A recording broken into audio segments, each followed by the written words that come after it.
The World Series is on the line. The Blue Jays come back to Rogers Center for Game 6 of the Fall Classic, holding a 3-2 lead. 27 outs could separate them from a third World Championship. Hi, everyone, and thank you so much for tuning in tonight and joining us at Rogers Center in downtown Toronto. I'm Ben Schulman, alongside former Major League pitcher Chris LaRue. Show Ali is our host tonight, Nick Blackmore, our producer, Christian Tanidi, Stephen Coyle, and Tom Young are our technical directors. Sixth pitch, Kevin Gausman to Ohtani. And he got him. Splitter in the zone, Ohtani down, 1 out in the top of the first. Welcome to Game 6. What an at-bat from Kevin Gausman. He only threw one fastball, and the only reason he threw that fastball was to change the eye level of Shohei Ohtani, and then he went right back to the split finger, and Ohtani was out in front of it. Smith stands tall in his stance, arms out from his face, waving the bat toward the Rogers Center roof. 2-2. Swing and a miss, strike 3. He just stuck with the splitter until he got the chase. 2 down. That was perfectly located. If you're going to throw a fifth pitch down, a fifth off-speed pitch down, it has to be below that strike zone. That was perfectly located right below the strike zone. Gausman stretches his arm behind him, bouncing his lead left foot. Right-hander with a 1-2. He got him! Kevin Gausman skips off the hill. He just punched out the side in the top of the first. 1 out, base is empty. No score, top of the second. The 0-2. And he got him!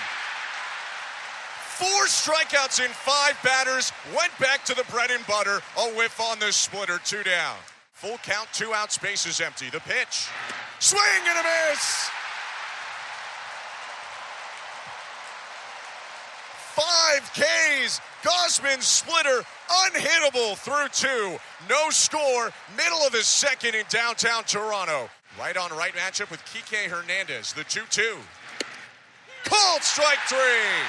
Frozen with a slider on the outside edge. 6 Ks in 7 batters for Gausman. 1 out. Rojas digs his back right foot into the back chalk of the righty batter's box. Gausman set. 2-2 pitch. Called strike 3. 95 at the knees. 2 down. Righty's 1-0. Lifted down the left field line. Hooking toward the corner. That ball is fair. Coming around third, Edmonton to score. Stop sign at third, Ohtani. Smith dunks one into the left field corner, and the Dodgers take a 1-0 lead on his RBI double. The 1-2 again.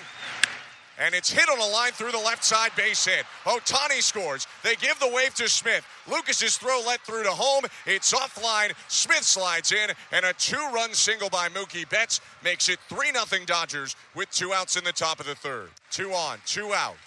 The 2-strike pitch to Teoscar Hernandez. And he got him.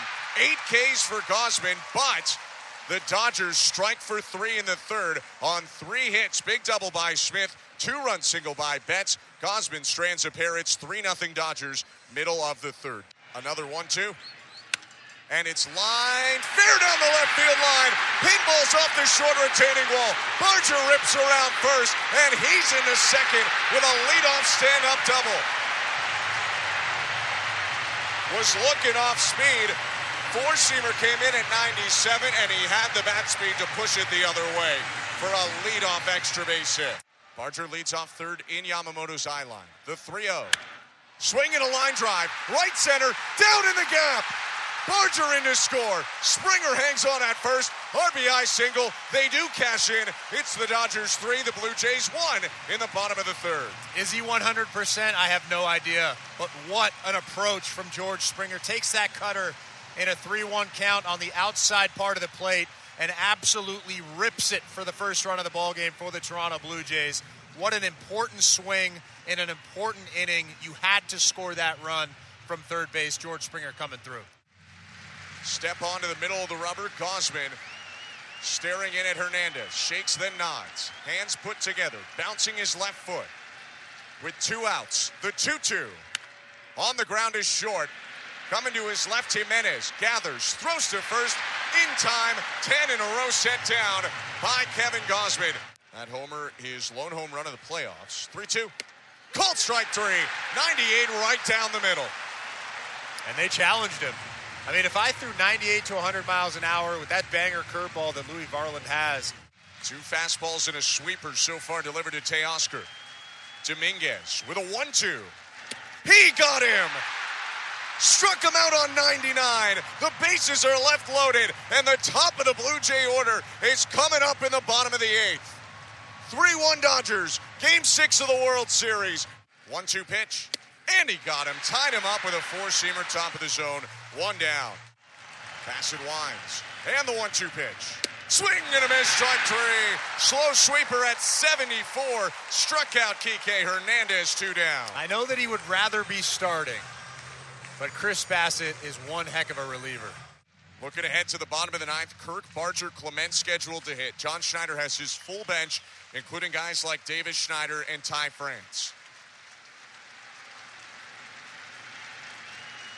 1-2 pitch.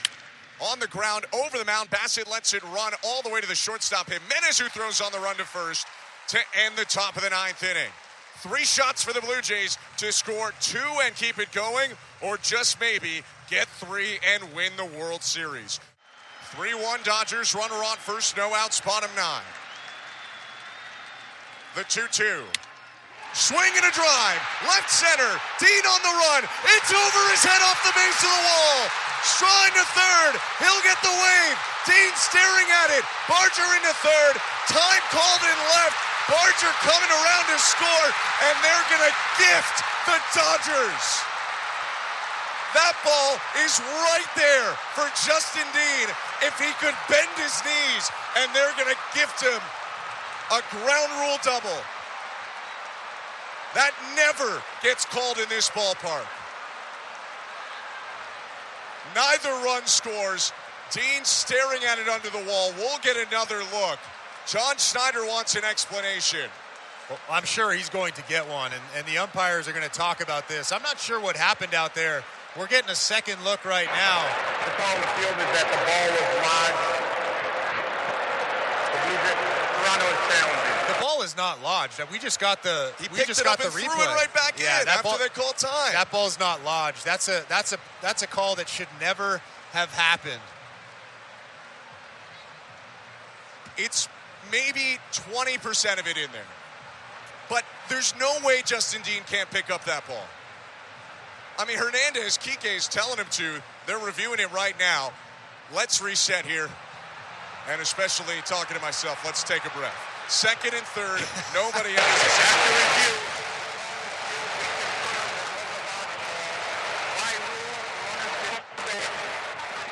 They've called it lodged. So, it's second and third, no outs for the Blue Jays there, rather than cashing in a run, maybe 2. Tying run is Barger on second. The 1-0. Line drive, left center. Hernandez playing short, makes the grab. Throw to second. He's out. Barger doubled off, and the game is over. The Blue Jays will challenge to try and keep this alive, but Barger trying to ensure the call on the field is out. Toronto is challenging. Trying to ensure that he could score on a single, was off of second. A bouncing throw and a great pick at second by Rojas. Hernandez was playing shallow. Most of the time that's a base hit, but he made the grab, and this more than likely is going to be the end of Game 6. Yeah, he looked like he was out at second base. A really crucial base running error. If you're at second base, if you're on base, you have to know where the outfielders are playing. And Addison Barger, for whatever reason, took a couple of extra steps off of second base, and he's out at second. I'm pretty sure he's out. We've gotten a couple of replays here. Yeah, it's very clear. Review, the call on the field is out. And that is how the game will come to an end. The Dodgers on the back of their pitching again win the game 3-1 and force a Game 7 in the World Series tomorrow. 3-1, the final score, Blue Jays and Dodgers. And it was the tail of the game, so I wouldn't say I learned anything about that particular game. It's a different team. It's 8 years from then, so we have a different group. So I'm going to watch and read and react and do whatever I can to, put players in a position to win. Jack up front on your left. Was it a long conversation with Shohei? No, Shohei, we don't have long conversations. And was there any kind of debate about trying to use him in relief later, or was like starting always the thing that just kind of made the most sense given it just made the most sense given what it allows for the runway. And then what do you expect from him, even on short rest, just the way he's going to handle this moment, given the way he's kind of risen to previous big moments in the past? I expect him to show well. Just don't know how long, but we got to wait and see how it looks. And then if he's rolling, he's going to keep pitching. Stay there with Ron. Was the rule, in the way it's written, kind of the decisive factor in using him as a starter rather than relief, knowing that if you brought him in relief, you might have to manipulate the batting order and put him... Yeah, that's part of it, certainly, yes. Was that the decisive factor? No, that's a factor, but also just, again, having him start, it gives you an opportunity to kind of see, you don't kind of pigeonhole him in his usage or what. The game is 0-0, and you can have him start and then give him a runway to see how the game plays out. Third row on your left, Tyler. Dave, everybody knows that the Dodgers spend money, but a lot of other teams spend money too, a lot of money. What does the Dodgers do beyond that has brought about such sustained success that maybe eludes other teams? Yeah, thanks, Tyler. I think that people just overlook the fact that every year we probably have the top 5 farm system in baseball. This year, I think we probably have number 1 or number 2. We pick at the bottom of the draft every year, towards the bottom. And we still have young guys, whether by way of trade or development, that continue to, help contribute. So I think that, on the business side, I think that we do a great job of marketing our organization. So it's pretty buttoned up. And I think we have great people and obviously great ownership too. Standing in the back left, Jason. Dave, I'm sure you've heard the expression that the 2 best words in baseball are Game 7. I wonder if that is true. That depends, who you ask. Right. Is it true for I would the say manager? a manager, Jay. As a sports fan, which I am first, yes, I agree with you. But as a manager, it's there's just a lot of decisions that are made that aren't made. But yeah, it's bananas, and there's nothing like a Game 7 in all of sport. I mean, I'm sure you recognize how epic and memorable Game 7s always are. But as you go into managing one, do you feel the weight of that? Not until this question. I felt pretty good. No, you know what? I love our guys. I love our players, and we got to go out and play a good baseball game. So, yeah, we're going to use more players. That's just kind of the nature of a Game 7. You've got to manage on the margins, manage with more urgency than even in the regular postseason game. But outside of that, you got to play good baseball. Third row on your right, Pete. Dave, have you come to any conclusions about what makes Kike such a good postseason player? Next level focus, high baseball acumen, ability to manage the heartbeat, not afraid to fail. And so those are probably, a few things that make him a consistent postseason performer. He said earlier when he was in here that he was 7 feet away from where the card told him to be on that play last night, but he kind of had the instinct that it might be a little shallow. Did you see that developing as you were watching it? Or I didn't see it developing, but it's not surprising, and I do encourage our guys to be humans and not robots and not be beholden to a card. And, it's played by humans, and Kike is a heck of a baseball player with great feel, and that feel helped him, double off Barger last night. The last row on your right, Doc. All right. That was some of Dave Roberts' pregame. I don't think Blue Jays fans need to hear about how great a left fielder Kike Hernandez is coming into Game 7. So they probably also, Julia, did not need to hear that that demon, Yoshinobu Yamamoto, is currently playing catch in front of us. Yeah. And if he feels good, he is, quote, definitely interested in being a part of the plan tonight. That seems ridiculous given that he pitched yesterday, but he was also going to come into that 18-inning game on only a day of rest, having thrown even more pitches than he did yesterday, so won't put anything by him. I do wonder if that's a little bit of just trying to put that in the Blue Jays' head just in case. It's the Trey Savage and Game Kevin 4. Gausman walk up to the bullpen. Yeah, maybe. I mean, I would be very interested to see how that goes if Yamamoto did indeed find his way into this game. But yeah, again, we were saying it. It's the time, of course, to be a little mishmashy with it. You're going to, everyone is available and you're going to piece it together. But it's not like these guys are fully rested and ready to go for the Dodgers. So it's November 1st. No one's feeling 100% at this point. No, George, but we're going to find out post-game that George Springer has actually only had one arm this whole time or something like that. Yeah, for sure. But that also can very well impact performance, impact your ability to get the outs that you need to, get your stuff to move in the way that it's supposed to. All of that does play a factor here, which is why I think it's great that the Blue Jays have a fully rested Max Scherzer on the mound. I want to ask you what you think of this as far as pregame vibe goes. And you know me, I'm more of a what do the numbers say, what do the swing paths say guy than a vibes guy. But ALCS Game 7, Vladimir Guerrero Jr. tested the gods by showing up in an Austin Matthews jersey. Oh, yeah. Austin Matthews, terrific player, well-liked in the city. Not the greatest track record of big game performance for his era of the Toronto Maple Absolutely. Leafs. And the Blue Jays win. Today, Vlad goes with a Marie-Philippe Poulin jersey. Probably the greatest Canadian hockey player of all time, and certainly the most clutch Canadian hockey player of all time, men's or women's. She has not played in a gold medal game where she didn't record points.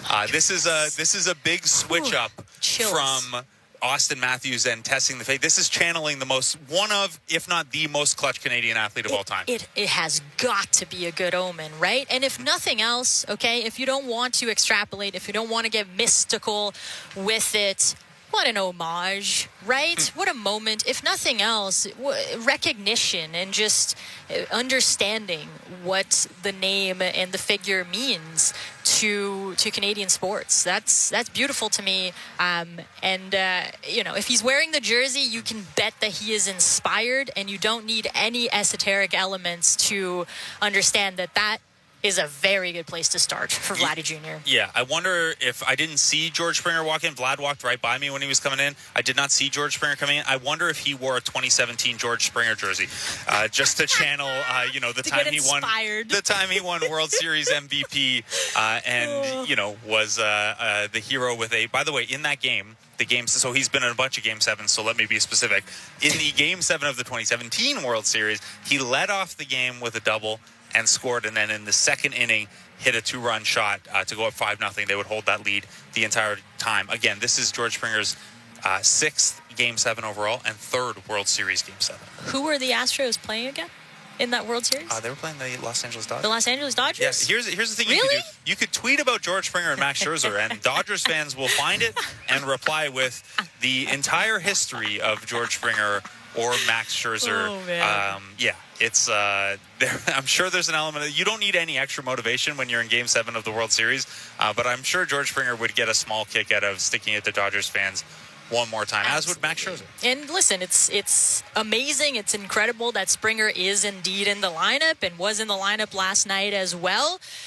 We know that he's dealing with a lot, but he is still finding a way to contribute, Blake, even if it's an accident, as it was in the bottom of the 8th yesterday, where he just shrugs that he stands at first base because that ball, very softly hit, just made its way to the outfield down the first base line. That is George Springer. That is the clutch element. It does not have to make sense, Blake. It just has to work. Yeah, and it doesn't have to be sustainable or anything like that. No disrespect to Blake Snell and his comments after Game 7, but expected batting average, xWOBA, none of that stuff matters today. None of the stats that I regularly reference on our show matter today. It is a sample size of 1. It is Game 7 of the World Series. This is it. It's close to a 50-50 game as it gets. You outplay the Dodgers, you are World Series champions. You don't outplay the Dodgers, you are sitting for the entire winter, happy with how the season went, probably with a lot of fun memories, but wondering what if in the 18-inning game with the base running stuff, what if in Game 6 with the base running stuff again, what if in Game 7. Don't leave yourself with a what if. outplay the Dodgers one more time as you have for the better part of this series, as you did for the bulk of the 2025 season. And in a couple hours, we will be talking about the Toronto Blue Jays as 2025 World Series champions. This isn't the try game. It's the get it done game. Get it done. There you go. As Clayton Kershaw walks by on the field. By the way, wonder if we see him. Hey, what a way to end it for him it would have been if it's just the get out of a bases loaded jam in the 12th inning of an 18th inning World Series game. But he'll be available in the bullpen because guess what? It's Game 7. It's all hands on deck. As Arden Zwelling put it, anyone sentient can pitch in this game. That is it for us for this game. We will be with you 12 to 1 tomorrow if they win, otherwise 10 to 12 on Monday. Blair and Barker coming up 6 to 7:30 as Blue Jays pregame on the Sportsnet Radio Network continues.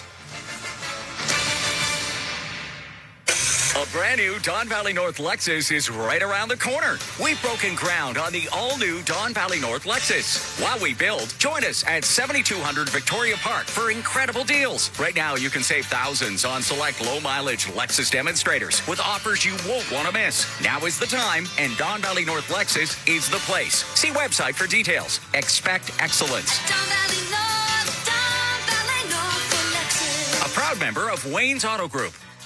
Inviting Toyo drivers to test their winter-rated tires was a great idea. Thanks. In the changing conditions, Drivers on Toyo's all-weather tires look really confident. and during those tough, slippery conditions, Toyo microbit technology is keeping them safe. 'Cause? They've got nuts that really grip. how about another test? Test successful. You just can't phase a Toyo driver. The Toyo rebate event is on now. Save even more on select sets of 4. Details at toyotires.ca. Toyo Tires, making tires for your road. The new Kodiak Narragon work boot clocks in and never clocks out. There's no quit in them. Get them at Mr. Safety Shoes. Kodiak. Work on. There's nothing worse than your furnace taking a long winter's nap. Stay warm with a free furnace checkup from Enercare, available to homes in the GTA. That's a $99 value. Our experts can fix your furnace fast, or we'll give you up to $10,000 in prepaid credit cards when you rent a new heat pump and furnace, installed as soon as the next day. Keep your furnace wide awake with a visit from an Enercare expert. Terms and conditions apply. Visit enercare.ca. Enercare.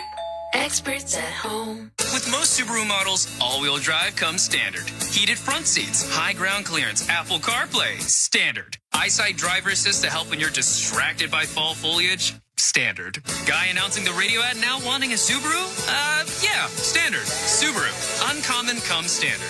Hurry into your local Subaru dealership today for lease rates from 1.99% for 24 months on select models. And get great value that, you guessed it, comes standard. Conditions apply. See dealer for details. Hey, seriously, can I get one? Golfers, the Golf Town demo event is back, and you don't want to miss it. On now through Sunday, in-store only, this is your chance to save up to 40% on Canada's largest selection of demo golf clubs, including top brands, TaylorMade, Callaway, Cobra, Ping, Odyssey, and more. Plus, don't miss out on even more store-wide savings on golf balls, footwear, apparel, bags, and so much more. Golf Town's Demo Club event on now through November 2nd. Visit your local store to save today. Hit a home run with the Kidney Foundation. Play ball! Here's the pitch. Join the thousands who've made Kidney Car one of the largest donation programs in Canada. Donate your unwanted vehicle. Your car will be towed for free within 48 hours. Do it before December 31st and receive a tax receipt for a minimum of $700. Knock it out of the park with Kidney Car. Donate, feel great. Visit kidneycar.ca.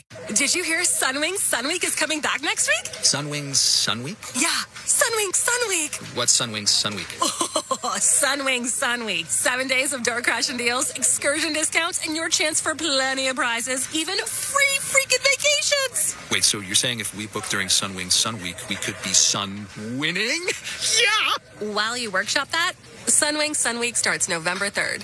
Get the dates from your local travel advisor or at...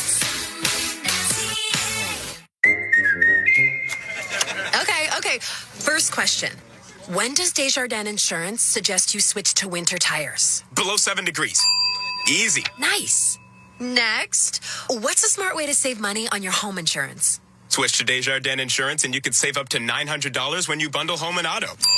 Easy. Get insurance that's really big on care. Desjardins Insurance. Here for your home, auto, life, and business needs. Certain conditions apply. Somewhere along the way, you stopped feeling like yourself. At Game Day Men's Health, they treat what most men keep to themselves. Low testosterone, loss of sex drive, and the slow fade of energy and confidence. With testosterone therapy, peptide treatments, and sexual performance solutions delivered in a space built for men, modern and judgment-free. You don't have to settle. For a clinic near you, visit GameDayMen'sHealth.ca. Game Day Men's Health. Feel like you again. Did you know you can save on your Wegovy prescription? Download your savings card at Wegovy.ca today. Some exclusions may apply. Maybe it's just a phase you're going through. You'll get over it. I can't help you with that. The next appointment is in 6 months. You're not alone. Finding mental health support shouldn't leave you feeling more lost. At CAMH, we know how frustrating it can be trying to access care. We're working to build a future where the path to support is clear, and every step forward feels like progress, not another wrong turn. Visit camh.ca to help us forge a better path for mental health care. CJCL Toronto. This is Toronto Blue Jays postseason baseball. How do you like that? A 3-run blast! On Sportsnet 590 The Fan and the Sportsnet Radio Network. Yeah, I'm trying to be aggressive. It's my approach. They know that. So he executed a really good fastball up and in. And, I didn't get my best swing off. Obviously, you'd like that one back. You'd like to get it done for the boys. But my approach is to be aggressive and put my best swing out there. And I'll be doing that tomorrow. Welcome to our continuing coverage of the Blue Jays World Series pregame ahead of Game 7. Jeff Blair and Kevin Parker. That was the voice of Ernie Clement. Yeah, everybody knew that we were playing that except you, obviously. Oh, I knew. I was told. Well, it's Game 7. It's okay. Give me a break. Jumped in ahead of time. Ernie Clement talking about his at-bat. I mean, so many topics of conversation out of Game 6. We'll turn our attention to Game 7 in a minute, but Game 6, one of those games, Kevin, that people are going to be talking about, regardless of what happens in Game 7. Game 6 will be one of those games people are going to be talking about for a long time to come. Between the ball getting wedged under the outfield fence, or getting lodged under the outfield fence, Addison Barger getting doubled off to end the game on a play by Kike Hernandez, or Ernie Clement first pitch swinging at Tyler Glasnow's pitch. Crazy game. A game of sudden endings. It's easy to say. I think there was almost a sense of shock in the ballpark at the way that game ended. It was over so quickly. You went from having 2 men in scoring position, looking ahead maybe to George coming up, to the game over. But we turn the page. It's on to Game 7 tonight at the Rogers Center. 8 o'clock is the first pitch. Let's just put a bow on what happened last night, because obviously it was a topic of conversation. An interesting talk with Kevin Pillar before the game. We were talking about the decision that Justin Dean and Kike Hernandez made in that ball hit into left field. And Kevin said, it's me, I'm picking the ball up. I mean, all those guys running around the bases, I'm picking the ball up. Kike Hernandez, made the motion for the umpire to notify the umpires that the ball was lodged. Keep in mind that because it is the World Series, there are umpires in the outfield. There are umpires on the outfield lines. Looking back at it, and it is amazing, isn't it, Kevin, how people spend all day trying to stick balls under that wall, trying to throw ball. Mark DeRosa spent like an hour and a half trying to throw a ball under there. We saw 8 or 10 Jays out there. 8 or 10 Jays. Use a fungo and hit it underneath that fence, and I didn't see a guy do it. It just shows you how, the infinitesimal percentage of that happening in a game. But that's not a conversation with Pillar interesting. And, other people said the same thing. It's them. They're picking the ball up. It's Game 6 of the World Series. You're facing elimination. Whew. Yeah, it's a beautiful thing, right? That, this is why this is a lot of the times a team game. You need your buddy to help you out, right? When Dean's running over there and probably would have ran over and picked it up, and Kiki comes running out there and sort of running, with his hands up saying, don't pick up the baseball, and, gives it a little time and then tells him to pick it up and throw it in like it's just, sort of a team effort when it come to how the Dodgers won that game. But in reality, it was second and third, nobody out. Yep. And they didn't score a run, and that's the thing, at least the people that I talked to around the batting cage, and John Snyder, and, that Ernie Clement at bat, boy, I've been getting lots of phone calls and DMs about that. It's a guy in Tyler Glass now coming out of a pen who threw a different pitch than normal. It was normally he's four-seam heavy with a couple of big giant breaking balls, and, he knew by those guys being very aggressive in their at-bats, he needed to mix it up a little bit and get some weak contact, and threw some elevated two-seamers, which if you go back and watch the tape, that ball to Ernie started middle away and ended up in on his fist. So for me, that was more better pitching than Ernie making the bad swing. But you think what you want to think, right? This is sort of the thing you go through as a baseball player. At this time of the year when your bat doesn't work out, people are going to wonder why. So it's, something that Ernie's got to think about, the adjustment. Boy, I sure didn't sound that way, though, with that little soundbite of, I'm going to be me. I'm going to be aggressive. That's who I am. That's why I've been good this year. Guys hitting over 400 in the World Series, and he's been a consistent force in the postseason. That's Ernie being Ernie. Ernie does damage on first pitches. But anyhow, as we said, we turned the page. The Dodgers are out on the field taking batting practice right now. Did not see Shohei Ohtani taking batting practice. He will start tonight for the Dodgers. I presume that's an opener situation. It is Game 7. We're going to see, frankly, anybody whose arm isn't dragging on the ground is probably out there tonight. Max Scherzer getting the start for the Blue Jays. The Jays have made a change to their lineup. Probably no great surprise. Dalton Varsho being dropped down in the 7th spot. Addison Barger, who despite last night's base running error, has had a really good World Series. Addison Barger moving into the number 5 hole. The Jays lineup: Springer, Lucas, Guerrero, Bichette, Barger, Kirk, Varsho, Clement, Jimenez. We mentioned Max Scherzer on the mound. For the Dodgers, Ohtani, Smith, Freeman, Betts, Muncy, Teoscar, Tommy Edman, Kike Hernandez, Miguel Rojas back at second base for Dave Roberts' Dodgers. And we mentioned Shohei Ohtani on the mound. I would imagine that we're still going to see, despite the fact that he pitched yesterday, we'll probably still see Tyler Glasnow. Blake Snell's probably in the equation for the Dodgers and for the Blue Jays. Who do you think, probably the easiest thing, Kevin, other than Kevin Gossman? Yeah. Is there anybody who is not in the equation for the Blue Jays? And Brendan Little. Is there anybody who's not in the equation for the Blue Jays? That's not very nice. If John has to use Brendan Little, I'm assuming he would use him. Probably not his first choice. Second choice? Not lefty. Third choice? When push comes to shove, there's 3 lefties down there. He's probably the third one. Could be the 4th choice. There you go. I'm assuming, up until sort of you get past the couple of pockets that you're good with your lefties, you would go with your best arm, whoever that is. And, I'm sure there's a pecking order. How would Bieber fit in? How would Eric Lauer fit in, right? It's, would you use them over guys that are higher leverage guys that can get lefties and righties out, guys who are used to doing it in certain situations in certain parts of the game, right? It'll take a little longer for them to get Bieber loose. So, I wouldn't expect him to be used until way later in the game. It's, if ever, if they got a lead, if they're winning, I'm sure at least the person that I talk to, they right now think they have some other options that could be used before those. So, it's all hands on deck, I would assume, other than Kevin Gossman. But there's some guys that are ahead of other guys for sure. And, when I was talking to John, there's a lot going on between his ears, man. It's information overload. It's going through every scenario. I would assume the way every person would think in a Game 7.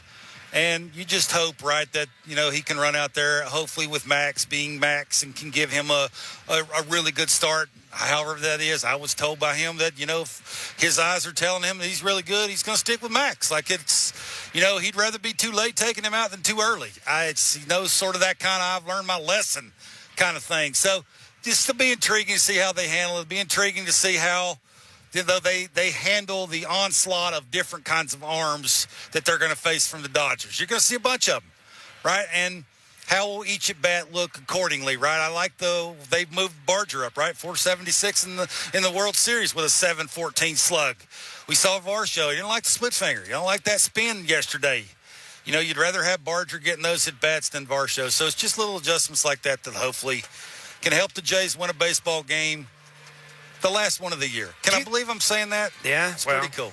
It's pretty cool that the last game of the year is on November 1st. You think about it. Crazy.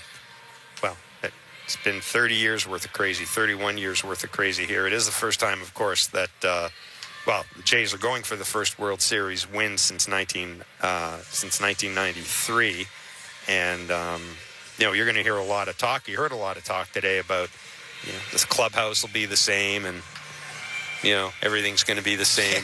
We had to talk to Sean Casey a little bit about what it's like before Game 7. He said, everything's the same until the anthem's over. Then you look around and go, oh.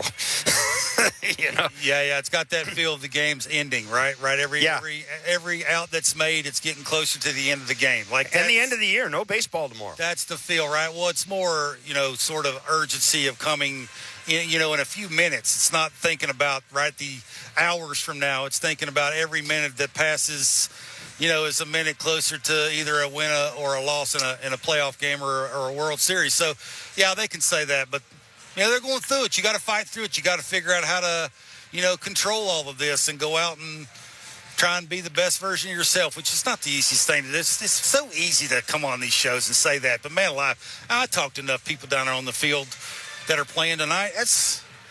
Jeff, it's hard. That's just that for me is going to be the hardest part of it. This is, the Jays don't want to play catch up in this thing. They just don't. They, that tense part of the Rogers Center. You want to keep the crowd in it, get them in it and keep them in it. That's sort of your goal. And playing catch up probably is not best for anybody. And I would think that is sort of the goal, right? You need Max to have a really good first inning, get through that with, no runs scored, and hopefully the lineup comes up and can sort of just be the Jays. If they can be the Jays early, get a lead, John can do what John wants to do when it comes to his pitching staff. They'll win a World Series. Man alive, that's awesome to say. Yeah, it is. Not surprisingly, as the Dodgers go through their BP, the field is still loaded with media. Lots of cameras here. MLB Network set up here as well as they go through their pregame setup. I believe that's Clayton Kershaw they're talking to right now. Clayton Kershaw, last game is a Dodger. Could be last game for Bo Bichette as a Blue Jay as well. I mean, there could be a couple of guys who are playing their last game for the Blue Jays. Yeah. Dude starting tonight could be playing his last game. Absolutely. Yeah, I talked to a couple of people on the field, too, about Bo Bichette's night last night, and some of the moments that he could have had. Looked like he's getting a little big. He was trying to, force the result instead of just being Bo and, thinking up the middle the other way. Again, it sounds simple, but when you get in that moment, the players that do it best, those are usually the teams that win the games that matter. And hopefully Bo can come out tonight and have one of those games to just where everything they're throwing, he's hammering somewhere. And I don't want to say he's due, but I think he's due, Jeff. That's just me. John Schneider stopped by the MLB Network set a little earlier today, and let's see what the skipper thinks the mood of his team is, and maybe some reflections on what happened last night, and looking ahead to today's Game 7. Hang with us, John Schneider. I was just thinking about the aftermath of yesterday. After a game ends like that, what are the 4 hours after that look like for you? Busy. In terms of preparation, tell me. Yeah, a lot going on, but I think it was you try to make it as normal as you can, as quick as you can, and get ready for another game today, I think these guys wouldn't have it, really any other way. I think the Blue Jays have been so successful this year because they have followed your template. I sat and talked to your brother before Game 1. I want you to dive in a little bit. You got a mental skills coach. Yeah, Brian Kane. Talk to me about that, because you're worried about everyone else, and your brother said no one's worried about you.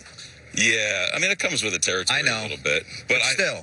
I just try to be deliberately consistent every day, with what I do, with what I say, how I say it, and hopefully the guys follow it, whether it's coaches, players. You feel like it's helped you? I really do.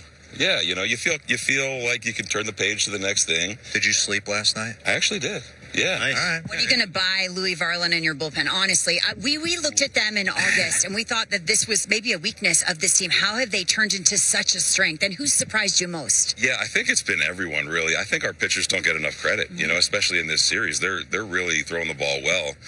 What I'm going to buy Louis, it may start with the word Louis. With what he's That's done. a good start. You know what I mean? He's been a workhorse. They've made adjustments. You know what I mean? I think Pete, Graham, Sam, they kind of dive in and say, what can we get better at? And the guys have been awesome. You said something a couple days ago when the series started that I thought was interesting. You said, I haven't had to call a team meeting. Yeah. I've come close, but I haven't had to call a team meeting. What does that say about this collection of players? I think it's just the players, man. They kind of run it. It's veteran guys and it's guys that are really close. So I think when things kind of get off the rails a little bit, they have a really good way of kind of reeling each other back in. So you try to stay out of the way. Like, I'm going to try to stay out of the way tonight, and let the players go out and do their thing. How many injuries does George Springer have, honest? 34. Really? Or 36. Really? How old he is. I mean, he's battling. Whenever this is done, later tonight, tomorrow, I think the world will be surprised at what he's been playing through. John, give the fans at home a perspective of when you tell Pete or whoever to get on that bullpen phone. What is it for you? Like, I know it's different for everybody, but like, is it first and second? What gets you kind of where somebody's got to start? I think it's just kind of, we all talk about leverage, right? Yeah. What's leverage, base runners, outs, all that kind of stuff. We've tried to really kind of just watch the person, like the guy that's performing on the mound at that moment. Matchups are matchups, but I think you try and take that ball from Max tonight, he might tackle. I know. I walked past him last night when he was getting ready to leave, and he looked like he wanted to kill someone already. So, yeah, he's fried. Yeah, but I think you just watch what they're doing, and then you say, okay, who's the best fit right now, and who do you trust? John, your team has seemed to take on your type of identity, a lot of presence. How are they not scared away and shied away in this series with a team that's been there before? We have guys that have been there before too, you know what I mean? And I think that they really look forward to a challenge. It's been evident all year. It's evident game 1, evident in game 4, you know what I mean? After 18 innings, they just want to come play. They don't really care who they're going against. They don't care what the stage is. They're in there playing cards, watching college football. You know what I mean? So they kind of just like hanging out, and they're ready to get after it. It's a special group. Does Don Mattingly stretch his hamstrings on your desk? He's in there doing it right now, to be honest with you. He's always doing something, whether it's in the coach's room, in the weight room. It's like, Donnie, you're like, you're getting up there, but you're still like a gymnast. It's crazy. We put up a graphic of what D-Row's pitching plan would look like. Allegedly. I'm wondering. I mean, we might have some dirty innings. You got to go get some guys. You got Fluharty and Varland, but I don't have to confirm anything. But does this look reasonable to you? I expect Max. I expect Max to be good. I do too. I think the age and everything. I think people were like, well, maybe he goes Bassett to start. There was just some whispers of some things. Right. Kaufman's been really good for you. Yeah, I mean that looks pretty good. Okay. I think, Trey will definitely be a part of it. All right. Yeah, I mean, the cool thing about him is he did this kind of routine in the minor leagues. He came out of the bullpen, so he's ready for this. Okay. Gosman in play tonight? We'll see how Kev is. He was kind of emptied the tank last night. Okay. But I think if he threw great, didn't he? He threw great. And I'm intentionally walking Ohtani too. Right. I mean, we talked about it before the series. If there's a base open, okay, we're taking it back. I thought you were going to stand up to Freddie and go 4 instead of pitch around him and make Mookie really feel it. Yeah, I heard you talking about that before the game too. Someone was talking about that before the game. That's Jersey style. But I trust Kev to kind of just navigate that situation. I thought he did a great job. What do you have against Halloween, by the way? Yeah, I don't. I'm with you. No, I'm with this guy. I got it. Halloween's a scam. It's total scam. Total scam. Hey, we really appreciate you giving us a little bit of time. Of course. Good luck tonight. Toronto has been an excellent host. Enjoy it. And best of luck to you in the Blue Jays tonight. You've lit this city up. You got it. That's John Schneider, manager of the Toronto Blue Jays. There you go. That was John Schneider in conversation with MLB Network today. A reminder, we'll be joined by a couple of our Blair and Barker regulars. Jeff Passan and Jason Stark will be along before the game. Did you learn anything from that? Trey Savage, he's pretty obvious. Trey Savage is going to pitch in this game. Yeah. When I was talking to John before we came up here to come on the show, I'd ask him about that and just sort of what he was thinking, and it's sort of a one step at a time kind of thing, right? You gotta fill out Max. You got to figure out sort of how the breaking ball's looking. That's a big deal for him. Spin's huge. The velocity that he can maintain, that's a bigger deal. Location of that, where the location of those two different pitches are. Like, there's going to be a lot of people, all eyes on that kind of thing. That'll determine on, sort of how and when they're going to bring him in. Yeah, he mentioned Trey to me. He said the two-pitch mix and how he looked in his last start and sort of that, that repeatable thing that sort of that release point is, it's easy. Like, he's not trying to go outside the box to sort of help get people out. So, yeah, it's a lot going on there. I did have more conversations about sort of sequencing. That's a big deal tonight. Like, there's been some hiccups in that. Last night was that, they were talking about the third inning, walking Ohtani. I had no problem with that. I just didn't understand the 3 fastballs in a row to Mookie Betts. And I had the conversation with John and a couple of players on the field about that, and they were saying, that's something – again, you're sort of reading how the swing looks. You're, reading the khaki card. That thing is telling you, where's his whiff zone at? That's how do you get to it? It's just, you can't be too predictable. You do, even a guy that's going through it, because he's having those at-bats and those swings and can calibrate you.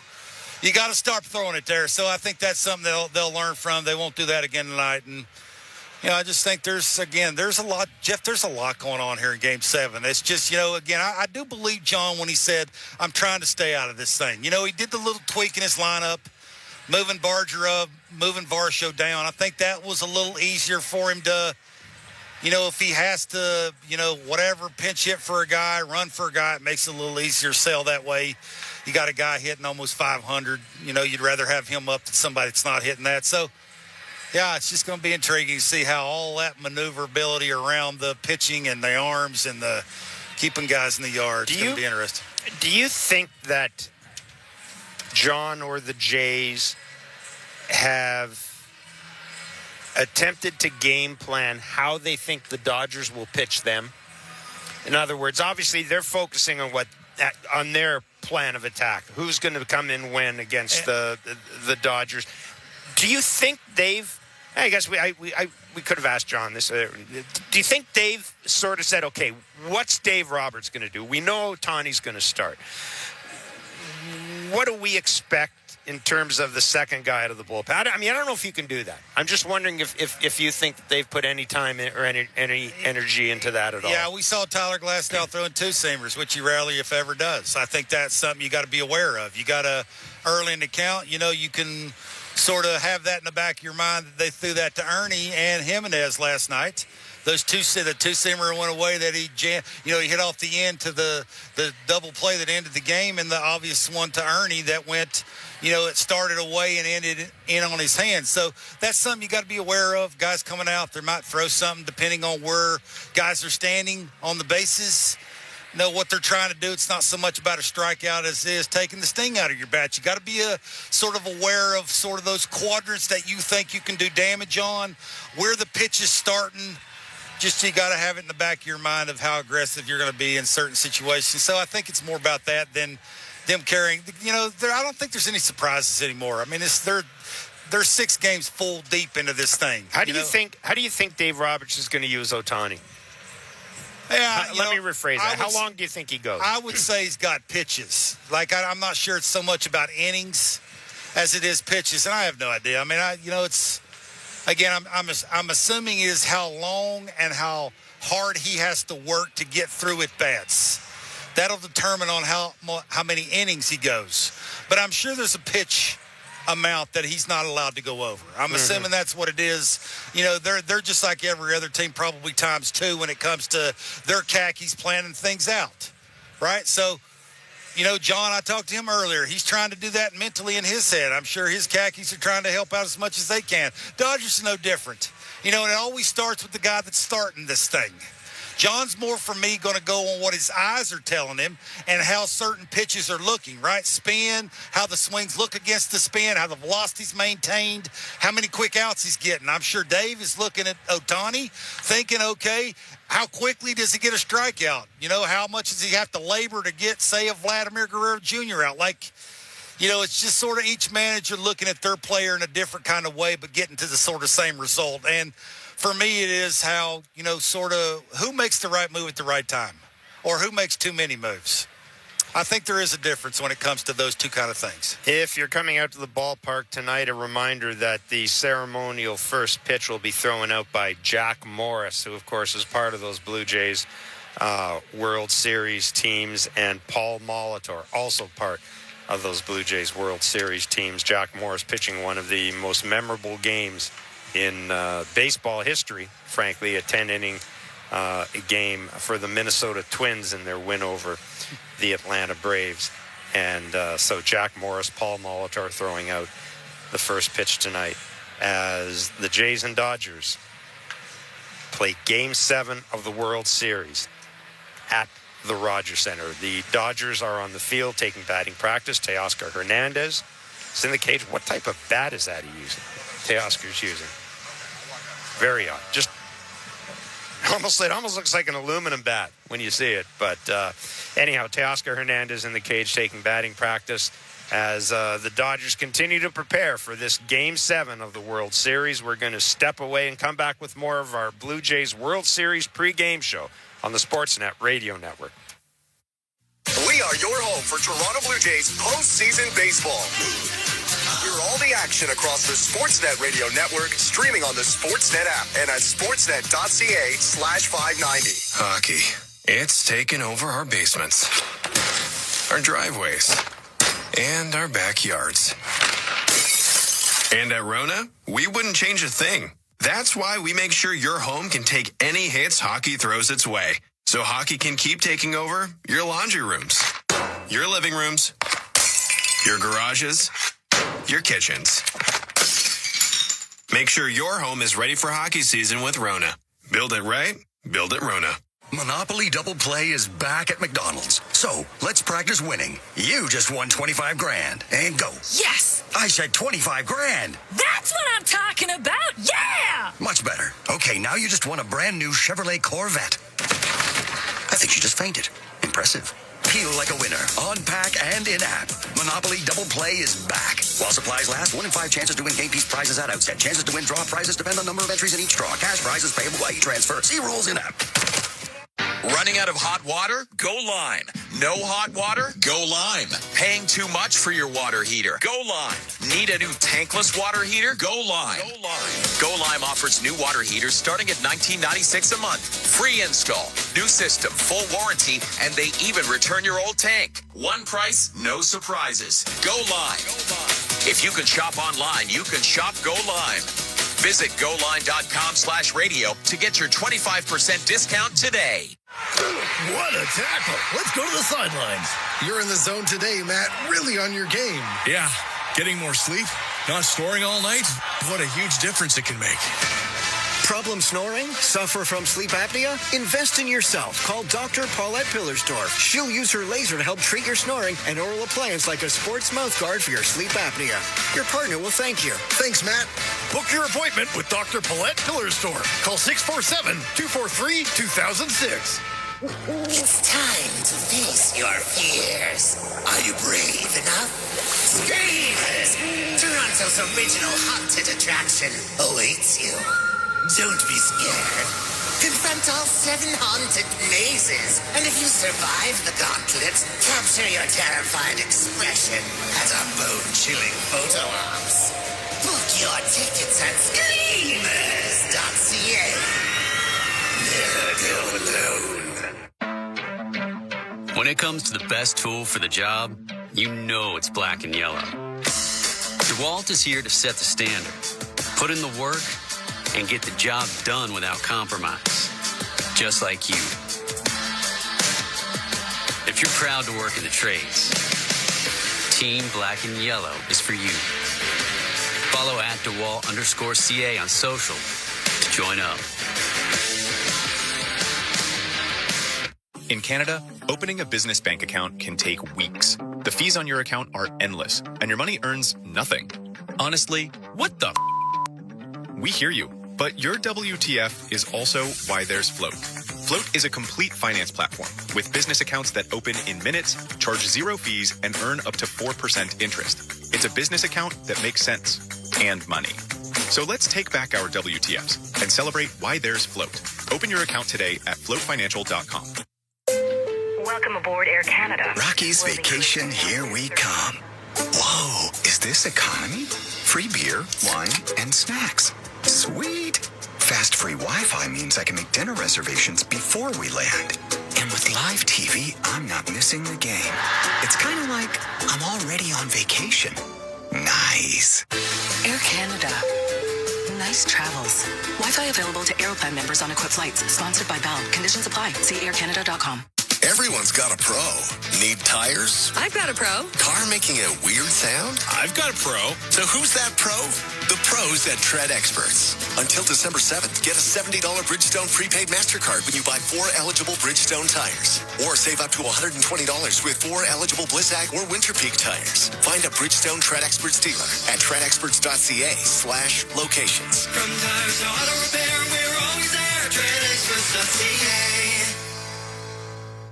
Bet365 is paying out before the final whistle. Check out Bet365's early payout for football.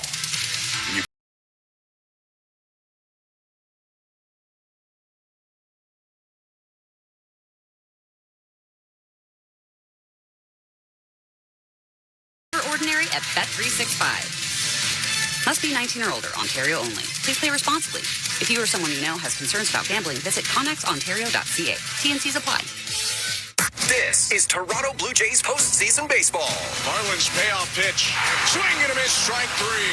On Sportsnet 590, The Fan, and the Sportsnet Radio Network. All right, welcome back to the Rogers Center. It is our Blue Jays pregame show on the Sportsnet Radio Network. Kevin Barker, Jeff Blair. We are an hour and a half away from first pitch.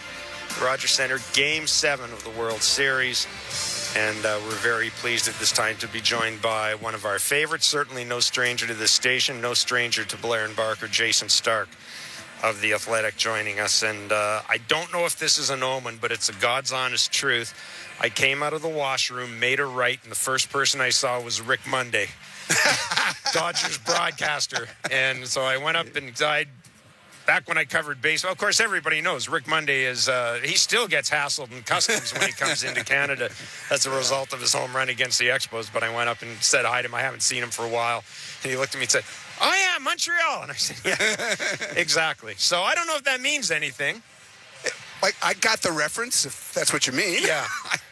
I don't, but I wouldn't read anything into anything now. Game 7s take on a life of their own. I was going to ask you about that. Look, obviously there's so many storylines going into this. Did you think when this World Series started, because I think if you cover a lot of World Series, a lot of times, yeah, there are surprises, but I think you also kind of get a sense early of where it's going to be going. Did this World Series seem to you as if it was going to be a 7-game World Series? You always hope that. Yeah. The one thing that dawned on me Game 1 that has been true throughout is this has been great. Yeah. This has been historically great. We've had every game has been memorable. Most of these games have been fantastic. And then we've had so much historic stuff happen, starting with the Barger pinch grand slam.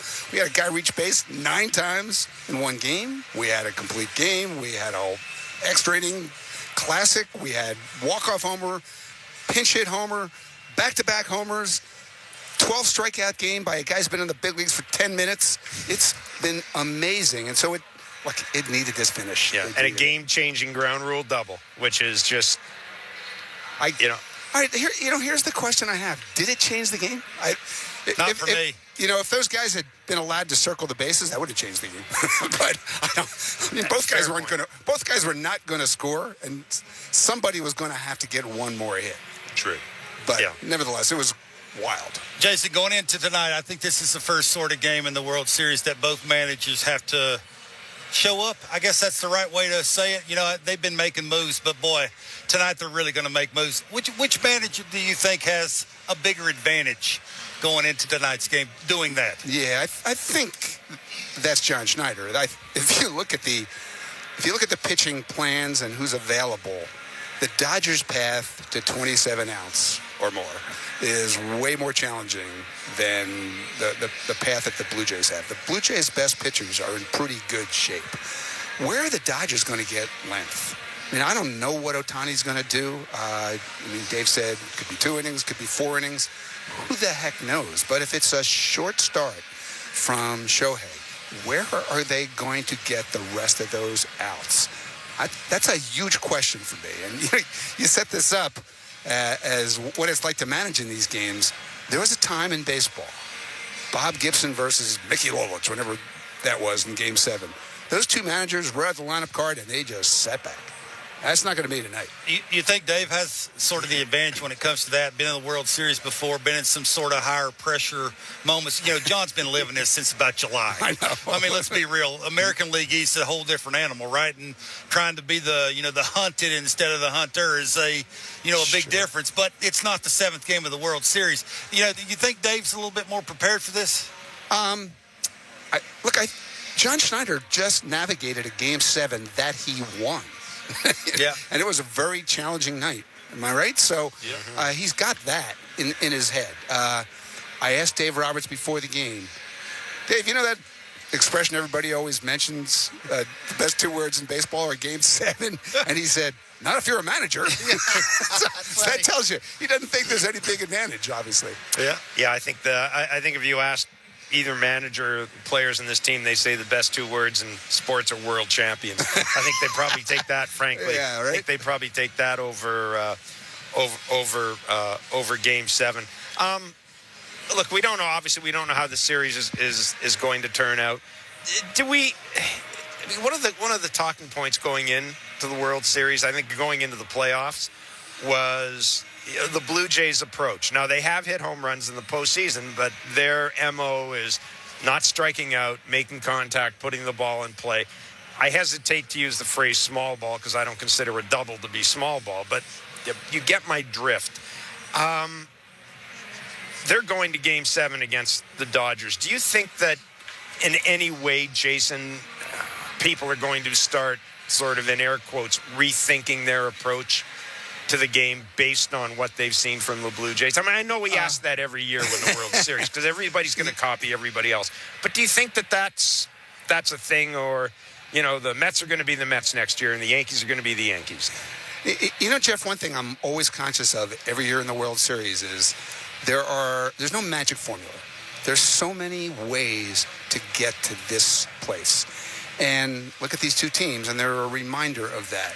I do think that the Blue Jays have taught some lessons to the sport. I don't know.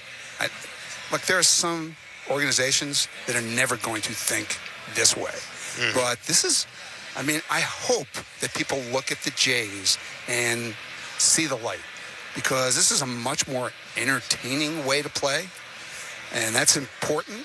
But it's also a much more consistent, dependable way to play than to think you're going to hit 2 or 3 long balls every night. That's hard in the big leagues. What do you think the conversation will be around the Dodgers if they lose? Yeah, all the Hall of Famers, all the money they spend, the heavy favorites coming into this thing, and then they get beaten 7 by the Toronto Blue Jays. Yeah, they're obviously going to be asked, given the age of so many of their key players, if this is the beginning of a turn in the other direction. It's so funny. If they win, they'll be asked, are you a dynasty? Yeah, exactly. If they lose, they could lose in 17 innings, and people will be asking, is this the beginning of the end? Because that's what we do here. No, it really is the case with the Dodgers. We had someone funny last night in Blue Jays talk. We had someone call up. Now, it was late at night. There could have been alcohol involved. I don't know. But the person said, tell me, if the Jays lose this series, can we say they choked? After what happened last night. And that was my reaction was, not by my definition. Who are you playing? Yeah, not by my definition. It really, it just kind of reminds you, I think, of the day-to-day nature of the game that we started at the end of March. Here we are. The last game of the year is the last game of the year, the last possible game of the year. Cannot have any more games after this is going to decide the World Series. Yeah. Right? It really is remarkable that we've come this distance, and it's going to come down to this. Is there any reason?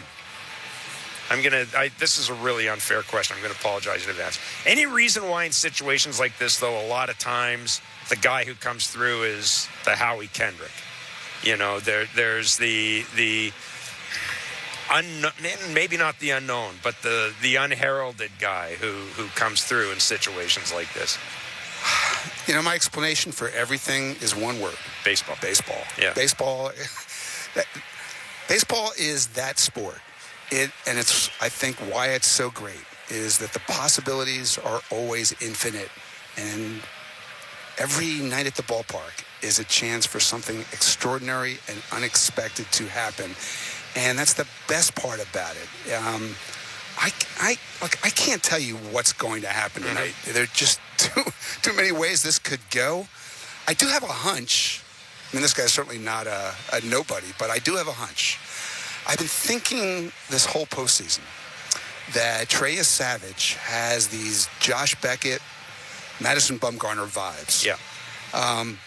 Both those guys had huge turns in relief. And when was Madison Bumgarner's most famous relief appearance? Game 7. Yeah. Game 7. After winning Game 5. Would it shock you if Trey Savage turned into Madison Bumgarner tonight? Absolutely not. No, because I think he's going to get a chance. I talked to him. He wants it, man. Absolutely. And I think John will use him in any spot, no matter what the inning is, right? To close the game, to get out of a tough spot, to, bring him back out after the tough spot. Like he's going to use him and Chris Bassett's another guy, right? That you're sort of the keys to the game. I look at sort of Bo Bichette. I think it's just time for him to have one of those. Wow, Bo Bichette's finally here, right? That sort of last night could have been that moment. It looked to me like he was, oddly trying too hard, which is not really Bo, and I just think it's one of those. See, Bo limping around the bases after hitting a home run. Yeah, he's a quick learner, right? Yeah, that's the one thing. That's the one thing that we could see, which would be cool. We're writing tremendous scripts. Yeah, if we were in charge, we'd see all this stuff. Oh, it's great.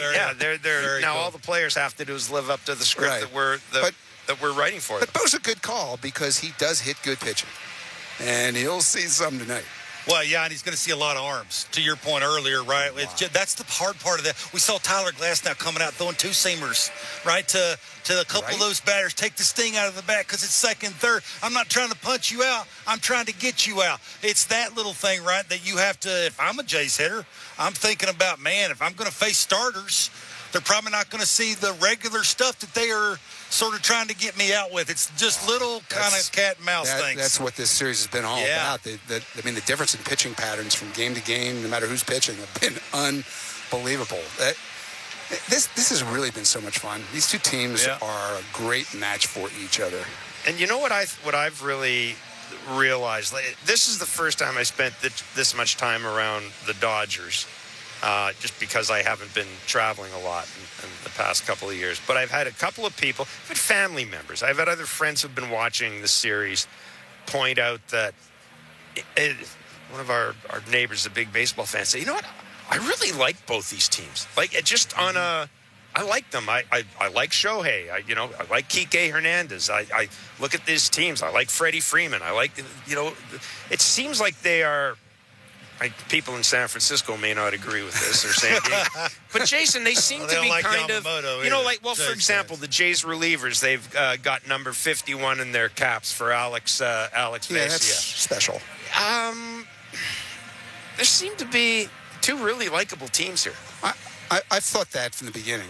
It's easy to hate the Dodgers from afar. It's a lot harder when you're around them, from the manager on down. I know with the Dodgers, it's always about the money. But as you saw at the end of that game last night, there's a lot of elements to that team that make them great that are not about money. And I feel like they pursue a certain type of player. And Freddie Freeman is that guy. Mookie Betts is that guy. They're not just giving the money to whoever will take it.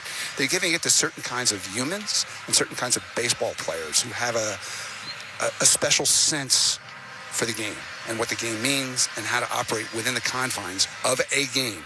And I think that's what you're talking about. Yeah. They're a lot of fun to watch. I know no Blue Jays fan thinks that right now, but to watch the Dodgers most of the time is really cool. Give us a key, like a key for each team. I'm not going to ask you the outcome because that's unfair. I mean, nobody really knows that.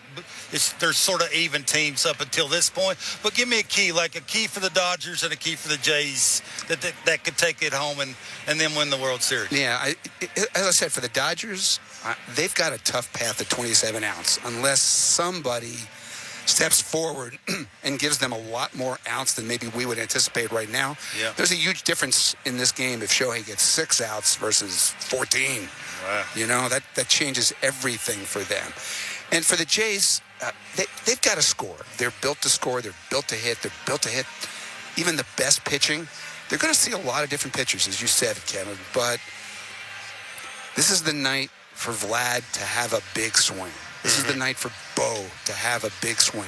This is the night for Addison Barger to put that moment last night in the past. It's going to be that kind of game. I was telling Ben Schulman earlier in the series, I always wanted to make a documentary and call it One Bounce of the Ball.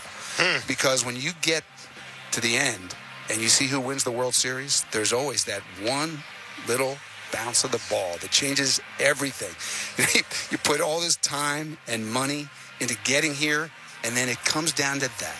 And I can't wait to see what that bounce will be. That's the element of randomness in Game 7 is it's pretty remarkable. Jason, we're going to let you run. Great stuff. Thank you so much. It's always great to talk to you. You've been really great, appreciate your time. Love hanging out with you guys. And That's awesome. we'll let you go and grab some food and get ready. I'm ready. Get ready for Game 7. Thanks for doing this. Yeah, you're the My best. pleasure, guys. Thank you. Jason Stark of The Athletic joining us on our Blue Jays pregame show. All right, we've gone through the lineups. Again, for those of you who just joined us, the Jays making a subtle, I don't know if I would call it a subtle lineup change, but moving Addison Barger up to the 5th spot, dropping Dalton Varsho. I don't think either of us are surprised by that. Absolutely we got up this morning. No. We thought. Tell me what you would say to Addison Barger after last night's game, after how it ended, going into Game 7. Well, it depends on what my role was you mean as a teammate? Yeah, or as a coach? As a teammate. You're veteran Kevin.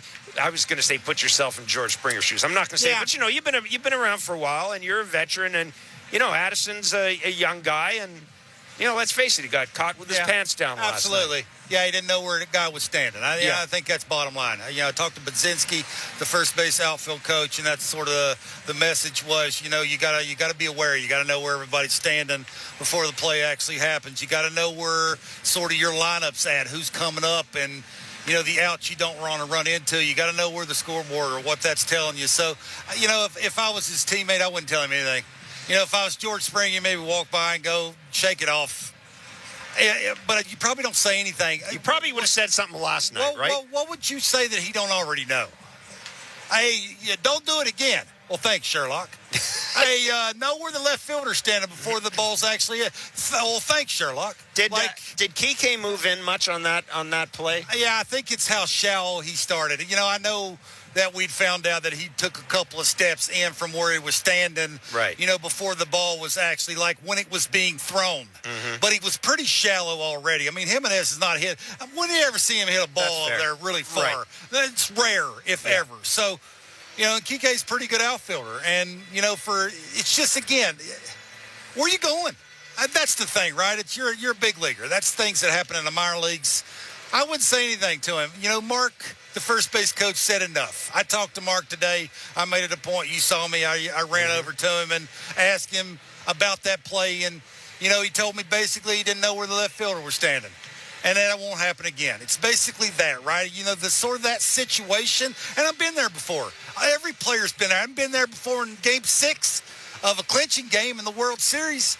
But a game's a game. A situation's a situation. And just gets back to when the Jays don't play a tight game, they lose. When they do, they win. It's real simple. You come out here tonight and you do most, if not everything, right, because in my mind, this is just me. You're the better team.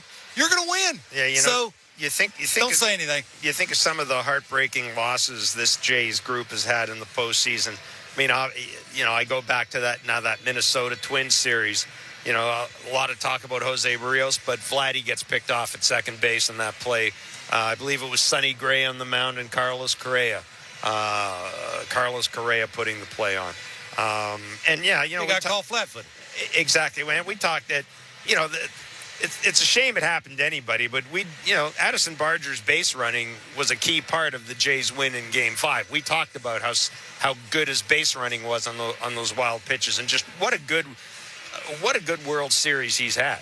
If Addison Barger does something tonight, Addison Barger hits a 3-run home run or something tonight. Wouldn't that be the 25 Blue Jays? That would be the 25 Blue Jays. It might also get him the World Series MVP award. Oh, without a doubt. Because he's had a smoking hot World Series. Well, to your point, right, I just brought those numbers up earlier. 476, a 500 on-base percentage, and a 714 slug. 5 RBI. And that's an over 1,200 OPS. So, yeah, he's been doing things. And defensively, one bad play is not going to define who you are as a player, but it can bring awareness to what you need to do when you're on the bases, right? And you always got to be paying attention to everything that's going on around you. I'd be shocked if it ever happened again.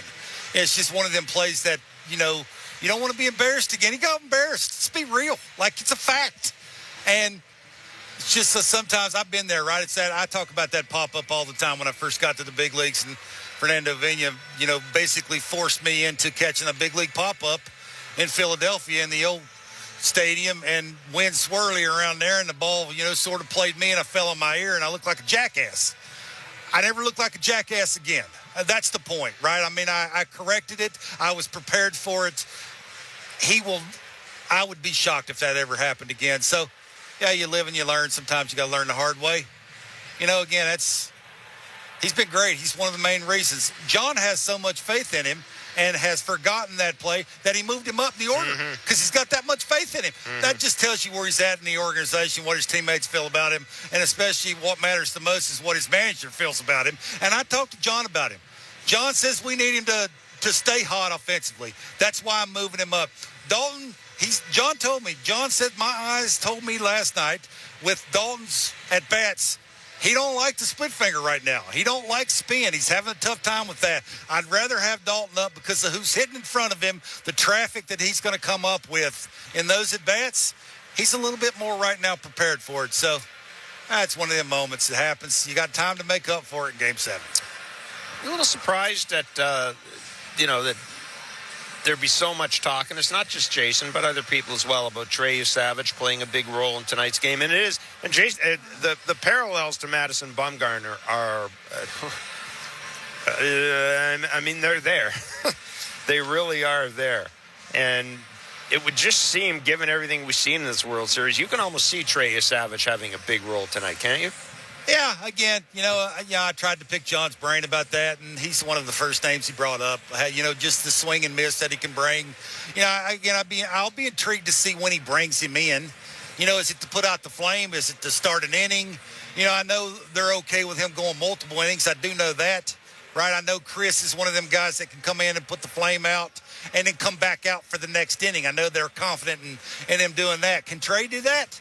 I don't know. We'll see. I mean, that's sort of a different little animal. Can he? Absolutely. Do they have confidence in him doing it? I don't know. Because we've never seen him do that here. We've seen him start.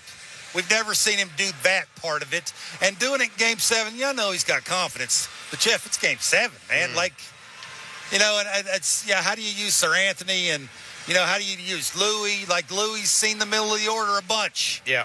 At some point, does that catch up? Are you scared about that? Do you show that part of it? A different look. Could that be Trey? Like, there's ways, Jason's right about John being able to, because he's got a few more sort of predictable avenues that could get him to the 27 outs. I'm just intrigued. All of those names are available. It's just how's John going to piece it together? If you are wondering, Let's take a look at what has happened to the last 7 teams that were in a position to win the World Series in Game 6, ended up losing it, and had to try again in Game 7. 2016, then Cleveland. 2016 Cleveland, they also lost Game 7.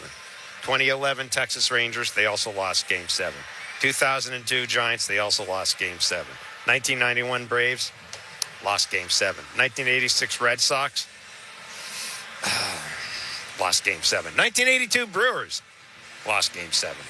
1972 Athletics, won Game 7. So that's the only one in like 40 years? The last 40 years. Now, that could just be, I mean, you know, that is history. Yeah. That is history. I don't know what it says. I mean, every World Series has its own story. Every World Series champion has its different strengths and its different weaknesses. Yeah. It's like that question you asked Jason about, you know, why is it that name that nobody expected it to be? Because baseball, eh? Well, that, and I think the other manager sort of makes sure that he doesn't let the other team's best players beat him. Yeah. And it's always that you forget right about, I don't know, Ernie Clements in the word. It's that kind of thing, right? Where you put so much energy into not letting everybody else beat you. You forgot about the dude that won the MVP that day. Yeah, look, I have no idea what that means. I just, again, I know that 2025 Jays are different. And they've come back from this a bunch of times. And hopefully they win their 105th game tonight. There you go. We are just a little more than an hour away from first pitch at the Rogers Center, Game 6 of the 2025 World Series. There will be no baseball tomorrow.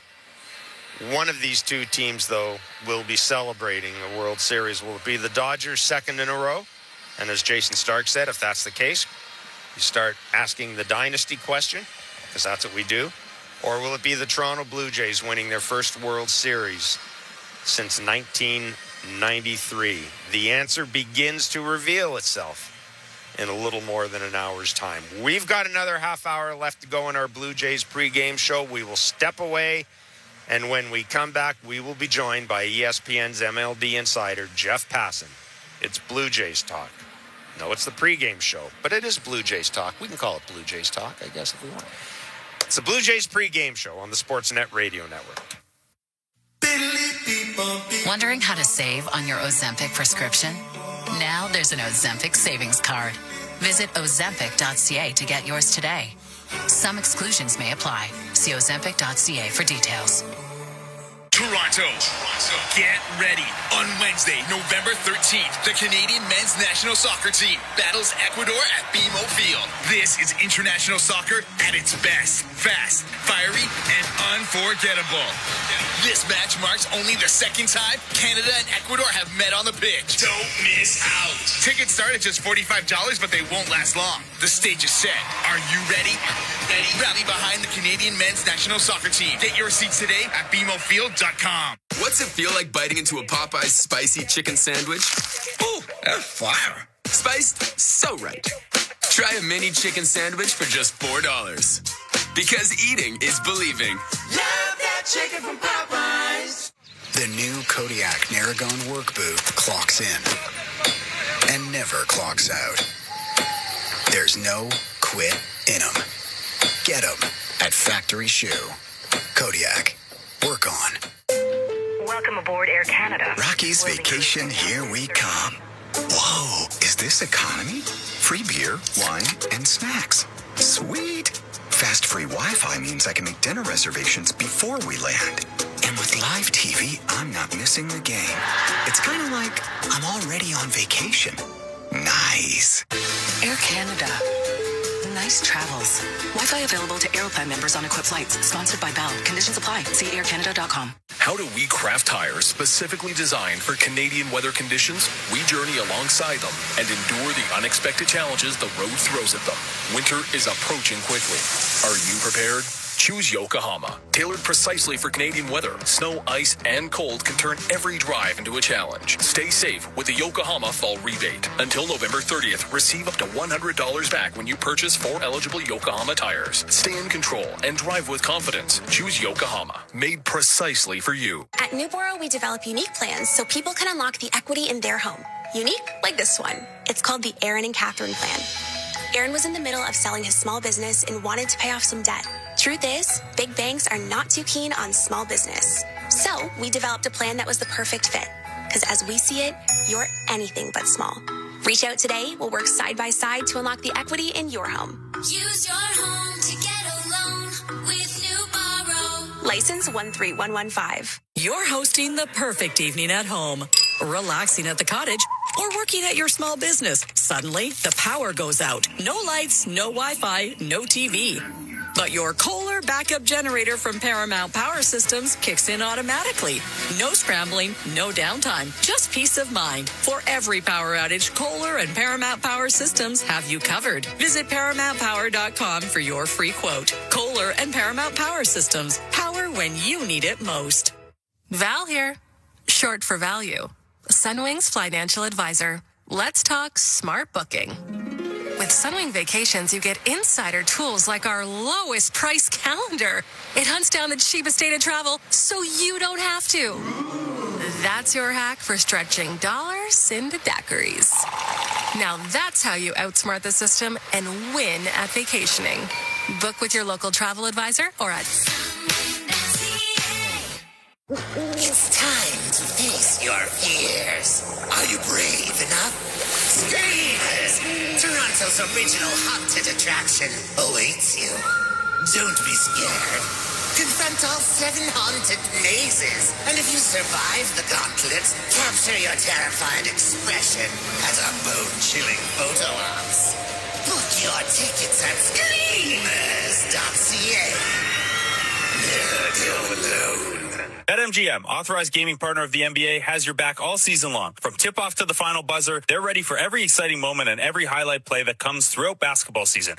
Download the BetMGM app. BetMGM.com for terms and conditions. Must be 19 years of age or older to wager. Ontario only. Please play responsibly. If you have any questions or concerns about your gambling or that of someone close to you, please contact Connects Ontario at 1-866-531-2600 to speak to an advisor free of charge. BetMGM operates pursuant to an operating agreement with iGaming Ontario. Pizzaville's got a really big special. Feed 4 or more for only $19.99 with Pizzaville's 3-topping extra-large pickup special. Bigger than 2 medium pizzas. Order online or call 416-736-3636. Hey, it's Matt Marchese. And I'm Mike Futa. We're discussing the top stories of the day across the NHL and the hockey world, weekdays at noon. It's the Fan Hockey Show on Sportsnet 590 The Fan and wherever you get your podcasts. CJCL Toronto.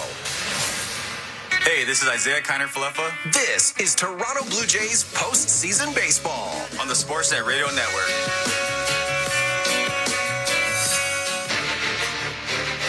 Welcome back to the Rogers Center. We're an hour away from the first pitch, Game 7 of the World Series. And the story will continue to be written, either the Blue Jays with their first World Series title since 1993, or the Los Angeles Dodgers with 2 World Series in a row, and then we can start talking maybe a little bit about a dynasty.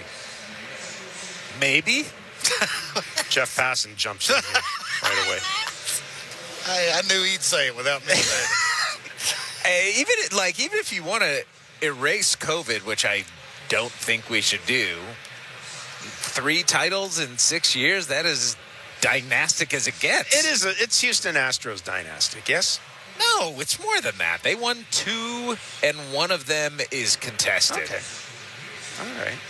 And if you want to talk Dodgers dynasty, they lost in 2017 to that Astros team. So there you go. That's in theory 17, 20, 24, 25. I mean, the Red Sox won 4 in 15 years.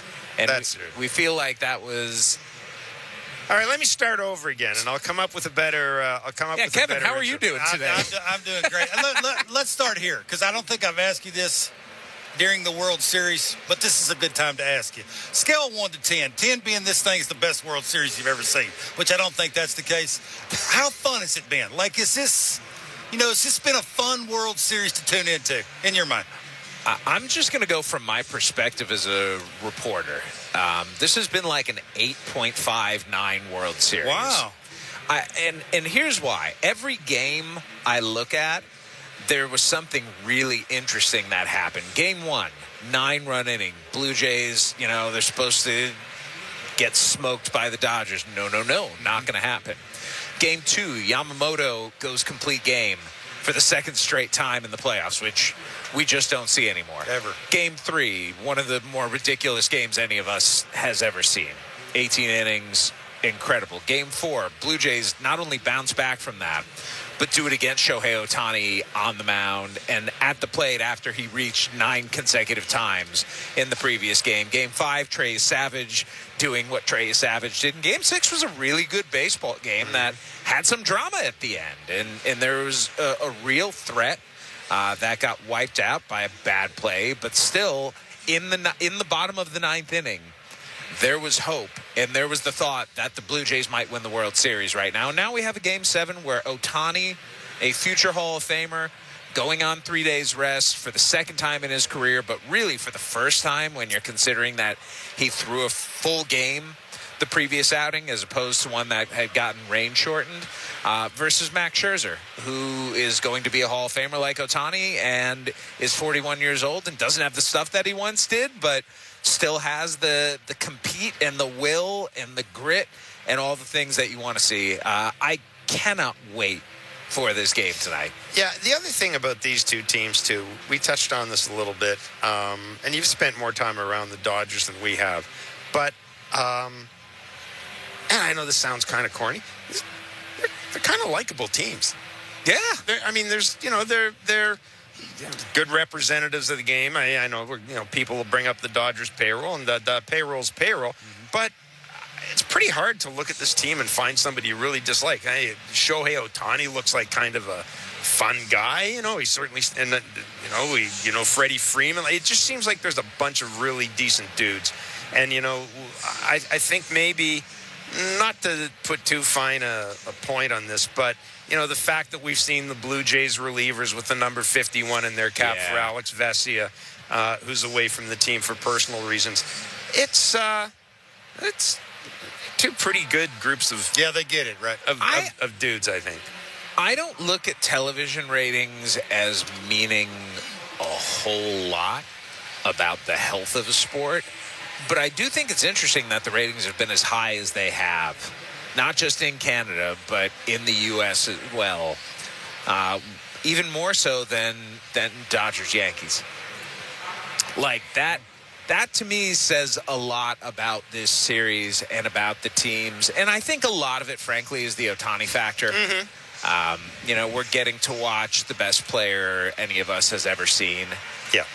At his... It's like watching Michael Jordan when he was in the end. Yeah. Even if you weren't a Bulls fan, you're watching because it's Michael Jordan. Yeah, exactly. And the fact that Ohtani's going to be on the mound tonight, it adds a layer to this game that it didn't even need because it was Game 7 already. And I wrote about this earlier today, and I'm curious if you guys agree.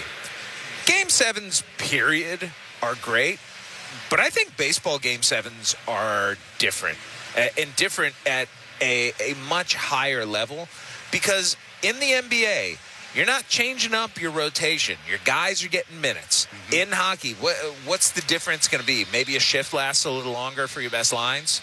Yeah. In baseball, everything is backward tonight. You have no idea who's going to pitch when. There are not roles. You just have to get up to 27 outs. And you do it by any means necessary. And to me, Game 7, as much as it is a showcase for the players, is a showcase for the managers, too.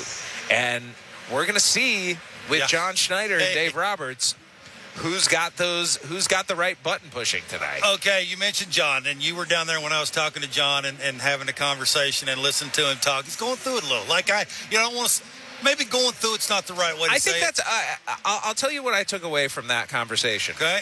He does not like talking to you at all. Oh, that's true. Well, I mean, you notice that, eh? No. I'm kidding. It's like he grabs a steak and a ham and a clove of garlic or something like that. You know, to slay the vampire. It's you again. No, that wasn't at all. I think, you know what I think it is? I appreciate this about John Schneider. He's just a regular guy, and he can't hide what he's feeling inside, and what he's feeling is what any of us would be feeling. It's the weight of the world right now, and it's the knowledge that you're the person in charge of the deployment of everything that's going on out there.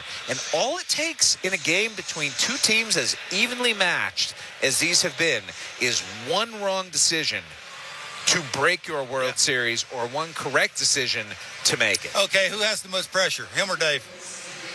I think Dave. You do, really? Yeah, I do. Well, 30 years between World Series, and you know you had the lead 3-2, and you could have closed this thing out already. Really, like the $500 million with the best player of all time, two Hall of Famers behind him, a rotation full. Clayton Kershaw's last year. Who do you think has the easier path to 27 outs? Because I'm with you. I think John Schneider does. You know, unless something catastrophic. There, I'm just undoing my argument. But, no, I think he has an easier path to 27 outs, frankly. I think he may have more options. Yeah, I 27 outs. I think that's right. I think he's got more options. And if I'm Dave Roberts, once Shohei Ohtani is done, I'm trying to get a lefty into the game as quickly as I can to see just how many guys I can force John Schneider to go and pinch hit and to turn guys around, and then you go back to your right-handers. Pressure. Yeah, absolutely. There it is. So you're sort of my argument that John, you know, that kind of, we've seen that. I hate to bring up Game 3. Oh yeah. You know, he basically ran out of the lineup. That's basically what he did. I mean, he was putting out a Dunedin lineup for the last essentially 10 innings that game. And I wonder how much has he learned from that, and is he? I talked with him after the game last night, and he was saying, you know, this is a game where heroes are made and second guessing happens, and I'm hoping to have more of the former than the latter. He moved Addison Barger up into the 5-hole. There's no way you take him out of the game when you do that. No way. That's a run-producing spot. You've moved him there because the dude that was there last night didn't look good. Yeah. That's my point. Is it's kind of that. I understand what Jeff's question is about the pitching side of it, and you know you have that starter that's rested, and you can get the most out of him. And Ohtani, you know, you're flipping a coin or whatever that is. But it's those in-game. Do I or don't I? I've done it all year. Why shouldn't I do it? But I saw it, and it didn't work when I did do it in the World Series. Yeah. You know, and I think the other thing too is, you know, that there's been a lot of scripting going on. Absolutely. For this, but what happens when that first part of the script needs to be changed because somebody just doesn't have it? Yeah, the script is nice to have, but if you follow it and you don't have that willingness to look beyond what you've planned, that to me is where you get into trouble. Yeah. And I think John Schneider's done a really good job for the most part of reading this team and understanding what it needs and pushing the right buttons at the right time. But before you walked up and rudely interrupted me when I was having an in-depth conversation with John on the field down That is there, accurate. He was much happier to see me. I was deep in conversation with him, and Jeff walked up, you know, passing and interrupted me. So I'm just kidding. It was a fun time. I was asking about sort of how he's going to handle the pitching and where, you know, kind of Max would go and Trey, you know, that little bullet you got when you're using that. Everybody thinks Trey Savage is going to be a factor. And I said, you know, sort of when would you take Max out? And he gave me the answer of, you know, where I'm at in my sort of career as a manager, I'd right now rather be a little too late than a little too early. What do you make of that? I'd rather be a little too early than a little too late. I think in past experiences, he's pulled the switch a little too early, as we've seen. Yeah, the thing is, though, okay, so that's the intriguing part of this. You're right. There has never been a situation, though, where he knows tomorrow he's not going to have to use anyone anymore. And I think that's a differentiating factor that would lend me to think you pull someone to her. And look, one guy in this game has managed a World Series to Game 7 before, and it was Dave Roberts back in 2017. And if you recall, 11 pitches into that game, Yu Darvish was down 2-0 already, and he stuck with him. And then they're in the second inning, and he's got 2 outs, and another run has crossed the plate. And do you guys remember who came up after that? George Springer, who hit a 2-run home run, made it 5-0 in the second inning. Yu Darvish was gone, and at that point, I'm not going to say the game was lost, but you know how much more difficult it gets when you're down 5 runs that early in the game. And so that, to me, is what you are... Not just what you're trying to put up a wall to prevent, but if Max Scherzer allows multiple base runners, I'm getting him out. That's all you think it should be? I'm with you completely. Here's why. Because he is so susceptible to the home run. I'm okay with the solo home run. I'm even okay with a couple of solo home runs like he had in Game 3. Yeah.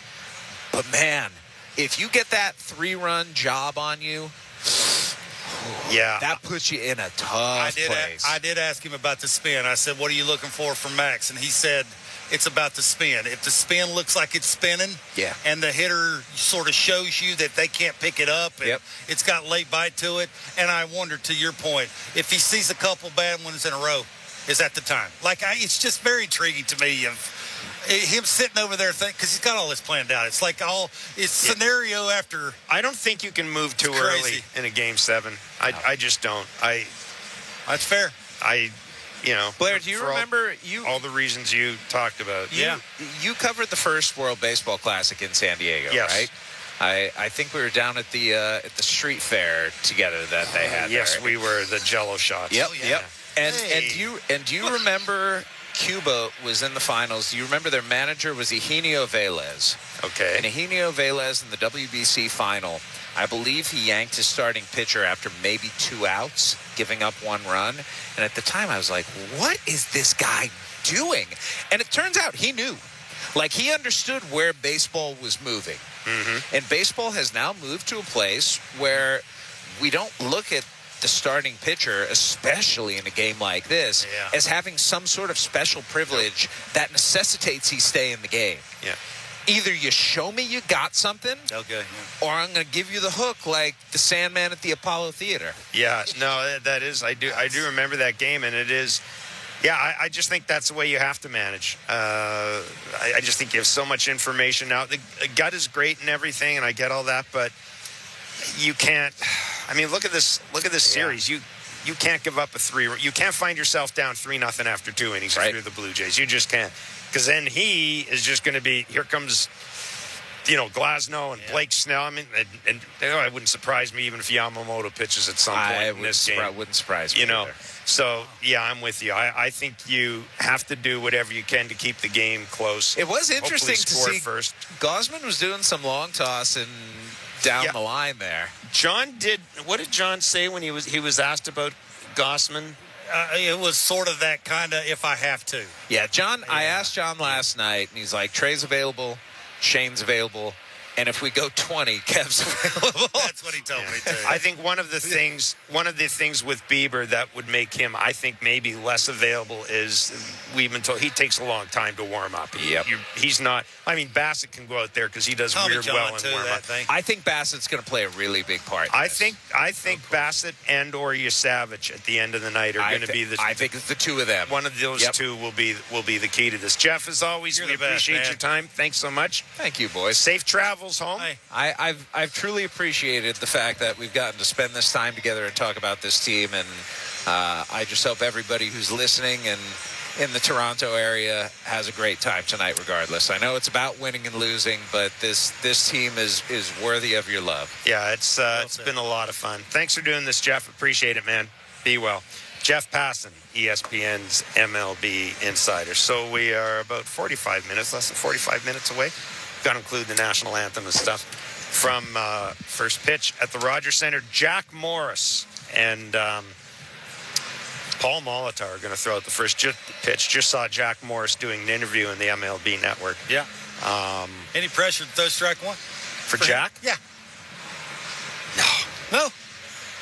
I mean, I think Jack kind of wishes there was somebody standing at the plate so he could brush him back a bit. I know Plor hasn't stopped thinking about that. Talking about it? I mean, I'm never. The first pitch just freaks me. I would never throw first pitch. You would? Ever. Well, you're afraid never. to get booed. That's the only reason. Well, that's part of it. But I also, I also realize that I mean, we've all stood in the mound and kind of messed around. Yeah. And there are a lot of places I don't belong on the planet. Yeah, well, one of them's on the mound. Well, it's almost kind of like, right, you're throwing out the first pitch because you used to be awesome. And if I bounce this sucker or hit somebody in the sweet spot, you know what I'm saying? Like, it's going to make me look like I have never done it before. So it's that, No, it's not. It's just not it's not a thing. I'm a big fan of doing it at the foot of the pitching mound. And really? And then saying, come on. Then you can say, that, the pitching mound is it's a pitcher's sanctuary and it's a religious thing. I don't want to step on the mound. I don't want to mess it up. Boy. You can always play that. Yeah. Well, I mean, it's one of those things that looks. You've never done it anywhere. Thrown out the first pitch. No. No, I know. I'll tell you a funny story. My lovely wife was invited to do that somewhere. I can't remember where it was at. There you go. She practiced. How come I can remember that and you can't? Because she gets invited everywhere. Yeah, that's true. She practiced for a week and then she bounced it and she felt awful forever. Just forever. Like, it was. So, yeah, it's, it's one of them things. I just wonder, Jack, I'm sure is going to let it eat and be kind of cool to watch. All right, you've asked everybody this. We've asked everybody this. I have to ask you. I'm going to ask you Barker's keys to the game tonight. Doesn't have to be Jay's keys. Doesn't have to be Dodgers' keys. Do we both think that because it's Game 7, do you have the feeling that as Jeff Passan and I mentioned, that Yasavich and Bassett, one of those two guys, are going to play? It just feels like for some reason, it feels like it's a Yasavich game. It just does. Yeah, I'm not sure. You know what? Look, I think they're going to be used. To what extent, I have no idea. Like, you know what? Look, I've asked enough people and asked the person that would know. And, he's well prepared to use whoever he has to have in certain situations. And there's a pecking order. And those two guys are at the top of it. Like, I'm sure you're going to see them the first couple coming out of the pen, putting out the flame. And he's not afraid to, have them have an up, down, or two, depending on what the scoreboard's telling them. And, just sort of the way they've been pitching here lately and the way Trey's outing looked. Again, I get back to that. We haven't seen Trey do this. It's been a very long time. I know it's the 7th game of the World Series. And as John Schneider said, he has been, he's been used. He's been in the bullpen in the minors. We know when he goes through it, it's normally the first inning. So, there's going to be some, make sure you're raring and ready to go before you come into game, right? You got to be sweating like what before you run on the mound, and I'm sure he will be, and he'll be well prepared. I think Max has got to get out of the first inning. To your question about what the keys are for the Jays, he's got to get out of the first inning. Like, he's got to, no matter what, no matter how it looks, that scoreboard's got to say 0 when he's walking off the field in the first inning. And the Jays got to score first. Like, it's just that pressure of playing catch-up. It's just too hard. We saw it last night. It lets the air out of the room. You can feel that vibe in this building when they're playing from behind. Even if you're not nervous as a player, you can feel that. It starts to seep into your body. You don't want that. You chase. Your bats don't look the way they're supposed to look. The way you pitch don't look the right way. Like, those are two keys for me is a must in Game 7. It's just sort of, you got to get the momentum. I hate that word really because sometimes that's a little overused. But I think in Game 7s, when you're at home and, just who you are as a team and sort of how you can feed off the vibe of the crowd because of the way the crowd stepped up here, I just think it's a must. And hopefully they do that and they get off to a good start. And if I'm Dave Roberts, I'm thinking the same thing. Hopefully one of my Hall of Famers run into one in the first inning. It's 1-0, and then I can unleash whoever I need to unleash as quickly as I can unleash them. Yeah, I think it's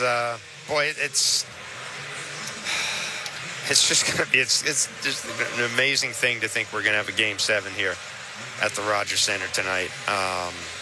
And just with everything to play for. I think back to where we were in spring training, what we were talking about, well, one way or another, but just the way this whole year has transpired. And here, the game's biggest showcases in Toronto. And, you know, the guys we've gotten to know, like John Schneider. Remember John Schneider as an interim manager replacing Charlie Montoyo, and just all these different people you've kind of gotten to know, people who've sort of grown up with around the team, and they're on the game's biggest stage, and it really is something. And I mean, there are a lot of folks you could look at and say you'd like to see him have a big. I mean, listen, yeah, I'd love to see Bo Bichette have a moment. That's my guy today. I'd love to see Bo Bichette have a moment tonight. I think he's due for one, Jeff. Besides being just, we like him and. We root for the individual because he's a really good hitter and he does things that most offensive players are not supposed to be able to do. He just hasn't really had that moment to where it's like, there he is. Like, he was a huge part of sort of their success in hoisting the trophy. So, for me, he's the dude. I mean, you'd love to see sort of that Addison Barger, too, kind of wiping away what happened last night. But for me, it's Bo. Can't wait to see it. No, it's going to be a lot of fun. Well, listen, folks, we're just a little more than half an hour away from first pitch. It is Game 7 at the Rogers Center. A reminder, we will be doing a fairly lengthy edition of Blue Jays Talk following the game. Kevin Barker and Jeff Blair, feel free to join us, text us, call us. We'll either be popping champagne together or we'll be crying in our beer. One of the two. I have a feeling it's going to be a good night, though. Don't tell anybody. That's just me. The next voices you hear will be the men who will bring you the call of this game, the men who have brought you the call of this entire 2025 season, Ben Shulman and Chris LaRue. So, thank you so much for joining us. Enjoy Game 7. Does not come around very often. Trust me.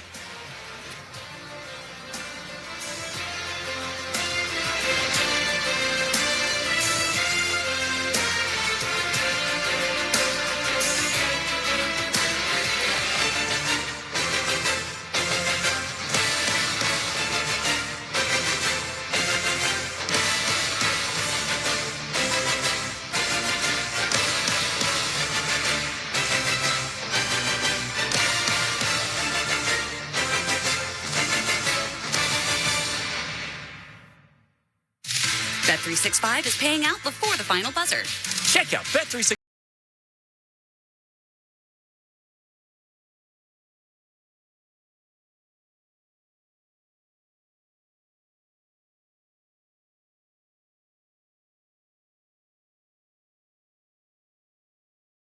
Of the NHL. Must be 19 or older. Ontario only. Please play responsibly.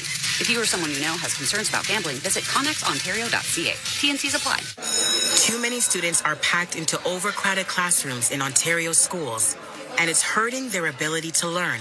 But instead of helping our kids, the Ford government is playing politics, taking over school boards and silencing local voices. It shouldn't be this way. Tell the Ford government to get serious about tackling overcrowded classrooms, because smaller classes would make a big difference for our kids. Go to buildingbetterschools.ca. A message from the Elementary Teachers Federation of Ontario. We Will Rock You, the worldwide smash hit musical by Queen, returns to Toronto this holiday season in a brand new Canadian production, featuring 25 of Queen's greatest hits. We Will Rock You is more than a title. It's a promise. We Will Rock You, November 28th through January 4th at the CAA at Mirvish Theatre. Get tickets at mirvish.com. Hockey. It's taken over our basements, our driveways, and our backyards. And at Rona, we wouldn't change a thing. That's why we make sure your home can take any hits hockey throws its way, so hockey can keep taking over your laundry rooms, your living rooms, your garages, your kitchens. Make sure your home is ready for hockey season with Rona. Build it right, build it Rona. Wondering how to save on your Ozempic prescription? Now Now there's an Ozempic savings card. Visit Ozempic.ca to get yours today. Some exclusions may apply. See Ozempic.ca for details. Welcome aboard Air Canada. Rocky's Vacation, here we come. Whoa, is this economy? Free beer, wine, and snacks. Sweet. Fast free Wi-Fi means I can make dinner reservations before we land. And with live TV, I'm not missing the game. It's kind of like I'm already on vacation. Nice. Air Canada. Nice travels. Wi-Fi available to Aeroplan members on equipped flights. Sponsored by Bell. Conditions apply. See aircanada.com. Explore YMCA youth programs. From leadership and mentorship to travel, camps, and community support. Find new friends and build confidence. Learn more at ymcagta.org/youth-programs. Wendy's most important deal of the day has a fresh lineup. Pick any 2 breakfast items for $4. New 4-piece French toast sticks, bacon or sausage wrap, biscuit or English muffin sandwiches, small hot coffee, and more. Limited time only at participating Wendy's. Taxes extra. Inviting Toyo drivers to test their winter-rated tires was a great idea. Thanks. In the changing conditions, Drivers on Toyo's all-weather tires look really confident. and during those tough, slippery conditions, Toyo microbit technology is keeping them safe. 'Cause? They've got nuts that really grip. how about another test? Test successful. You just can't phase a Toyo driver. The Toyo rebate event is on now. Save even more on select sets of 4. Details at toyotires.ca. Toyo Tires, making tires for your road. With a Subaru, a vehicle that's built to last comes standard. Heated front seats? Standard. High ground clearance? Standard. Eyesight driver assist to help spot the scooter delivery guy texting, merging, and eating all at once? Standard. Parallel parking perfectly while someone watches? Uncommon. But in a Subaru? Standard-ish. Subaru. Uncommon comes standard. Hurry into your local Subaru dealership today for lease rates from 1.99% for 24 months on select models. And get great value that, you guessed it, comes standard. Conditions apply. See dealer for details. Small businesses often start with a passion to make a difference for their community, and they rely on us to help them succeed. Scotiabank supports business owners with personalized advice, tools, and rewards to help your business thrive. Find out how you could earn up to $880 in bonuses and savings for your business. Get started today at scotiabank.com/business offers. Conditions apply. Offer expires November 30th, 2025. Full details are available at scotiabank.com/business offers. Offer subject to change. What's it feel like biting into a Popeye's classic chicken sandwich? Whoa, crunchy. Shatter crunchy. Try a mini chicken sandwich for just $4. Because eating is believing. Love that chicken from Popeyes. How do you measure those intangibles in sport? The whole no I in team philosophy. It doesn't matter who it is. Everyone's going to go out there and put their best foot forward. What is the value proposition on good vibes? I love this team, man. I love my teammates. This year, the Blue Jays have unlocked something extra special. We are a tight-knit group. Our clubhouse is very intertwined. We do everything together. The perfect example of it takes an entire team. Ernie Clement, Dodgers him in his 8th, and Lucas delivers again. Keep it going. Just keep Swinging a fly ball. On. Left field and deep. Going. Staying true to what brought us all here. A Springer. Cause I love the adrenaline in my veins. And hey, it kind of worked out the last time. Here's the pitch on the way. A swing and a belt. Left field. Way back. Blue Jays win. The Blue Jays are World Series champions. Get ready, Canada. The battle begins now. The Toronto Blue Jays are back in the World Series. Game 7 starts now. On the Sportsnet Radio Network. One game to decide it all. Game 7 of the World Series from Rogers Center in Toronto pits the Los Angeles Dodgers against the Toronto Blue Jays. Will Toronto and all of Canada end the night in frenzy, or will the Dodgers cheers pierce through a silent Rogers Center by the end of the night? That's what we find out here in the final game of the 2025 season. Hi, everyone, and welcome to Rogers Center in downtown Toronto. I'm Ben Ben Schulman, alongside Chris LaRue. Show Ali is our host. Nick Blackmore is our producer. Christian Chiniti, Tom Young, Luke Swadron, and Stephen Coyle are our technical directors. Canada's team is making history in your local family-owned Crown Rust Control Centers in Winnipeg, Calgary, Saskatoon, and all across Western Canada are proud to be a part of it. For over 40 years, Crown has protected vehicles from rust, keeping them strong and ready for the road, just like a great playoff baseball team. Crown Rust Control, proud sponsor of your Toronto Blue Jays radio broadcast. It's a Hollywood-made matchup on the mound. Max Scherzer starts Game 7 of the World Series. Shohei Ohtani goes up against him, and we expect a lot of pitchers to feature in this game, both sides. We have a lot to take care of here before the first pitch, which is coming up in just over half an hour. So stick with us. Plenty to come on the Sportsnet Radio Network. You're listening to Blue Jays World Series Baseball, brought to you by your local family-owned Crown Rust Control Center, streaming at sportsnet.ca on the Sportsnet app and the Sportsnet Radio Network.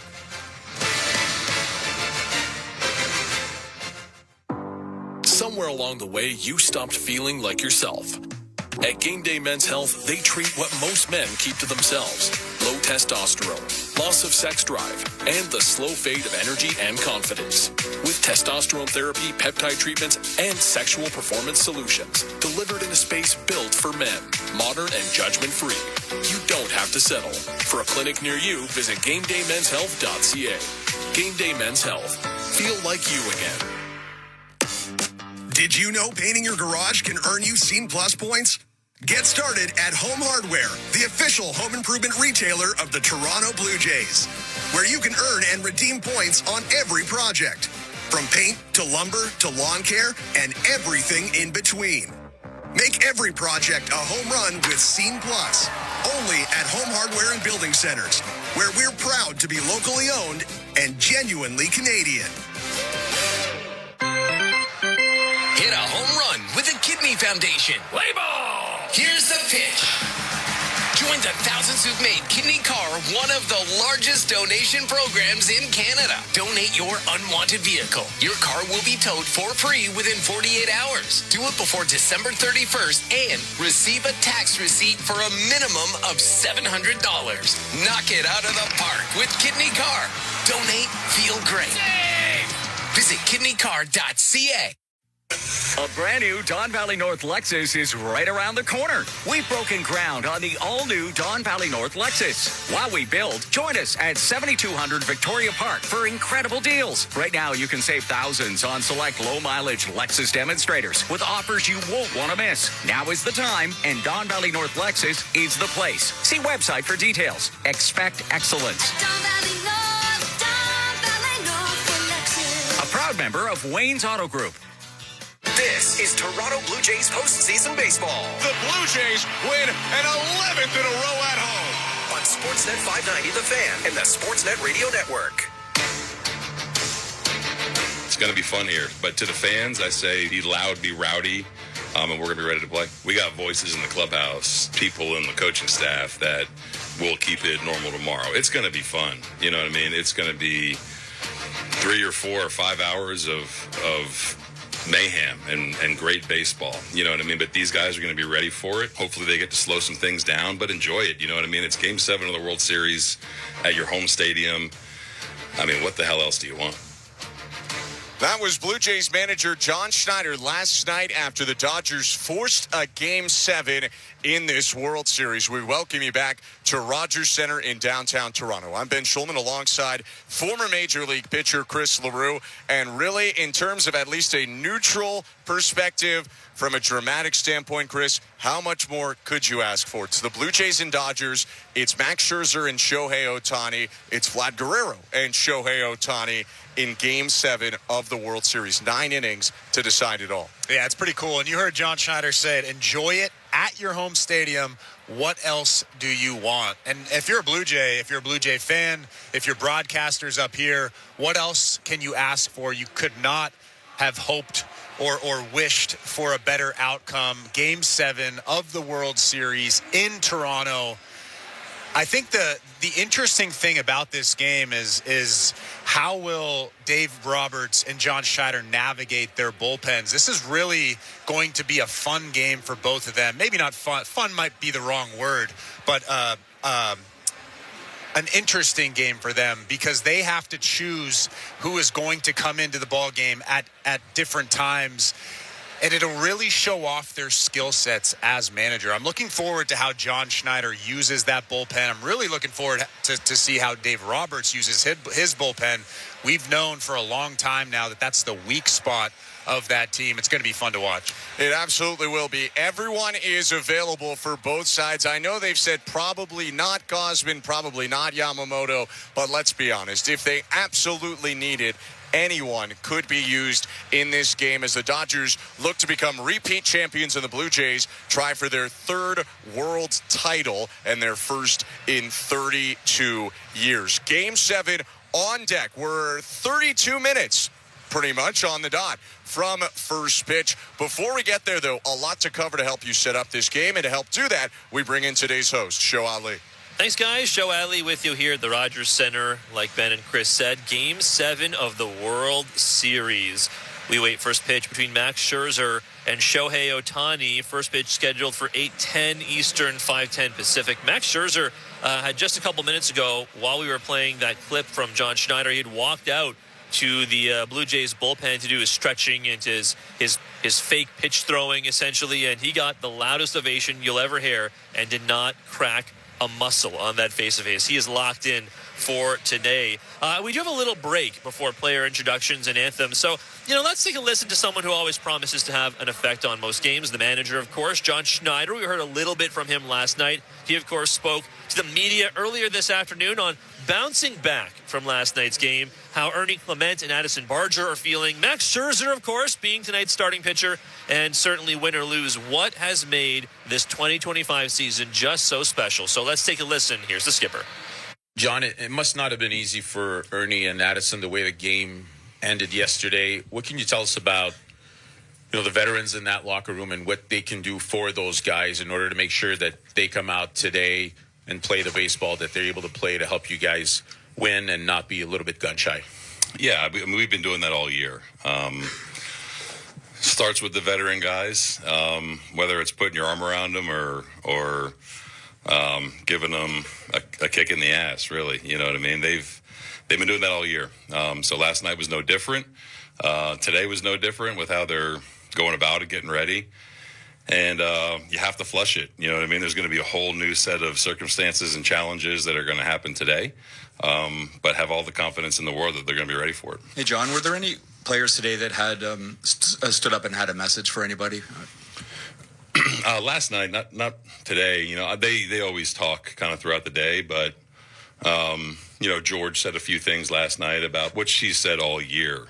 Just go play your game. It's another opportunity to just go play your game and out team another team. So you have to move on. I mean, this is 7 games for a reason. There's been storylines in every single game, you know what I mean? So not really focus on that, focus on what we got to do today. Hey, John, I'm curious what the process of planning your pitching for a day like this is. Are you guys meeting, scratching out notes, like what if, or like what does that look like? Yeah, I mean, it's similar to what we do every day, really.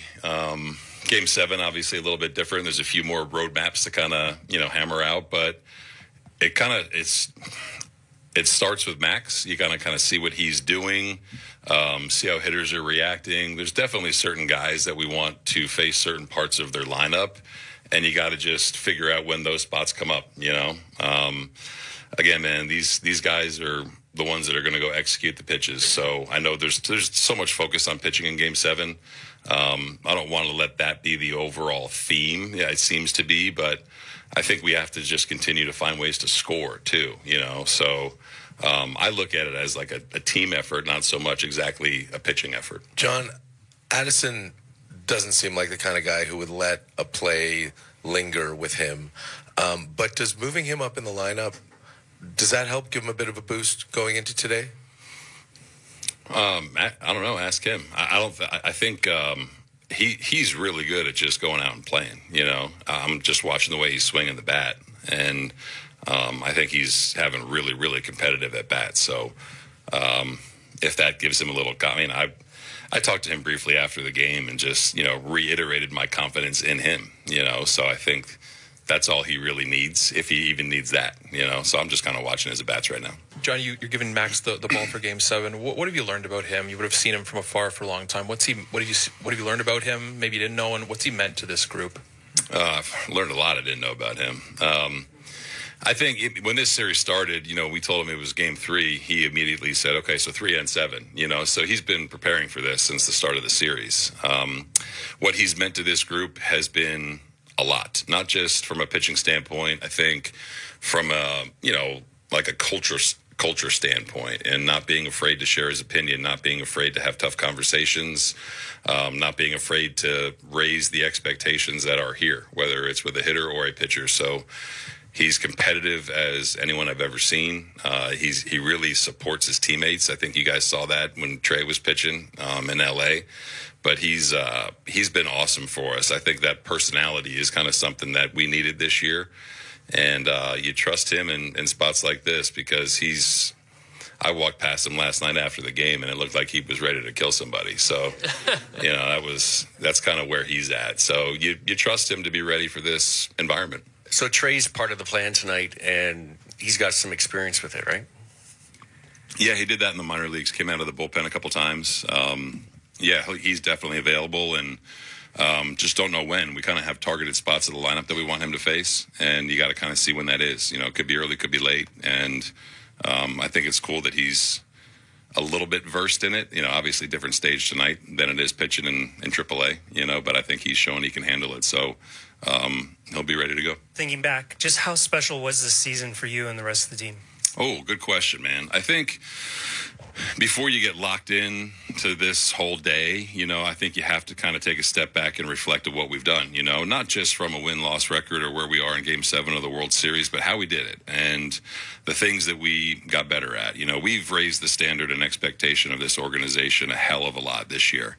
I think as a manager, you always want a team that any other team, any other coaching staff, any other person that is in the game, you can look at a team and say that's what they stand for and that's what is important to them. And I feel like we've accomplished that this year. So that's what I look at. There's so many moments throughout the regular season, postseason that you're going to remember forever.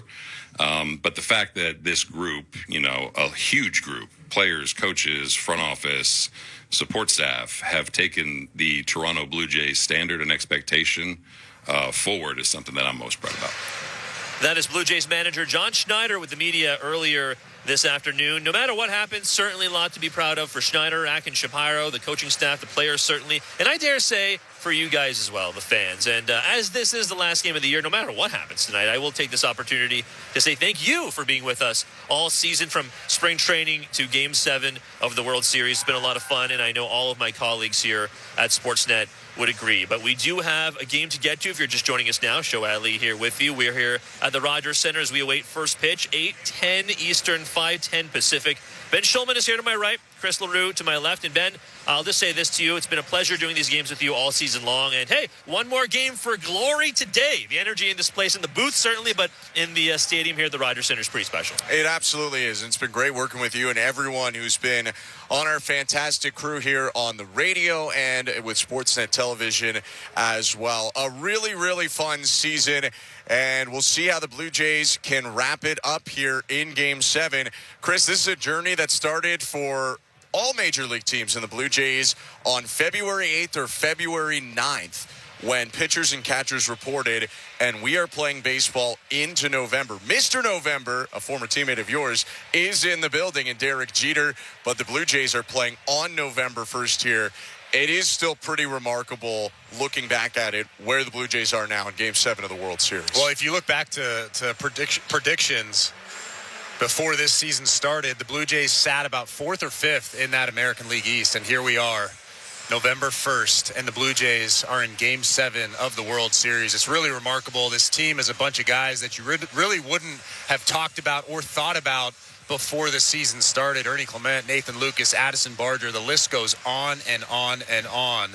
And they have just played out of their minds since about June, and it's been a lot of fun to watch, and I can't wait to see how they react in this really, really stressful environment. They've slayed the Dragons of Aaron Judge and the Yankees and Cal Raleigh and the Mariners. That one, of course, going 7 games as well. And now we have Game 7 of the World Series coming up here in Toronto. It's the Blue Jays and Dodgers. A reminder that first pitch of this game is scheduled for 8:10 Eastern, 5:10 Pacific. The fans are getting into their seats now for the pregame ceremonies. Members of our armed forces in the left field corner holding the huge outfield long flag as we get set to get going in Toronto. Hype video on. 9 innings to decide it. Can the Blue Jays win their 3rd world title, or will the Los Angeles Dodgers prevail and end up as back-to-back champions, the first back-to-back champions they would be since 2000. It all comes down to Scherzer, Ohtani, the Blue Jays, and the Dodgers, with all of Canada watching, with a lot of the United States and Japan, not to mention a lot of the world tuning in as well. The fates of this season come down to 1 game. With that, we give it over to public address Tim Langton at Rogers Center. Blue Jays for Game 7 of the 2025 World Series. Here's the starting lineup for the Los Angeles Dodgers, managed by Dave Roberts. Batting first, the designated hitter, number 17, Shohei Ohtani. Batting second, catcher number 16, Will Smith. Hitting third, playing first base, number 5, Freddie Freeman. Batting fourth, the shortstop, number 50, Mookie Betts. Hitting fifth, playing third base, number 13, Max Muncy. Batting sixth, the right fielder, number 37, Teoscar Hernandez. Batting seventh, center fielder, number 25, Tommy Edman. Batting eighth, left fielder, number 8, Kike Hernandez. Batting ninth, playing second base, number 72, Miguel Rojas. Starting pitcher for the Dodgers tonight, right-hander number 17, Shohei Ohtani.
Pitcher for the Blue Jays tonight, right-hander number 31, Max Scherzer.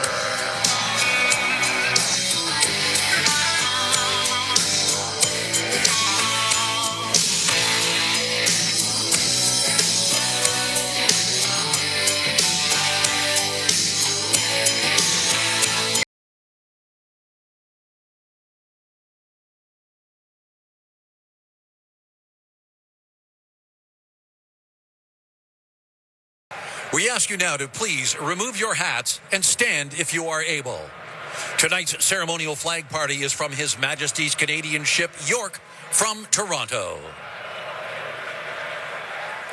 With us to perform the Star-Spangled Banner, American Idol finalist and internationally acclaimed recording artist, Pia Toscano. Oh, say, can you see by the dawn's early light what so proudly we hailed at the twilight's last gleaming, whose broad stripes and bright stars through the perilous fight o'er the ramparts we watched were so gallantly streaming, and the rocket's red glare, the bombs bursting in air, gave proof through the night that our flag was still there. Oh, say, does that star-spangled banner yet wave o'er the land of the free and the home of the brave?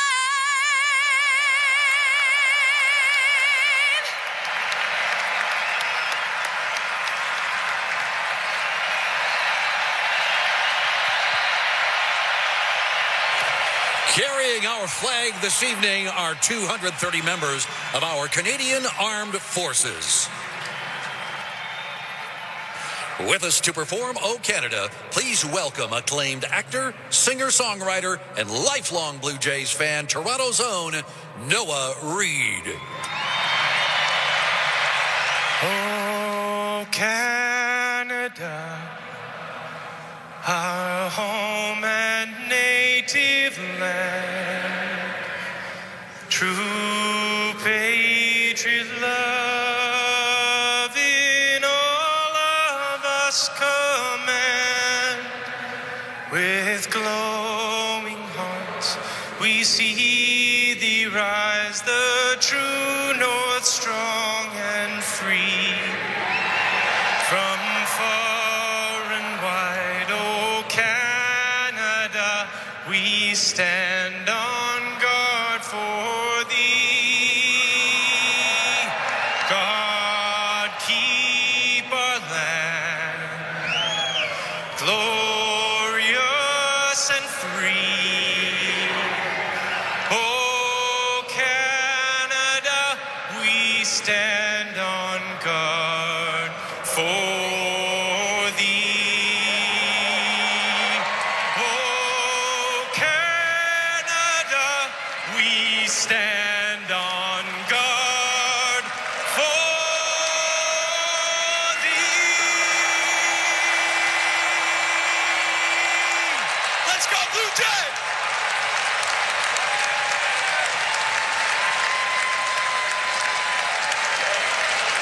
Rogers Center ready to go. Game 7 of the World Series is coming up. This is what you've been waiting 32 years for. The Blue Jays with an opportunity to take it home. It's the Blue Jays and the Dodgers with a scheduled first pitch of 8:10 Eastern, 5:10 Pacific. I'm Ben Schulman alongside Chris LaRue, and we will hold it here for a moment before getting it back to today's host, Show Ali, because it's another very special ceremonial first pitch, bringing back a lot of the stars from the Blue Jays' last great era, the mid-'80s to early '90s. And Chris, I'd imagine you especially will get a kick out of this one. Paul Molitor will be throwing out the first pitch alongside Jack Morris. Yeah, it's pretty cool to see those guys down there. They've been here for the last couple of nights two stars of that roster. I mean, just look at them down there. You can see the respect that the current roster is showing them, and they're about to jump out of that dugout like it's 92, 93 down there. Morris waiting just in front of Molitor on the dugout steps, third base side. Morris so integral on the pitching side. Molitor, one of the great hitters that the Blue Jays had during that run. And now they both head out onto the field. We've seen plenty of Blue Jays stars come out, throw out these first pitches. They call on two of them to try and get this crowd going here before Game 7. And Louis Varland and Davis Schneider will catch the first pitches. Varland from Morris and Schneider from Molitor.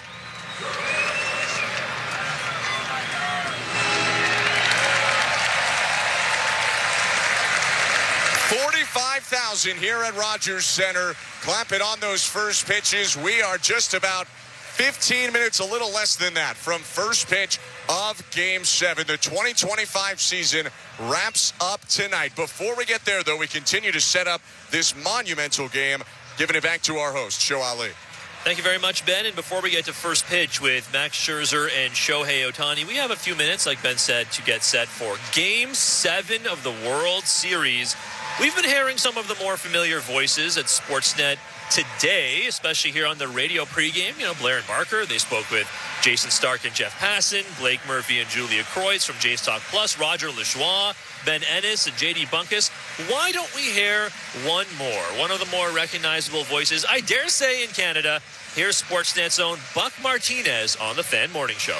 There's been so much comparison to the feeling of this team versus 15 and 16 and 92, 93. And, well, I can think of nobody better to compare and contrast those eras, having kind of seen it all. You know, we'll leave 15 and 16 alone for now, but how does this feel compared to, and, you know, just watching it night in and night out compared to 92 and 93? Well, you know what, in 92 and 93, we had a build-up to the 92 World Championships. You know, the team was good in 89 and 91, and, you know, it was loaded with all-stars.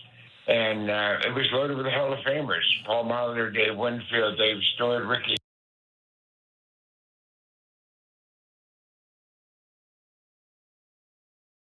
was going to go to the World Series. We thought they would be good. We certainly thought they'd be a lot better than a 74-win team, but this team has really come together, and those of you that have watched all season long, you can see how they play hard. They play for one another. They play baseball the right way. They don't strike out. They don't make errors in the field. They run the bases pretty well, and, you know, they pitch. And, you know, they're not going to have any Cy Young Award winners on their staff. They're not going to have a Rollins Relief Pitcher of the Year on their staff, but the overall unit, the 26 guys that are on this roster, make up a hell of a team. And all they've done is put themselves one win away from beating the defending World Series champions and the team with the highest payroll in the baseball, and the team with no fewer than at least 3 Hall of Famers in the lineup, and definitely some Hall of Famers on the pitching staff as well. And it's the reason why the Dodgers were heavy favorites to win this World Series coming into it, Buck. But have the Blue Jays shown the baseball world something with the way they have coalesced, that it doesn't always work out this way, that you do have to have very skilled players that are good at the game, but there is something to be said for a cohesive baseball team as opposed to just the most skilled team? Yeah, absolutely. You know, I think now into the postseason, the Blue Jays have had 54 come from behind wins. And that's just determination and character and grit. They play hard. They never give up, no matter what the situation is. And I think, too, when you think about the tough losses they've had, they lost an 18-inning game on one pitch and came back the next night and won. They've been doing this all year long. They got down 0-2 to the Mariners in the championship series, went out to Seattle, won 3 out of 4, and then came back home and won 2 more games at Rogers Center. They believe in themselves, and that's all you could say. And, you know, there's no question that Shohei Ohtani, Mookie Betts, and Freddie Freeman are great players. But like I said the other night on the broadcast, any given moment, any team can beat another team over the course of 9 innings. And I think that's what we saw with Shohei when he pitched. The Blue Jays got to him. And that's what we saw with Blake Snell twice. Blake Snell had given up 2 runs in his previous 3 postseason outings, and the Blue Jays scored 5 on him twice. So it just tells you, and, you know, I'm so tired of hearing people say, well, the opposing pitchers didn't have a very good night when the Blue Jays beat them. Well, that's why the Blue Jays beat them, because they're a better hitting team than most of the teams they face. And I think it's just a reflection of how good these guys are at the plate, how good they are defensively, and how determined they are as a pitching staff to get it done. That is Buck Martinez, who right now is upstairs, just above us, with Dan Schulman for the TV broadcast. Buck, a busy man these days. He also narrated the opening to Hockey Night in Canada tonight, combining the Jays winning in '93 and the last Canadian team to win the Stanley Cup, the Montreal Canadiens. Pretty cool stuff from the legendary Buck. If you are just joining us now, welcome, of course, to the Blue Jays radio broadcast. Joe Alley here with you at the Rogers Center as we get set for Game 7 of the World Series. Before we get you back to Ben Schulman and Chris LaRue, for those who have not yet heard them, let's get to the starting lineups. For your Toronto Blue Jays, George Springer is batting leadoff. He is DHing. Nathan Lucas is batting second. He is in left field. Batting third is Vladimir Guerrero Jr. He is at first base. Batting cleanup is Bo Bichette. He is at second base. Batting fifth, Addison Barger moves up a couple spots. He is in right field. Alejandro Kirk, he is batting sixth. He is catching, moving down. In Barger's spot, batting seventh is Dalton Varsho. He's in center field. At third base, batting eighth is Ernie Clement. And at shortstop, batting ninth is Andres Jimenez. Max Scherzer takes a 1-0 playoff record and a playoff 4.50 ERA into tonight's game. For Dave Roberts, Los Angeles Dodgers, Shohei Ohtani is DHing and pitching today. He is batting leadoff. Will Smith is catching, batting second. Freddie Freeman is batting third at first base. Mookie Betts is batting cleanup. He is at shortstop. At third base, batting fifth is Max Muncy. In right field, batting sixth is Teoscar Hernandez. In center field, batting seventh, Tommy Edman. Kike Hernandez batting eighth. In left field, Miguel Rojas is batting ninth. He is at second base. Shohei Ohtani, as we said, 2-1 in the playoffs. The 3.50 ERA and 25 strikeouts. All right, we're a couple minutes away from Game 3 of the World Series. The first such Game 7 in the World Series since 2019, when, whether you believe it is merely coincidence or something larger than that, Max Scherzer started for the Washington Nationals, who did win that fateful game, and the Commissioner's Trophy as well. Mad Max, of course, scheduled to take the mound in a few minutes. Before he does, though, let's get you over to the guys calling all the action on the Sportsnet Radio Network here at the Rogers Center. Here's Ben Schulman and Chris LaRue. Thank you very much, Joe. Game 7 on deck, about 5 minutes away from first pitch at Rogers Center. I'm Ben Schulman alongside Chris LaRue. And Chris, the Blue Jays, in heartbreaking fashion in some ways, fell yesterday. Looked like they might have been able to make the ninth inning comeback before a couple big pitches and big plays in that bottom of the ninth inning. But if there's one thing that this team has seemed to do as well or better than anyone in baseball, it's bounce back off of crushing losses, whether it be something like that, an 18-inning loss, or the couple of times this year in the regular season that they were blown out. They find a way, it seems, to come back, flush that, and treat every day as a new game. They'll have to do that here in Game 7. Yeah, that's what they've done really all season long. They seem to forget very easily about a negative thing that happened the previous day. Last night was very, very tough. Although the Blue Jays did outplay the Los Angeles Dodgers, it's always difficult to come out on the losing end, especially the way it ended with Addison Barger being doubled up at second base. With that being said, this Blue Jays team has showed a ton of resilience, not only in the regular season, but in the playoffs. That 18-inning game early on in this series was very, very difficult to come back from. The Blue Jays closed the book, they turned the page, and they came out and played two very, very impressive games after that 18-inning affair. I expect them to do that today. I expect Max Scherzer to go out there and pound the strike zone. We don't know how long Max Scherzer will be in this ballgame. I'm assuming he'll have a very short leash. John Schneider mentioned that. It's all hands on deck. We could see 8 different pitchers in this ballgame depending on how the game looks, but it's going to be very intriguing. It's going to be very fun. I don't know how Dave Roberts is going to navigate, especially with that shaky bullpen, but John Schneider seems very, very confident. At least earlier on today he did. Yeah, and he did mention on the pitching moves that, they have plans, but they're not necessarily just going to move on a preset plan kind of basis. If someone is pitching well or giving them an outing that they like, maybe that's Max Scherzer, maybe it's someone else, then they're going to stick with that guy for the time being. You mentioned Addison Barger and obviously the tough play to end the game last night, but that almost takes away from the fact that he's been one of their best players in this World Series on both the offensive and defensive side. And Chris John Schneider, as Show just read out to us, decides to move him up in the order to the 5 spot. Dalton Varsho swaps places in the 7 spot. They're riding the hot hand here in the last game of the season. Yeah, I like that move. Not only does it give you a 1 through 5 that's very, very good, very hot right now, but it also gives Bo Bichette some protection. He hasn't really had protection over the last 4 games just because Dalton Varsho hasn't been swinging the bat all that well. If I'm standing on the mound and I have a choice whether to pitch to Bo Bichette or face Dalton Varsho, who's slightly been struggling in this series, I'm going to pitch to Dalton Varsho all day long. With Addison Barger standing in that on-deck circle and Bo Bichette at the plate, I have to pitch to Bo Bichette. We could see Bo Bichette get better pitches to hit in this ball game, and that's really what excites me about this lineup more than anything else. On the other side, Dave Roberts will stick with the same lineup, a lineup that's averaged about 3 runs per 9 innings so far. Not 3 runs per game, but when you factor in they scored 6 in an 18-inning affair, about 3 runs per 9 innings, keeping Miguel Rojas in there. Blue Jays charge out onto the field, and warm-ups are starting before the top of the first inning in Game 7 of the World Series. The future Hall of Famer, Max Scherzer, takes the hill. 41-year-old makes his 3rd start of the postseason and his 2nd start of the World Series. Talking with a guy who's worked with him intimately this year, Tyler Heineman, before the game. He said one thing you love about having Max in this game is, will it go well, will it go poorly? This was a couple hours ago. He said, we don't know, but we know that it's not going to be because of the environment. It's not going to be because of the stage. Max is going to be Max and put himself in a position to do his best in this start. Yeah, I think there's a lengthy list, at least on this Blue Jays roster, of guys that I trust in a situation like this. But Max Scherzer is at the top of that list. A guy that's been there, done that, and he's had success in games like this. He's a guy that doesn't really let the moment get too big,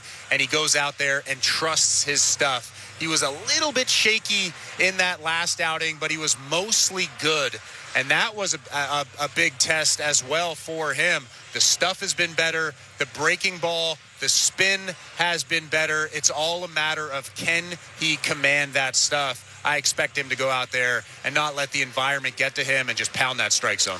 Game 3 of the World Series, which took place on October 27th. He went 4 1/3, 5 hits, 3 earned runs, a walk, and 3 strikeouts. Shohei Ohtani, in particular, had a big day off of him, hit a fastball that was up and in off the plate for a home run, and Shohei Ohtani will be the guy that he begins this game against.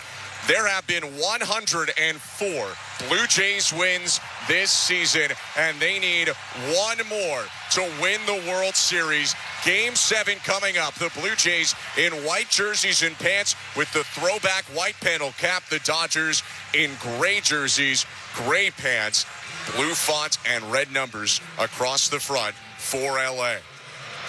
Shohei Ohtani steps into the box, spins the bat, brings it up to his left shoulder, and Scherzer is on the rubber. The wind, glove overhead, the kick and the pitch is upstairs and in with a fastball. 1-0 as he misses with the cutter to begin Game 7.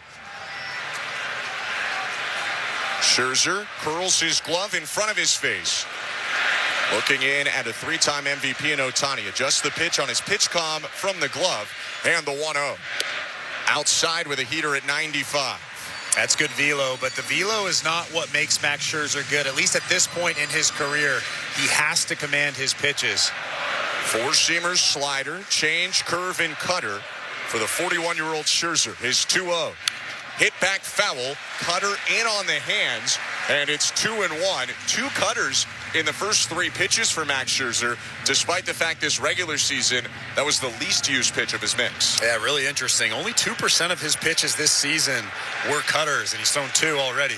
Kirk sets up inside, 2-1. Is lifted by Ohtani on a line right center. Varsho on the run, plays it on a bounce. Varsho leaps to keep the high hop in front of him, and Ohtani is aboard with a single on a changeup that was below the zone. Not a terrible pitch from Scherzer, but it's a leadoff single. Yeah, I would probably mix in more of those. They missed the spot a little bit. They were trying to go down and away with that changeup. That ended up more middle and down, and Shohei was able to golf that thing. Actually got it off the end of the bat a little bit and golf that thing into right center.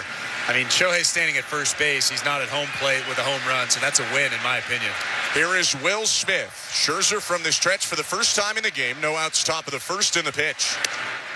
In there, 95 on the outside edge, strike one. First pitch of this game came down at 8:10 Eastern. The roof is closed in downtown Toronto. The catcher, Smith, the waits at 0-1. Here it is. And it's ripped foul left side, hanging curveball, but Smith out in front of it. It's 0-2. I think Scherzer got away with one there. That was a hanger right on the inside part of the plate. Will Smith was out in front of it. Really the only thing you can do with that pitch. You don't want to throw that pitch again there, though. Smith has had a big World Series, 5 RBIs in 6 games. Ohtani on first, a look by Scherzer in the 0-2. Hit on the ground and a diving stop at first flat. He turns, flips to Scherzer for the out. Backhanded diving play on the ground by Guerrero. Ohtani up to second. Huge play by Vlad. Could have been first and third, no outs. Instead, a runner in scoring position and 1 out in this top of the first. Yeah, not only do you keep Shohei Ohtani at second base, but you get the out at first base. Max Scherzer did a fantastic job getting off the mound and getting to first base. That's a huge out in this inning for Scherzer. 1 down in this first inning. That's brought to you by Armstrong Bird Food. Bring nature to your backyard with Armstrong, feeding Blue Jays since 1986. Visit ArmstrongBirdFood.com. Scherzer's pitch to Freddie Freeman. And it's hit high, left center field. Varsho in his sprint. Waves off the left fielder, Lucas. Edge of the track, Varsho makes the catch. Ohtani tagging. He'll advance to third as Varsho's throw bounces in a couple seconds behind him. Ohtani advances, but now 2 outs in the inning with a runner on third. That's a really good tag from Shohei Ohtani. He knows that Dalton Varsho isn't 100%, doesn't have the arm strength right now to throw him out. That was about 10 feet from the wall in left center, and he gets to third base really, really easily. I would imagine if anybody else is out there in center field, he probably doesn't tag from second base. Usually that's a high-risk, low-reward kind of tag, but Ohtani on third. Mookie Betts at the plate, 2 outs in the pitch. Down and away, ball 1. Home plate umpire tonight is Jordan Baker, Adrian Johnson at first, crew chief Mark Wegner at second, John Tumpane at third. In left field, Alan Porter. Down the right field line, Adam Hammer. 2 outs, no score, top of the first. Ohtani on third in the 1-0. Betts bounces it up the middle on the run. Jimenez stabs to his left side, throws across to first for the out. It's a scoreless top of the first for Max Scherzer. Works around the leadoff single from Ohtani, leaving him on third, and we'll see Springer, Lucas Guerrero against Ohtani when we come back. You're listening to Blue Jays World Series Baseball, brought to you by your local family-owned Crown Rust Control Center, streaming at sportsnet.ca and the Sportsnet Radio Network. Buck Martinez here to tell you about the huge Double XL 3-topping pizza from Pizza Pizza, just $19.99. That's a whopping 18-inch 3-topping thing of beauty for only $19.99. So hurry into Pizza Pizza today and bring a big appetite for a hot and fresh Double XL pizza. I'm loving this big voice. I may just call the game this way. Go to pizzapizza.ca. Your business runs 24/7, but what happens when your loading dock grinds to a halt? Get back in business fast with Bagley Overhead Doors and Docks. Your overhead door problem is our problem, and we're good at fixing problems. Repairing your overhead door, dock, or have truck restraints that require service? No problem. We also offer preventative maintenance inspections to eliminate the chaos and expense of unplanned emergencies. Bagley Overhead Doors and Docks, trusted for over 60 years. Visit BagleyOverheadDoors.com today. At Capital One, we're more than just a credit card company. We're people just like you who believe in the power of yes. Yes to new opportunities. Yes to second chances. Yes to a fresh start. That's why we've helped over 4 million Canadians get access to a credit card. Because at Capital One, we say yes, so you don't have to hear another no. What will you do with your yes? Get the yes you've been waiting for at CapitalOne.ca/yes. Terms and conditions apply.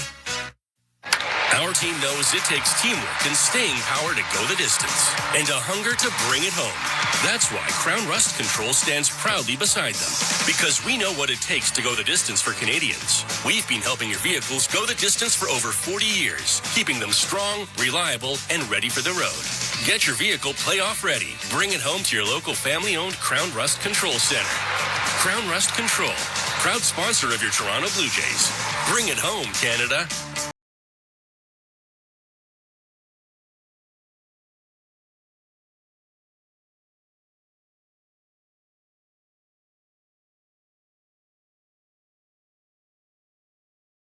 Valley North Lexus broadcast booth. Bottom of the first inning coming up. Game 7 of the World Series. No score. Blue Jays and Dodgers. Shohei Ohtani seemingly missing a lot of his warm-ups going into the bottom of the first inning. They've turned off the clock, but I don't believe they'll be giving Ohtani any extra time. After all, they already gave him a rule all for himself. But he will get the start in this Game 7. The 3-time MVP starts on 3 days rest for the second time in his career.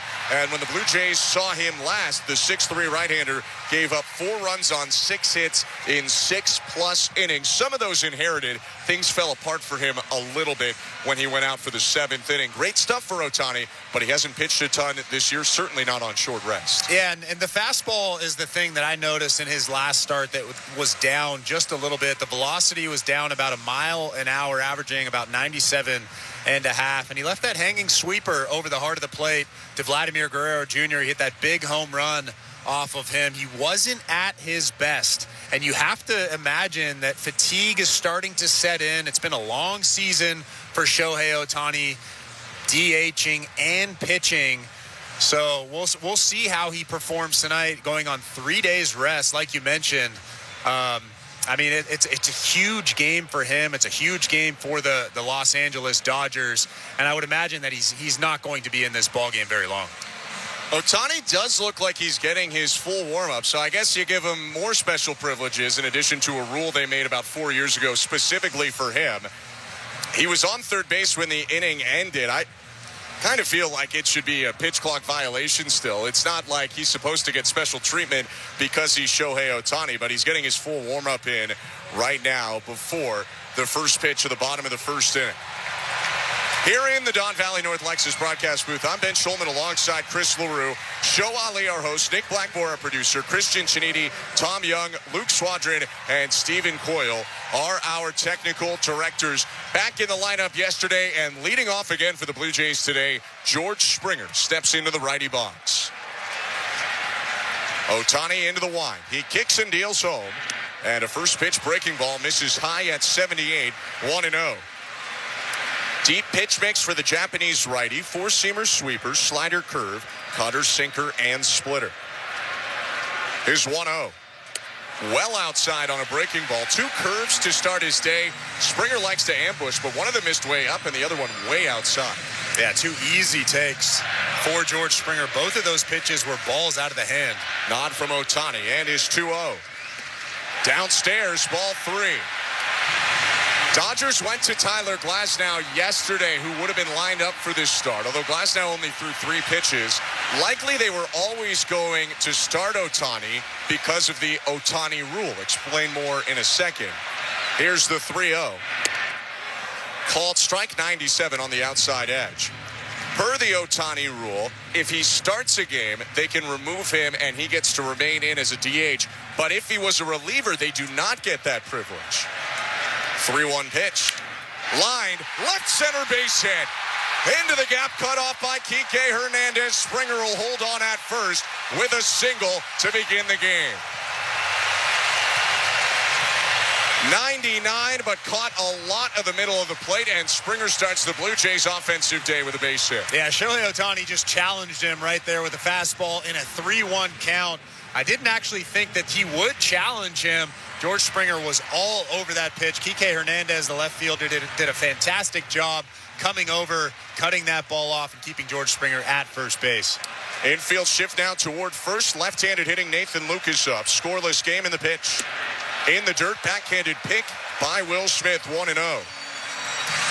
When Ohtani faced the Blue Jays last, Springer was not in the lineup, and Nathan Lucas hit leadoff. Lucas went 2 for 3 against Ohtani in that game.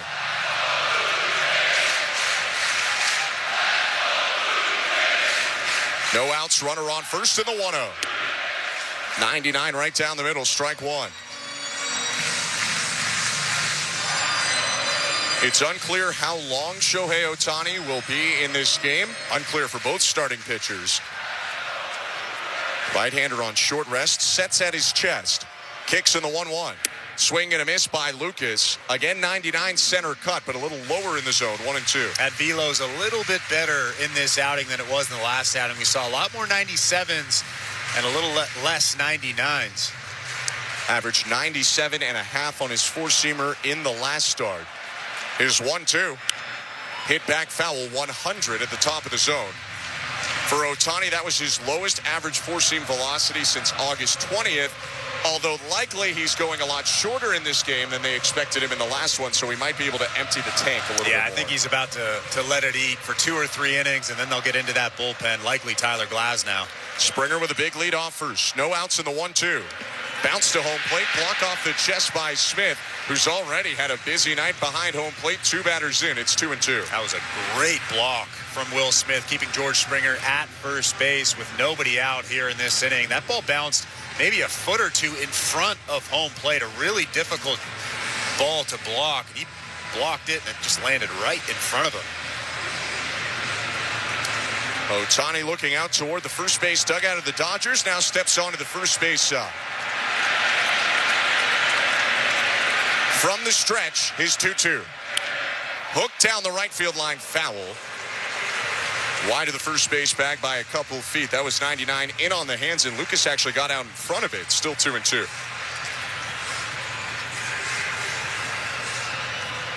11 pitches already for Ohtani, yet to record an out in this start. Springer on first, no score. Bottom of the first inning. Another 2-2. Lucas swings and misses at a good splitter over the heart of the plate, strike 3. Doesn't throw a ton of split fingers, but that one right there was a really good one. Acted a lot like a changeup, and Nathan Lucas was way out in front of it for the first out of the inning. Here comes Vladimir Guerrero Jr., who hit a 2-run homer off Shohei Ohtani on the 28th in Game 4 of this series.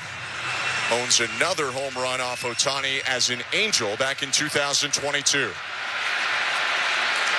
Set from the righty, Springer leads off first, 1 out. And the pitch. Vladdy takes low all the way, and it's a slider that misses, ball 1. Either Guerrero felt rushed or saw it out of the hand, because he never even made like he was going to attempt to swing at that. Open stance right side for Vladdy in the 1-0. Low again, 2-0. Will Smith just pushed the mitt down to the dirt, trying to calm Ohtani down, who yanked a fastball at 100.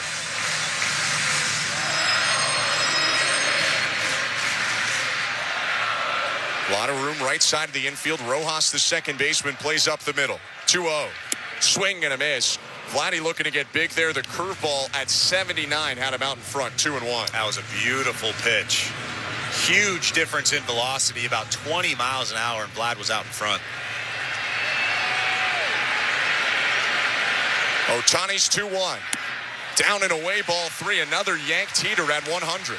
And as much as Shohei does not want to give Vlad anything he can handle over the heart of the plate, Bo Bichette, who's been swinging the bat a lot better recently, is standing on deck. Springer on first, 1 out, and the 3-1. Grounded foul, another curve.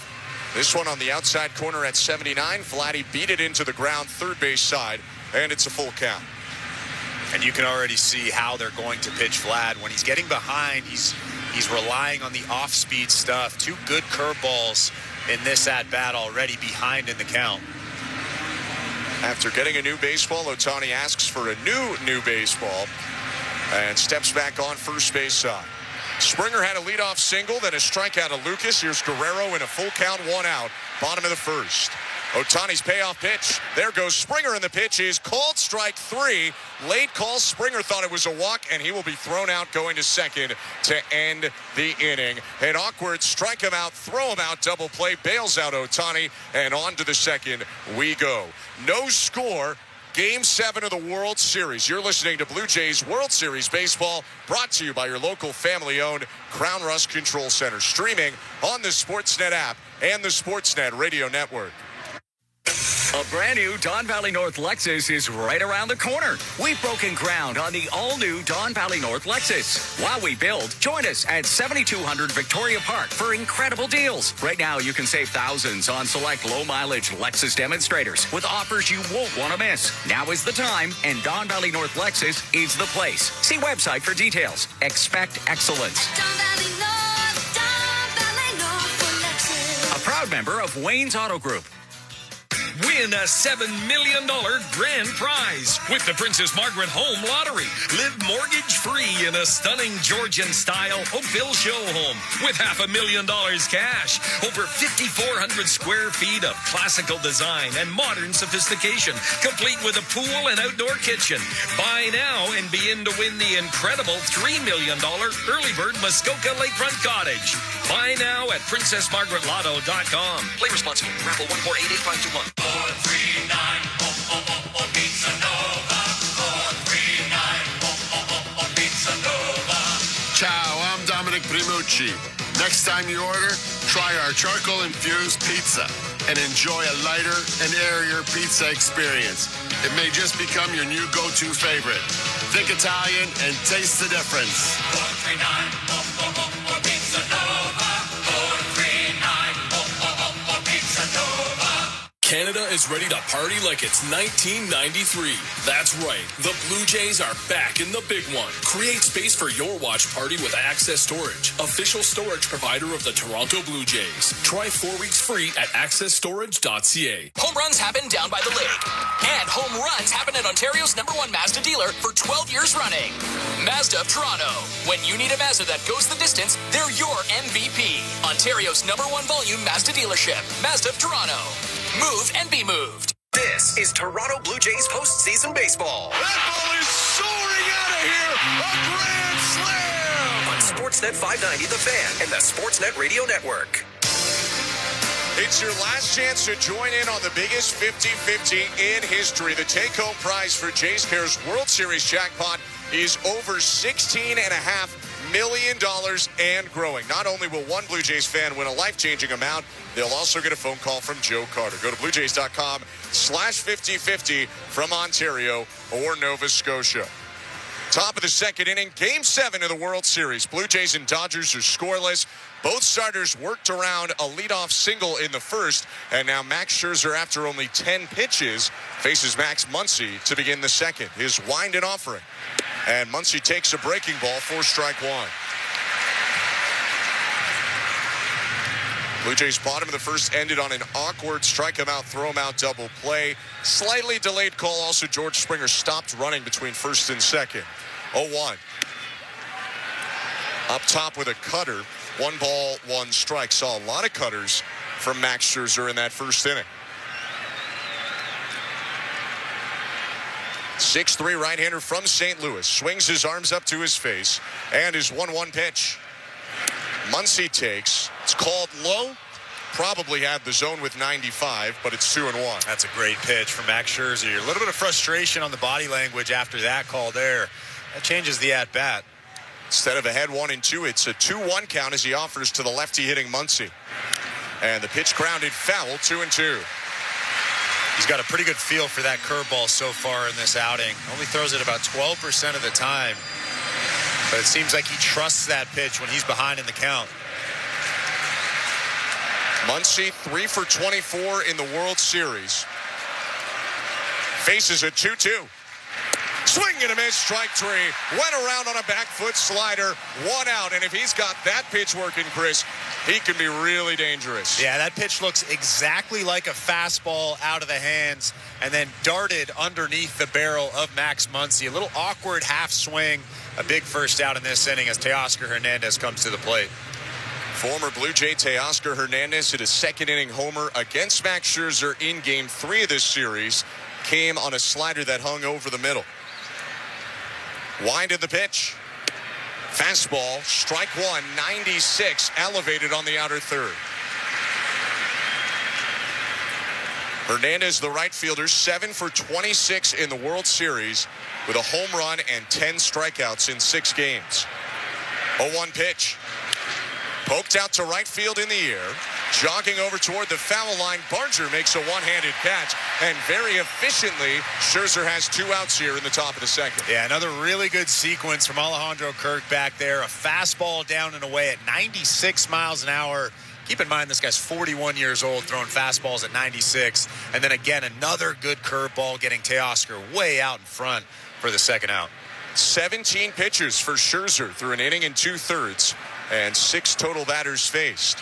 Ernie Clement moves into the edge of the infield turf because Scherzer's dealing home to Tommy Edman. Inside, Edman twists away of that fastball. Ball 1.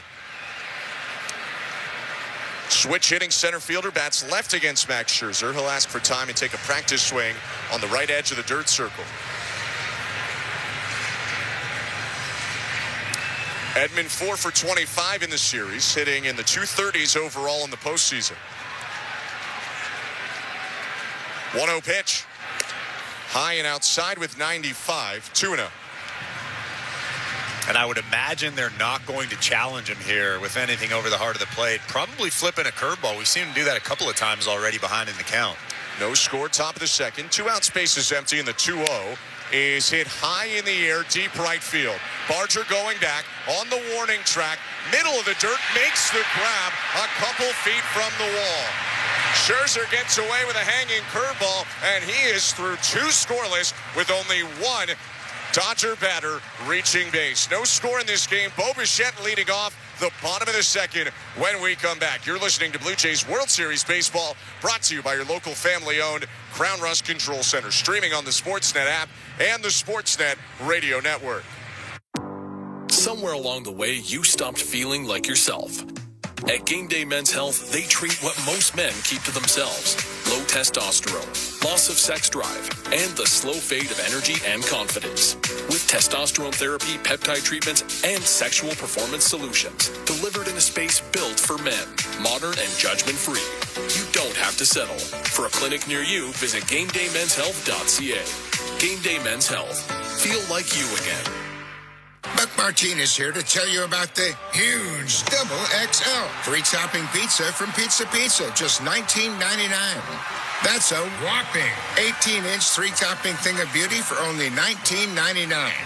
So hurry into Pizza Pizza today and bring a big appetite for a hot and fresh Double XL pizza. I'm loving this big voice. I may just call the game this way. Order pizzapizza.ca. At Capital One, we're more than just a credit card company. We're people just like you who believe in the power of yes. Yes to new opportunities. Yes to second chances. Yes to a fresh start. That's why we've helped over 4 million Canadians get access to a credit card. Because at Capital One, we say yes, so you don't have to hear another no. What will you do with your yes? Get the yes you've been waiting for at CapitalOne.ca/yes. Terms and conditions apply. Your business runs 24/7. But what happens when your loading dock grinds to a halt? Get back in business fast with Bagley Overhead Doors and Docks. Your overhead door problem is our problem, and we're good at fixing problems. Repairing your overhead door, dock, or have truck restraints that require service? No problem. We also offer preventative maintenance inspections to eliminate the chaos and expense of unplanned emergencies. Bagley Overhead Doors and Docks. Trusted for over 60 years. Visit BagleyOverheadDoors.com today. Hey, this is David Schneider. This is Toronto Blue Jays postseason baseball on the Sportsnet Radio Network.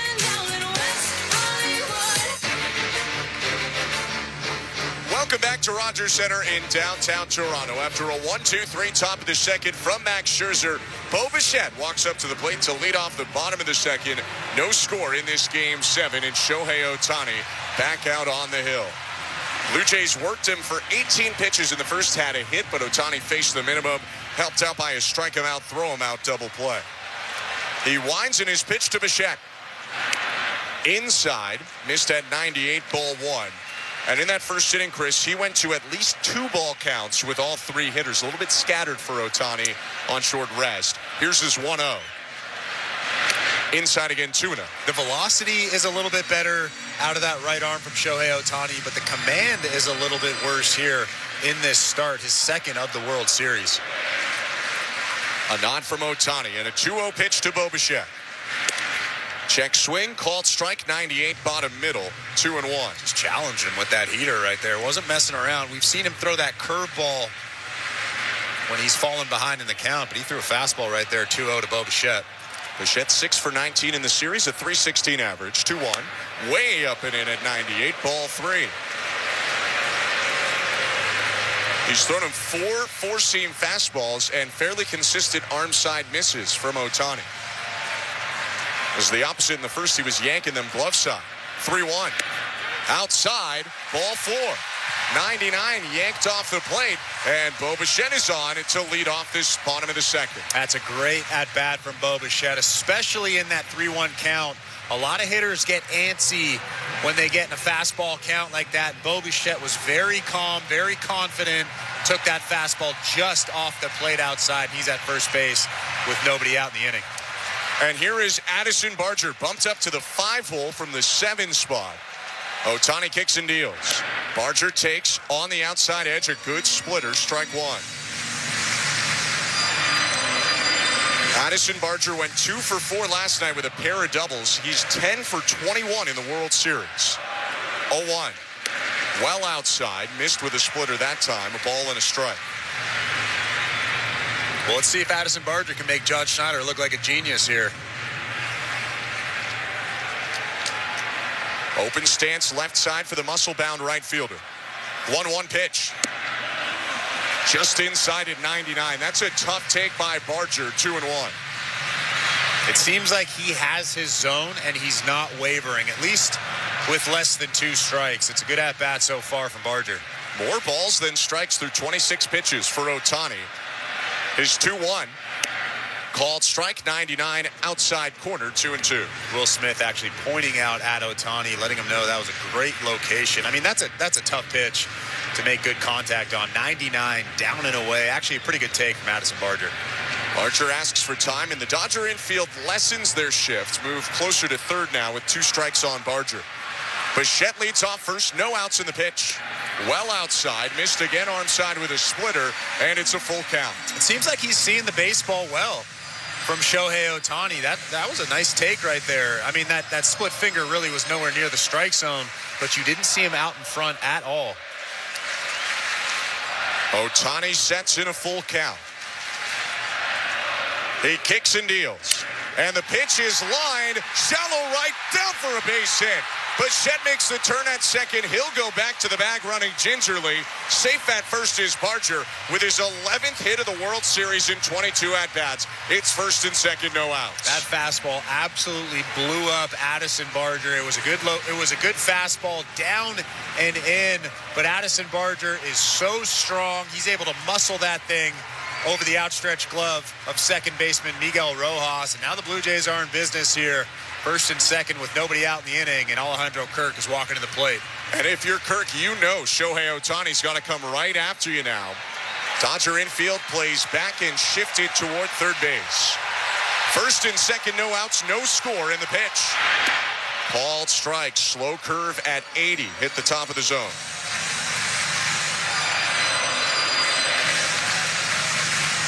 Alejandro Kirk, 6 for 21, 2 homers and 6 RBIs in the World Series. 0-1 pitch. Popped foul, right side, on the run, Freeman toward the side. Warning track, makes the grab above his head and spins to check on the runners. Bichette remains at second, and Barger at first. 1 out here, a big out for Ohtani in this inning. Yeah, it's a big out, and the Blue Jays seem to have been struggling with that the last couple of games, getting early pressure, putting early pressure on the pitcher, and then not being able to move the runners with no outs or 1 out. And that's a big out for Shohei Ohtani here in this inning. Blue Jays were 1 for 9 with runners in scoring position last night. Lost to the Dodgers despite doubling them in hits. Still a big opportunity. Bichette on second, Barger on first, 1 out, and the pitch to Dalton Varsho. Called strike despite it being well inside with a slider. It's 0-1.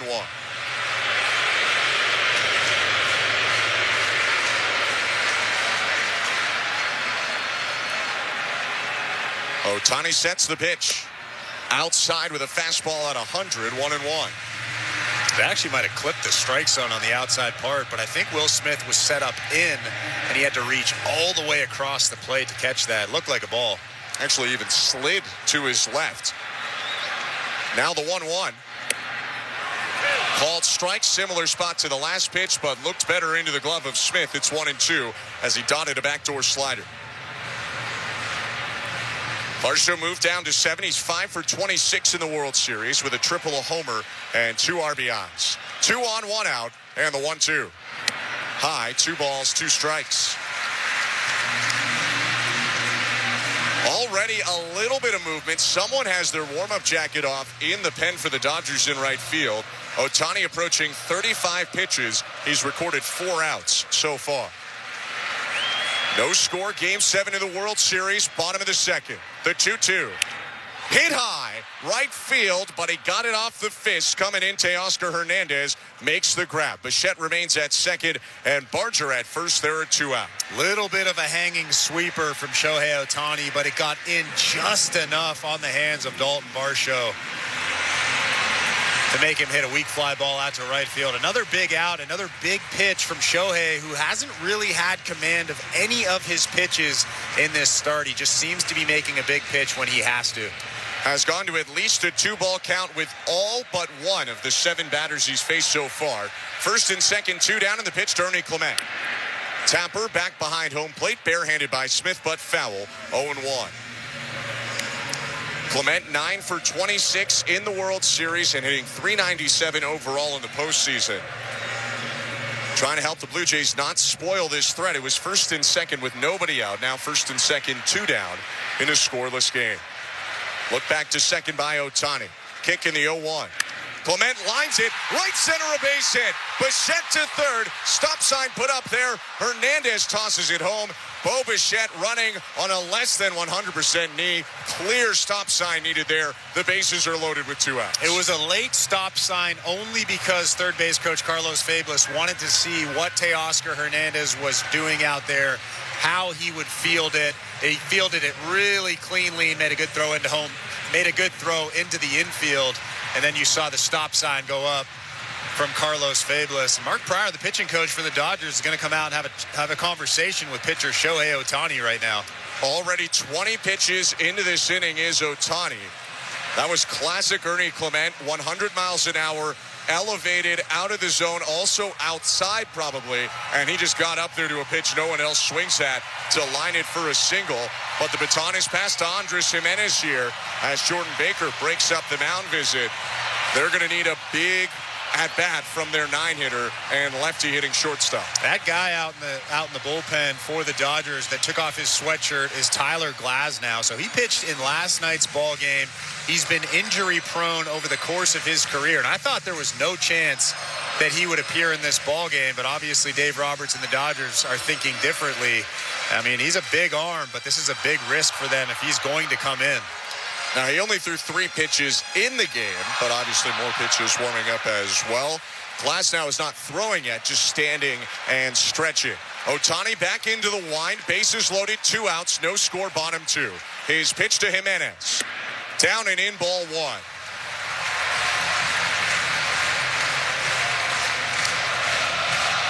Shohei Ohtani with 18 balls to 21 strikes so far in 39 pitches. Here's 1-0. Called strike, and Jimenez takes the high sweeper. Might have been taking until he got a strike there from the wild Ohtani. Bichette on third, Barger on second, Clement on first. And the 1-1. Swing and a miss. 99 above the zone, just by a hair. It's 1-2. That's a tough pitch. Although it was a ball, it looks very enticing to a left-handed hitter. And unfortunately, Andres Jimenez probably swung at ball 2, but that's a tough pitch to take when you have guys in scoring position. Jimenez just trying to get on any way he can. The 1-2 pitch. Hit back foul. Fights off a high slider, sending it back into the seats behind home plate. Still 1-2.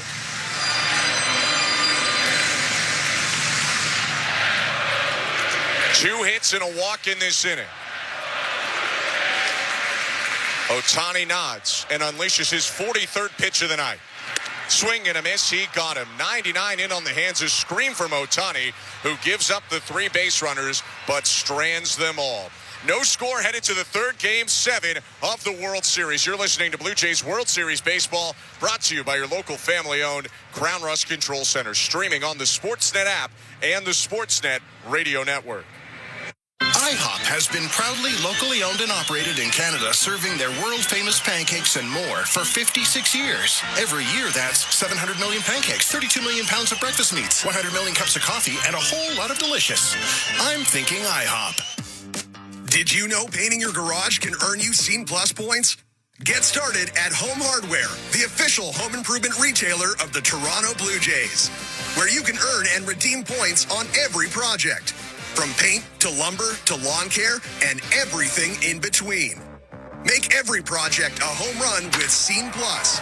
Only at Home Hardware and Building Centers, where we're proud to be locally owned and genuinely Canadian. Somewhere along the way, you stopped feeling like yourself.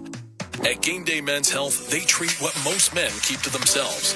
Low testosterone, loss of sex drive, and the slow fade of energy and confidence.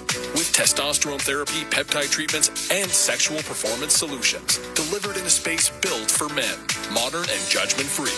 You don't have to settle. For a clinic near you, visit GameDayMen'sHealth.ca. Game Day Men's Health. Feel like you again.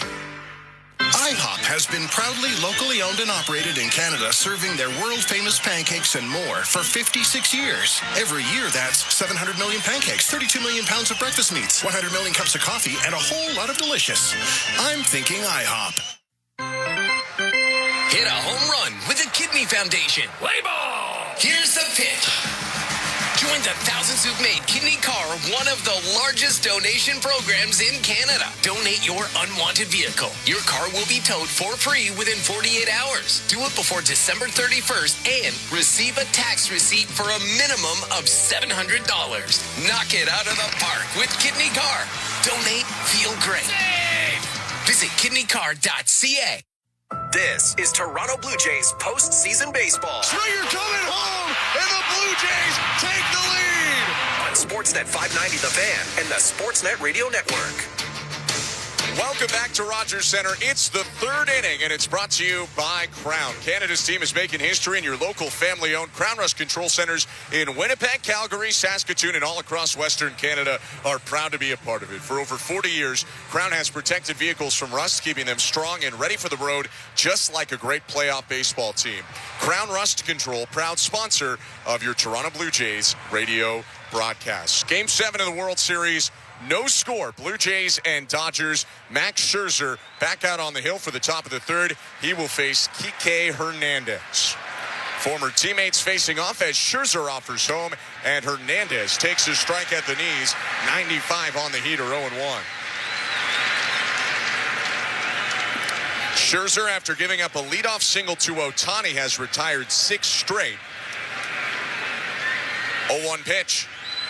Hernandez takes, and it's just a hair low. A ball and a strike on a pitch that could have gone either way. Seems like Max has a pretty good feel for that fastball early on in this ball game. That one right there just below the strike zone at 95 miles an hour. Glove overhead. He kicks and deals a 1-1. Breaking ball golfed out to left center. High but not very deep. Varsho into the gap. Waves off Lucas. Makes a one-handed catch on the run. And there's one out. Let's take a look at the out-of-town scoreboard, which is brought to you by St. Louis Bar and Grill. 100% Canadian-owned and operated since 1992. Home of the $4 happy hour. 20-plus food and drink items starting at just $4. Visit stlouiswings.com for details. You are welcome. In potentially a good omen, Chris, both your Montreal Canadiens and my Toronto Maple Leafs are winning tonight. Get to those scores in a sec. First, Miguel Rojas up with one out. Scherzer winds, and the pitch. Called strike. Maple Leafs in Philadelphia up 3-1 on the Flyers, and the Montreal Canadiens hosting the Ottawa Senators up 2-1 on the Senators. Both those games late second period. 0-1 to Rojas. Foul back 0-2. All of our out-of-town scores brought to you by St. Louis Bar and Grill. And now we turn our attention, of course, back to Game 7 of the World Series. Max Scherzer just threw another fastball at 96 miles an hour. Tell he's amped up for this Game 7.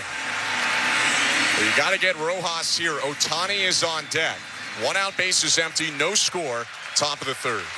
Into the wind, the 2-strike pitch. Breaking ball in the dirt, backhanded pick by Kirk. Ball 1. Only 26 pitches so far for Scherzer. Compare that with 43 for Ohtani, and Scherzer's now in his third inning. The 1-2, swing and a miss. Got him on a change right on the outside corner. Second strikeout for Scherzer, 2 down. That was a wild swing from Miguel Rojas. That was a fantastic changeup. Might have been his best changeup of the season. Looked exactly like the fastball. It was perfectly located down and away for the second out. And like you said, a very important out because Shohei Ohtani's now at the plate. Now you can do whatever you want. You can go after him, and the worst he can do is score 1 run. You can pitch around him if you want. Ohtani did single back in the first inning. The pitch. Hit well out to left field, racing back. Lucas looking for the wall. Makes a running catch on the warning track. Slamming into the fence. 9 straight retired by Scherzer. No score in this game. Middle of the third. You're listening to Blue Jays World Series Baseball, brought to you by your local family-owned Crown Rust Control Center, streaming on the Sportsnet app and the Sportsnet Radio Network. Your business runs 24/7. But what happens when your loading dock grinds to a halt?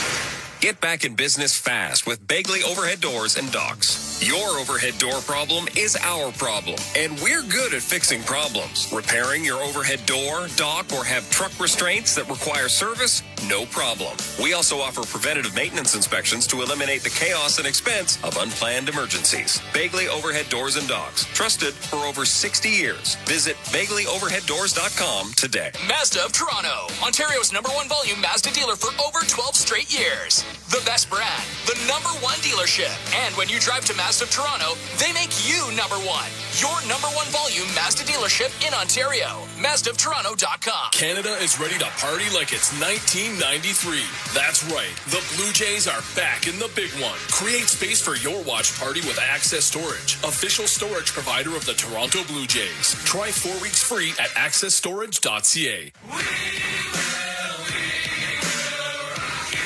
We Will Rock You, the worldwide smash hit musical by Queen, returns to Toronto this holiday season in a brand new Canadian production, featuring 25 of Queen's greatest hits.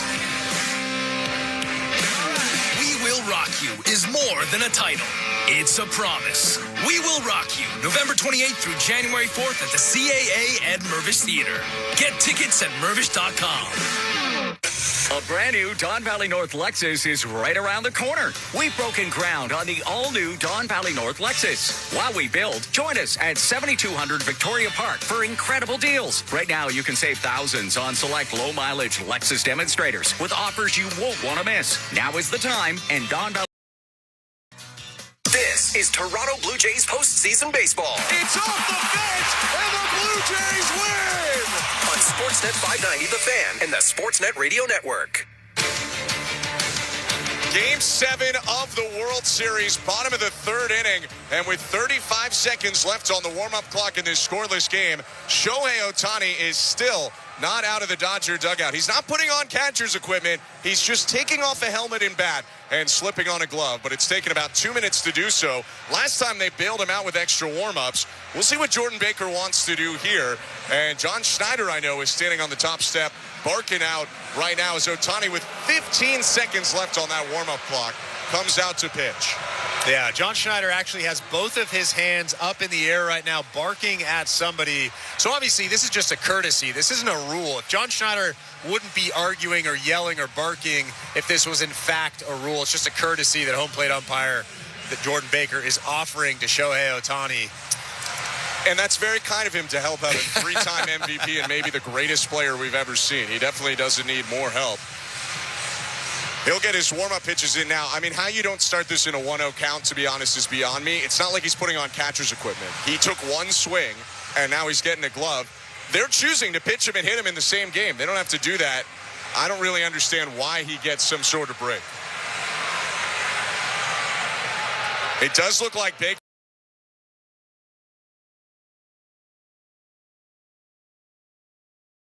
The game starts now. How do you dive into the heart of sports action? With Betano. With Betano, you can bet on all your favorite sports: football, hockey, soccer, basketball, and more. Follow the action live and bet in real time, whether it's a big game or the match of the season. Stay connected to the excitement and make every game count. Looking for a thrilling sports experience? Sign up at betano.ca. Ontario residents only. Must be 19 or older. Please play responsibly. Discomfort. It's 0-1. That first four-seamer also 96 from Ohtani, who just threw his 44th pitch of the start. Wind in the 0-1. Swing and a miss. Springer behind 99. It's 0-2. A lot of grimaces on the face of George Springer. Every big swing he takes, so you can tell right away that he's definitely not 100% down there. 0-2 count to begin this bottom of the third. Springer with a single off Ohtani in the first. The 0-2. Hit away, foul to the right. 101 outside, and another grimace from Springer. Still 0-2. That's the best fastball we've seen in the last couple of starts from Shohei Ohtani. Obviously, he's emptying the tank right now as there's some movement down there in that Dodgers bullpen. Another 0-2 pitch is a curveball well outside. 1 ball and 2 strikes. Look down to the Dodger pen, and lefty Justin Wrobleski is getting loose. Actually featured last night for the Dodgers in their 3-1 win. 1-2 pitch. Swing and a liner, hooking down in left, down for a base hit. One bouncer into the glove of Kike Hernandez, and the extra warm-up hasn't paid off so far for Ohtani. Springer on first. The fact that George Springer very clearly is not even close to 100%, the winces, the grimaces, every single swing, and he's able to find a way to get on base, barrels up that tough sweeper from Shohei Ohtani and drops it in front of Kike Hernandez out in left field. That tells me what kind of gamer he is. What a performance so far here in Game 7 for him. He's 2 for 2. Here's Nathan Lucas, no outs. And the pitch squares to bunt and bunts it back toward the hill. Ohtani fields. His throw to first in the dirt, dug out by Freeman. Backhanded pick. A beautiful play by Freeman. Springer up to second. And I got to say, I like the idea of making Ohtani field after he hit and then had that abbreviated warm-up. Yeah, and he looked uncomfortable throwing that ball to first base. Freddie Freeman had a huge smile on his face after picking that ball at first base, but that is a tough play over there. Obviously tried to rush it with Nathan Lucas burning down that first base line. Sack bunt Lucas, 1 out, Springer on second, in the pitch to Vlad Guerrero. In the dirt, it gets away from Smith, and over to third base goes Springer on a wild pitch. Ohtani yanked a splitter, and now a runner on third with only 1 out. Obviously, they're going to start to be careful to Vladimir Guerrero, and they're actually going to walk him. Dave Roberts just stuck out the 4 fingers from that Dodgers dugout. This is twofold. They don't want to pitch to Vlad. He has been the best Blue Jays hitter in the postseason and World Series.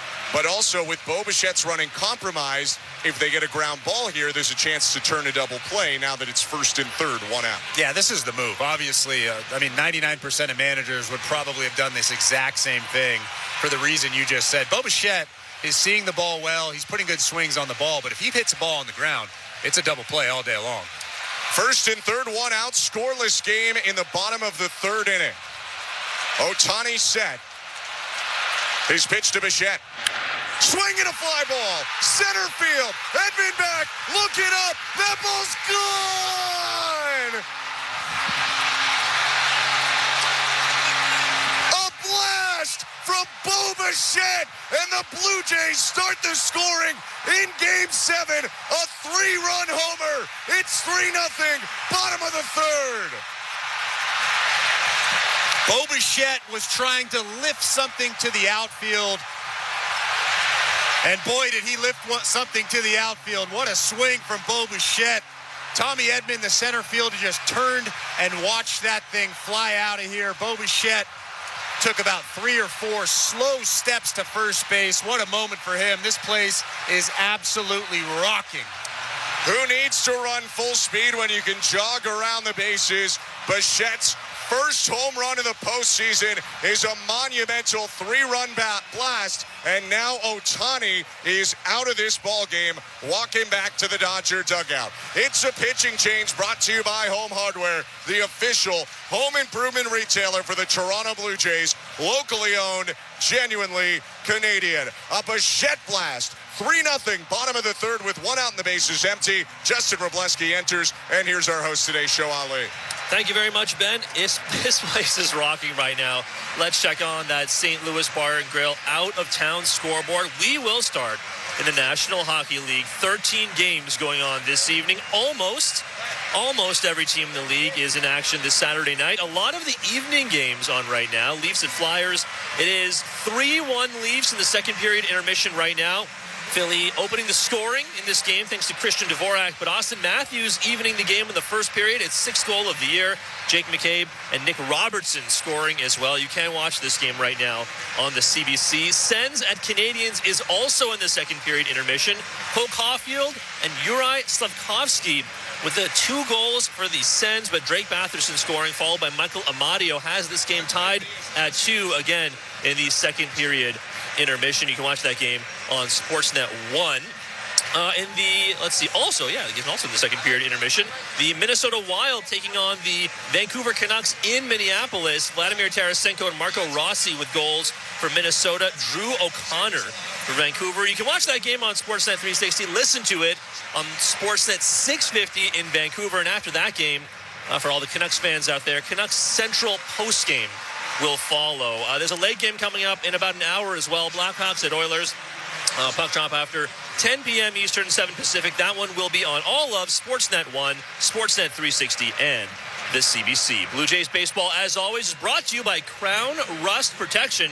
Let's get you back to the action right here at an absolutely rocking Rogers Center. With the call, here's Ben Schulman and Chris LaRue. Thank you, Show. A 3-run homer by Bo Bichette has knocked out Shohei Ohtani with one out in the bottom of the third. Game 7 of the World Series, Justin Robleski deals to Addison Barger. Left on left, he drops in a curve. Strike 1. 4th appearance of the series for Robleski, who pitched last night through a scoreless inning around a Clement double and actually retired Barger. 0-1. Off the end of the bat, swinging bunt headed toward third. A lot of spin sends it foul.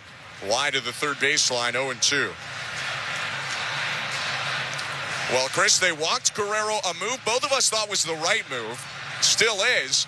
But they didn't throw the right pitch to Bo Bichette. That slider hung a bit, and he absolutely destroyed it out to center. Yeah, what a moment for Bo Bichette. What a moment for everybody in this building right now. I mean, the roof absolutely popped off this place. A projected home run distance of 442 feet. 0-2 to Barger. And he pokes one right center and down. Edman had to play it on a bounce. Barger 2 for 2, and the hit parade continues. Only one out, bottom of the third, 6th Blue Jay hit already. Tommy Edman was thinking about diving for that ball, and at the last second, he pulled up and took it off the hop. That is the smart play. If he dove for that ball goes all the way to the wall, and Addison Barger would be at third base right now with nobody out in the inning. Barger went down and got that curve, his second 2-strike hit in as many at-bats. Sorry, one out in the inning. One out, and Barger leading off first. 3-0 Blue Jays. The pitch to Kirk. Alejandro Kirk takes a curve, strike 1. Justin Robleski, 25-year-old lefty in his second season. High-velocity four-seamer, slider, sinker, cutter, curve, and change. 0-1. Swing and a fly. Right center. Edman on the run, gets under it and makes the grab. Barger went almost all the way to second. He'll sprint back to first. And there are 2 down. Kirk got a very good piece of that center cut heater, but just didn't quite get it enough. Yeah, he hammered that thing the other way. I thought off the bat that might get to the wall, but center fielder Tommy Edman ran it down. Made a pretty easy catch in front of that warning track for the second out. Shohei Ohtani out after 2 1/3. Justin Robleski likely to bridge to someone like Tyler Glasnow. Pitch to Dalton Varsho. Low ball 1. Another left-on-left matchup here for the long-haired Robleski. 3-0 Blue Jays. Runner on and 2 outs. Bottom of the third. Robleski sets, kicks, and deals. And a check swing tapper foul. Varsho wasn't trying to hit it, although that's a called strike even if he doesn't. So it's kind of the same difference, 1-1. Wroblewski only has 103 career innings, but his stuff is very, very good. The upper 90s fastball, the good slider that he just showed right there to Dalton Varsho, especially tough on lefties. Is 1-1. Called strike 95, top of the zone, 1-2. And he is one of a handful of converted starters in this Dodger pen in the postseason due to pen injuries for them. He has become a lefty specialist for Dave Roberts. Southpaw's 1-2. Swing and a miss. He got Varsho on a breaker in the dirt. Picked by Smith, who tags Varsho to end the inning. The Blue Jays get 3 runs on 3 hits. Bo Bichette begins the scoring in Game 7 of the World Series with a 3-run homer. 3-0 Toronto.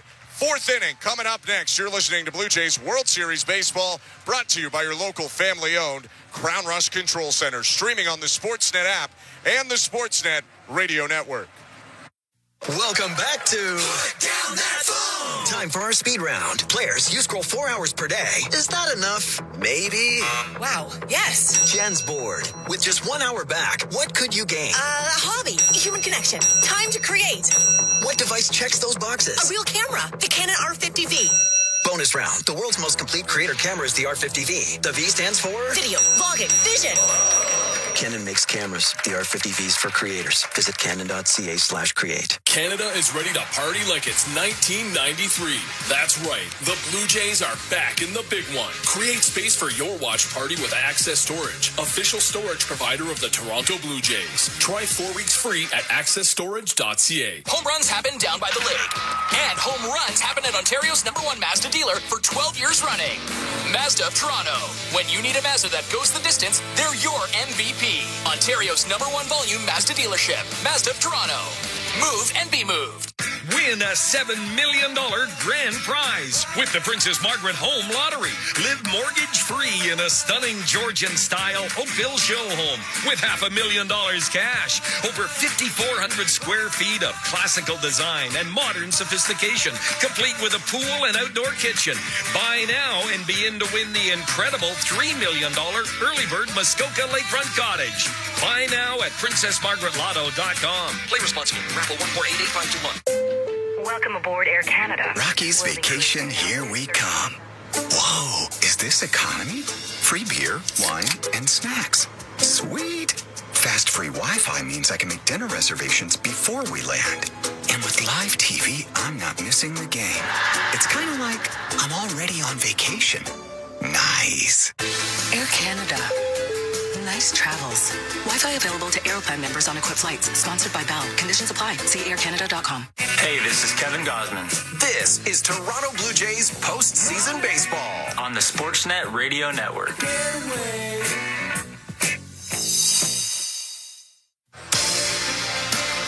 Bo Bichette with a 3-run 3rd inning homer, and the Blue Jays take a 3-0 lead in Game 7 into the top of the 4th. Welcome to the Don Valley North Lexus broadcast booth. I'm Ben Schulman. To my left, former Major League pitcher Chris LaRue, and Max Scherzer, who's only thrown 28 pitches through 3 innings, is back out there to face 2, 3, 4 in the Dodger order. Will Smith, the catcher, leads off the top of the 4th. Scherzer winds, kicks and offers. First pitch hit high and deep left center. Varsho running back on the track at the wall, leaps at the fence, and it's off the top of the wall, down on the track. Into second, Will Smith. He has the second Dodger hit of the game, just barely missing a home run. And we talked about this a lot over this series, but no lead is safe with the amount of power in that Dodgers lineup. You have to make your pitches. You have to keep the ball in the ballpark. Blue Jays got a break right there. Will Smith standing at second base. Center cut four-seamer at 95, and Smith hit it deep, but just not deep enough. Runner on second, no outs. Freddie Freeman up, and Scherzer from the stretch offers home. Called strike with a breaking ball, 0-1. That hit by Smith ends a streak of 9 retired in a row for Max Scherzer, although there has been some loud contact so far, even on the outs. Results business, though, in Game 7. Here's the 0-1 to Freeman. High and inside. Even though Max Scherzer just threw his 31st pitch of the ball game, I would imagine that there's going to be some movement down there in that Blue Jays bullpen at some point in this inning. 3-0 Blue Jays, no outs. Smith leads off second. 1-1 to Freeman.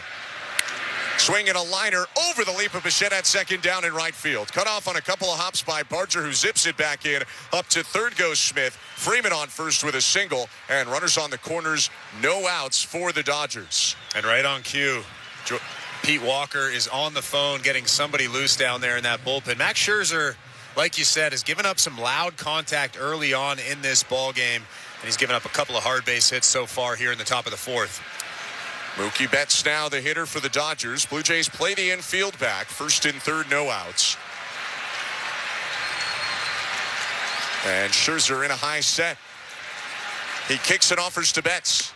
First pitch, called up and in on check swing appeal to first, no swing, says Adrian Johnson. And it's 1-0.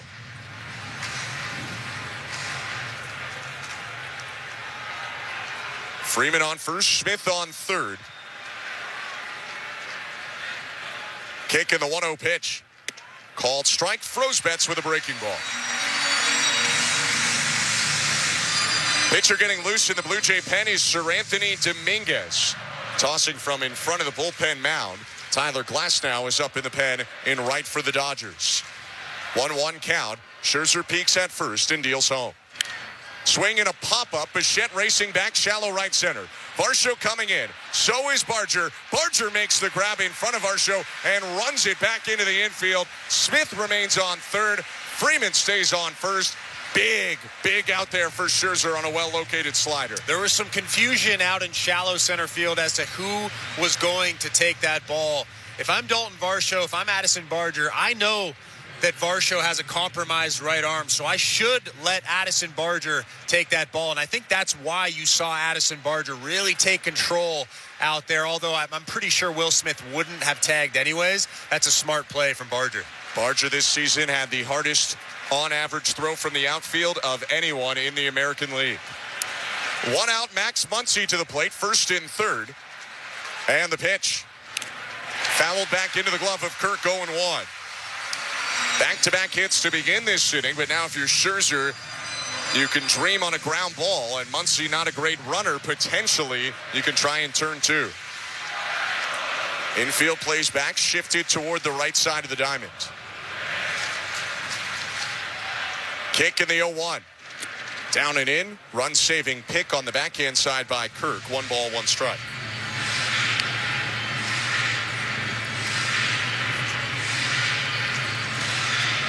Sir Anthony Dominguez now starting to throw from the actual bullpen mound in left field.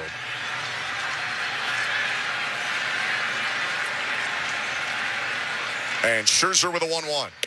Outside, 2 balls, 1 strike.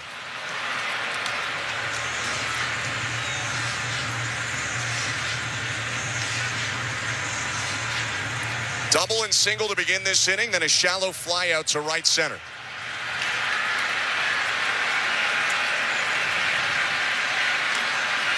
Scherzer rocks in the 2-1. High and outside, ball 3, missed at 95. And now the question is, in a 3-1 count, a fastball count, what pitch do you throw?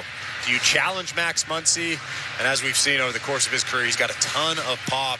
He can barrel up fastballs over the heart of the plate. He's probably going to get something soft here. 3-0 Blue Jays, first and third, 1 out. Top of the fourth, and the 3-1. Fouled back. Top of the zone with a slider. Not sure that's exactly where they wanted it, but it'll make it a full count and bring everyone to their feet at Rogers Center.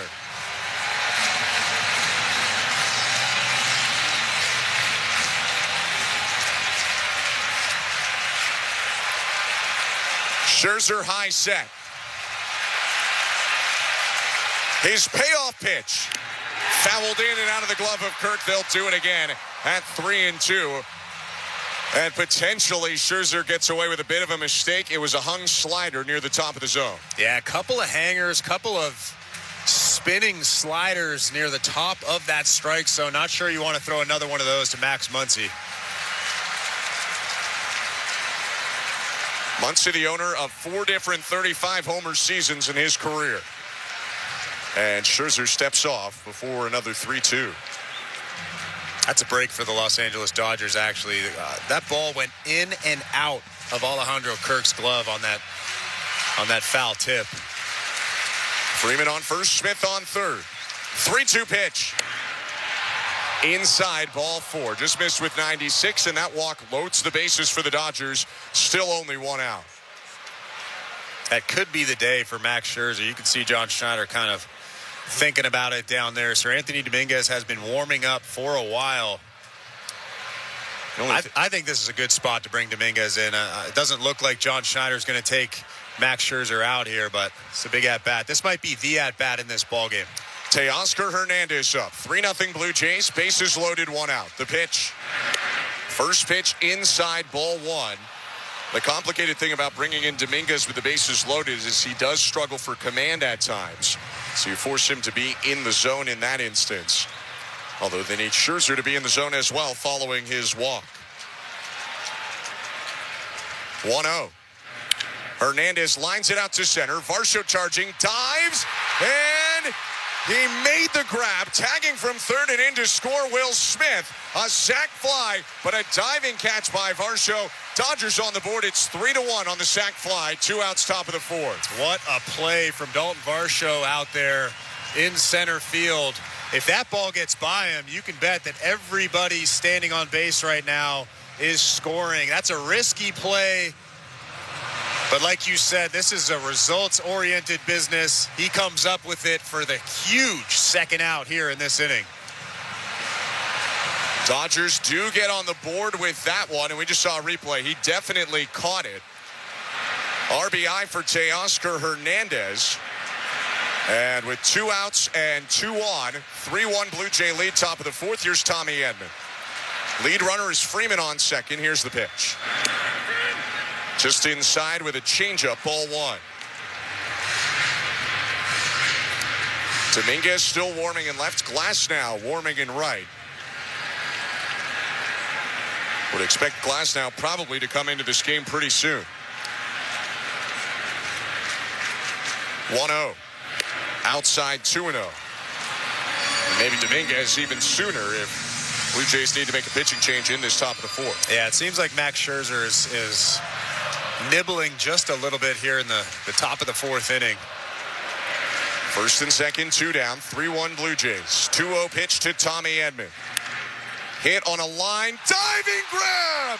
Vladimir Guerrero Jr. diving into foul territory to get Edman and end the inning. Dodgers get a run, but nothing more on 2 hits. They leave a pair on. 3-1 Blue Jays, middle of the 4th. Game 7 of the World Series. You're listening to Blue Jays World Series Baseball, brought to you by your local family-owned Crown Rust Control Center. Streaming at sportsnet.ca and the Sportsnet Radio Network. Your business runs 24/7. But what happens when your loading dock grinds to a halt? Get back in business fast with Bagley Overhead Doors and Docks. Your overhead door problem is our problem, and we're good at fixing problems. Repairing your overhead door, dock, or have truck restraints that require service? No problem. We also offer preventative maintenance inspections to eliminate the chaos and expense of unplanned emergencies. Bagley Overhead Doors and Docks. Trusted for over 60 years. Visit BagleyOverheadDoors.com today. Protect your waste and recycling equipment from costly repairs. With a custom maintenance plan, optimize your waste system performance and longevity with Metro Compactor Service. They've got you covered coast to coast with the largest service fleet in Canada. Their innovative iSmart technology can remotely diagnose, troubleshoot, and monitor equipment health in real time. For on-demand or proactive service, sales, rentals, and extended warranties for all your waste equipment, visit metrocompactor.com. metrocompactor.com. Our team knows it takes teamwork and staying power to go the distance and a hunger to bring it home. That's why Crown Rust Control stands proudly beside them, because we know what it takes to go the distance for Canadians. We've been helping your vehicles go the distance for over 40 years, keeping them strong, reliable, and ready for the road. Get your vehicle playoff ready. Bring it home to your local family-owned Crown Rust Control Center. Crown Rust Control, proud sponsor of your Toronto Blue Jays. Bring it home, Canada. With a Subaru, a vehicle that's built to last comes standard. Heated front seats? Standard. High ground clearance? Standard. EyeSight Driver Assist to help spot the scooter delivery guy texting, merging, and eating all at once? Standard. Parallel parking perfectly while someone watches? Uncommon. But in a Subaru? Standard-ish. Subaru. Uncommon comes standard. Hurry into your local Subaru dealership today for lease rates from 1.99% for 24 months on select models. And get great value that, you guessed it, comes standard. Conditions apply. See dealer for details. This is Toronto Blue Jays postseason baseball. Ernie Clement with a go-ahead shot on the first pitch of the night. On Sportsnet 590, The Fan, and the Sportsnet Radio Network. Dodgers on the board with a sac fly in the top of the fourth, but two diving catches, one from Varsho, one from Guerrero, helped Max Scherzer out of a jam. It's 3-1 Blue Jays, bottom of the fourth inning about to start. Still the reliever, Justin Wroblewski for the Dodgers, who came in and got the final 2 outs of the bottom of the third. We welcome you back to the Don Valley North Lexus broadcast booth above the Diamond at Rogers Center. I'm Ben Schulman alongside Chris LaRue. Lefty Wroblewski to Ernie Clement. First pitch hit on the ground up the middle. Shortstop Betts charges, pumps, throws to first just in time. Double clutch almost burned Betts, but a first pitch out for Wroblewski. Yeah, not sure if Mookie Betts didn't have a very good handle on that baseball, but that was a close play at first base as Ernie Clement runs back to the dugout shaking his head. That was a weird one. Yeah, maybe just didn't have the handle for a guy who's probably the front runner to win the Gold Glove at shortstop in the National League. 1 out, Andres Jimenez is up. Left on left the pitch. Up and in with 95. Jimenez bouncing around as he turns out of the way, ball 1. And I think the Blue Jays were thinking about challenging that. The umps crashed in for a moment. Blue Jays said, no, we won't. And now everyone returns to their positions. 1 out, base is empty. A nod from Wroblewski in the 1-0. Right on the corner with 95. Bottom outside corner for a called strike. 1-1. Tyler Glasnow is up in the Dodger pen. He's been throwing a while. 1-1. Fouled away 1-2. You'd have to imagine that he needs more time than most relievers. He's injury prone. He's a starter or has been a starter for the majority of his career. So I'm assuming that Dave Roberts is going to give him every single pitch that he needs down there. And he did throw yesterday, although very briefly. He did fully warm up and get into the game to earn the save for the Dodgers in their Game 6 win. The 1-2. Inside, did that hit him? I thought I heard 2 sounds at him. Jimenez points to the Blue Jay dugout. I think that might have got him in the arm. He does wear that elbow guard that hangs down below the elbow. And we've seen that get clipped quite a bit this season. John Schneider's not going to take a look at this. Must have just been an awkward sound into the glove. Now a 2-2 count. Wroblewski's pitch. And that one hit him for sure. 96, and Andres Jimenez having words with Wroblewski. Wroblewski charging him, and the benches are clearing. Dugouts on the field. Wroblewski held back by Muncy. And the bullpens are clearing out as well in Game 7 of the World Series. I'm not really sure what Justin Wroblewski was doing. He charged at Andres Jimenez. Andres Jimenez just put both of his palms up in the air saying, hey, man, what are you throwing inside 3-4 pitches in a row, brushing me back? There's no need for that. That's all he was saying. And Wroblewski seemed like he was offended by that. Jeff Hoffman is getting into it with somebody out there as Clayton Kershaw comes in to break it up. But this is getting a little bit heated, a little bit more heated than I thought it would get initially. Well, Wroblewski turned around as Muncy fended him off from trying to take on the entire Blue Jay lineup. He started giving his 2 cents to all the Blue Jay relievers.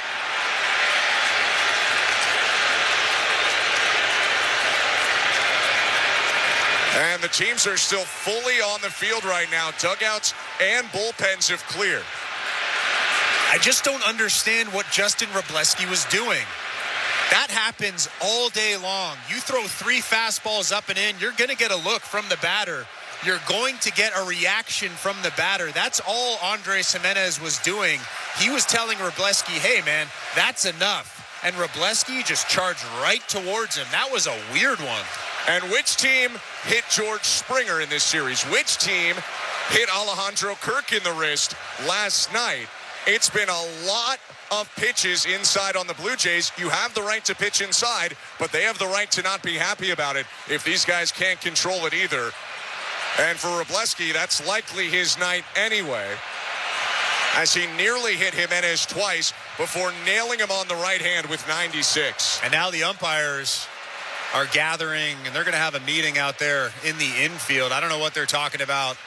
They're wondering if there's going to be some ejections. Yeah, that reaction from Andres Jimenez is just a normal reaction. I've gotten that reaction from batters before, but that doesn't give me the right to charge the batter. Andres Jimenez doesn't want to have an altercation with Wroblewski. He's literally just saying, hey, that's enough. That's all.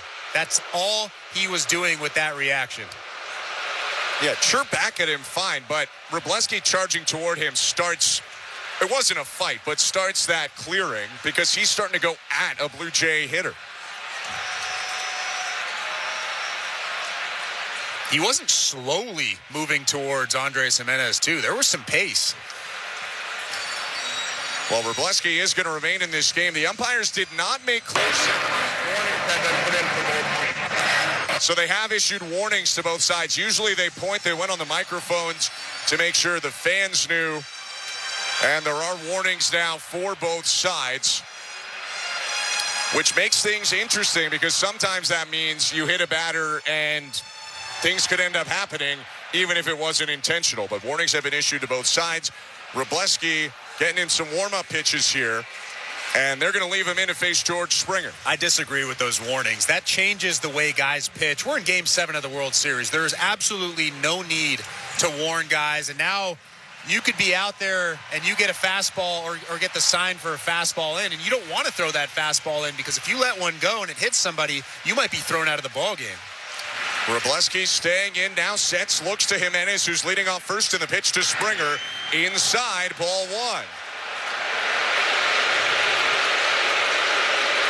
And I'd love to say that he's doing that on purpose, but I just don't think this guy's commanding his pitches.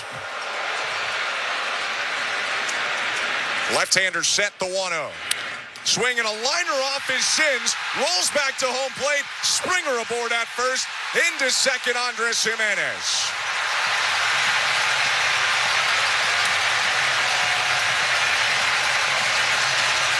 Well placed, we'll say, from George Springer. Not that it hit him, but that he got the infield hit because it ricocheted right back, and it's first and second, one out. Blue Jays got a break right there as the training staff is going to see, they're going to come out and see if Justin Wroblewski is okay. Dave Roberts is slowly walking out behind them. But how about George Springer? Obviously not 100%, and he is 3 for 3 in this ball game.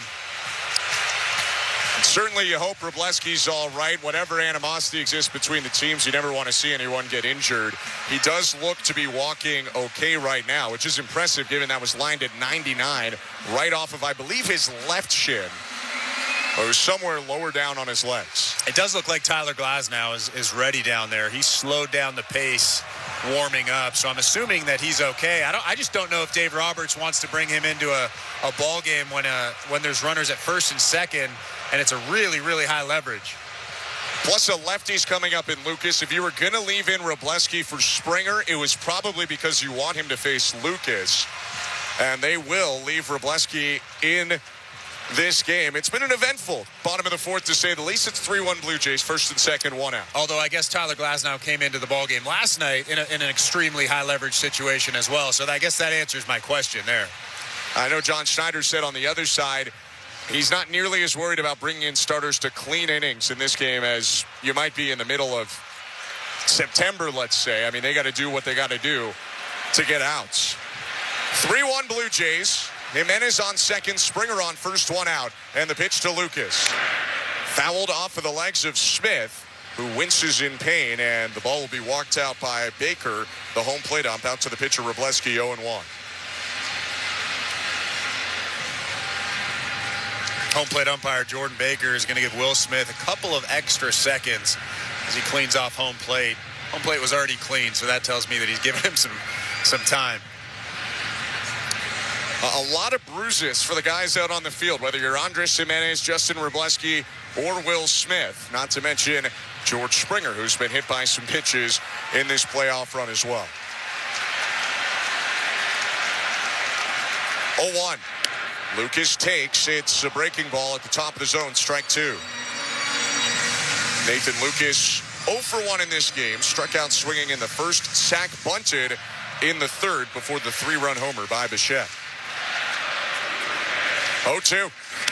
High, a ball and 2 strikes. If you're Lucas, you got to avoid a double play ball. It would be better to strike out, frankly, than hit something on the ground at an infielder because Vladimir Guerrero Jr. is on deck. 20 pitches so far for the lefty Wrobleski. The southpaw's pitch. Swing and a miss, strike 3. Lucas goes down on a slider. Not the result you want, but at least Vladimir Guerrero Jr. gets the opportunity here with 2 on, 2 out. That's a tough matchup for Nathan Lucas. Justin Wrobleski's very tough on left-handed hitters. He gets a tough slider off the plate outside. But here comes Vladimir Guerrero Jr. and here comes Dave Roberts. Wrobleski hands the ball off to Roberts. It's a pitching change brought to you by Home Hardware, the official home improvement retailer for the Toronto Blue Jays, locally owned, genuinely Canadian. Wrobleski booed off the field in Toronto. The Blue Jays lead it 3-1, 2 outs, 2 on. Vlad coming up against Tyler Glasnow. We give it over to today's host. Here's Show Ali. Thanks, Ben. Let's check out that St. Louis Bar and Grill out-of-town scoreboard. We'll start with the NHL. It is Hockey Night in Canada, so lots of games going on tonight. 13 games, and a lot of those evening games on right now. First, the Toronto Maple Leafs taking on the Philadelphia Flyers in Philly. That game's going on right now on the CBC. 4-1. The Leafs lead the Flyers. Matthews, McCabe, Robertson, and Easton Cowan. Chris Tanev also on a stretcher after taking a hit from Mykov. So we'll get some updates on that. Of course, Tanev coming back from a concussion not that long ago. If we check out other scores around the league, the Canucks are currently trailing the Wild 4-2. That game's in the third period. The Sabres and Capitals are tied at 3 minutes to go in the third period in Buffalo. The Blues trailing the Blue Jackets in Columbus, 3-2, about 2.5 minutes to go in that game. And the Ottawa Senators taking on Chris Leroux's Montreal Canadiens. The Sens currently leading the Habs 7-3 with 7 minutes to go in the third. The Habs, of course, started that game with a 2-0 lead.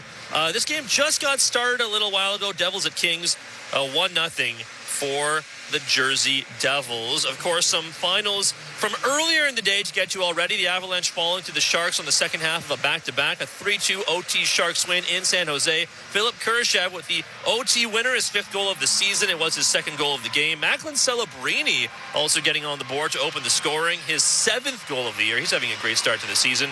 In Nashville, the Predators doubling up the Flames 4-2. Preds went up 3-0 to start the game. They never fell behind. Jonathan Marchessault with what turned out to be the game winner early in the first period. Hit the game's 3rd goal. Philip Forsberg grabbed the empty netter. Blue Jays baseball, as always, brought to you by Crown Rust Protection. Let's get back to the action with the call on the Sportsnet Radio Network. Here's Ben Schulman and Chris Leroux. Thank you very much. Show starter Tyler Glasnow will come out of the pen for a 2nd straight night. He's on with 1st and 2nd and 2 down. Vladimir Guerrero Jr. coming up to the plate here, trying to extend the Blue Jays lead. It's 3-1 in the bottom of the 4th. You have to be ready for the spiked breaking ball if you're Andres Jimenez out there at second base. Springer behind him on first. Glasnow, the tall righty at 6'8", sets near his chest. And the pitch. Vladdy takes upstairs, up and in with 96, ball 1. Guerrero 0 for 1 in this game. A strikeout swinging against Ohtani and an intentional walk. He came in to score last inning on the Bichette homer. Former Ray Glasnow with a 1-0. Called strike 96, bottom middle of the zone. Vlad nodding his head. That was the pitch right there. You're behind, you're ahead in the count, 1-0. Glasnow just challenged him with a fastball right down the middle. Upper 90s on the righty's heater. His 1-1. Check swing. Pitch just high at 97. Appeal to first, no swing, says Adrian Johnson. You could have called that a strike or a ball. It's 2-1. Have to be patient here if you're Vladimir Guerrero Jr. Tyler Glasnow does lose the zone from time to time. 2-1 pitch. Well, low and away, ball 3. That was a ball out of the hand on a curve. It's 3-1. Vlad this playoffs 0 for 2 against Glasnow, but he did reach on a walk against him on the 27th. Jimenez on second, Springer on first, 2 outs, 3-1 Blue Jays. The 3-1 pitch. Swing and a fly ball center, moving back Edman toward right center. He'll make the catch above his head to end the inning. No runs, a hit, 2 left on base, and the Blue Jays take a 3-1 lead to the top of the 5th. You're listening to Game 7 of the World Series in Blue Jays World Series Baseball, brought to you by your local family-owned Ground Rust Control Center, streaming on the Sportsnet app and the Sportsnet Radio Network. Mazda of Toronto, Ontario's #1 volume Mazda dealer for over 12 straight years. The best brand, the #1 dealership. And when you drive to Mazda of Toronto, they make you #1. Your #1 volume Mazda dealership in Ontario. MazdaofToronto.com. We Will Rock You, the worldwide smash hit musical by Queen, returns to Toronto this holiday season in a brand new Canadian production, featuring 25 of Queen's greatest hits. We Will Rock You is more than a title. It's a promise. We Will Rock You, November 28th through January 4th at the CAA Ed Mervish Theater. Get tickets at mervish.com. Okay, category is ways Desjardins Insurance goes the extra mile to make insurance easy. First question, what are some of the things you can easily do online or in the app? Oh, view your policy. Add a new driver. Oh, update your address when you move. Easy. You guys are good. Get insurance that's really big on care. Desjardins Insurance. Here for your home, auto, life, and business needs. Certain conditions apply. Win a $7 million grand prize with the Princess Margaret Home Lottery. Live mortgage-free in a stunning Georgian-style Oakville show home with $500,000 cash. Over 5,400 square feet of classical design and modern sophistication, complete with a pool and outdoor kitchen. Buy now and be in to win the incredible $3 million early bird Muskoka Lakefront Cottage. Buy now at PrincessMargaretLotto.com. Play responsibly. Raffle 1488521. Home runs happen down by the lake. And home runs happen at Ontario's #1 Mazda dealer for 12 years running. Mazda of Toronto. When you need a Mazda that goes the distance, they're your MVP. Ontario's #1 volume Mazda dealership. Mazda of Toronto. Move and be moved. This is Toronto Blue Jays postseason baseball. Alejandro Kirk is your hero tonight. On Sportsnet 590 The Fan and the Sportsnet Radio Network. Game 7 of the World Series, the Blue Jays up 3-1 as we go to the 5th inning, and it's brought to you by Capital One. More than 4 million Canadians have a credit card because Capital One said yes. Get yours at CapitalOne.ca/yes. I'm Ben Schulman alongside Chris LaRue. Again, a 3-1 Blue Jay lead. Game 7 of the World Series. Still Max Scherzer for the Blue Jays, who got around a jam last inning. He'll start against the number 8 hitter in the Dodger order, Kike Hernandez. The wind in the pitch. Swing and a miss, strike 1. A little bit surprising that Scherzer is still in this ball game with Louis Varland and Mason Fluharty warming up down in that bullpen, but the stuff is still pretty good. He hit 96 with that fastball last inning.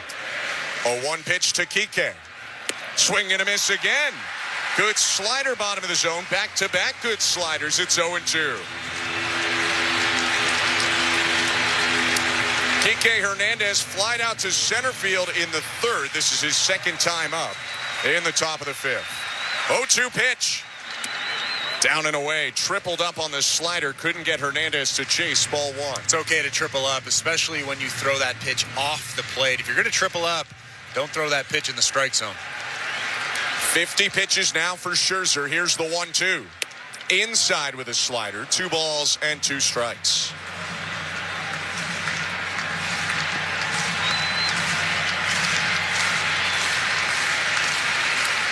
Right-hander with 2 strikeouts so far. Here's his 2-2 pitch. Check swing, pitch low, appeal to first, he got him. Adrian Johnson rings up Kike Hernandez. The slow curve made Hernandez anxious. 1 out. And I would love to see a side view of this. We're about to get it right here. Kike Hernandez was furious. That Adrian Johnson, the first base umpire, called that a swing. I think that's a good call. We just got the replay. It's at least a 50-50, maybe a coin flip call. 1 out, Miguel Rojas up in the pitch. Called strike, 0-1. That was one with Kike where the wrist didn't fully turn over, but he lunged forward, so the bat got pretty far out there. Scherzer continuing to work in this game with 1 out in the top of the 5th. 3-1 Blue Jays, 0-1 to Rojas. And he lines it toward left down for a base hit. Cut off near the corner by Lucas. Rojas rounds first, goes back to the bag, and a runner is on with 1 out, bringing Shohei Ohtani up as the tying run in the game. And I'm assuming that's the last pitch that Max Scherzer will throw as Shohei Ohtani comes to the plate. But that's just a hanging slider and an 0-1 count. You want to get that thing down and away. And here comes John Schneider hopping out of that Blue Jays dugout. And the crowd now in appreciation of Max Scherzer. 4 1/3. He leaves with a 3-1 Blue Jay lead and a runner on first, 1 out. Scherzer getting high fives from his teammates, taps John Schneider on the shoulder and hands away the ball. Louis Varland stomping down the bullpen steps. Max Scherzer putting his hand up to the crowd to a raucous round of applause. And as Varland gets set to appear in a Major League record 15th postseason game in a single run, we give it off to today's host. Here's Show Ali. Thank you very much, Ben. Let's continue checking on the St. Louis Bar and Grill out-of-town scoreboard. Again, a lot of hockey games going on right now. 13 NHL games on the calendar tonight. The Leafs on the CBC right now, leading the Flyers 4-1. Again, in that game, Austin Matthews getting a goal back to start things off in the first period. Jake McCabe, Nick Robertson, Easton Cowan with the other goals. The Canucks now trailing the Wild 5-2. There's about 90 seconds left in that game. You can, if you like, watch the rest of that one on Sportsnet 360. And, of course, once this is shortly done, I imagine you can hear Canucks Central postgame on Sportsnet 650 in Vancouver. The Capitals and Sabres needed overtime. It's still in overtime to solve this one. The Sabres playing in their 4th straight overtime game. It's 3-3. The puck just dropped in the extra frame. The Senators currently leading the Canadiens 3-2. About 3.5 minutes to go in that one. Sens Habs can be seen on Sportsnet 1. And just a little over 15 minutes, Blackhawks and Oilers will get going. That's the later game, one of the 2 late games. Puck drop again just after 10 Eastern, 7 Pacific. This one would be on all of Sportsnet 1, Sportsnet 360, and the CBC. Also at 10 o'clock, the Rangers will be in Seattle to take on the Kraken. We were talking about some finals from earlier in the day. In Winnipeg, Jeff Blair's Jets smoking the Penguins. A 5-2 win for the Jets. Winnipeg going up 4-0 to start that game. Gabe Velarde opened the scoring with his 5th goal of the season. Kyle Connor with a short-handed penalty shot goal. His 7th. He would also grab an empty netter. So Connor now up to 8 goals after getting the big-time extension earlier this year. Blue Jays baseball, as always, brought to you by Crown Rust Protection. Here's Ben Schulman and Chris LaRue. Thank you very much, Joe. In Game 18 of this postseason for the Blue Jays, Louis Varland makes his 15th appearance, on with 1 on and 1 out, 3-1 Blue Jay lead, and his pitch to Shohei Ohtani. Swing and a foul off of the outside of the left ankle for Ohtani, who limps out of the dirt circle gingerly. It's 0-1. Good first pitch changeup from Varland. Got Shohei Ohtani out in front. He's in a considerable amount of pain right now as he's wandering around near home plate. He gives home plate umpire Jordan Baker the thumbs up. For Varland, changeup is his 4th pitch. 4-seamer, knuckle curve, slider change, and sinker. Runner on first is Miguel Rojas, and the 0-1. Swing and a miss. Knuckle curve in on the hands. Big chase Ohtani. It's 0-2. And Ohtani asks for time. Such sharp movement on that near 90-mile-an-hour curve from Varland. Hasn't shown him the triple-digit fastball yet. Righty set. The 2-strike pitch. On the ground and through the right side, a base hit. Rojas stops at second. Barger whips it back into Andres Jimenez. And Ohtani snuck it through the hole to make it 1st and 2nd, 1 out. That's just a mislocation I mean, that knuckle curve needs to be out of the strike zone. Caught a little bit too much of the plate. That wasn't a hanger, but it was a pitch that Shohei Ohtani's able to get the barrel to, and he sneaks it just past Vladimir Guerrero Jr. at first base. First and second now with one out in the inning. Runner on second, owed to Scherzer. Runner on first is Varlands. It's Will Smith up. 2 on, 1 out. Right on right. Varland looks to second and offers home. First pitch called strike. Gets a bit of a break there on a pitch that looked outside. It's 0-1. Smith with a double in the fourth inning came around to score on the sac fly by Teoscar Hernandez. Look to second in the 0-1. Down and away with a curve. Hasn't thrown a fastball yet. It's 1-1. He's had outings from time to time this season where he shies away from the fastball a little bit. Throws the changeup, the knuckle curve. They have seen him a lot. This is his 5th World Series appearance. 1-1. Hit high in the air, center field, left center, and not super deep. Rojas back to second at tag. Varsho makes the catch. Rojas won't go anywhere. He was late to go to second. He'll remain there. Ohtani still on first and 2 out. Still hasn't thrown a fastball in this inning. That was a pretty good knuckle curve. Got Will Smith out in front. A little lazy fly ball out to Dalton Varsho. He actually did a good job getting behind that baseball and making a good throw into third base, keeping Miguel Rojas at second base with 2 outs now. Freddie Freeman, the next challenge for Louis Varland. 3-1 Blue Jays. Guerrero backs up at first. And the pitch. Grounded foul, 0-1.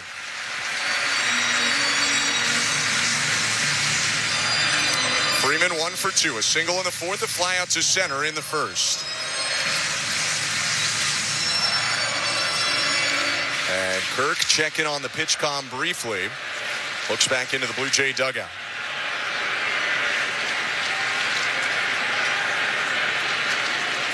Varland set. 0-1 to Freeman. Down and in. 1 ball, 1 strike. That changeup was 96 miles an hour, Ben. It's not really a change. It does have decent movement on it, though, so maybe it's just a good sinker. Record-setting 15th appearance of the postseason. The 1-1. Hit high in the air center. Varsho started back. Stops. Waits on it. Makes the grab. And Varland strands a pair.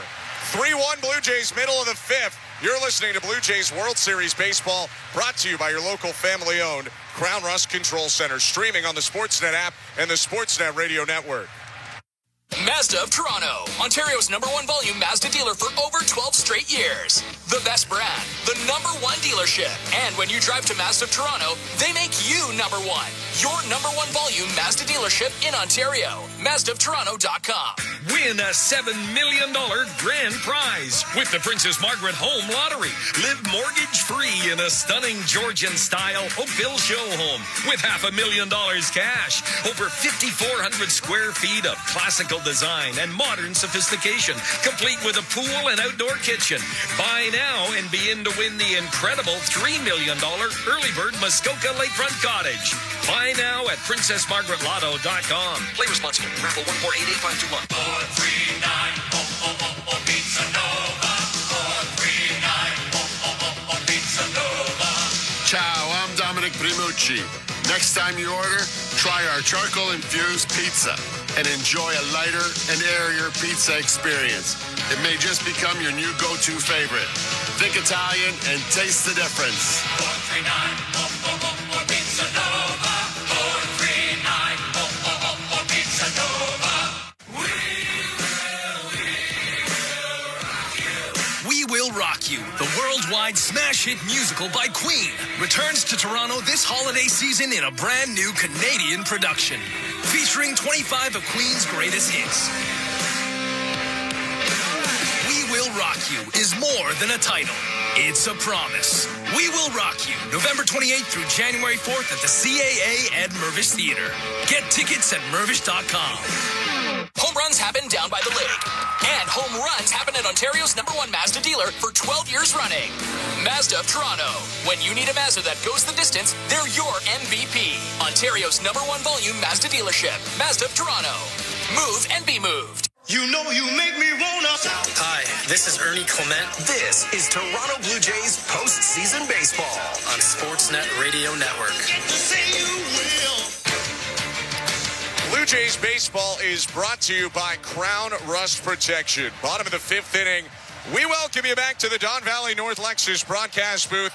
I'm Ben Schulman alongside Chris LaRue, our producer today, Nick Blackmore, Show Ali, our host, Christian Chaniti, Tom Young, Luke Swadron, and Stephen Coyle, our technical directors. Bottom of the 5th, Game 7 of the World Series. It's for all the marbles right now, and Bo Bichette will lead off against Tyler Glasnow in this home half of the 5th. And you have to add on, you have to be patient if you're Bo Bichette. We saw Tyler Glasnow in the last inning be a little bit erratic with the stuff. I'm sure he will be here in this second inning. His pitch to Bichette.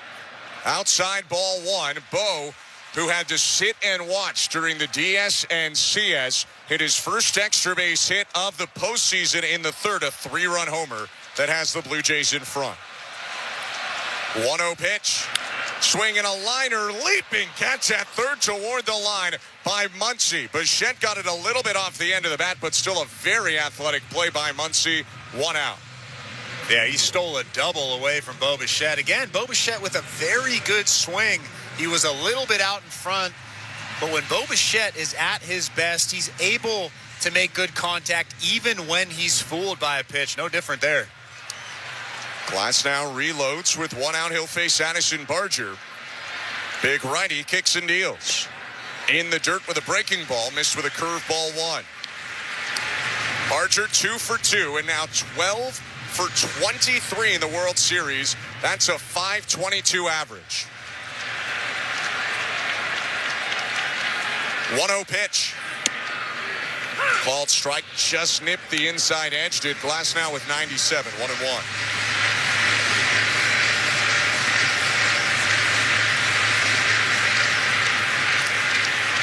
Right-hander sets at his chest. Rocks in the 1-1. High. Barger was waiting on that breaking ball. It never came back down. 2-1.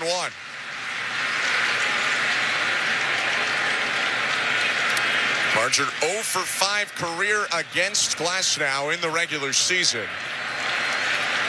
2-1 pitch. Fouled off the glove of Smith, crashing into the backstop. 2-2. That was a great swing. Addison Barger was right on that hard fastball at 97 miles an hour. Might have been a hair above the strike zone. Barger just missed it as Chris Bassett starts to get loose down in that bullpen for the Toronto Blue Jays. Louis Varland might be done.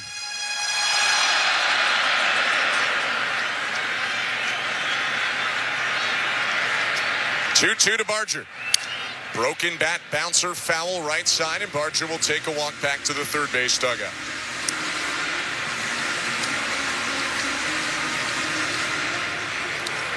Bassett is warming up in left. In right field, no one up right now. Tyler Glasnow threw 3 pitches yesterday. And back in today, this is his second inning of work after he retired Guerrero to finish off the 4th. Well, I was wondering before Tyler Glasnow came in this ball game if he's a guy that could go back-to-back days. We've talked about the injury issues that he's had over the course of his career. I was wondering if Dave Roberts would use him on back-to-back days, but obviously my question has been answered, and he's looked pretty effective so far in this short outing. Oh, and he's got 4 months to rest, regardless of what goes on. He won't be pitching in any competitive setting until mid-February. 2-1. Swing and a miss, strike 3. Pardon me, a 2-2 cut on and missed by Barger. He goes down on the curve, and there are 2 outs. There's that good breaking ball. One of the best in all of baseball. He struggles with the command from time to time with that breaking ball, but it has such violent downward action that it's really tough to lay off of. Gets through the zone really quickly, and Addison Barger was out in front for the second out. Glasnow set, 2 outs, the pitch to Kirk. The base is empty. Kirk takes strike 1 just off the outside edge, but called a strike by Jordan Baker. It was Alejandro Kirk who launched a 3-run homer off Glasnow in Game 3 of this series. That 18-inning thriller. Glasnow's 0-1. Kirk hits it back foul, 0-2.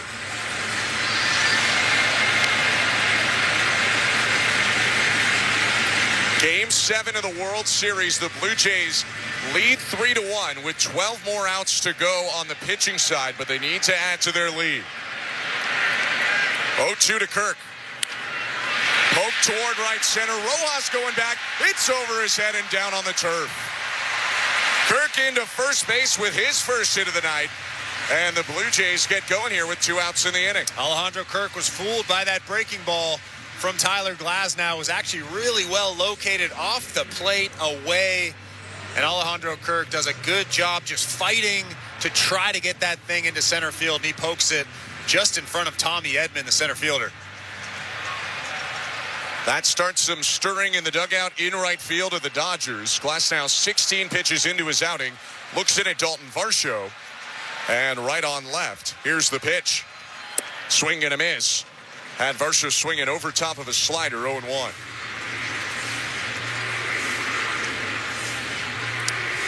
Left-hander Jack Dreyer is getting up right now in the pen in right field. 3-1 Blue Jays. 2 out, Kirk on first. Bottom of the 5th. The 0-1. Inside. Ball and a strike. Kirk actually bouncing around out there at first base like he wants to try to steal second base. He did have 1 stolen base this year, Ben. I don't think he's going to go here, though. I tend to agree. But he did. He had his first career stolen base this year. 1-1. Varsho hits it on the ground to second. Up with it, Miguel. Rojas jogs toward first and throws overhand to Freeman to end the inning. No runs, a hit, 1 left. On to the 6th we go. 3-1 Blue Jays. Game 7 of the World Series. You're listening to Blue Jays World Series Baseball, brought to you by your local family-owned Crown Rust Control Center. Streaming on the Sportsnet app and the Sportsnet Radio Network. IHOP has been proudly locally owned and operated in Canada, serving their world-famous pancakes and more for 56 years. Every year, that's 700 million pancakes, 32 million pounds of breakfast meats, 100 million cups of coffee, and a whole lot of delicious. I'm thinking IHOP. Somewhere along the way, you stopped feeling like yourself. At Game Day Men's Health, they treat what most men keep to themselves: low testosterone, loss of sex drive, and the slow fade of energy and confidence. With testosterone therapy, peptide treatments, and sexual performance solutions, delivered in a space built for men, modern and judgment-free. You don't have to settle. For a clinic near you, visit GameDayMen'sHealth.ca. Game Day Men's Health. Feel like you again.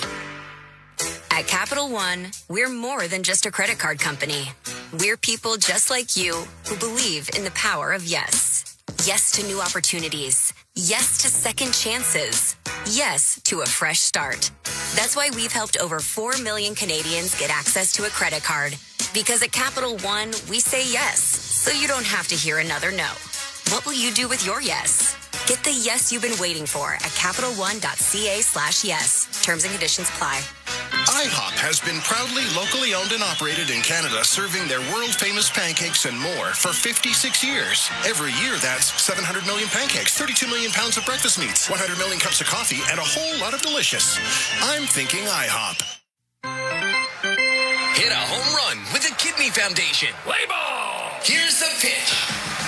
Join the thousands who've made Kidney Car one of the largest donation programs in Canada. Donate your unwanted vehicle. Your car will be towed for free within 48 hours. Do it before December 31st and receive a tax receipt for a minimum of $700.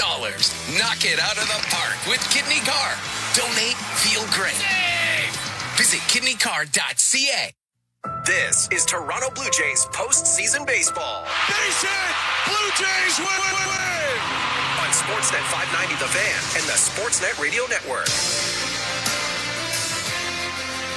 Top of the 6th inning, Game 7 of the World Series, and the Blue Jays lead it 3-1 over the Los Angeles Dodgers. Time now for a pitching change, brought to you by Home Hardware, the official home improvement retailer for the Toronto Blue Jays, locally owned, genuinely Canadian. Chris Bassett on for the Blue Jays. Top of the 6th inning, the converted starter making another appearance in this World Series. It'll be his 5th outing in the 7-game set. Yeah, and he's been really, really solid out of that bullpen. 6 outings this season in the postseason, 7 2/3 innings, 10 strikeouts.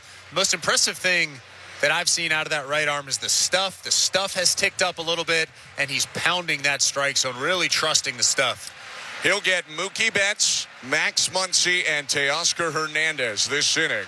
Right on right with Betts. The wind and pitch from Bassett. Outside with a breaker, ball 1. Bassett, the third Blue Jay pitcher to appear. 4 1/3 innings from Scherzer in the start. And then 2/3 of an inning by Varland to finish the 5th. Now the 1-0. Called strike. Heater on the outside corner.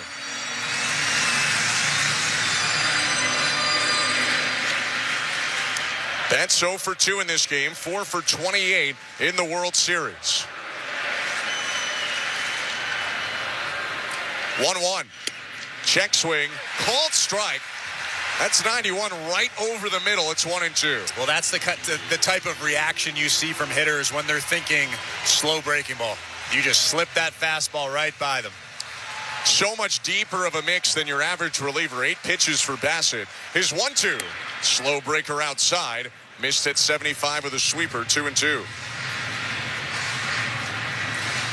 Bassett shaking his head as he looks down. Goes to his right hip to communicate with Alejandro Kirk.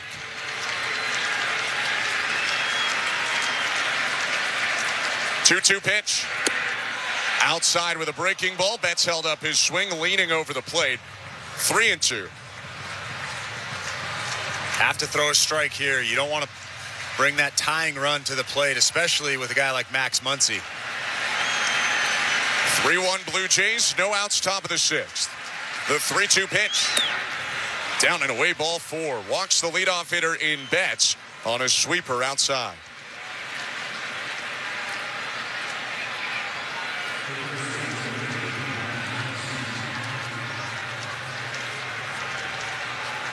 Second walk of the postseason in 7 2/3 for Chris Bassett. And now he'll work with traffic. Max Muncy up as the tying run. Bassett deals. Muncy chops it foul, 0-1. Keep in mind, Chris Bassett did throw 13 pitches in last night's ball game, so you have to wonder how he feels out there. I'm sure there's a little bit of fatigue. Blue Jays do already have Seranthony Dominguez up and throwing again in left field should they need him. Bassett set. Betts leading off first. And the 0-1 to Muncy. Hit on a line down in right field. Base hit. Charging Barger. Picks it up on 2 hops. Betts into second. And it's first and second. Nobody out. Sinker on the outer third. Muncy got around it. And now the go-ahead run up to the plate in the form of Teoscar Hernandez. Actually, not a terrible pitch from Chris Bassett. Had good movement on it. Chris Bassett nodding his head after. Starts now. How do you dive into the heart of sports action? With Betano. With Betano, you can bet on all your favorite sports. Football, hockey, soccer, basketball, and more. Follow the action live and bet in real time. Whether it's a big game or the match of the season, stay connected to the excitement and make every game count. Looking for a thrilling sports experience? Sign up at betano.ca. Ontario residents only. Must be 19 or older. Please play responsibly. Bassett and the Blue Jays dreaming on a ground ball that could be a twin killing. 0-1. Low with a fastball, a sinking fastball darted below the zone. 1 ball, 1 strike.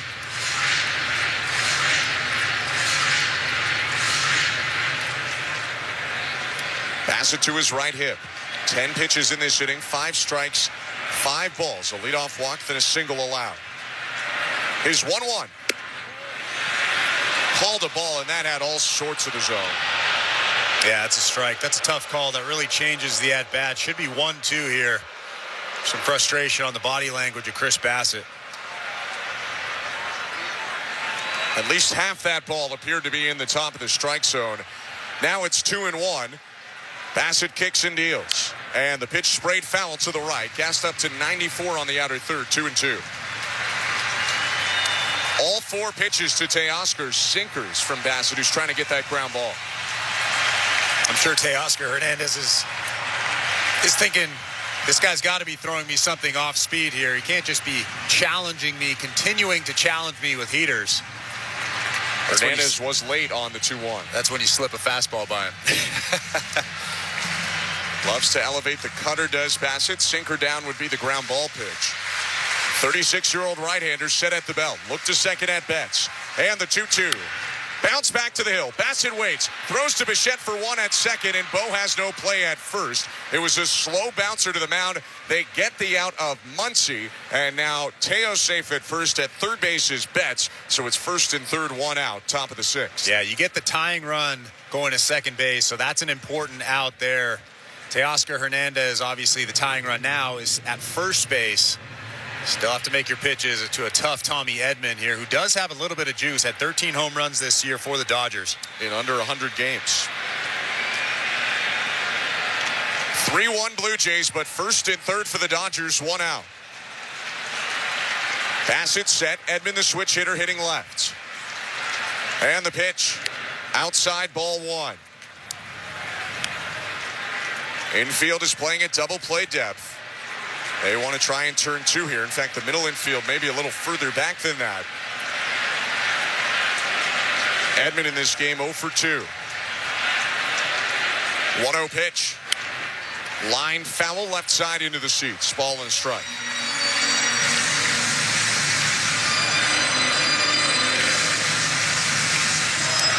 Trey Savage getting loose in left field for the Blue Jays alongside Sir Anthony Dominguez.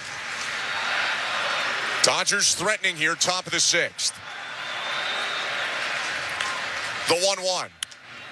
Hit off the fist, lazy fly ball, medium depth center. Betts back to tag. Varsho runs into it, makes the catch. Here comes Betts. Throw to the plate offline. Vladdy cuts it off as Betts comes in to score. Sac fly makes it 3-2 for the Blue Jays over the Dodgers on an Edman RBI. 2 outs, top six. It was actually a pretty good job from Vladimir Guerrero Jr. cutting that ball off.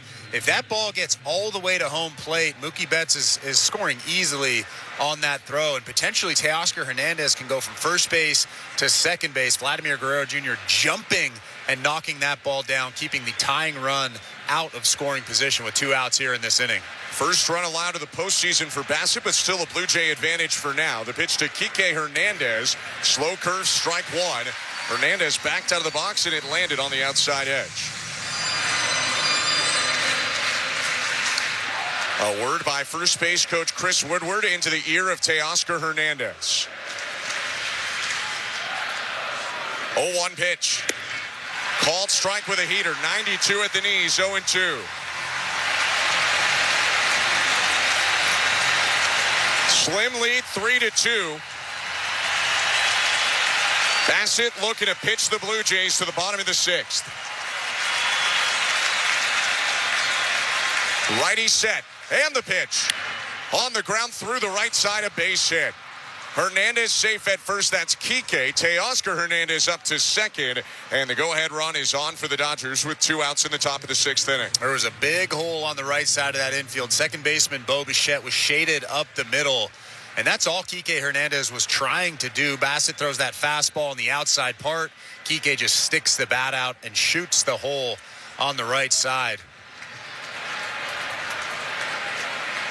Trouble again for Blue Jays pitching here. First and second, 2 down.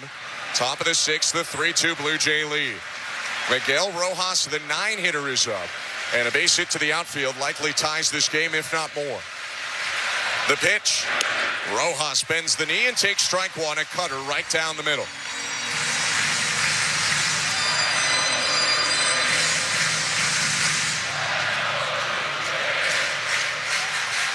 Two hits in this inning for the Dodgers. Also a sac fly and a walk. 0-1. Curve up and in. 1 ball, 1 strike.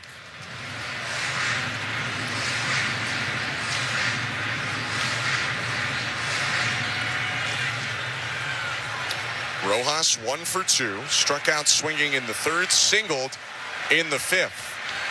Next pitch. Swing and a miss.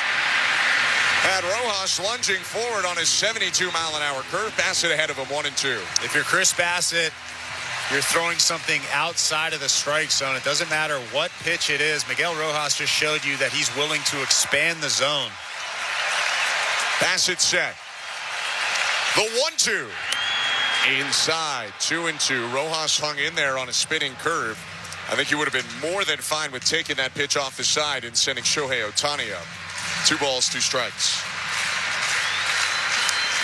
Ohtani is looming on deck. with Dominguez and Yusavage warming up for the Blue Jays in left field. 2-2. Flipped right side and down foul. A humpback liner on a sweeper that was just out of the zone. It's a good spot to be in for Miguel Rojas. He knows that Chris Bassett does not want to walk him, so he's probably going to challenge him with something here. He doesn't want to go to a 3-2 count. He's got a ton of protection in Shohei Ohtani.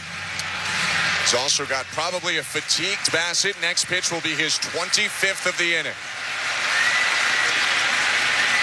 Look to second. 2-2. High ball 3. Now you got to get in the zone here.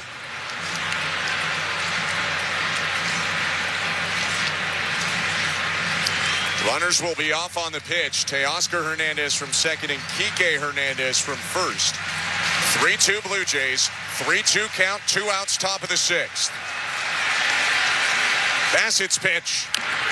Grounded right side. Bassett pursuing it near the line, and he'll tag Rojas out. Picking it up. Rojas stopped and gave himself up to end the inning. Dodgers get one on 2 hits. Sac fly Tommy Edman. It's a 1-run game. 3-2 Blue Jays, middle of the 6th.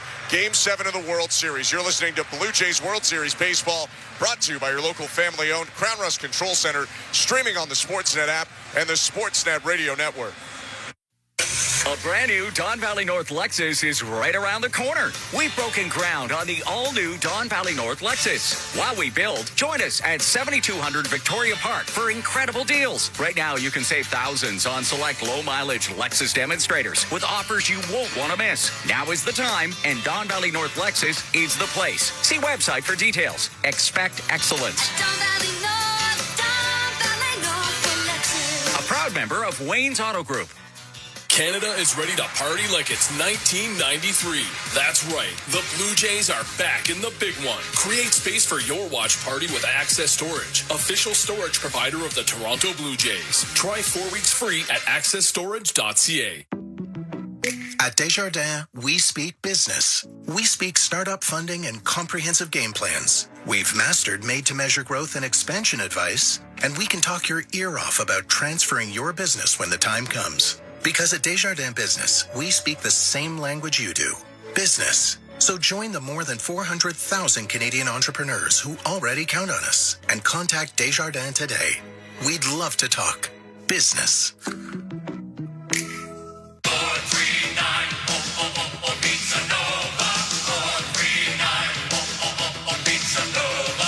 Ciao, I'm Dominic Primucci. Next time you order, try our charcoal-infused pizza and enjoy a lighter and airier pizza experience. It may just become your new go-to favorite. Think Italian and taste the difference.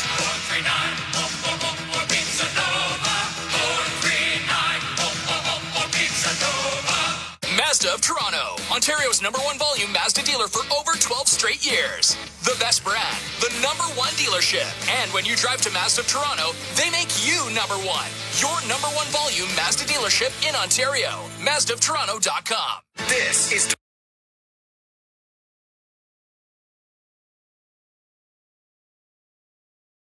The game starts now. How do you dive into the heart of sports action? With Betano. With Betano, you can bet on all your favorite sports. Football, hockey, soccer, basketball, and more.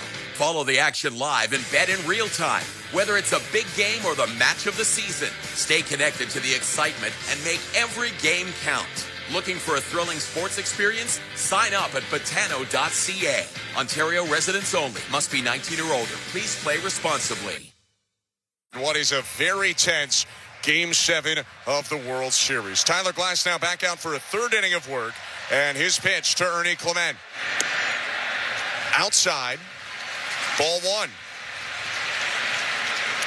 Glasnow got 1 out in the 4th, and then all 3 outs in the 5th.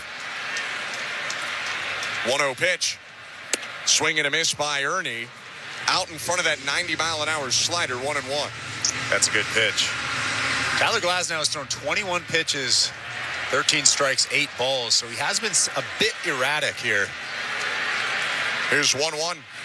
Down and away. Clement takes on a sinker low, 2-1.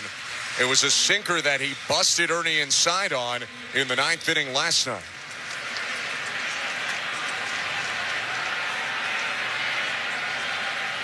The Rock in the 2-1. Down and away again. Clement checks his swing, ball 3. They have to be really patient. It's important that the Blue Jays get the leadoff runner here with nobody out on base so they can start to put some pressure on Tyler Glasnow. Glasnow kicks, 3-1. Swing and a liner, down in left field, base hit. Clement hits his way on to begin the bottom of the 6th. Well, you're patient until you get the heater right down the middle, and Ernie Clement got his pitch. He got the location he was waiting for, and he ripped that thing into left field. 29th hit for Clement, ties him with Randy Arozarena for the most hits in a single postseason run. Arozarena did it in 2020. Clement here in 2025 with 29 postseason hits. Also his 11th of this World Series. I would imagine that Andres Jimenez is going to be bunting here. First pitch, Glasnow to Jimenez. He squares and he pulls it back. Pitch was high, ball 1.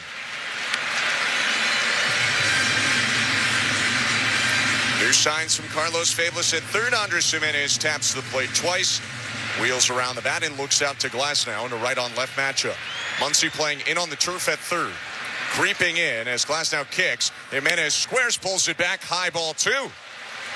Both pitches not that close. Yeah, he's losing the zone just a little bit. And we've seen that from Tyler Glasnow from time to time. This is obviously not a good time for him to be losing the strike zone when Andres Jimenez is trying to bunt a baseball.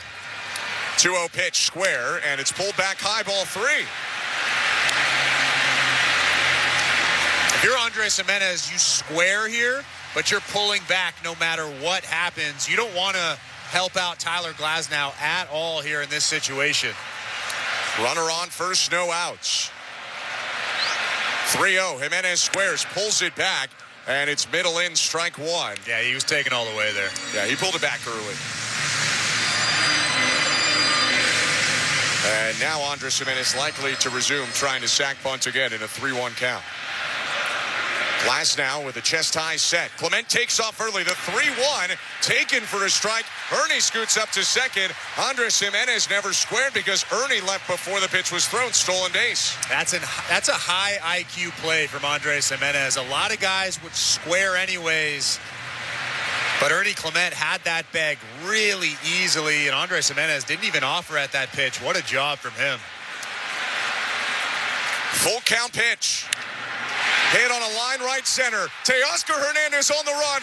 It's down and bouncing into the wall. Clement around third. Helmetless to home. Jimenez into second. RBI double. Blue Jays 4. Dodgers 2. Bottom of the 6th. The 9-hitter delivers again.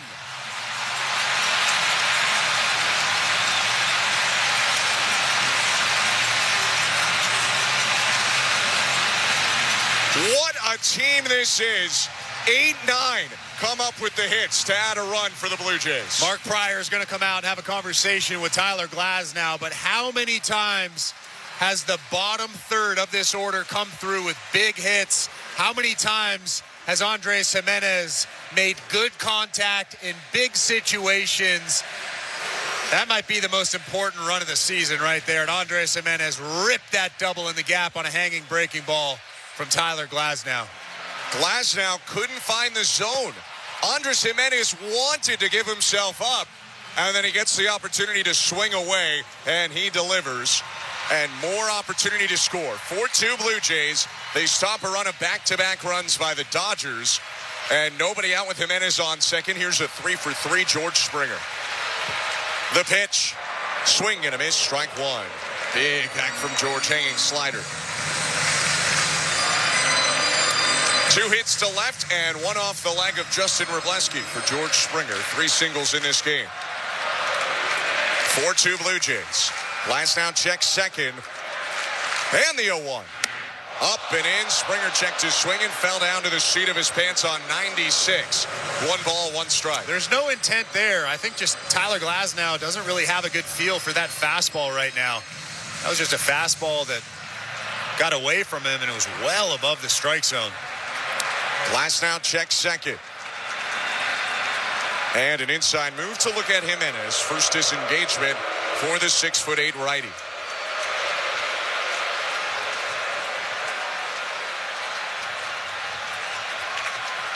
Set again. Glasnow looks at Springer and the 1-1. Called strike. Really well located fastball. 97 on the corner. A little bit of sink to it. 1-2. Emmett Sheehan's now warming up down there in that Dodgers bullpen. I don't think Dave Roberts loves the fact that Tyler Glasnow doesn't have total command of his stuff out there. 1-2 pitch.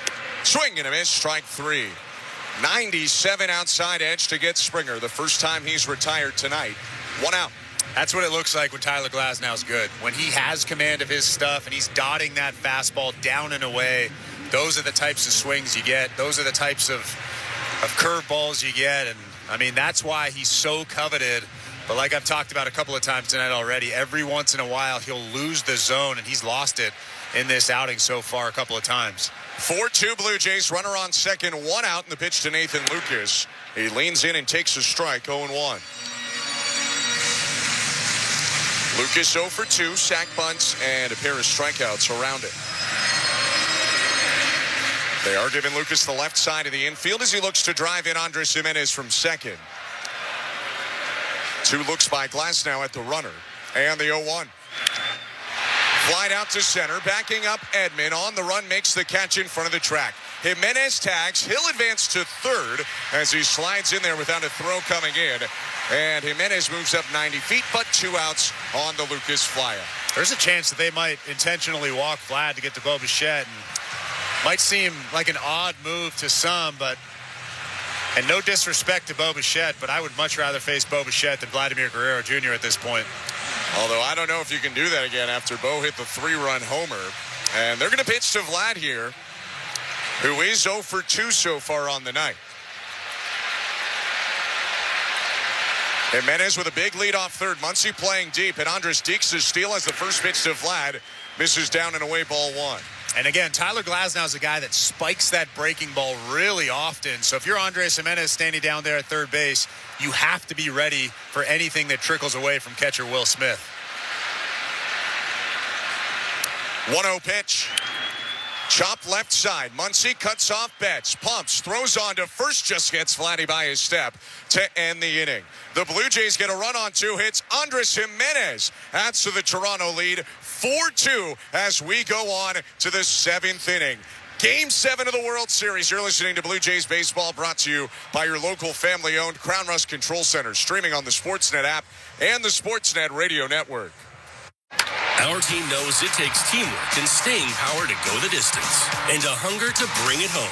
That's why Crown Rust Control stands proudly beside them, because we know what it takes to go the distance for Canadians. We've been helping your vehicles go the distance for over 40 years, keeping them strong, reliable, and ready for the road. Get your vehicle playoff ready. Bring it home to your local family-owned Crown Rust Control Center. Crown Rust Control, proud sponsor of your Toronto Blue Jays. Bring it home, Canada. Somewhere along the way, you stopped feeling like yourself. At Game Day Men's Health, they treat what most men keep to themselves: low testosterone, loss of sex drive, and the slow fade of energy and confidence. With testosterone therapy, peptide treatments, and sexual performance solutions delivered in a space built for men, modern and judgment-free. You don't have to settle. For a clinic near you, visit GameDayMen'sHealth.ca. Game Day Men's Health. Feel like you again. Your business runs 24/7, but what happens when your loading dock grinds to a halt? Get back in business fast with Begley Overhead Doors and Docks. Your overhead door problem is our problem, and we're good at fixing problems. Repairing your overhead door, dock, or have truck restraints that require service? No problem. We also offer preventative maintenance inspections to eliminate the chaos and expense of unplanned emergencies. Begley Overhead Doors and Docks, trusted for over 60 years. Visit BegleyOverheadDoors.com today. At Capital One, we're more than just a credit card company. We're people just like you who believe in the power of yes. Yes to new opportunities. Yes to second chances. Yes to a fresh start. That's why we've helped over 4 million Canadians get access to a credit card. Because at Capital One, we say yes so you don't have to hear another no. What will you do with your yes? Get the yes you've been waiting for at CapitalOne.ca/yes. Terms and conditions apply. Hey, this is Dalton Varsho. This is Toronto Blue Jays postseason baseball on the Sportsnet Radio Network.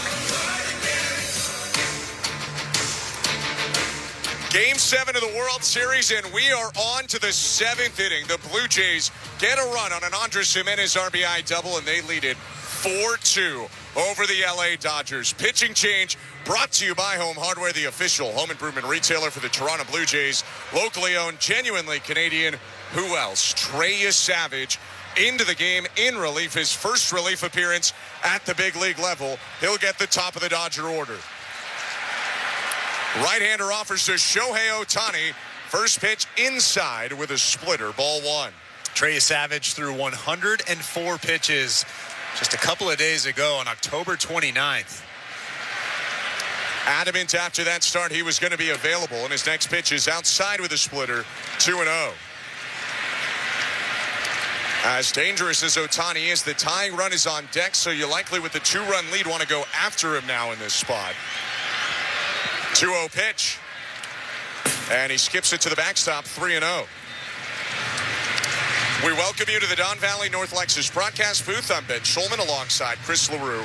Show Ali is our host. Nick Blackmore, our producer. Christian Chiniti, Tom Young, Stephen Coyle, Luke Swadron, our technical directors. 3-0 pitch to Ohtani. Called strike, 3-1 as he lands the slider at the top of the zone. 3-0 slider there, not challenging him with the fastball.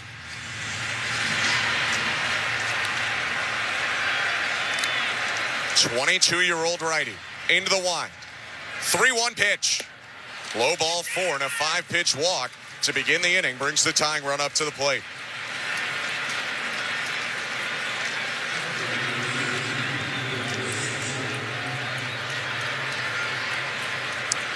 Blue Jays go to Savage here. He pitched in relief in the minor leagues at Double and Triple-A. But this is the first time at the big league level. Game 7 of the World Series. 1 on, nobody out. Pitch to Will Smith. Down and in ball 1, and he is struggling for command right now. Kirk's going to go out to the hill. So is Vlad Guerrero. Actually, the entire infield's going to come in and talk to Trey Savage. Yeah, obviously this is the highest leverage situation he's been in his career. Top of the 7th inning, the Blue Jays leading 4-2. And nobody out in the inning, a runner on first. So Anthony Dominguez is starting to get loose down there in that bullpen again for the second time here in this ball game.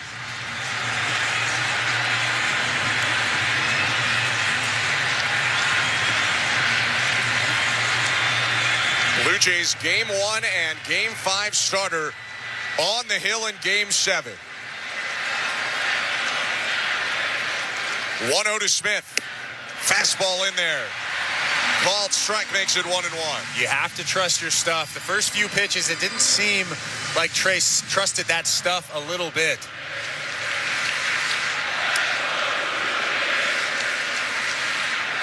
One.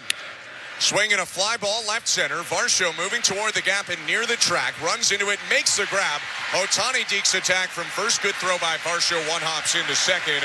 And Savage has a big first out in the 7th. Ohtani remains on first. That is a big first out.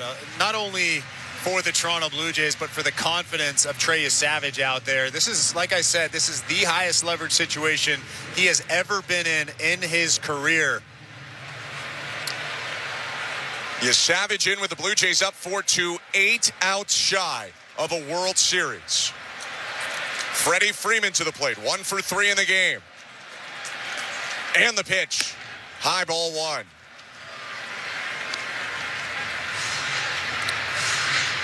He's had a knack for getting double play balls in this postseason.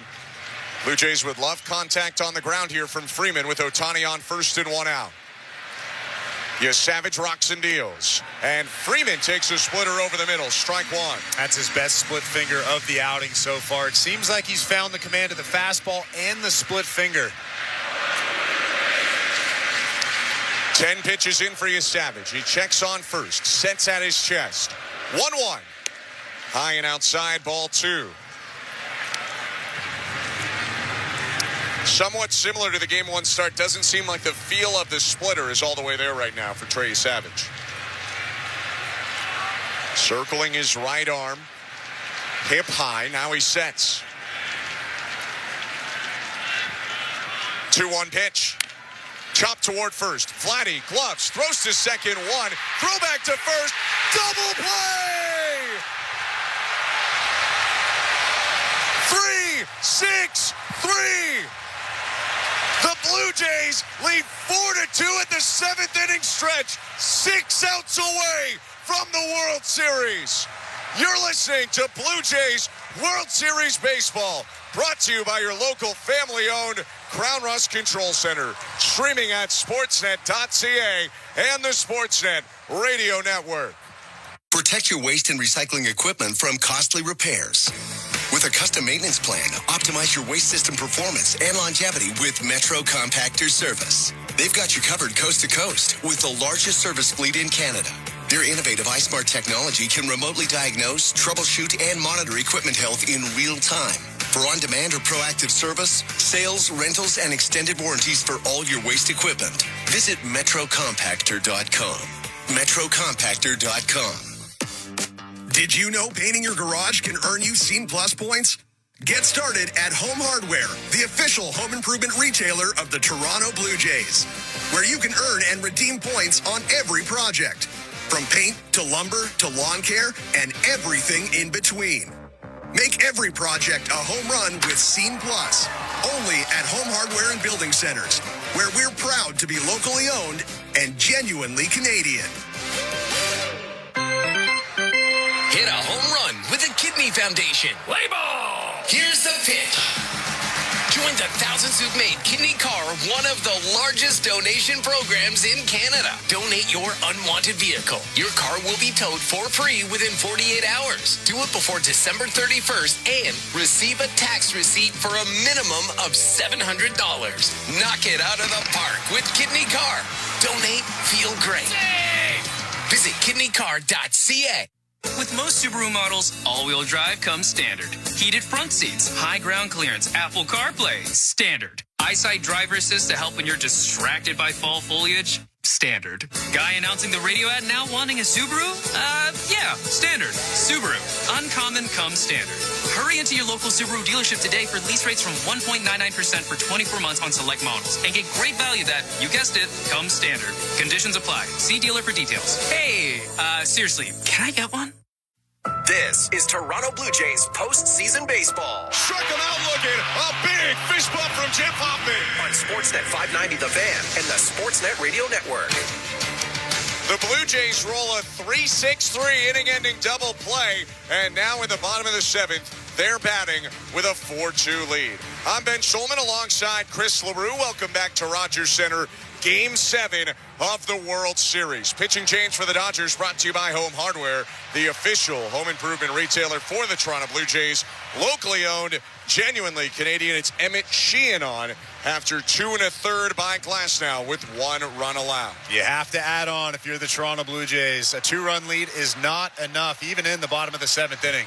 Bo Bichette hitting for the 4th time. The pitch from Sheehan. Big swing and a miss, 0-1. Bichette has already left the yard in this game for a 3-run homer. That's the biggest swing we've seen for Bo Bichette since coming back from his injury. This is probably his last at-bat of the game. Blue Jays leading. Likely to use a defensive replacement soon like Isaiah Kiner-Falefa with 6 outs remaining. The 0-1. Swing and a miss again. Big hack high heater, 0-2. And that's actually a good pitch to go deep on. That was about belt high, almost right down the middle, and Bo Bichette was just behind it a little bit. Good velocity on that heater. Sheehan, the young righty, converted starter, winds. 0-2 pitch. Line foul to the right, still 0-2.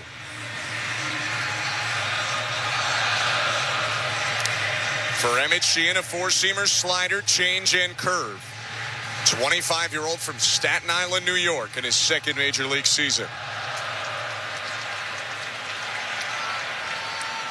0-2 to Bo. In the dirt, blocked by Smith. 1 ball, 2 strikes.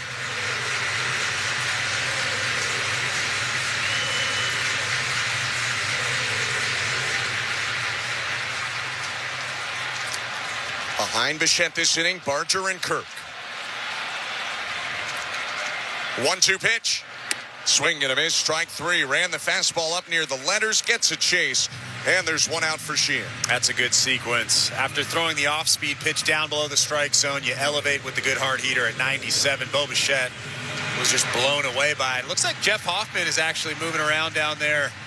He's stretching. He has a baseball in his right hand, and he's probably about to start getting loose. Trey Savage pitched a scoreless seventh, although command was spotty. One out in the pitch to Addison Barger. In the dirt, ball one.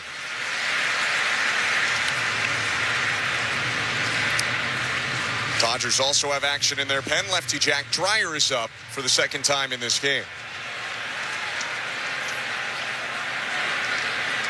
Wind in the 1-0. Called strike 96 right at the knees. Not much you can do about that. That's just perfectly located. Sheehan cups his left ear to hear the signal.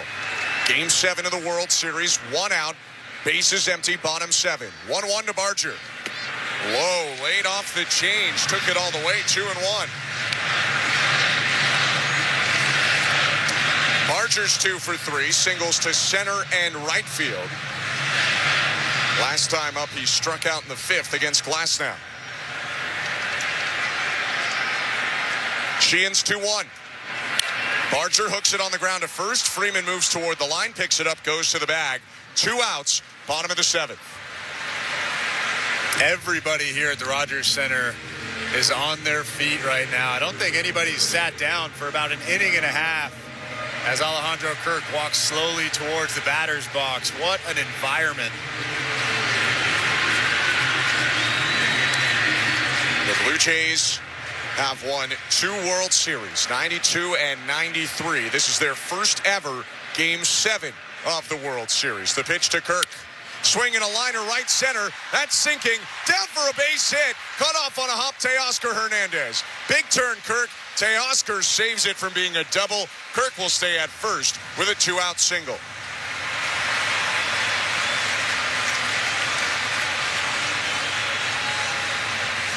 Fastball on the outer third. Kirk rides it the other way, and he's 2 for 4 in this Game 7. Yeah, he's just so good right now. Going the other way. Good contact, barreling that thing up. Teoscar made a great play out in right center, keeping that runner at first base. But this is a big spot for Dalton Varsho here. 2 outs, runner on first. The pitch. Called strike, borderline on the inside edge with a slider, 0-1. Varsho is 0 for 3, one of 2 Blue Jays starters to not reach base yet in this game.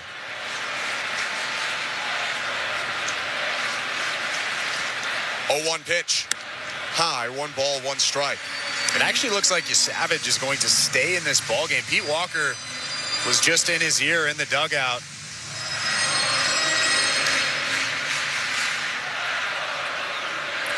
Hoffman is warming up, but slowly in left. And Sheehan on the hill in the middle of the diamond. His 1-1. Varsho hits it back foul. Hanging slider off the outside edge. 1-2.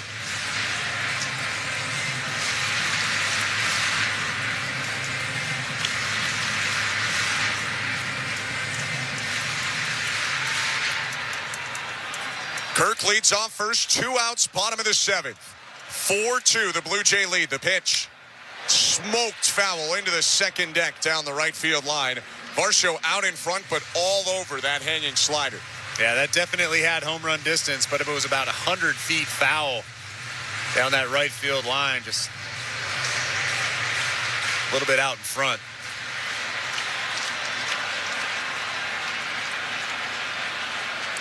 One-two pitch. Swing and a miss. Strike 3.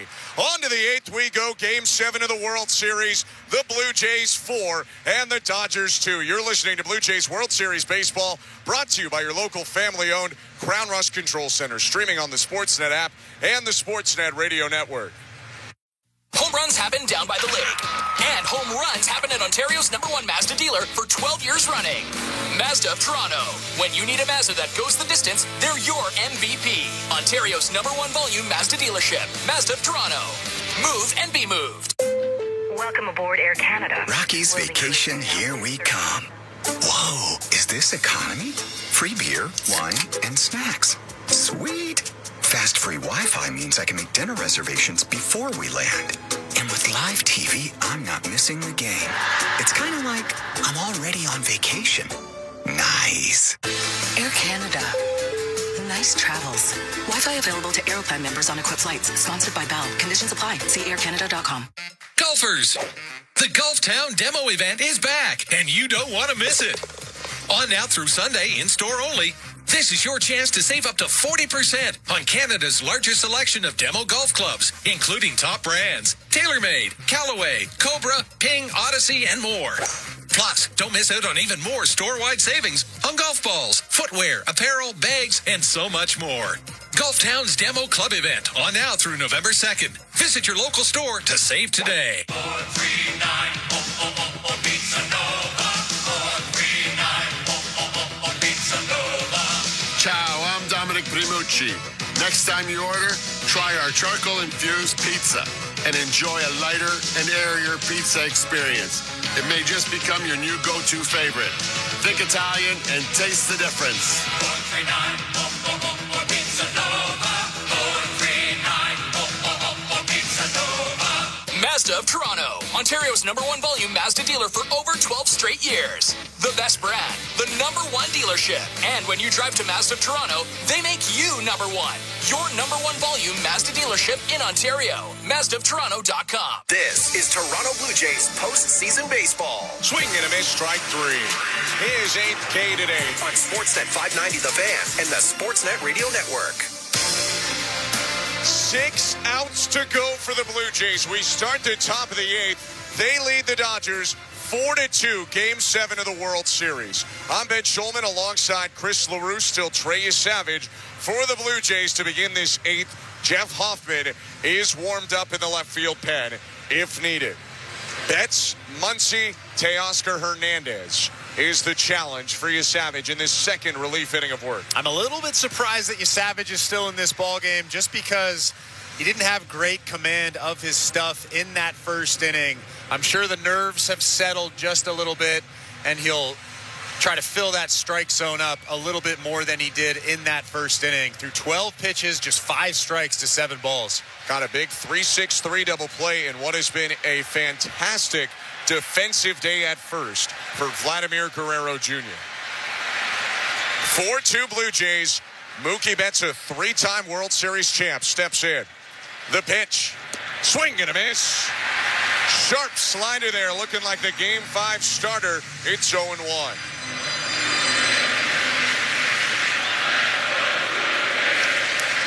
Wind in the 0-1 to Betts. Swing and a miss. Back to the slider again, 0-2. That's a little bit better. Looks completely different than he did in that first inning. Nod from Savage. Right on right matchup. His 2-strike pitch. Bounced foul. Hit the dirt, hit Betts, rolled away to the side, out of the dirt circle and onto the turf. And the main difference with those first 3 pitches is he's just staying on top. In the first inning, he was pushing the baseball. I'm sure the nerves got to him just a little bit. 44,000 people screaming his name. Now he's settled in. 0-2 pitch. On the ground is short. Down to a knee, Jimenez. Pops up, throws to first. 5 outs away. 1 down in the top of the 8th.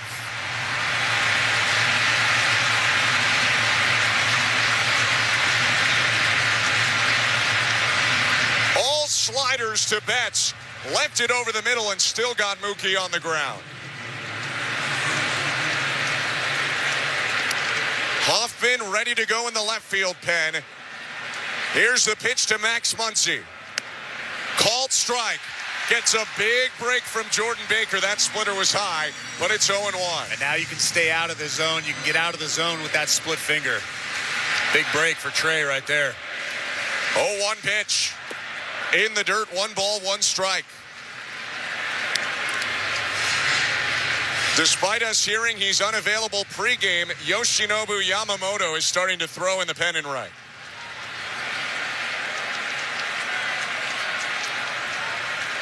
1-1 pitch. Muncy hits it high. Right field and deep. Barger back at the wall. It is gone. Solo homer. to cut the Dodger deficit to 1. Muncy hit a floating splitter. It's 4-3 Blue Jays, 1 out, top of the 8th. Trey Savage doesn't give up many home runs, but he gets into trouble when he pushes the split finger. He pushed it there. He tried to feel for it, and it just floated through the strike zone. Max Muncy obviously has a ton of pop, and he hit that thing about 400 feet out to right field. Not only does the Muncy homer bring it to a 1-run game, it guarantees Shohei Ohtani will hit again in this game. 1 out pitch to Teoscar Hernandez, wave and a miss, strike 1. But that's why you get the add-on run in the 6th inning on the Andres Jimenez double. The Blue Jays still on top, 4-3.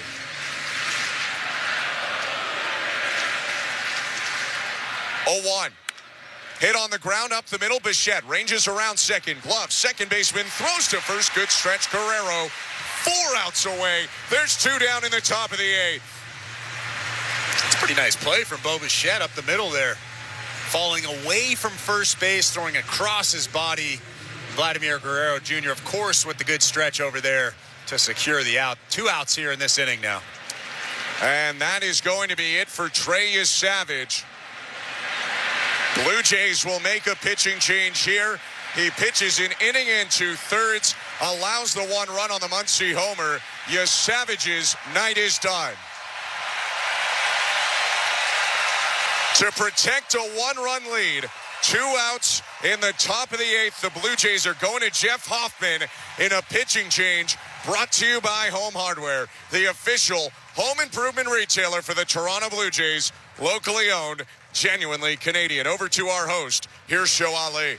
Thanks, Ben. Let's check in on that St. Louis Bar and Grill out-of-town scoreboard. We can check in on a number of the finals for hockey games that we had been monitoring earlier. First of all, the Montreal Canadiens needed overtime, but they did beat the Ottawa Senators. A great play from Alex Newhook in overtime, getting the turnover at center ice and then breaking in all alone to score the winner at the Bell Center in Montreal. So again, 4-3, Montreal beats Ottawa. We're talking about the Sabres playing in their 4th straight overtime game. The game actually went to a shootout. The Sabres did win. They have now grabbed points, and certainly a win tonight, but points in 8 of their last 9 games. Sabres win 4-3. The Canucks game is also over. They did lose to the Minnesota Wild 5-2. Canucks Central postgame just about wrapping up on Sportsnet 650 in Vancouver with Bick and Sat. You can check that out certainly on demand wherever you grab your favorite podcast. The Panthers beat the Stars 4-3. Brad Marchand with a shootout winner in that game down in Sunrise. The Predators beat the Flames 4-2. The Jets beat the Penguins 5-2, and it was a 5-2 final for the Toronto Maple Leafs over the Philadelphia Flyers. We were talking about this earlier. Chris Tanev had left the game on a stretcher. Of course, Chris Tanev returning to the lineup tonight after missing the last 4 games with a concussion. He did undergo tests, or is undergoing tests, at a Philadelphia hospital. Head coach Craig Berube saying he's moving around, might still fly back to Toronto with the team, but TBD there. And games going on right now, 0s in the first period intermission.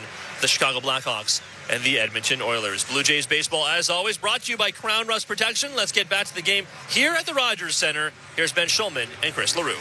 Thank you very much, Joe. A home run this inning for the Dodgers, but 2 outs now and the bases empty. And the Blue Jays, with 4 outs remaining, will go to their closer, Jeff Hoffman, leading 4-3. Again, 2 outs, bases empty, top of the 8th. Hoffman starts with Tommy Edman. Kick in the pitch. Just outside, ball 1, missed with a splitter. 4-seam, 2-seam, splitter slider for Hoffman.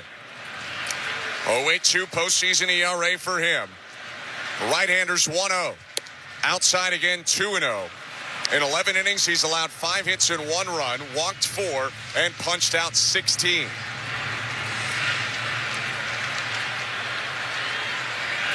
Blake Snell warming up in the pen in right field. Hoffman just out of the left field pen with a 2-0. That's called a strike. Stuck with the splitter to get back in the zone.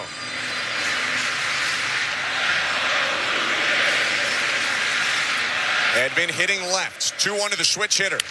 On the ground towards second. Bichette charges, gloves, throws to first. 3 outs away. Dodgers get a solo shot in the inning, but the Blue Jays take a 4-3 lead to the bottom of the 8th. Clement, Jimenez, Springer. When we come back, Game 7 of the World Series. You're listening to Blue Jays World Series Baseball, brought to you by your local family-owned Crown Rust Control Center. Streaming at sportsnet.ca and the Sportsnet Radio Network. Our team knows it takes teamwork and staying power to go the distance and a hunger to bring it home. That's why Crown Rust Control stands proudly beside them, because we know what it takes to go the distance for Canadians. We've been helping your vehicles go the distance for over 40 years, keeping them strong, reliable, and ready for the road. Get your vehicle playoff ready. Bring it home to your local family-owned Crown Rust Control Center. Crown Rust Control, proud sponsor of your Toronto Blue Jays. Bring it home, Canada. Protect your waste and recycling equipment from costly repairs. With a custom maintenance plan, optimize your waste system performance and longevity with Metro Compactor Service. They've got you covered coast to coast with the largest service fleet in Canada. Their innovative iSmart technology can remotely diagnose, troubleshoot, and monitor equipment health in real time. For on-demand or proactive service, sales, rentals, and extended warranties for all your waste equipment, visit metrocompactor.com. metrocompactor.com. At Capital One, we're more than just a credit card company. We're people just like you who believe in the power of yes. Yes to new opportunities. Yes to second chances. Yes to a fresh start. That's why we've helped over 4 million Canadians get access to a credit card. Because at Capital One, we say yes, so you don't have to hear another no. What will you do with your yes? Get the yes you've been waiting for at CapitalOne.ca/yes. Terms and conditions apply. With a Subaru, a vehicle that's built to last comes standard. Heated front seats? Standard. High ground clearance? Standard. EyeSight Driver Assist to help spot the scooter delivery guy texting, merging, and eating all at once? Standard. Parallel parking perfectly while someone watches? Uncommon. But in a Subaru? Standard-ish. Subaru. Uncommon comes standard.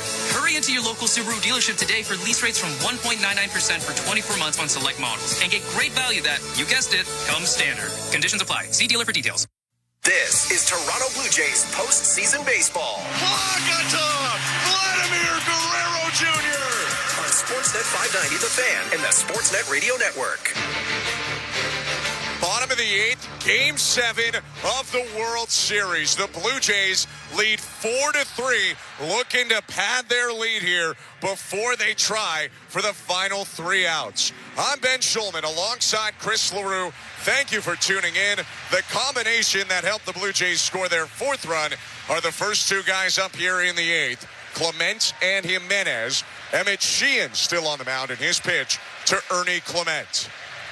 Swing and a miss, strike 1. Ernie is 2 for 3, a hit away from breaking the record for most hits in a single postseason run, has already tied it with his 29th hit coming in the 6th. 0-1 pitch. Upstairs with a breaking ball, 1 ball and 1 strike. He is absolutely locked in right now. 2 for 3 in the ball game, and he continues to put together really good at-bats. Snell and Yamamoto both up in the pen in right field. No one up in the Jays pen. 1-1. Swatted at and hit foul left side. An eye-high pitch. 4-seam fastball way up there. Clement loops it into the seats. It's 1-2. We've seen him hit that pitch for a home run before, haven't we?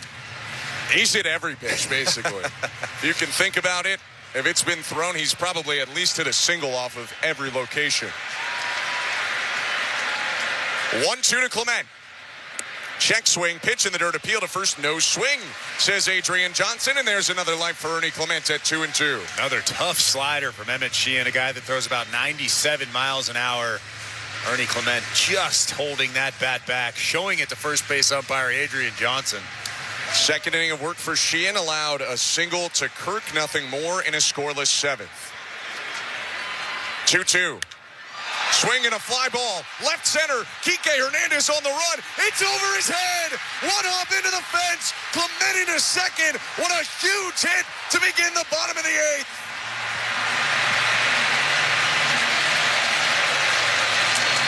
His 30th hit of the postseason, breaking a record This guy is incredible, and his leadoff double sets up the Blue Jays to add. That pitch from Emmett Sheehan was 98 miles an hour, and Ernie Clement turned it around and one-hopped it off that wall out in left center. I mean, he is on some kind of run. Dave Roberts out to the hill, taking the baseball from Sheehan in a pitching change brought to you by Home Hardware, the official home improvement retailer for your Toronto Blue Jays, locally owned, genuinely Canadian. Runner on second, no outs, bottom 8, 4-3 Blue Jays, Game 7 of the World Series. Let's go to today's host, Show Ali. Thank you very much, Ben. Let's continue checking on that St. Louis Bar and Grill out-of-town scoreboard. Let's see, 3 hockey games still in action on a 13-game night over in the National Hockey League. The Devils currently leading the Kings. That game's in the second period intermission on Sportsnet 1, Sportsnet 360, and the CBC. The Blackhawks taking on the Oilers. That game's still in the first period intermission, although probably going to wrap up very shortly. And the Rangers also in the first period intermission in Seattle to take on the Kraken. The Rangers are up 2-1. A number of other finals as well. The Bruins beat the Hurricanes 2-1. The Penguins losing to Jeff Blair's Jets 5-2. The Flames losing to the Predators 4-2. An earlier final includes the Sharks beating the Avalanche 3-2. That game took overtime. And some shootout finals as well. The Capitals losing to the Sabres in a shootout 4-3. The Panthers beating the Stars in a shootout 4-3 as well.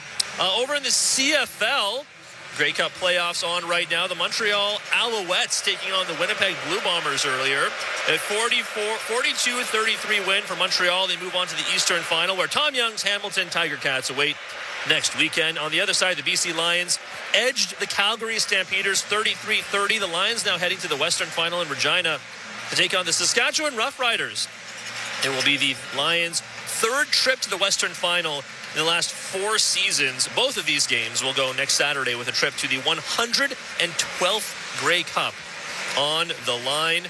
And as well, the Toronto Raptors took on the Cavaliers last night in what was also an NBA Cup group play game. The Raptors beating the Cavs 112-101 to win their second game of the season. They're now 2-4 on the year. They're also 1-0 in NBA Cup play, for whatever that's worth. They will host the Grizzlies at Scotiabank Arena here in Toronto tomorrow. Blue Jays baseball, as always, brought to you by Crown Rust Protection. Let's get you back to the action here at the Rogers Center with the call. Here's Ben Schulman and Chris LaRue. Thank you, Show. Blake Snell into the game, although he wants the umpires to tend to the hill after completing his warm-ups.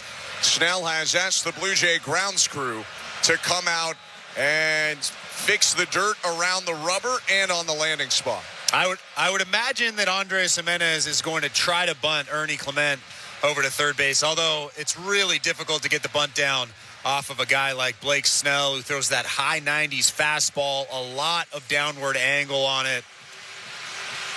We'll see what John Schneider chooses to do, but it's a big spot for Blake Snell, who threw 116 pitches just a couple of days ago on October 29th. Not used to pitching in the 8th inning in relief. He's asking them to patch up the holes on the landing spot. Blue Jays grounds crew still working here, and Ernie Clement will go over to Carlos Fablis to talk. This inning started with Emmett Sheehan on the mound, and Ernie Clement clipped to double to left center. Blue Jays are up 4-3. One more run would be huge for Jeff Hoffman, who is set to come out for the 9th after getting the last out of the 8th. Yeah, it changes the way you attack hitters. You're not worried about the solo shot. Even if Shohei Ohtani, well, I guess Shohei Ohtani will come to the plate in the 9th inning. You're not worried about him hitting a solo shot. You're able to pound the strike zone. You're able to throw pitches that you probably wouldn't throw in a one-run ball game. That's a really important run standing at second base right now, Ernie Clement. Blake Snell now starting his warm-up. Big boos from the Rogers Center crowd when Snell came in. I wonder if they heard his luck plays in baseball comment after the Blue Jays got him for 5 runs in his last start. He was better than his 5-run line, no doubt, but the Blue Jays have hung 10 earned runs on Snell in this series in under 12 innings of work for the lefty. Well, if you look at that start, if you look at the box score, he did walk 4 guys. And Blake Snell is another guy in this rotation that has fantastic stuff. Of course, he has the 2 Cy Young Awards. but he can lose the zone from time to time. A lot like Tyler Glasnow, where he's just got elite stuff. He can lose the zone. So you have to be patient if you're Andres Gimenez. I'm assuming he's going to be trying to get Ernie Clement over to third base, but I'm not 100% sure. Like I said, it's very difficult to get the bunt down off of Blake Snell. Dodgers sure think he's bunting. Freeman in on the turf at first. Muncy a little bit further back, but still on the turf at third base. Muncy is facing Snell, kind of half looking at home plate and half looking at the runner, Ernie Clement. Now he's back to the baseline almost, Muncy. Snell set. Andres Gimenez up. Squares before the pitch. Here it comes. And he pulls back and takes low ball one. Appeal to third. He pulled it back, says third base ump John Tumpane 1-0. If you're Andres Gimenez, you're trying to bunt that ball to the third base side. You're trying to force Max Muncy to field that ball so there's no play at third base and you can get that runner over there. 1-0 pitch. Square before the motion. And it's bunted foul, third base side. 1 ball and 1 strike.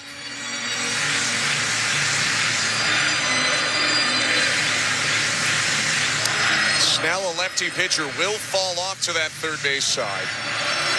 So you want to try and get it past him toward Muncy if possible. Clement on second, no outs. 4-3 Blue Jays, bottom of the 8th. Game 7 of the World Series. 1-1, early square from Gimenez. A look by Snell on the pitch. Pulling it back, Gimenez lines it. Caught at third by Muncy. Tried the slash play, smoked it. And Muncy with a big reach up into the sky to take away a hit. 1 out. I'm okay with that. Like I said, it's difficult to get the bunt down off of Blake Snell.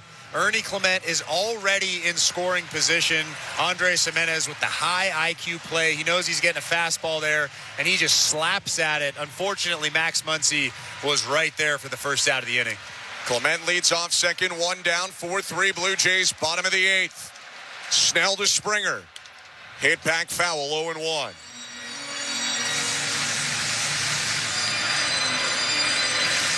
Looking ahead to the 9th inning. It's Kike Hernandez, Miguel Rojas, Shohei Ohtani scheduled to hit. Dodgers do have their full bench available. 0-1. Swing and a fly ball. Foul right side into the seats out of play. And Springer in protect mode now, down in the count 0-2.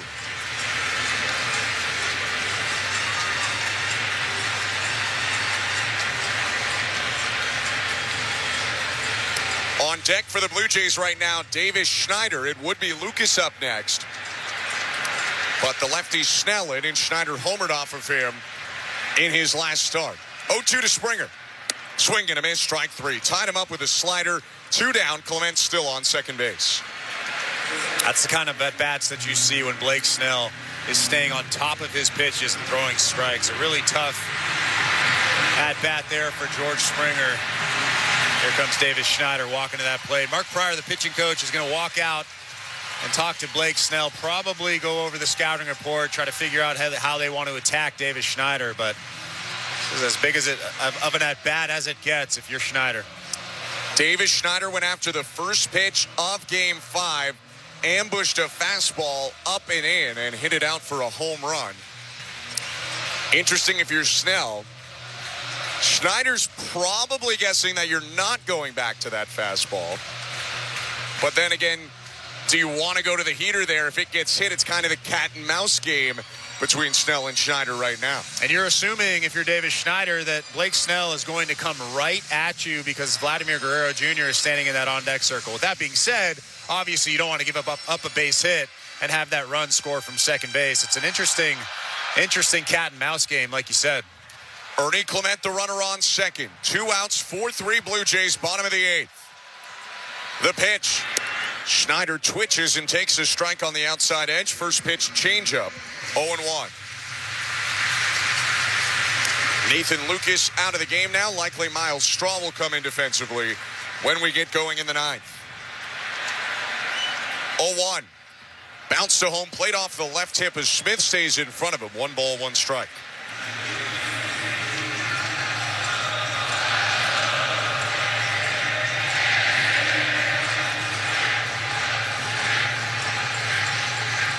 This game has been tight throughout. Blue Jays briefly led 3-0, but it's been a 1 or 2 run game since the Dodgers scored in the top of the fourth. 4-3 now. The 1-1. Down and in, ball 2. They're really trying to attack him down and in. Couple of good sliders down below that strike zone. Good takes from Schneider. Schneider trying to drive in his roommate, Ernie Clement. 2-1 pitch. Called strike. It was outside. And Jordan Baker gets tricked by the frame job of Smith. 2-2. David Schneider was pretty frustrated with that call, and I would be too. About a half a ball off the plate outside.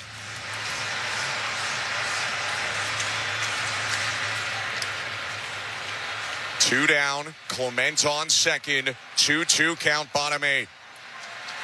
Snell kicks. The pitch. Swing and a miss. Strike 3. On to the 9th we go. Blue Jays lead 4-3 in Game 7 of the World Series, and Jeff Hoffman has 3 more outs to get. You're listening to Blue Jays World Series Baseball, brought to you by your local family-owned Crown Rust Control Center, streaming on the Sportsnet app and the Sportsnet Radio Network. Home runs happen down by the lake. And home runs happen at Ontario's #1 Mazda dealer for 12 years running. Mazda of Toronto. When you need a Mazda that goes the distance, they're your MVP. Ontario's #1 volume Mazda dealership. Mazda of Toronto. Move and be moved. Canada is ready to party like it's 1993. That's right. The Blue Jays are back in the big one. Create space for your watch party with Access Storage, official storage provider of the Toronto Blue Jays. Try 4 weeks free at accessstorage.ca. 439 Pizza Nova. 439 Pizza Nova. Ciao, I'm Dominic Primucci. Next time you order, try our charcoal-infused pizza and enjoy a lighter and airier pizza experience. It may just become your new go-to favorite. Think Italian and taste the difference. 439 Pizza Nova. 439 Pizza Nova. Win a $7 million grand prize with the Princess Margaret Home Lottery. Live mortgage-free in a stunning Georgian-style Oakville show home with $500,000 cash. Over 5,400 square feet of classical design and modern sophistication, complete with a pool and outdoor kitchen. Buy now and be in to win the incredible $3 million early bird Muskoka Lakefront Cottage. Buy now at PrincessMargaretLotto.com. Play responsibly. Raffle 1488521.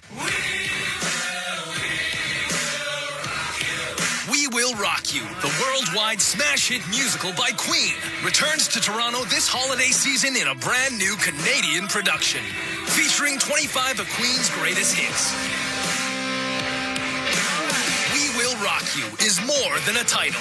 It's a promise. We Will Rock You, November 28th through January 4th at the CAA Ed Mervish Theater. Get tickets at mervish.com. This is Toronto Blue Jays postseason baseball on Sportsnet 590 The Fan and the Sportsnet Radio Network. Top of the 9th inning, Game 7 of the World Series. The Blue Jays lead it 4-3 and ask Jeff Hoffman one more time for 3 more outs. I'm Ben Schulman alongside Chris LaRue. Thank you so much for tuning in tonight and all season. The Blue Jays are 3 outs away from immortality. Now in left field defensively, Miles Straw. Hoffman on the hill, and Kike Hernandez leads off the inning. Hoffman set, and the pitch. Up and in, misses inside to Hernandez, ball 1. Scheduled hitters Kike Hernandez, Miguel Rojas, Shohei Ohtani in this top of the 9th.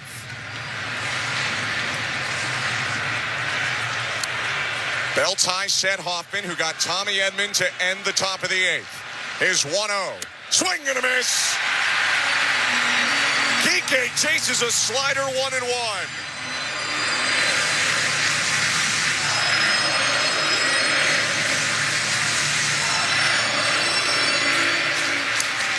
New baseball for Jeff Hoffman.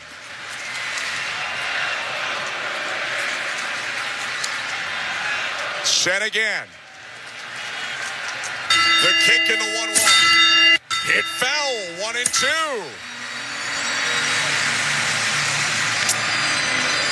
They brought Jeff Hoffman in on a 3-year deal, and in year 1, he is pitching in as big of a spot as you can ever have. 4-3 lead, top of the 9th, game 7. 1-2. He got him. Struck him out on a slider, 1 down. What a big pitch from Jeff Hoffman. He just went right at Kike Hernandez with good off-speed stuff.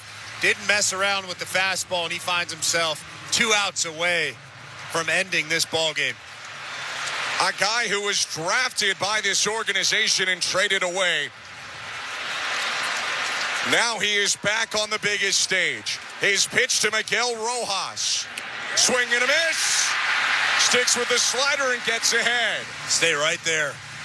Miguel Rojas just showed you that he's willing to expand the zone. Maybe a little bit antsy in this situation. Down by 1 run in the 9th inning. 4-3 Blue Jays. 2 outs away from winning it all. The 0-1. Bounce to home plate, a ball and a strike.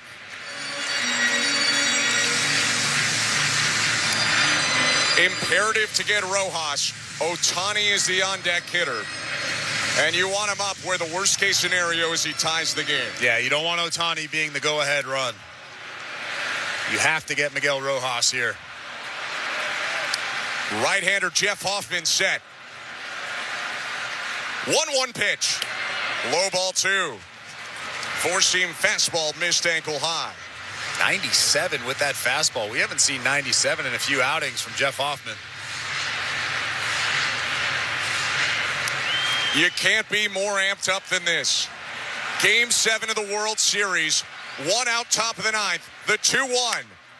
Popped up foul. Vladdy chasing first base side, and it'll get out of play over the Dodger dugout. 2-2. Big pitch coming up right here for Hoffman. You don't want to go 3-2. Miguel Rojas knows in a 3-2 count that he's probably going to get something over the heart of the plate. Like we talked about earlier, Jeff Hoffman doesn't want Ohtani coming to the plate as the go-ahead run.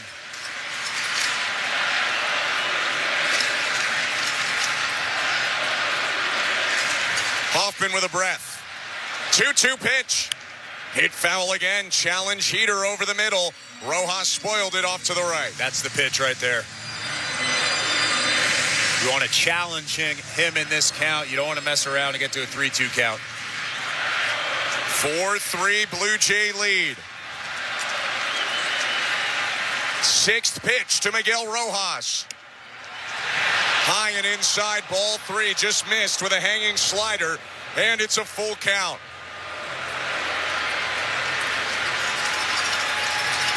Hearts pounding in downtown Toronto. Blue Jays lead by just 1 run. Top of the 9th inning, game 7 of the World Series. Hoffman is set. His 3-2. Swing and a deep drive. Back to left field. Rojas leaves the yard, and we're tied at 4. The Dodgers spill out of the first base dugout. Miguel Rojas with a solo homer, and it's 4-4, top of the 9th. It's a good situation to be in if you're Miguel Rojas in a 3-2 count and Shohei Ohtani in the on-deck circle. You know that Jeff Hoffman is going to challenge you with something. That's why I said the 2-2 count is the most important count. You cannot go to a 3-2 count. Jeff Hoffman challenged him there with a heater, and Miguel Rojas made him pay. Now in a tie game with 1 out, here's Shohei Ohtani. Splitter was hit out of the yard to tie it. 4-4 score, 1 down, and the pitch. Ohtani lifts one, high to left, Straw going back, angling toward the track. He stops, makes the catch, and there are 2 outs. Dodgers have chipped away. 1 in the 4th, 1 in the 6th, 1 in the 8th, and now 1 in the 9th. 4-4 with 2 outs. Hoffman trying to keep it at a tie. Going to the bottom of the ninth inning. 2 outs, top of 9. Will Smith is up. And the pitch. Called strike, 0-1.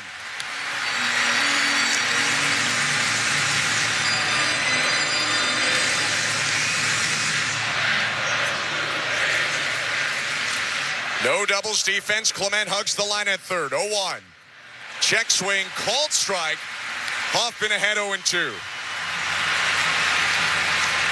If you look ahead to the bottom of the ninth, it's Guerrero, Bichette, Barger for the Blue Jays. And it appears Snell will come back out for the Dodgers. 0-2 to Smith. Down and away, a ball and 2 strikes. Jeff Hoffman really hasn't been bad in this outing. He just got himself into a tough count, a 3-2 count, and then had to throw something over the heart of the plate. He's been pretty good other than that. Game-tying homer by the 9-hitter Rojas in this inning. 1-2 in the dirt. 2 balls, 2 strikes.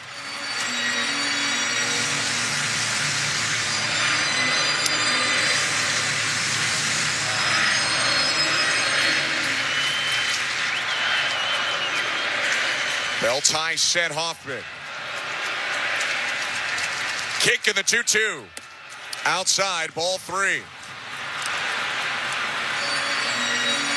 Sir Anthony Dominguez up again in the pen in left field.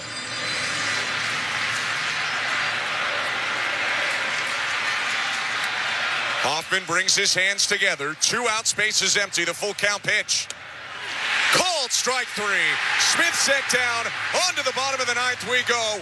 1 run will win it for the Blue Jays. The Dodgers tie it up, but it's Vladdy, it's Bo, it's Barger in the bottom of the ninth. Game 7 of the World Series. You're listening to Blue Jays World Series Baseball, brought to you by your local family-owned Crown Rust Control Center, streaming at sportsnet.ca and the Sportsnet Radio Network. Your business runs 24/7. But what happens when your loading dock grinds to a halt?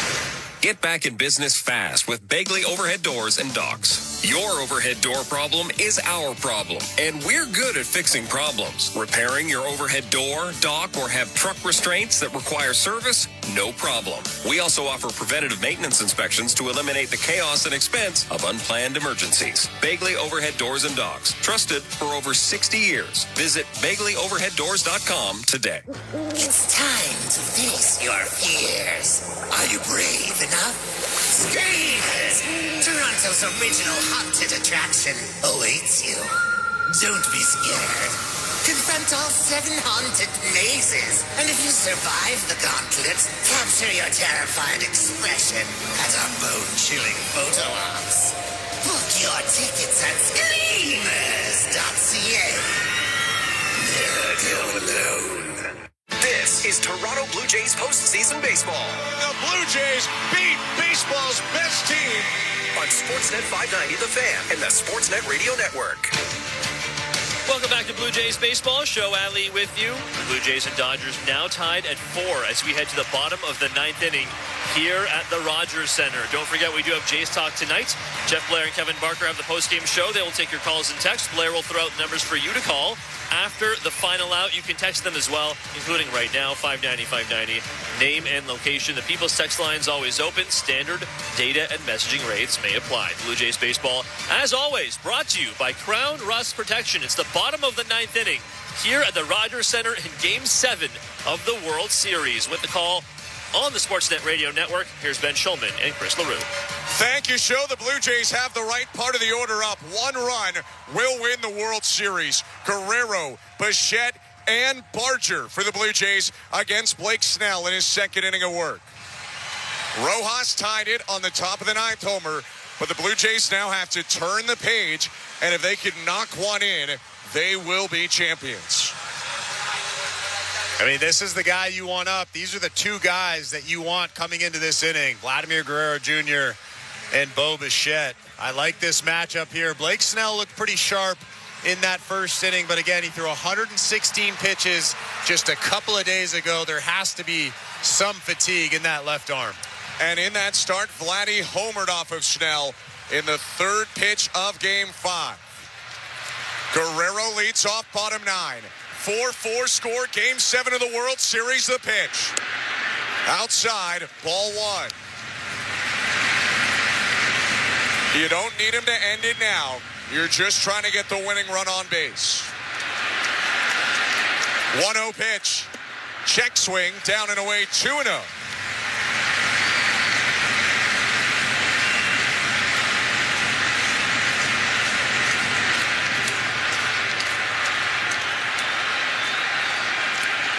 Snell kicks.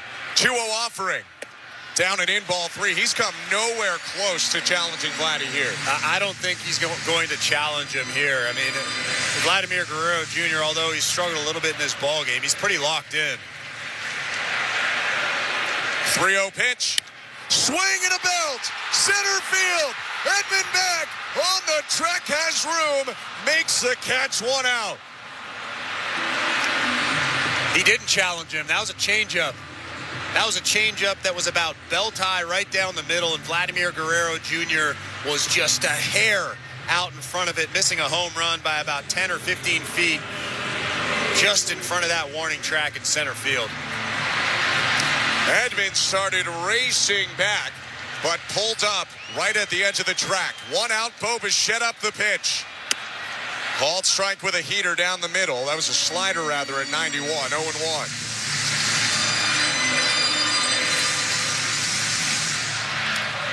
Four score, bottom of the 9th inning. Wind in the 0-1. Outside, 1 ball, 1 strike. Bichette's 3-run homer, the main offense for the Blue Jays in this game. 1-1. Outside, 2 balls and 1 strike as Snell missed there with a changeup. Blake Snell pretty much always throws a changeup when he's in a tough spot behind in the count. So look for a changeup here if you're Bo Bichette. Lefties 2-1.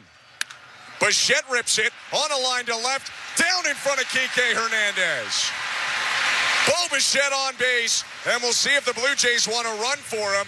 Isaiah Kiner-Falefa out of the Blue Jay dugout. That is the game-winning run on first. IKF takes over for Bo. It was a changeup, but Bo Bichette was a little bit out in front, missed the barrel by just a hair, and he was able to drop it in front of Kike Hernandez for a base hit.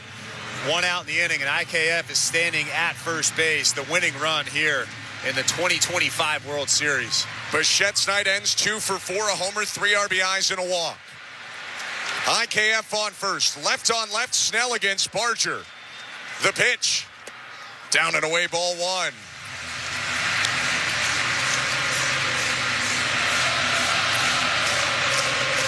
Game 5, Barger went 2 for 2, 2 singles and a walk off Blake Snell. 1-0 pitch, outside at 97, 2-0. Fantastic take. A good fastball at 97, a hair off the plate. Action in both bullpens. Barger trying to sit them down and finish this one off. 2-0. Called strike right on the corner with a curve, 2-1. They're really staying away from him. Everything has been outside so far to Addison Barger. Big extra base power for Barger. And anything in a gap has an opportunity to end this game with IKF as the winning run on first. 2-1 pitch.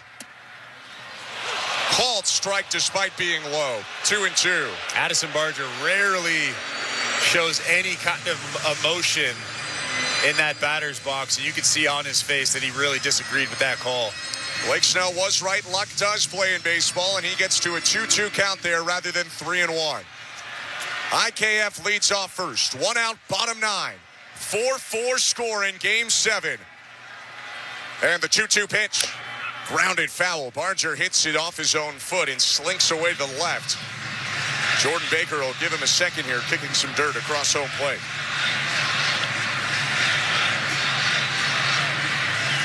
Right off the back left foot for Barger.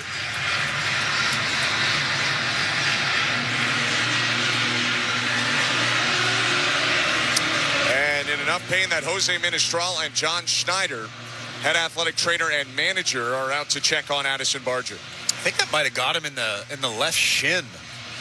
We've seen a couple of replays now. I mean, he's in a considerable amount of discomfort. John Schneider out there now having a chat with him. Barger putting some weight on his left foot.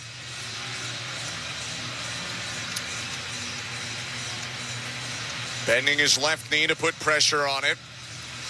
Now he's going to take a practice rip as Snell gets in some warm-up pitches.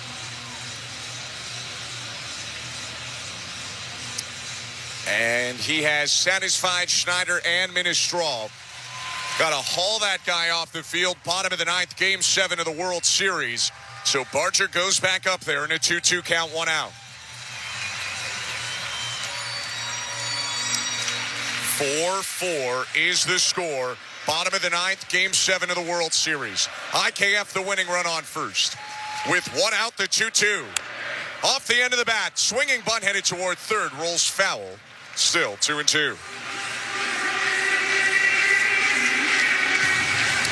And Barger still a little bit shaken. Is going to take a slow walk back to home plate after he ran far down the first baseline.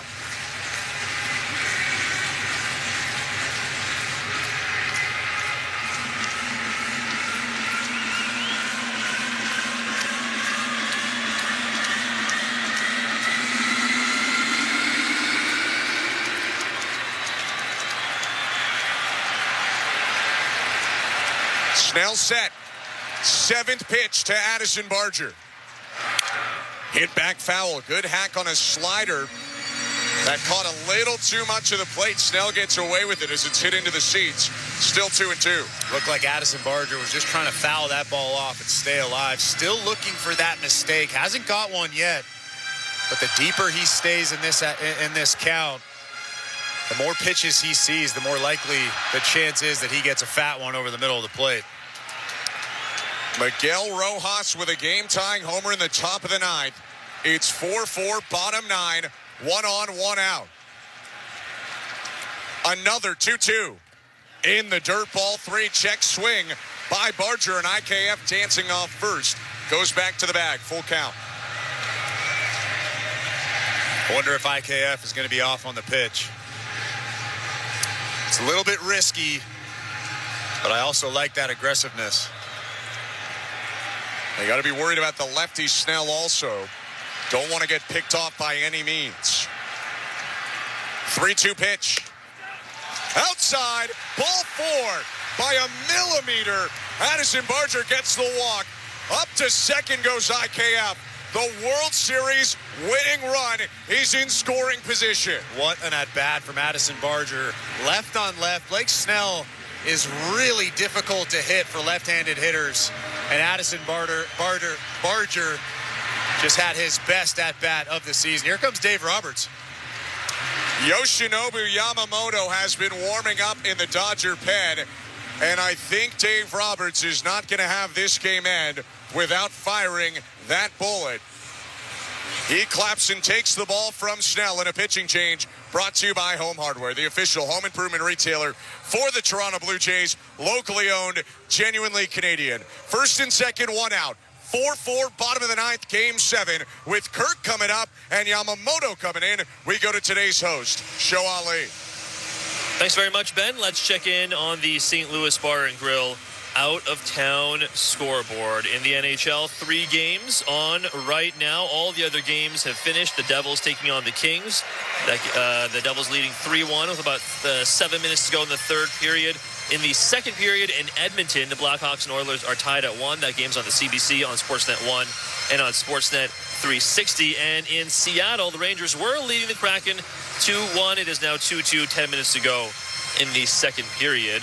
Elsewhere on the scoreboard, we had learned earlier in the week that Derek Shelton was being hired by the Twins as their new manager. And yesterday, some more news for another managerial opening earlier in the week. The Washington Nationals finalizing a deal to hire 33-year-old Blake Butera as manager. That's according to ESPN. Butera would be the youngest manager since Minnesota's Frank Quilici in 1972. He is looking to turn around the Nationals, who have had 6 straight losing seasons since Dave Martinez, who was let go back in July, middle of the season, managed them to the 2019 World Series title. In terms of background, Butera was a senior director of player development with the Rays, and then bench coach and manager in their minor league system at a variety of levels before being hired here by the Nats. Still 3 more spots remain across Major League Baseball. The Braves, Padres, and Rockies still without managers. Week 9 in the NFL began on Thursday. It was a 28-6 Ravens beatdown of the Dolphins in Miami. Of course, the bulk of games will get going on Sunday, tomorrow. And Washington Commanders QB Jaden Daniels will play. J.J. McCarthy, Vikings quarterback, will play. And rookie Tyler Shuck, Saints' new quarterback, will play for the rest of the season. Blue Jays baseball, as always, is brought to you by Crown Rust Protection. Back to the action here at the Rogers Center. Here's Ben Schulman and Chris LaRue. Thank you very much, Joe. Yoshinobu Yamamoto, one night after throwing 96 pitches, in with 1 out in the bottom of the 9th. First and second for the Blue Jays. 4-4 score. Alejandro Kirk looking for a base hit that could win the World Series. I think regardless of how this turns out for Dave Roberts, this is one of the sillier moves I've seen in a long, long time. Because he went yesterday? Because he threw 96 pitches in yesterday's ballgame. Yamamoto, dominant in the World Series, kicks and deals. Kirk takes 93 on the inside corner on a splitter, 0-1. Alejandro Kirk 2 for 4 in this game. IKF is the World Series winning run on second. Bargeron first. 0-1. Inside and hit him. Kirk hit by the pitch, and the bases are loaded. And I'm assuming Dave Roberts will take a look at this because there's an outside chance that it might have hit the knob of the bat. I don't know if the Dodgers are going to take a look at this. I think the crew chief. The Dodgers have challenged. And we'll take a look right now. Obviously, from our vantage point, can't see exactly bat or arm. Alejandro Kirk actually just pointed at his forearm, and he knows there's instant replay, so he knows he got hit. Yeah, that's very obvious. That's an easy call right there. I mean, bottom of the 9th, Game 7 of the World Series. You're going to challenge if you're Dave Roberts. Right. Why wouldn't you? But now, the World Series winning run.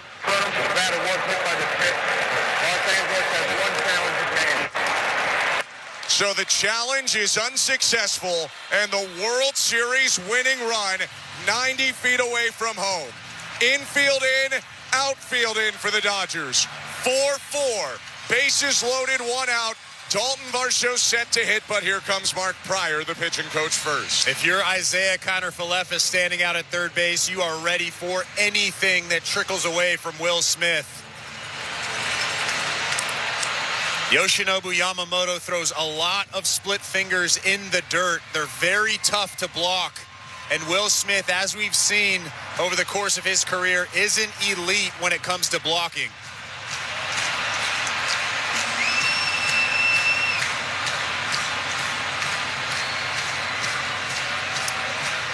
A fly ball could win the World Series. The outfield weigh in because they have to cut down the runner on third, IKF.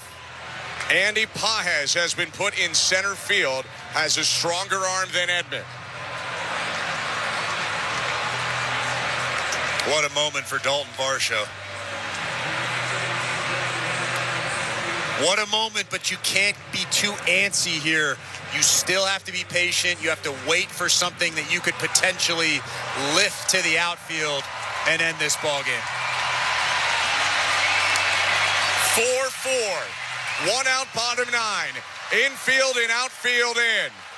IKF, the World Series winning run on third. Yamamoto to Dalton Varsho. Down and away, ball 1.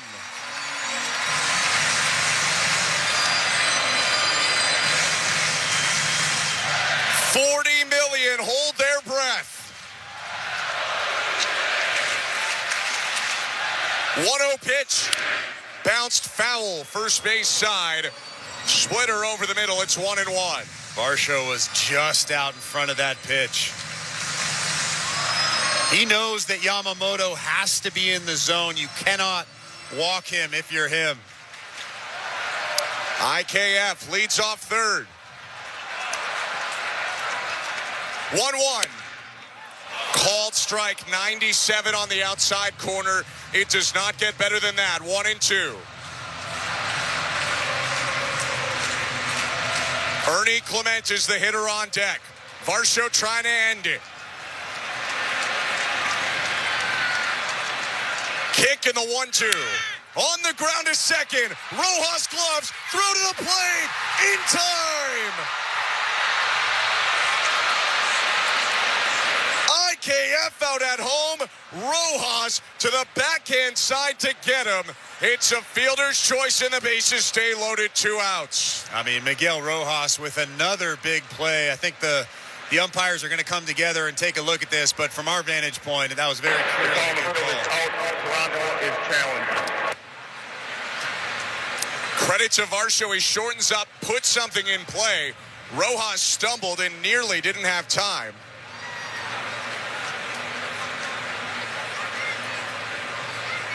They're probably taking a look at whether or not Will Smith's right foot came off the plate before he actually caught that baseball.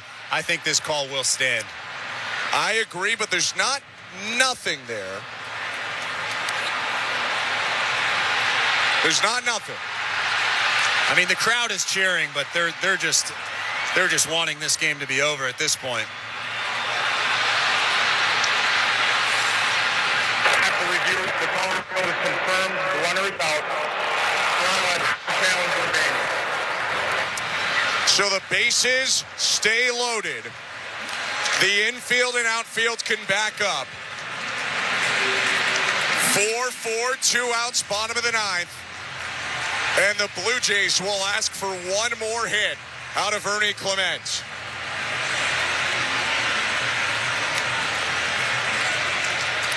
Ernie 3 for 4 in this game. Winning run on third now is Barger. Yamamoto set. And the pitch. Swing and a fly ball.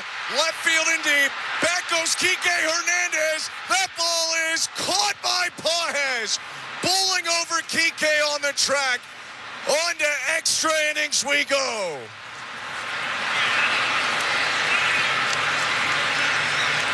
Clement misses a homer by about 15, 20 feet.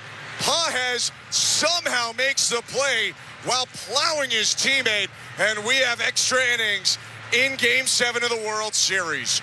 4-4. You're listening to Blue Jays World Series Baseball, brought to you by your local family-owned Crown Rust Control Center, streaming on the Sportsnet app and the Sportsnet Radio Network. At Capital One, we're more than just a credit card company. We're people just like you who believe in the power of yes. Yes to new opportunities. Yes to second chances. Yes to a fresh start. That's why we've helped over 4 million Canadians get access to a credit card. Because at Capital One, we say yes, so you don't have to hear another no. What will you do with your yes? Get the yes you've been waiting for at CapitalOne.ca/yes. Terms and conditions apply. Hit a home run with the Kidney Foundation. Play ball! Here's the pitch. Join the thousands who've made Kidney Car one of the largest donation programs in Canada. Donate your unwanted vehicle. Your car will be towed for free within 48 hours. Do it before December 31st and receive a tax receipt for a minimum of $700. Knock it out of the park with Kidney Car. Donate, feel great. Visit kidneycar.ca. Hey, this is Chris Bassett. This is Toronto Blue Jays postseason baseball on the Sportsnet Radio Network. Welcome back to Blue Jays Baseball. Show Atlee with you. The Blue Jays and Dodgers tied at 4 as we head to the top of the 10th inning here at the Rogers Center. Extras in Game 7 of the World Series. Quick check of that St. Louis Bar and Grill out-of-town scoreboard. The Leafs beat the Flyers 5-2. They did lose defenseman Chris Tanev in the win. Jets beat the Preds 5-2 as well. The Wild also beat the Canucks 5-2. That one in Minnesota. Well, the Habs got a goal from Alex Newhook in overtime. They win 3-2 over the Sens in Montreal. Blue Jays baseball brought to you by Crown Rust Protection. Top of the 10th inning here at the Rogers Center with the call on the Sportsnet Radio Network. It's Ben Schulman and Chris LaRue. Thank you very much, Joe. Two great defensive plays by the Dodgers keep the Blue Jays from walking off the World Series. And on to the 10th inning we go. 4-4. New pitcher for the Blue Jays in a pitching change brought to you by Home Hardware, the official home improvement retailer for the Toronto Blue Jays. Locally owned, genuinely Canadian Sir Anthony Dominguez on for the 10th. And he's got a big spot here against Freddie Freeman, Mookie Betts, and Max Muncy. IKF ran for Bichette, remains in at second.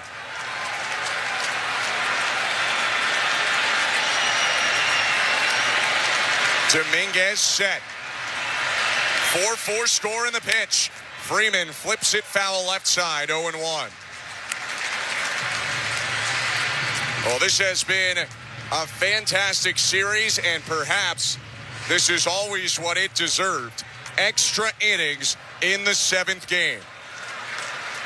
0-1. Just outside, a ball and a strike.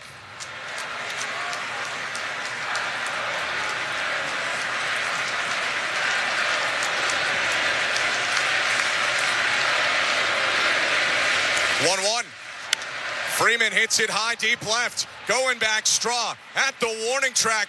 Makes the grab. 1 out. Sir Anthony Dominguez got away with one there. That was a hanging split finger that got in on the hands of Freddie Freeman just a little bit. Miles Straw with his back almost against that wall in left field makes the catch for a very important first out. Dominguez warmed up at least 3 times in this game, maybe 4. In now in the 10th, here's Mookie Betts. The pitch, down and away, ball 1.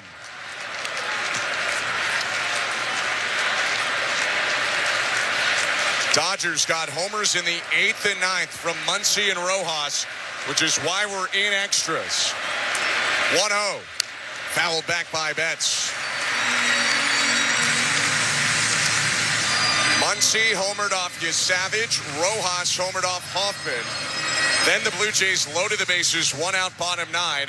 Could not punch it in. Rojas with a great defensive play and a good catch by Pages to end the 9th. 1-1. Called a ball, missed his spot. 2 balls and 1 strike.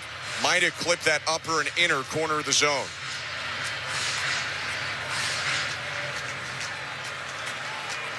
Clement hugs the line deep at third. 2-1 to Betts. High ball 3.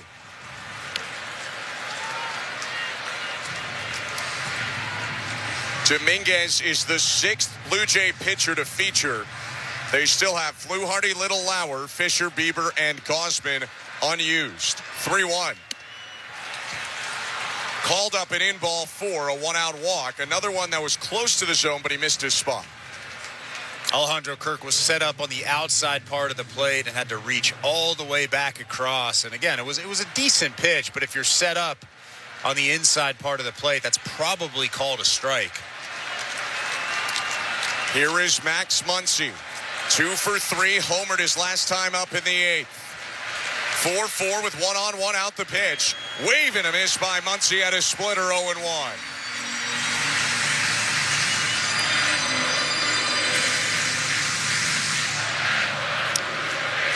Big lead by Betts off first. Big shift for the Blue Jays to the right side of the infield. 0-1. Low, 1 ball, 1 strike. Missed with a 4-seamer at 97. Mookie Betts doesn't run like he used to, but he still will run every once in a while. He had 8 stolen bases in the regular season. Dominguez peeks at first. Now a bell tie set. 1-1 pitch. Just low, 2-1.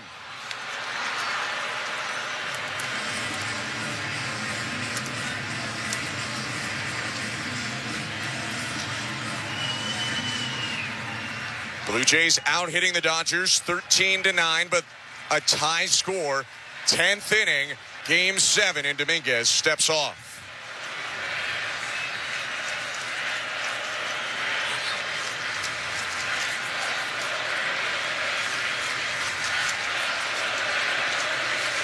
Kick in the 2-1.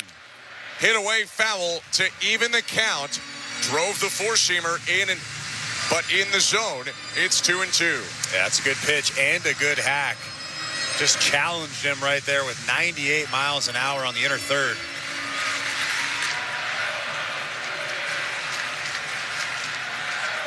Bell tie sent Sir Anthony. 2-2. Lined up the middle into center, a base hit. Betts to second. He'll stop there. Varsho gets it back in quickly. Line drive whizzed past the glove of Dominguez on a center cut four-seam fastball. 2 on, 1 out. They tried to come up and in, but that fastball leaked over the heart of the plate. And Max Muncy ripped it right past the glove of Sir Anthony Dominguez. First and second with 1 out now. And Teoscar Hernandez standing in that batter's box.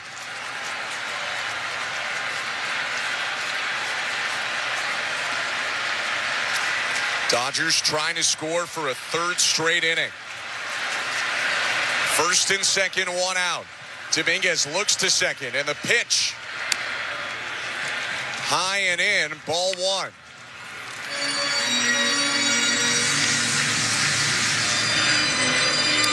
No action in either pen. Betts the go-ahead run on second. Muncy on first, 1-0. Called strike. Betts is getting a big secondary off second base. He'll come in to score on almost anything to the outfield that lands for a base hit.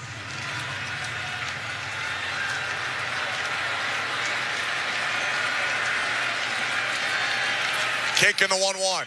Swing and a miss. Got Teoscar to expand outside on a sweeper, 1-2. You don't want to let Mookie Betts get too big of a lead out there, but you also don't want to pay too much attention to him and then not focus on the hitter, make good pitches to Teoscar Hernandez. Hernandez 0 for 3 with a sac fly in the game. 1 out. The 1-2. Low, 2 balls, 2 strikes.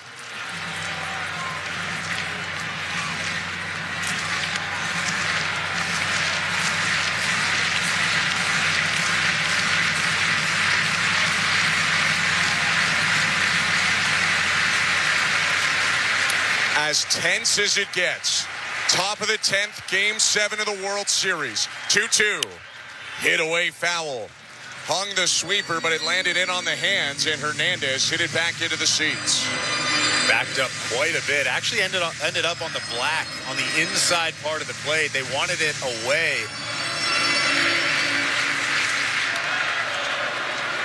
Double barrel action now in the Blue Jay pen. Fisher and Fluharty. Already 18 pitches, Sir Anthony Dominguez in this inning. A look to second, 2-2. Outside, ball 3, missed it 99. That's a good take. That was off the plate. Andy Pages is on deck, came in defensively for Tommy Edman in the 9th and actually made the game-saving catch to end the 9th inning. 3-2. Outside, ball 4, and a walk to load the bases. A scream by Teoscar, who whips his bat down. Bases loaded, 1 out. And Pete Walker out to the mound to talk to Sir Anthony Dominguez. Have to throw strikes here if you're Sir Anthony Dominguez, and I know that that's what Pete Walker is going out there to talk to him about. Calm him down a little bit. Make sure that he knows that he has to fill up that strike zone. He doesn't want him nibbling here. He has good enough stuff to pound that strike zone and go right at Andy Pages, although Andy Pages has a ton of power. Hasn't been hitting well over the course of the playoffs, but he had 27 home runs this season for the Dodgers. Well, the complicated thing is you have to be in the zone, and yet a fly ball would give the Dodgers the lead here. Runner on third, Betts has enough speed to score on anything medium depth or deeper. Blue Jays infield moves in. Outfielders will remain at fairly normal depth. 4-4, 1 out, top of the 10th. They got to do what the Dodgers just did to them in the bottom of the 9th. Dominguez deals. Pages cuts in, misses, strike one.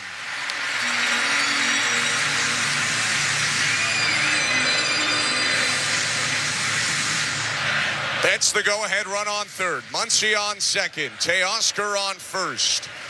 0-1 to Pages. High, 1 ball, 1 strike.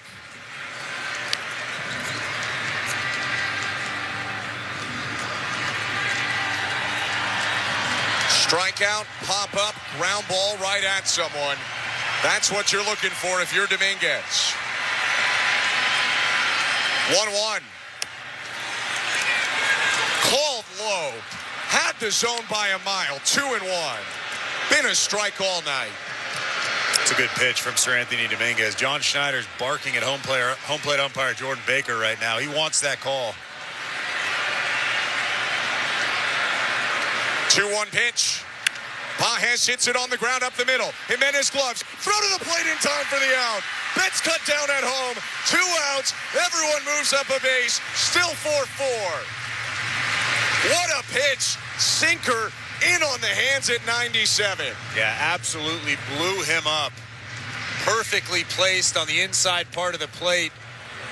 And how about Andres Jimenez? Cool as a cucumber, throwing a strike to Alejandro Kirk for the second out of the inning. Still 1 monumental out to get, but the infield backs up. Bases loaded, 2 down, 4-4, top of the 10th. The pitch to Kike Hernandez, yanked outside, ball 1. It was Hernandez who was bowled over on the track by Andy Pages in the bottom of the 9th as Pages saved the game for the Dodgers with a running catch. 1-0. Swing and a miss. Whiff on a sweeper, 1-1. Gutsy pitch. Sir Anthony knows he has to fill up that strike zone, but they went to the sweeper anyways, and it was perfectly placed down and away. 26 pitches in the inning for Dominguez, who's given up a hit and 2 walks. Go-ahead run, Muncy on third. 1-1. Tapped right side. Dominguez chasing it. Flatty gloves. Flip back to Dominguez for the out. Dodgers likely ask for a challenge. We'll keep it here for now. Kike Hernandez went bowling over the bag. It looked to the naked eye like Dominguez found the bag in time. Los Angeles is challenging the outcall. And we just got to look. This should be quick. What a play from Vladimir Guerrero Jr. It's really hard to hit the pitcher when he's running by you like that. We're getting a replay right now on the big board. And he is out. I feel like that was the slowest replay in history, but he's very obviously out. Like you said, this should be quick. Here it is. After review, the opponent field confirmed the runner is out.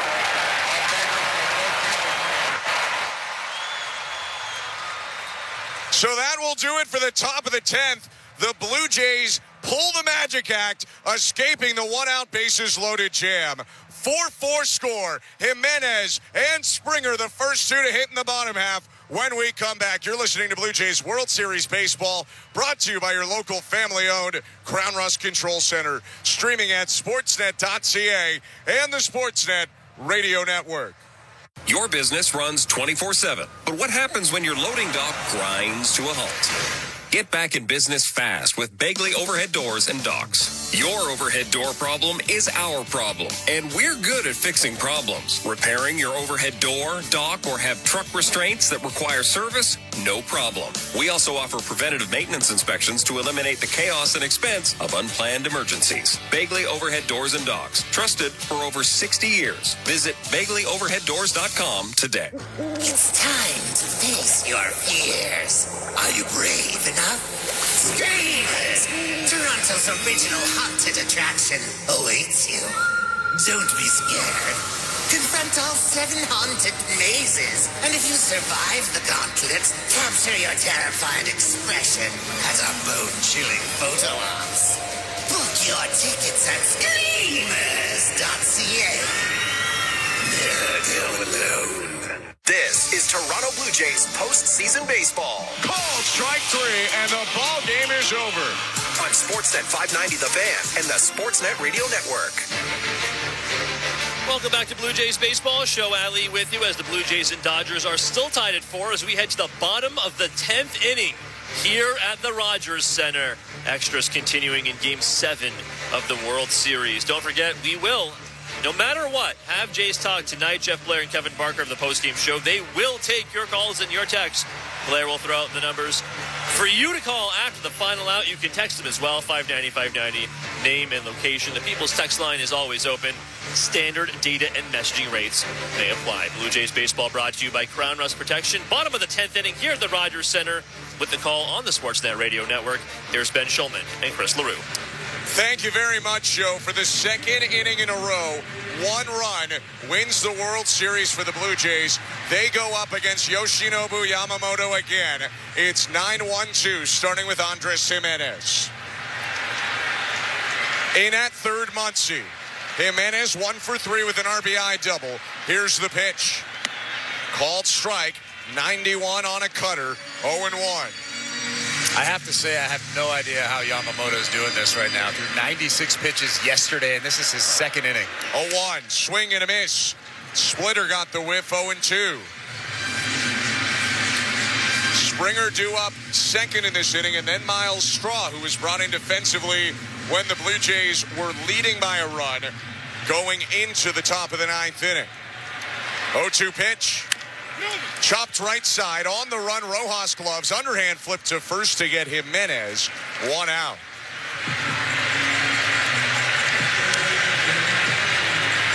And there is some movement down there in that Dodgers bullpen, so I'm assuming that Yamamoto's not going any further than 2 innings or any longer than 2 innings.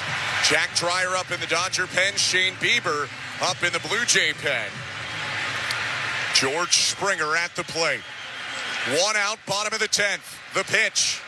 Inside, almost hit him, ball 1. Yamamoto came in and hit Kirk last inning to load the bases before just barely getting out of a bases-loaded 1-out jam. 4-4, bottom 10, Game 7 of the World Series. Wind in the 1-0. In the dirt, ball 2.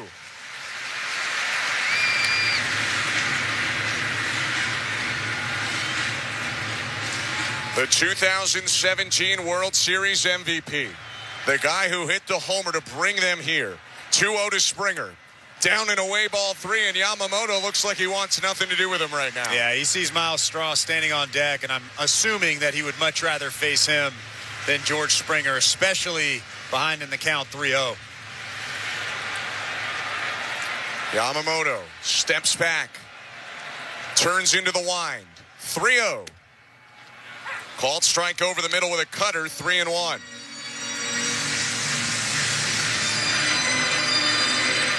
Fourteen pitches in relief for Yoshinobu Yamamoto.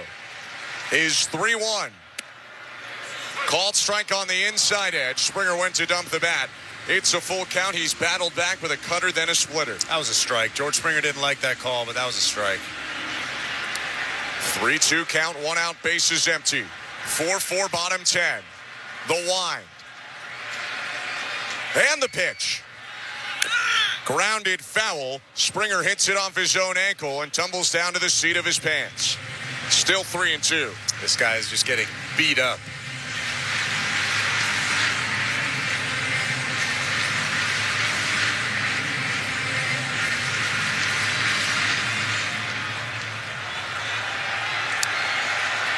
Ready to go again.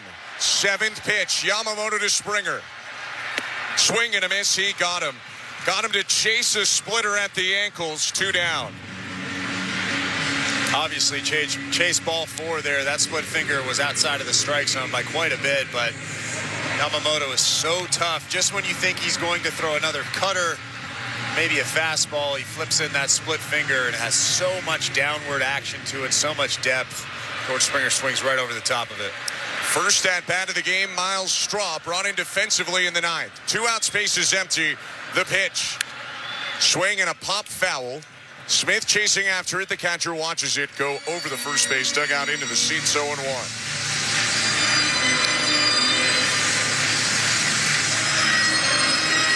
By hook or crook, if Miles Straw can get on, Vladimir Guerrero Jr. is waiting on deck as we're at midnight Eastern in Toronto, bottom of the 10th, Game 7 of the World Series. Wind, and the 0-1. Down and away, 1 ball, 1 strike.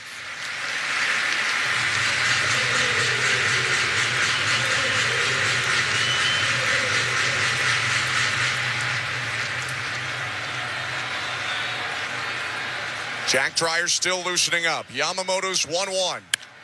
Straw lifts it high right field. Playable for Teoscar Hernandez. Angles left, makes the catch, and on to the 11th we go. Game 7 of the World Series, 4-4 Blue Jays and Dodgers. You're listening to Blue Jays World Series Baseball, brought to you by your local family-owned Crown Rust Control Center, streaming on the Sportsnet app and the Sportsnet Radio Network. At Capital One, we're more than just a credit card company. We're people just like you who believe in the power of yes. Yes to new opportunities. Yes to second chances. Yes to a fresh start. That's why we've helped over 4 million Canadians get access to a credit card. Because at Capital One, we say yes, so you don't have to hear another no. What will you do with your yes? Get the yes you've been waiting for at CapitalOne.ca/yes. Terms and conditions apply. Hit a home run with the Kidney Foundation. Play ball! Here's the pitch. Join the thousands who've made Kidney Car one of the largest donation programs in Canada. Donate your unwanted vehicle. Your car will be towed for free within 48 hours. Do it before December 31st and receive a tax receipt for a minimum of $700. Knock it out of the park with Kidney Car. Donate, feel great. Visit kidneycar.ca. Hola, soy Vladimir Guerrero Jr. This is Toronto Blue Jays postseason baseball en la radio de Sportsnet.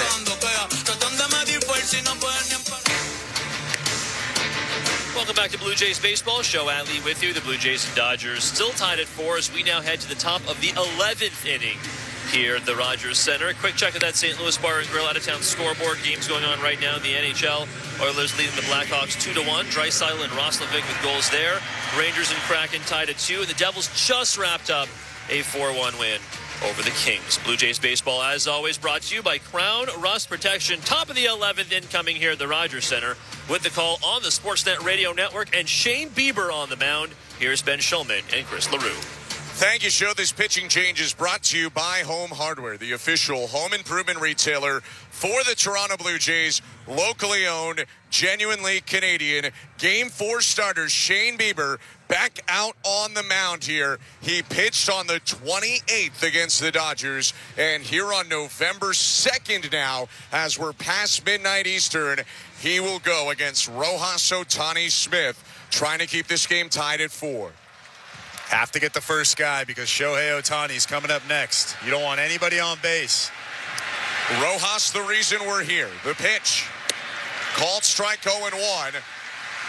Rojas with a 9th inning game-tying homer has us in extra innings when the Blue Jays were 2 outs away from winning the World Series. 0-1. On the ground, swinging bunt, third base side. Clement charges backhand, zips it to first in time, 1 out. That's a big first out. Now you can nibble a little bit. You can be smart with Shohei Ohtani. I don't think you want to pitch around him here in this situation. You want to go right at him, but you want to make smart pitches. Pitch more to his holes than anything else. Bieber saw Ohtani 3 times in Game 4, walked him once, and struck him out twice. Righty winds in the pitch. Broken bat flare. 1 hops to second. Picked up by KF. Throw to first in time. 2 outs in 3 pitches for Shane Bieber. That's the hole. If you want to get Shohei Ohtani out, you want to come up and in with the hard heater, or you want to throw that cutter like Shane Bieber did right there, right at the hands. He breaks the bat of Shohei Ohtani, and he gets a big second out with Will Smith coming up. Jack Dreyer still up in the Dodger pen. Unclear if he or Yamamoto would pitch the bottom half of the inning. Pitch to Will Smith. Down and away, ball one. 2 outs right now. Bases empty. 4-4 score. Top of the 11th.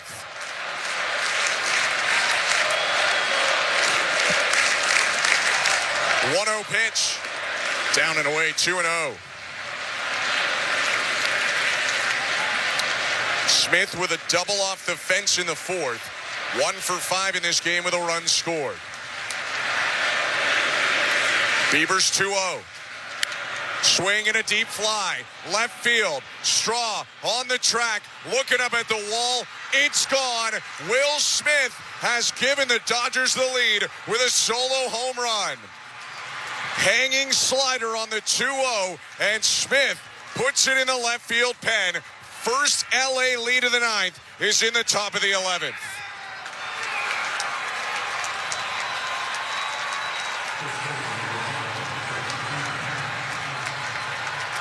A 366-foot shot for Will Smith, his second home run of the World Series and postseason overall. Still 2 outs, bases empty. The pitch to Freddie Freeman. Down and in, ball one. Third Dodgers solo shot from the 8th inning on. 1-0. Bounce to home plate, 2 balls, and no strikes. You have to keep it a 5-4 ball game if you're Shane Bieber. You got to throw good pitches here to Freddie Freeman. You don't want to walk him and bring Mookie Betts up.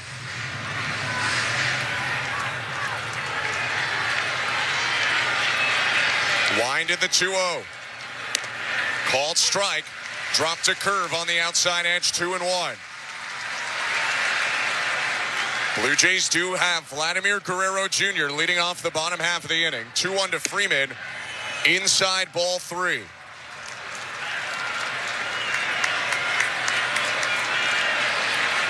First playoff relief appearance in Bieber's career. His 3-1. Check swing, called strike on the outside edge. Freeman doesn't love it, but it definitely had the corner. Full count.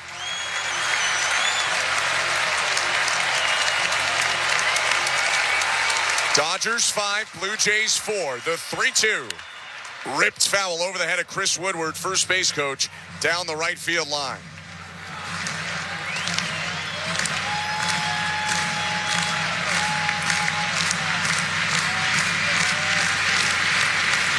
Wind from Bieber.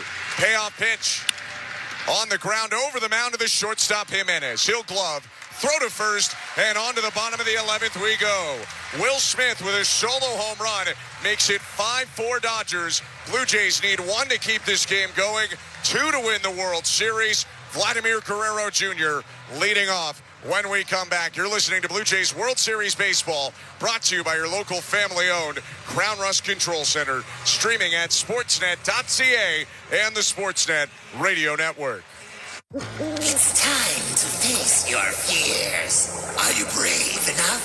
Screamers! Toronto's original haunted attraction awaits you. Don't be scared. Confront all 7 haunted mazes, and if you survive the gauntlet, capture your terrified expression at our bone-chilling photo ops. Book your tickets at screamers.ca.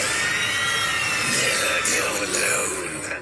At Capital One, we're more than just a credit card company. We're people just like you who believe in the power of yes. Yes to new opportunities. Yes to second chances. Yes to a fresh start. That's why we've helped over 4 million Canadians get access to a credit card. Because at Capital One, we say yes, so you don't have to hear another no. What will you do with your yes? Get the yes you've been waiting for at CapitalOne.ca/yes. Terms and conditions apply. This is Toronto Blue Jays postseason baseball. One pitch is hit high. No way, Varsho's done it again. On Sportsnet 590 The Fan and the Sportsnet Radio Network. Bottom of the 11th inning, and the Blue Jays backs against the wall. 5-4 Dodgers after a Will Smith homer. Yoshinobu Yamamoto out for a 3rd inning of work on 0 days rest. Vladimir Guerrero Jr. trying to keep the season alive. 5-4 Dodgers. Vlad, IKF, and Addison Barger scheduled to hit. Still Ty France and Tyler Heineman on the Blue Jay bench. Yoshinobu Yamamoto threw 96 pitches in yesterday's ball game, and he's out for his third inning of work. He's thrown 20 pitches, 14 strikes, and I'm actually surprised with how effective he's been, how good his stuff has been. Like you said, he's working on 0 days rest. Defensive changes for the Dodgers. Justin Dean comes in the spot of Teoscar Hernandez in the batting order. Dean will go to center, and Andy Pages moves to right. Hai-Sung Kim comes in defensively in his first appearance of the series in the spot of Miguel Rojas. Wind in the pitch to Vlad. Down and away, ball 1. Guerrero hitless on the night, has been on once. 1-0 pitch, down and away, 2-0.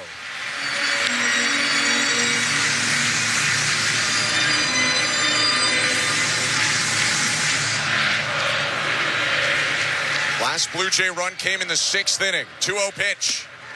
Over the heart of the plate with a cutter, called strike. And if you look down in that Dodgers bullpen, it's Roki Sasaki and Clayton Kershaw. Bottom of the 11th. Yamamoto's 2-1 pitch.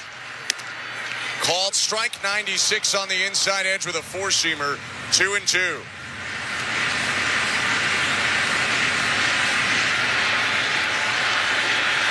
The wind. The 2-2 pitch. Inside, ball 3. No swings yet from Guerrero. He's worked the count full.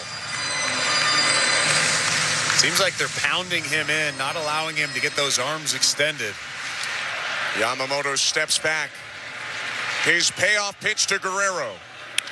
Swing and a liner. Hooking toward left field. Fair ball! Into the left field corner. Vladdy into second. Leadoff double. Tying run in scoring position with nobody out, and the World Series winning run comes up to home plate. That's exactly what they were doing. They were pounding him inside. That was a split finger on the inner part of the plate. Vladimir Guerrero Jr. was ready for it. He was able to get the hands through and get the barrel to that baseball and keep it fair down that left field line, and he's standing at second base as the tying run here in the 11th inning. Dodger corner infielders pinch in. A lot of room left side of the infield for IKF to sneak one through. We'll see if he bunts. Yamamoto's pitch, square IKF. Bunt toward third. It's a good one. Yamamoto fields. Throw to first in time. What a play. But a great sack bunt. Vladdy into third. Tying run 90 feet away with one out. And now the question is, do you bring in Clayton Kershaw to face Addison Barger? It doesn't look like they will. Pitching coach Mark Pryor is coming out to talk to the whole infield as they come in, but what a bunt from IKF. Off the bat, I thought that he had first base very easily, but Yoshinobu Yamamoto quickly jumped off the mound, picked that baseball up, and threw an absolute seed to first base. A great play by Yamamoto with huge implications. Blue Jays would have had a couple shots to hit a fly ball had he not gotten him out. But now Yamamoto is hunting a strikeout against Addison Barger. Likely the infield playing in here. Runner on third, one out, bottom of the 11th. Well, if you're Vladimir Guerrero Jr., because Yamamoto is hunting that strikeout, you have to be ready for a pass ball or a wild pitch or anything that trickles away from Will Smith. Infield in, outfield playing a little bit closer. Barger can tie it with a fly ball, and he is the winning run at home. Yamamoto from the stretch. The pitch. Outside, ball 1. Probably a strike, but Barger gets away with it.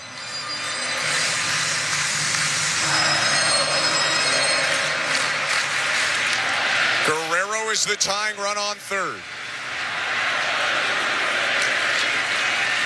The 1-0. Outside again, 2-0.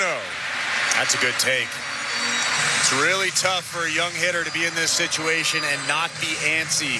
And he looks very comfortable in that batter's box. Infielders all just behind the infield turf. Rocking the 2-0. High ball 3. Another near miss, but a miss. Great at bat so far. All three pitches have been very, very close. 5-4 Dodgers. Bottom 11, runner on third, one out. The 3-0. Low ball 4. 4-pitch walk. Barger down to first, and Alejandro Kirk coming up to the plate. And I don't know if Dave Roberts is going to leave Yamamoto in this ballgame. Roki Sasaki is ready down there in that bullpen. Doesn't look like he's coming out yet, but this is a big spot for Alejandro Kirk. First and third with one out, tying run at third, winning run, standing at first base, and Addison Barger. The infield is backed up. They're hoping to turn 2 on Kirk, who was the first guy to see Yamamoto when he entered in the ninth. Kirk was hit by a pitch. 2 hits in the game for Kirk. Tying run on third in Vladdy, winning run on first in Barger. With one out, Yamamoto deals. Kirk hits it foul back behind him on a cutter outside corner. 0-1.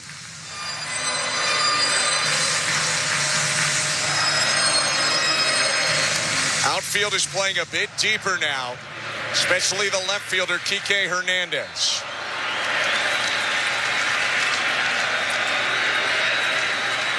Kick in the 0-1. Called strike right there with a curveball. A hanger that Yamamoto gets away with, 0-2. Kirk has been very good with 2 strikes for the majority of this season. Cuts down the swing, and he looks to go the other way. One out, first and third. 5-4 Dodgers, bottom 11. 0-2. Broken bat bouncer up the middle. Betts runs to second one, throws to first, and the Dodgers have won the World Series. They come back to beat the Blue Jays 5-4 in extra innings and are baseball's first repeat champion since the 2000 Yankees. Well, that's exactly what they wanted. They wanted that slow bouncer up the middle. Mookie Betts made a really nice play. He stepped on second base, threw to first base.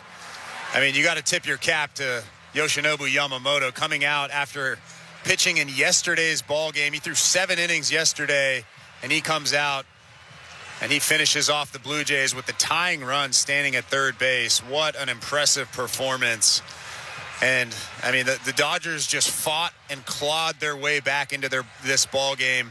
Blue Jays pitchers made mistakes. For the majority of this ball game, they were good, but they made their mistakes, and the Dodgers made them pay.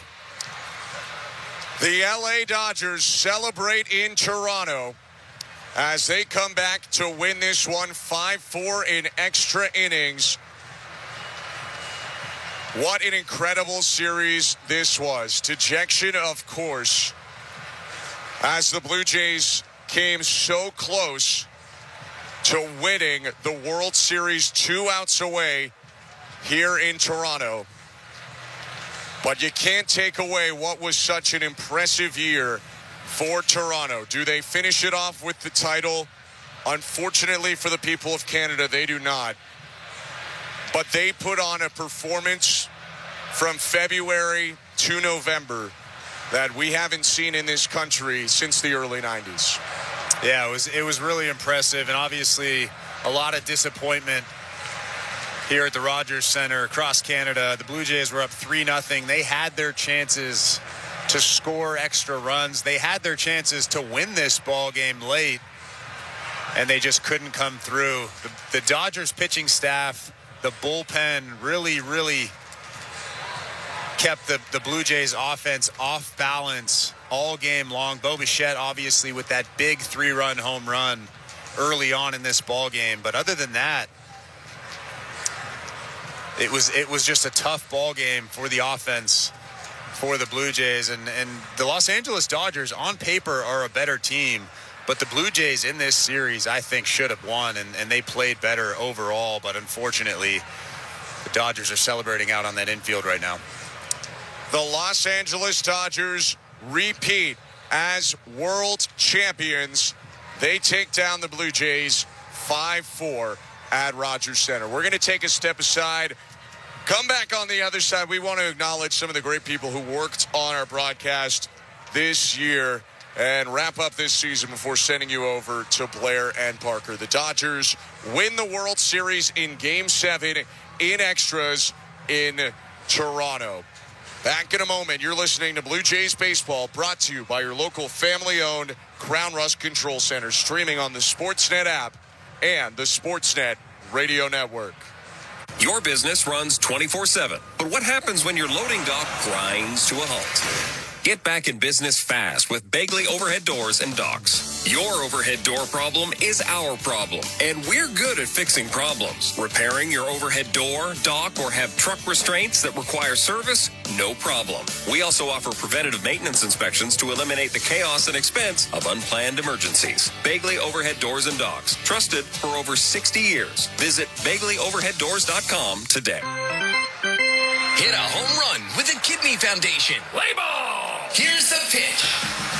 Join the thousands who've made Kidney Car one of the largest donation programs in Canada. Donate your unwanted vehicle. Your car will be towed for free within 48 hours. Do it before December 31st and receive a tax receipt for a minimum of $700. Knock it out of the park with Kidney Car. Donate, feel great. Visit kidneycar.ca. This is Toronto Blue Jays postseason baseball. On Sportsnet 590, The Fan, and the Sportsnet Radio Network. Welcome back to Rogers Center at the conclusion of the 2025 postseason. The Los Angeles Dodgers come back against the Blue Jays and win it 5-4 in Toronto in Game 7 in the 11th inning to win the World Series. I'm Ben Schulman alongside Chris LaRue. The Blue Jays had a lead of 3-0 at one point, but the Dodgers kept chipping away and chipping away. We're not exactly going to carry the trophy presentations down on the field like we did at the championship series, but Chris, we touched on it briefly. And before we get in to the great people we worked with this year in the great Blue Jays season, Yoshinobu Yamamoto, I know people probably don't want to hear it, but that is unbelievable what he did today, throwing 96 pitches last night, coming back 2 2/3 scoreless in relief on 0 days rest, 34 pitches the day after. I mean, that's just not what a normal human being can do as a starter. And he won probably 3 of the 4 games for the Dodgers in this series that they won to take it. Yeah, I mean, it's highly unlikely that we'll see something like that ever again. It's just so difficult on the body.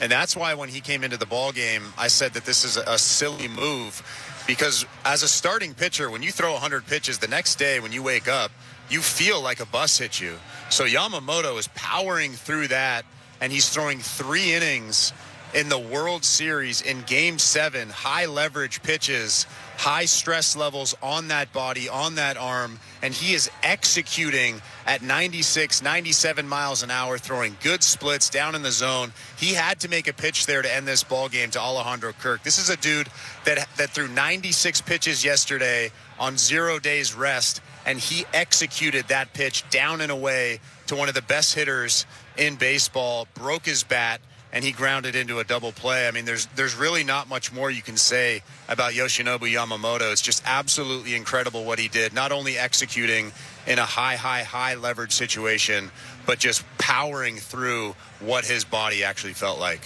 And, of course, this loss is going to take a lot of time for many people to absorb, no doubt.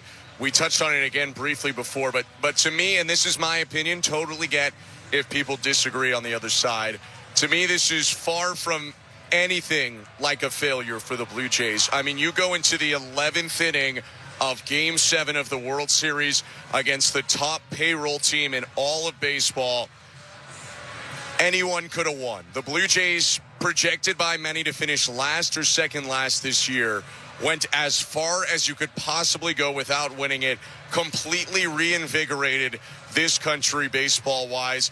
And I just have to say, Chris, it was the thrill of a lifetime. I know both of us are just in our second full-time year, but this This was a last month and really a last 5 months that I would imagine neither of us will forget for a long time, if ever. Yeah, I know guys that have been broadcasting for 25, 30, 35 years and have never gotten to experience something we got to experience in our second full seasons. Obviously, Don Mattingly, his first World Series, and he's been in Major League Baseball for 40 years.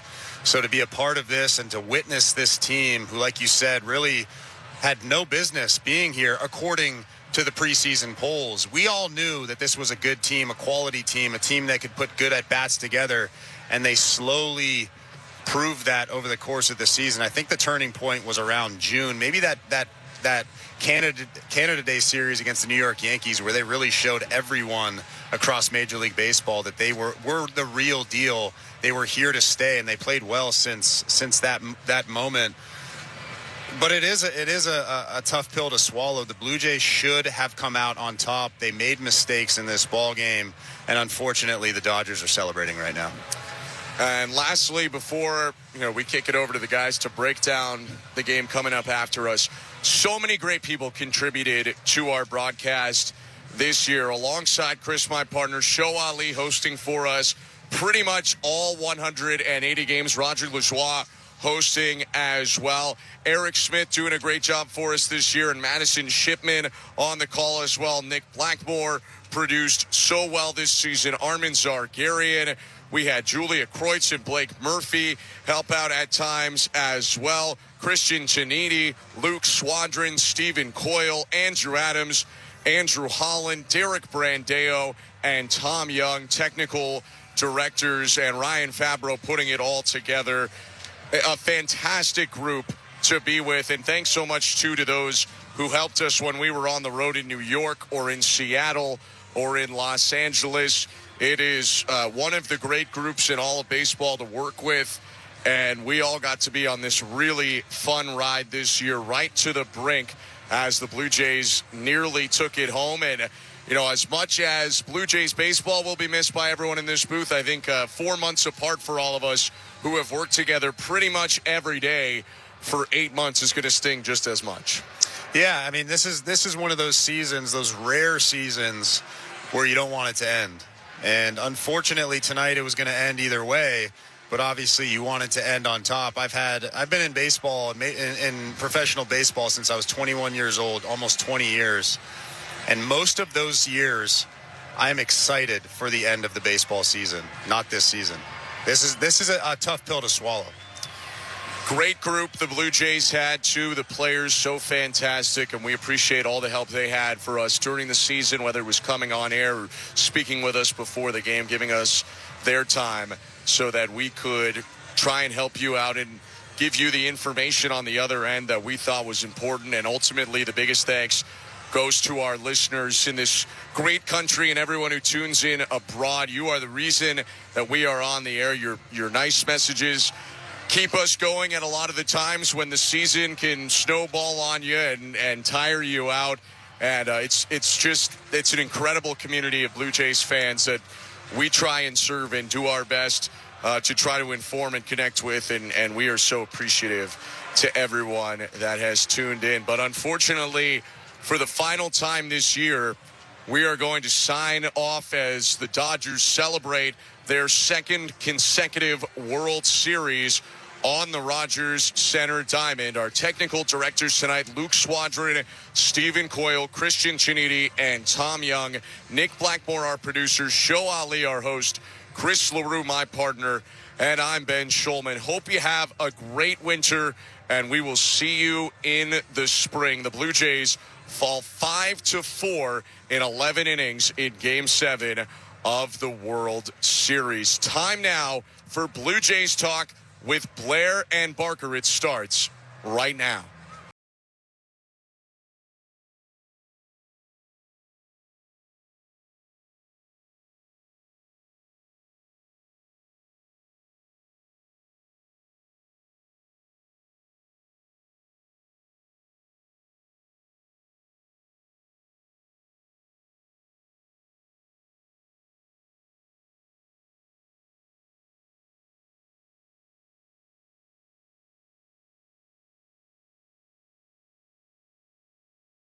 It's supposed to hurt.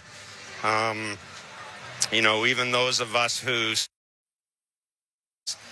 thinking that just getting here was a big accomplishment, and I put myself in that category. Even those of us who said, hey, you know what, this is gravy, all of that stuff. I mean, even we have to acknowledge it. This hurts, That was before the Jays led this series 3-2. I mean, that was before Bo gave us that moment tonight, and that shot off Ohtani, and all of a sudden, I think the stuff that some of us thought was once impossible seemed possible, and I have to tell you the truth, maybe even a little probable. I started counting outs at that point, and suddenly that ending to Game 6 was forgotten. This was going to be a first World Series for Canada since 1993. I mean, I admit it just felt close, even though at that time the Blue Jays still needed 18 outs.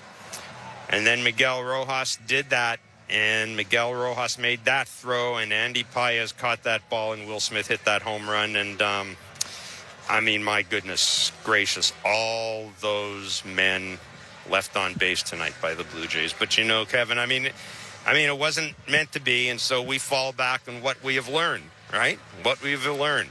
Vladdy is a winner. Vladdy can deliver in the big moments. Trey is savage. Can step up. Trey Savage is an important part of this team. Addison Barger had a big series. Ownership is committed to payroll, and, that should create an environment for sustainable excellence. I mean, there's a culture here that has grabbed the attention of the baseball world. There will be free agent signings and trades, but I know. We know. I know Kevin knows there's no sport that makes getting to the playoffs tougher. There's no sport that promises fewer things to great players or to you, baseball's best fans. And Kevin Barker, the LA Dodgers are World Series champions. We have a lot to talk to you folks about. I'm sure you have a lot to say. You can vent, you can cheer, you can cry. The numbers, as always, 416-870-0590, star 590, 1-888-666-0590, 590-590 is the text line. Kevin, before we deal with all of that, I do feel we need to at least acknowledge that what we saw tonight from Yoshinobu Yamamoto was an uncommonly great performance. There is no other pitcher in baseball, none, who would throw 96 pitches last night, come out and pitch the final, 3 innings, 2 innings, 3 innings of the deciding game of the World Series. There's nobody in baseball that does that. Yeah, I give him credit. I mean, everything he did, basically turned to gold. Yeah, it's sort of impossible to tell the difference between all of his pitches. And, yeah, I'm with you, 96, and to come out tonight the way he did. It's sort of that, when you see him running out of the pen, it's like, everybody's dreading it. And, you can sort of, hear the crowd when he's running out of the pen, kind of sort of, here he comes again. It's that kind of feeling. And they had their chances, Jeff. I mean, it was chance after chance. You mentioned it, right? 3 for 17 with runners in scoring position. They had 32 at-bats with runners on base. I mean, that's a ton. They were averaging a little over 15 in the regular season a game. So they had chance after chance. There's a couple of hanging sliders. It's just going to have you, having a real tough time sleeping at night. The Hoffman hanging slider to the 9-hole hitter, and obviously Will Smith's, 2-0 slider from Bieber that most of the time when you throw those two guys, even though they're hitting at the bottom of the order, Will Smith's obviously, hitting sort of where big-time hitters are supposed to hit. It's going to be a tough one, Jeff. They had them. They really did have them. They had them. That's they had opportunities. They did what you're supposed to do, and at the end of the day, that we talk about the Blue Jays, how they don't strike out, how they make contact. They weren't able to get that big hit tonight. Didn't help that, a couple of their players are compromised. I'm not saying that as an excuse, but Bo Bichette is still in that game if he's 100%. We'll find out about George Springer at some point. But all of that, listen, the Dodgers did what they had to do to win. And again, I just cannot say enough about Yoshinobu Yamamoto. We'll never probably see it again. Well, unless the Dodgers are back next year. Yeah. The Dodgers are on the field. The World Series trophy is being presented. Kind of an interesting scene here. There were a lot of Blue Jays players that hung around for a good 10 minutes or so after the game. There are a lot of fans here as well. There are a lot of people crying. But there are thousands of people here in the 500 level and right below us and right beside us. And, they're just taking this in, man. And I think they're looking at that stage thinking, should have been us. God damn, that was close. Absolutely. I can't put it any other way. I mean, they had it right. But I mean, that was close. Absolutely. Hoffman finishes that slider just a little bit more. You're seeing the Blue Jays on that stage. I mean, that's just reality. You give credit sort of where credit's due, right? He made one bad pitch, and the Dodgers made him pay for it. That's sort of the Dodgers, right? I mean, Jays had them on the ropes this entire series. Like, they were, for me, they were the better team. Other than Yamamoto, they sort of took everything, every jab, every punch, every haymaker that the Dodgers were sort of trying to give the Blue Jays. It just so happens, when push comes to shove. Yeah, I mean, the Blue Jays had the bases loaded in the ninth inning. Ernie Clement hits that fly ball that we all thought. I mean, like my heart skipped 1,000 beats. I thought that ball was out of here, and then when I realized it wasn't, and I saw Kike Hernandez kind of giving it the old, oh my God, where the hell is this? And Andy Paez getting closer and closer to him. And I'm thinking this would be a typical Blue Jays win. Two outfielders colliding, the Rogers Center magic and all. It wasn't meant to be. And John moving around a couple of guys in the order, right? Moving Barger up in the 5-hole, putting Varsho in the 7-hole, and it still, sort of came to Varsho's at bat, right? I mean, he'd been having trouble with the off speed and the breaking ball this entire series, and being good pitching staff that the Dodgers are, they went after his weakness, and it was out and around. It was out and around. Just wasn't able to make an adjustment, and those are those big time at bats that, with bases loaded and less than 2 outs, and just sometimes if you don't get it done, the other team makes you pay for it, and that's exactly what happened. It's a downer, Jeff. I got to be honest with you. We were walking around here all excited and just watching the Jays, and when they got the lead, when Bo hit that 3-run homer, man, people were going crazy. And I was walking around there. There were, people were beside themselves. Trey was running out of the bullpen. People were going nuts. And then the Dodgers started chipping away, right? The Max Muncy solo homer off Trey's knocked him out of the game. And, then it was the 9-hole hitter that sort of shook everything up. We should mention, by the way, no surprise, Yoshinobu Yamamoto being named World Series Most Valuable Player. I mean, it's the only reason they won the World Series. It is the only reason. The only reason. Yeah. But, congratulations to the Dodgers, man. They're...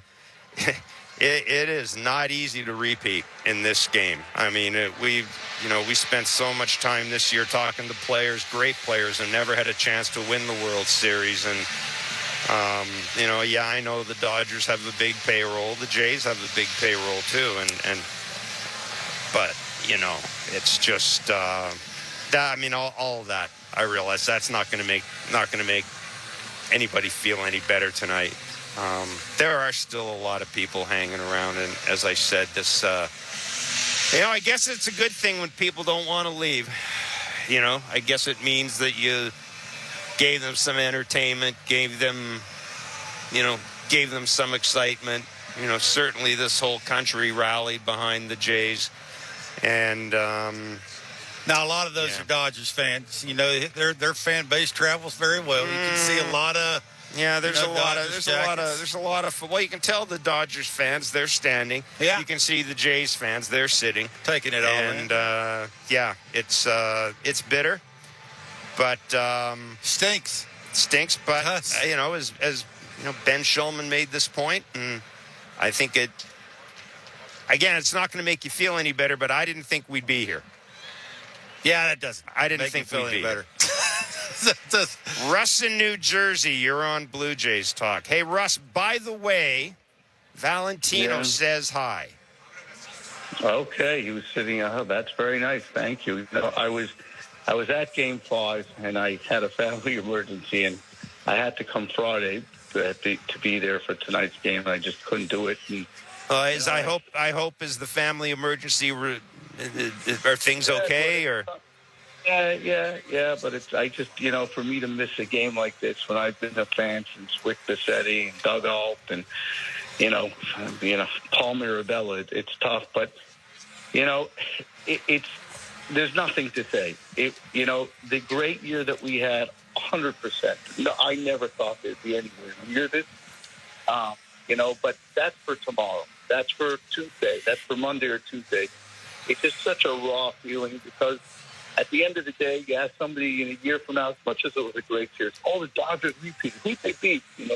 Some guys will remember the Blue Jays because it was such a great series. But it's tough to take because it was right there. And I'm not going to blame Hoskins. He's been pitching great. Somebody keeps call up, and you know what? They got beat. It's very hard to take because, like you guys said, we were the much better. They couldn't hit a ball at the bottom of their lineup. Every time TK Hernandez came up, I know he had a home run in Game 5 when I was there. It was a joke. Their guys, they couldn't. They were getting 6 hits a game, and half of them were Ohtani. A couple games, Teoscar. We were the better team. We should have won. It's tough to take. Monday, Tuesday, I'm Blair and Barkley. You got to talk how great the season was because it was unbelievable. It was, I remember when the ball rolled under the wall in Cincinnati. So again, they lost on Labor Day 5-4, and you guys said there's certain mojo about the Jays. You just thought, when it rolled under the wall, okay, we're going to win this game. There were certain things. I even when the Vladdy hits that pitch inside, whacks a double down the line, I said we're definitely tying this game. I definitely. Listen, I would have put my house where we're going to win tonight because I just felt we were the better team, not because I'm a Blue Jays fan. And it's a raw feeling. In a couple of days, you'll be able to look back and say, wow. But tonight, I disagree with Pete. I don't think tonight's the night to do that. I think tonight's the night to be a little bit down because we're not World Series champions. So I appreciate you guys taking my call the whole year. One time I got to come into the studio to meet you. Absolutely. To meet you guys. We'd love to have you. Okay, I'll come in, and it's tough. It's going to be tough to fall asleep tonight. But you know what? Well, let's get ready for 26. But it was a great year. I just don't think tonight's the night to reflect on how great the year is. Tonight is like a little bit of an empty feeling that we were that close. Some guys, Rojas, who probably hasn't hit a homer in 2 years, whacked a home run out in the ninth. So it is what it is, and that's sports. It's a tough feeling when you don't end up on top, and it was a great, great series. Thank you very much for the whole year. Thanks, Russ. Be well. We hope your family emergency situation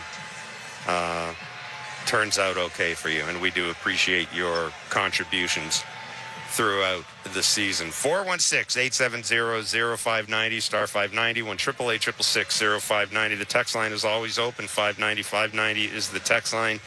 The Los Angeles Dodgers are your 2025 World Series champions. They have beaten the Toronto Blue Jays 5-4 in Game 7 at the Rogers Center. The Dodgers still milling around in the field, slowly going into their clubhouse for the obligatory champagne celebration. Their families are still out in the field. The stage is out there. There's some confetti there. And, of course, on the Blue Jay side, not a lot going on right now. I imagine we'll hear from John Schneider in a few minutes. I'm sure he'll want to take some time to talk to his team. Bo Bichette gave us a moment tonight, and I was sitting there. He hits that 3-run home run, and all I was thinking about, Kevin, was Bo Bichette playing hurt and Bo Bichette possibly in his last game as a Blue Jay, and he's actually one of the first players I thought of when they showed the shot of the Blue Jay dugout. Just wondering what was going through his head. Yeah, I mean, he made a little minor adjustment, right? We talked about that on the pregame show, and, he took some bigger hacks last night trying to force results, and, knowing Bo the way I do and talking to the people on the field today, that's the adjustment, sort of Bo from day to day tries to make, and you saw that. He got a slider middle of the way, which was a good pitcher's pitch, and because he was sort of simple and not over swinging, could get to that nice little big finish that he normally has. And, because he has power, he can lead to all parts of the field. Yeah, it was a big-time hit. I was thinking they got the lead going into the 7th inning. I was with you. I'm counting outs. Man, you got 9 outs. How you going to get them? How many is Trey getting? Who you going to after that? So, it's just it's a shame sort of it ended the way it ended, right? With, even after Hoffman gave up the homer, he got Ohtani out. Like, it's just, it's sort of like it felt like, man alive. But, we've talked about, you made this point often during this series, before the series. If the Jays had an issue this year, it was keeping the ball in the yard. And, one of the issues, Jeff Hoffman's been awfully good in the postseason. He has. Certainly been better than he was for most of the regular season. But, the long ball has been the bane of his existence this year. And, tonight it came back to bite them again. Yeah, commanding all 3 pitches in an at-bat sometimes is, not the easiest thing to do. Heart rate's going up. You're trying to control that and stay mechanically sound, which he had fixed some things mechanically, which has allowed him to be a little bit better with location. Split finger's been on the edges, and the slider when he wants to, he can backdoor it, he can back foot it, he can go down and away to a righty. The fastball has the extra little tick because of the mechanical fix that he's made. Like, just, it's a shame, man. He had him set up, Rojas, with the slider. If he executes it, finishes it, he's out. They're probably hoisting the trophy. It just so happens he came out a half a second early, and it was a little floppy, and I could have hit that hard. Like, that's... By the way, further to Russ's point, the Dodgers' .203 batting average in the 2025 World Series is the lowest by the winning team since the 1966 Orioles at 200. So. Yeah, they're not supposed to win this with just how their offense looked. And, basically half their lineup didn't show up. Yep. Yeah. Shlomo and Scarborough, you're on Blue Jays Talk. Boys, this was the craziest run ever. The most beautiful energy in the city. I can't tell you how many people, I felt like baseball coming into this for me and my community of people that I know, I was like one of the only diehard Jays fans. And to see all the people that just fell in love with this team, it just blows me away. Like, people from all walks of life that I encounter in everyday life that had no interest in the Jays before the middle of the playoff run, just becoming diehards, sweating and dying with every pitch. And I think this is probably one of the most memorable weeks, exhilarating weeks, but just months of my life as a sports fan ever. I'm extremely grateful to this team for that. And, baseball is a metaphor for life. And we learned so much about this team, and we weren't the best team. We were the best team, but things just didn't go our way at the very end, from yesterday and today. And listen, there's going to be people that, we're not going to be able to stomach to see next year on the roster. And it's not fair to them, but Brendan Little and IKF, they can't come back. Not because it's it's too soon, but I'm hoping we can bring back Bo. I love seeing him really. I felt like seeing Bo in the World Series and hearing him and seeing him talk a little bit more. I felt like he became more honest than ever before. We learned so much about players, even Vlad. Even this season, since he signed his extension and not talking through the translator as much and just connecting more with the fans and just seeing him on first base, telling his teammates to breathe and just hearing about how he was the leader that was telling everybody, if you're scared, just look at me, I got you. Man, what a beautiful story. Yeah. You don't hear about these things. The humanization of this team is incredible. We're thinking about that story we heard on air from Dan about Ernie putting his arm around Hazel. That's crazy. We fell in love with the humans of this team, and you don't get that from other Toronto sports teams. You don't get that from any sports teams, And all the records that were set by this team in this run, it's we didn't win the World Series, but no one's ever going to forget this team. They're in infamy right now. Everything happens for a reason. I don't even know where we go from here. I don't know how Ed Rogers is feeling. I'm sure it's a success financially because they just made baseball fans for life. There's people I know with young kids now that are just so in love. Seeing people downtown yesterday walking around, all the kids dressed up as baseball players with bats.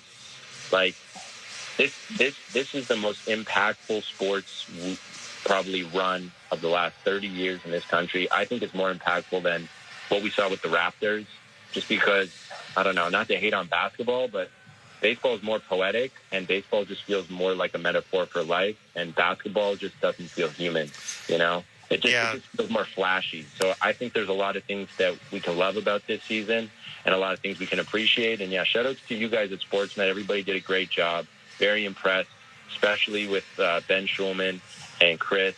They really killed it, man. I have a friend in California, Jamie. He works in sports, and he listens to the radio broadcast nonstop.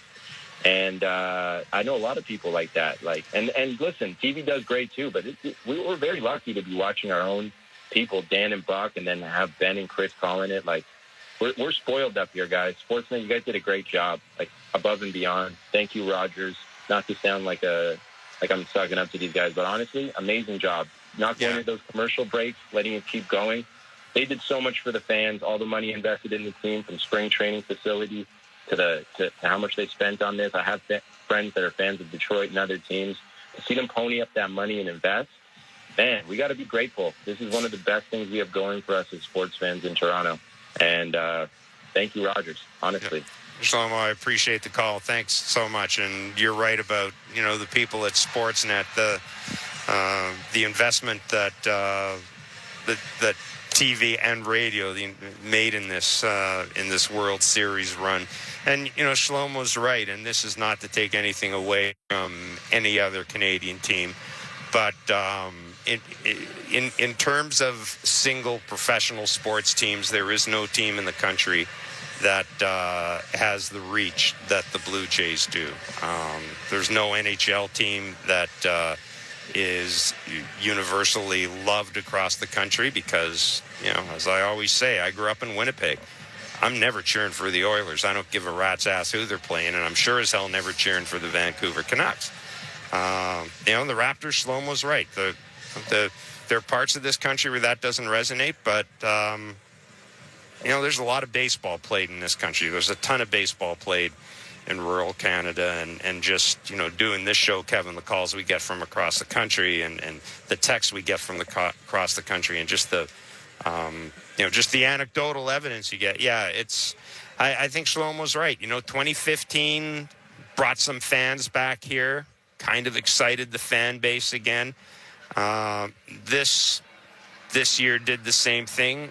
Again, I know it doesn't feel good right now, but, as I said, you've got ownership that's committed to bringing a World Series here. They did bring the World Series to Toronto. What was it Edward Rogers said? Somebody asked him at the Vladdy news conference, what would you consider a good return on investment in this? And he said, bringing a World Series to Toronto. Well, you had a World Series in Toronto. You didn't win it.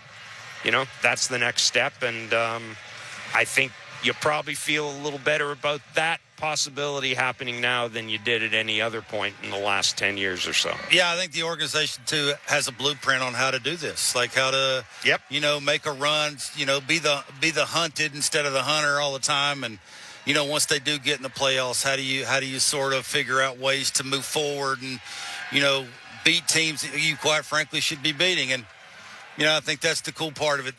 This team is very easy to cover because they're relatable, they're fun. They got a little something for everybody, right? You like small ball, they can do it. You like base running, they can do it. You like good defense, they can do it. You like pitching, there's a little something for every fan to sort of hone in on that just likes the game of baseball and can pay attention to their favorite player. And they do have a face of the franchise forever in Vladdy. Vladdy, for me, is taking a step forward. Taking a huge step forward. Absolutely. Now it's just, that picture of him, getting that leadoff double and the way he acted when he towards his dugout, standing at second. I mean, it's sort of just a tribute to sort of where he started this year and where he's ended up. Yeah, listen, there have a lot. Ernie Clement has had a historically good postseason. Nobody's had more hits in the postseason than Ernie Clement. We talk about Trey Yesavage. I'm excited to see what Trey Yesavage does next year. Trey Yesavage coming out of the bullpen tonight. There are going to be changes. There's some guys who are going to be leaving. Probably Max Scherzer. I don't know about Shane Bieber. There's an option there. Chris Bassett. Bo Bichette. The big guy.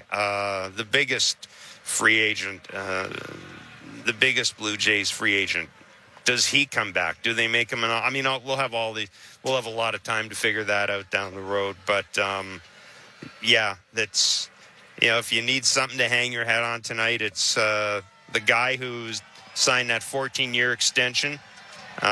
He posted. He posts. We keep telling people one thing about Vladdy. He plays every day in the regular season. Well, not only did he post in the postseason, but he tried to carry his team to the World Series. He did. He came within a couple of innings of getting it done. Absolutely. I mean, I think they found the right guy. Yeah. Absolutely. I think that's really, really well put. Chris in Etobicoke, you're on Blue Jays Talk. Hi, Jeff. Hi, Kevin. How are you guys doing today? Hey, buddy. Yeah, it's kind of bittersweet. I mean, listen, I admit I got a little carried. I started counting outs as soon as Bo hit the ball. I just thought, that's it. I'm counting outs, and probably not the right thing to do. But what the hell? I've never covered a team that's gone to Game 7 of the World Series, so I learned. Oh, I definitely agree. Gentlemen, it's been a pleasure hearing you both. I've been more of a listener. I don't really call because I love hearing you guys spiel, banter at each other. It's just so edutaining. But today, we have to just reflect on all the good because, like you said, Kevin, Jeff, we weren't supposed to be here. Mm-hmm. At the beginning of the season. Oh, I think we may have dropped Chris. Okay, we dropped Chris. Call back, Chris. We'll get you back We'll on. be here for a while. Call back. Yeah. Eddie in Fort Erie. What's up, Eddie? Hey, Eddie. How's it going? Hey, Eddie. What's up, man? Not much. Just like you guys, I'm disappointed too. But you know what? It was still a great year, and it was one of the best that I've ever watched. I mean, this was my 30th year watching baseball, and a good friend of mine just celebrated his 10th year watching baseball. So he's learning the game, and I'm helping him along, the ins and outs of it. And it was a great year. And you know what, guys? Everywhere I went in the Niagara region, no matter where I went, I saw everybody wearing Blue Jays stuff, and they noticed me wearing stuff, and they gave me a go Jays go, and I gave it right back to them, and I said the same thing. And it was one of the best seasons I ever had. I know we didn't win the World Series, but you know what? We can build off from this, and I can't wait to see what's going to happen in the off season. Because it hurts now, but you know what? It's going to get better now. Watching Yoshinobu Yamamoto pitch tonight, he definitely, in the entire World Series, he definitely deserved to win the World Series MVP because the way that I saw him pitch, it was like watching Randy Johnson and Madison Baumgartner all rolled into one with him. And you know what? All three of them have right now that they won, gentlemen? A World Series MVP. Yeah. I know Johnson won his with Schilling, but he still won it. But that was one of the best pitching performances I ever seen in the World Series and throughout the postseason. So I got to give it to him. So I just wanted to say, to you guys, I watched your show, and I obviously called into Blue Jays Talk. Whether I was talking to both of you or show or anybody like that, I really enjoyed, telling you guys what I thought, what was happening with the games and everything like that. And I can't wait to call back and talk about what went right, what went wrong, and everything like that. So I look forward to next year, and Jeff, this is for you especially. I am especially looking forward to the World Baseball Classic because you remember when I first talked about it and years ago, and now it's coming up again. So I'm excited for this 2026 season. Yeah, listen, Eddie, I appreciate the call. We always appreciate your calls and your loyalty. And, we do have the World Baseball Classic coming up. And, the Nailers are basically going to field an entire team on their own, I think, in the World Baseball Classic. But, yeah, it's 2026 season. I think I'll tell you what, I think we're going to be surprised how quickly spring training rolls around and how quickly 2026 rolls around. Again, I know it hurts tonight, but it's, the entire baseball world saw the Blue Jays on the biggest stage, saw the city on the biggest stage, saw the stadium on the biggest stage, saw Vladdy on the biggest stage. And, if it means anything, just from, talking to a lot of the national writers that are here and a lot of the broadcasters that are here, this is Toronto's a baseball city, man. Toronto is a serious baseball city, and it'll be interesting to see. I don't necessarily think that going to World Series makes free agents more likely to sign with you. It's going to come down to money and term, but I think they may take your phone call a little faster, or their agents may take your phone call a little faster. But yeah, that's I'll tell you what, that's really all I have right now for you. By the way, John Schneider, talking to Ken Rosenthal, said he just held his first team meeting of the year. That was a few minutes ago, and that was to just simply thank his players. And again, we'll hear from John Schneider in a few minutes. And once we get that tape, we'll turn it around for you. But what we're going to do right now is we're going to step away. We'll come back with more of your calls. 416-870-0590, star 590, 1-888-666-0590. The text line is 590-590. This is Blue Jays Talk on the Sportsnet Radio Network. Welcome back to Put Down That Phone. Time for our speed round. Players, you scroll 4 hours per day. Is that enough? Maybe. Wow, yes. Jen's bored. With just 1 hour back, what could you gain? A hobby, human connection, time to create. What device checks those boxes? A real camera, the Canon R50V. Bonus round. The world's most complete creator camera is the R50V. The V stands for? Video, vlogging, vision. Canon makes cameras. The R50Vs for creators. Visit canon.ca/create. How do we craft tires specifically designed for Canadian weather conditions? We journey alongside them and endure the unexpected challenges the road throws at them. Winter is approaching quickly. Are you prepared? Choose Yokohama. Tailored precisely for Canadian weather, snow, ice, and cold can turn every drive into a challenge. Stay safe with the Yokohama Fall Rebate. Until November 30th, receive up to $100 back when you purchase 4 eligible Yokohama tires. Stay in control and drive with confidence. Choose Yokohama. Made precisely for you. Hockey. It's taken over our basements, our driveways, and our backyards. And at Rona, we wouldn't change a thing. That's why we make sure your home can take any hits hockey throws its way. So hockey can keep taking over your laundry rooms, your living rooms, your garages, your kitchens. Make sure your home is ready for hockey season with Rona. Build it right, build it Rona. The fall get-together is here at Canadian Blood Services, which means it's the perfect time to grab your crew, hit up a donor center, and experience what you get when you give together. It's not just about donating blood and plasma. It's about showing up and feeling like we actually did something. Jesse, you're up. Awesome. Be right there. Book an appointment today at blood.ca and experience what you get when you give. Canadian Blood Services. Who's saving who?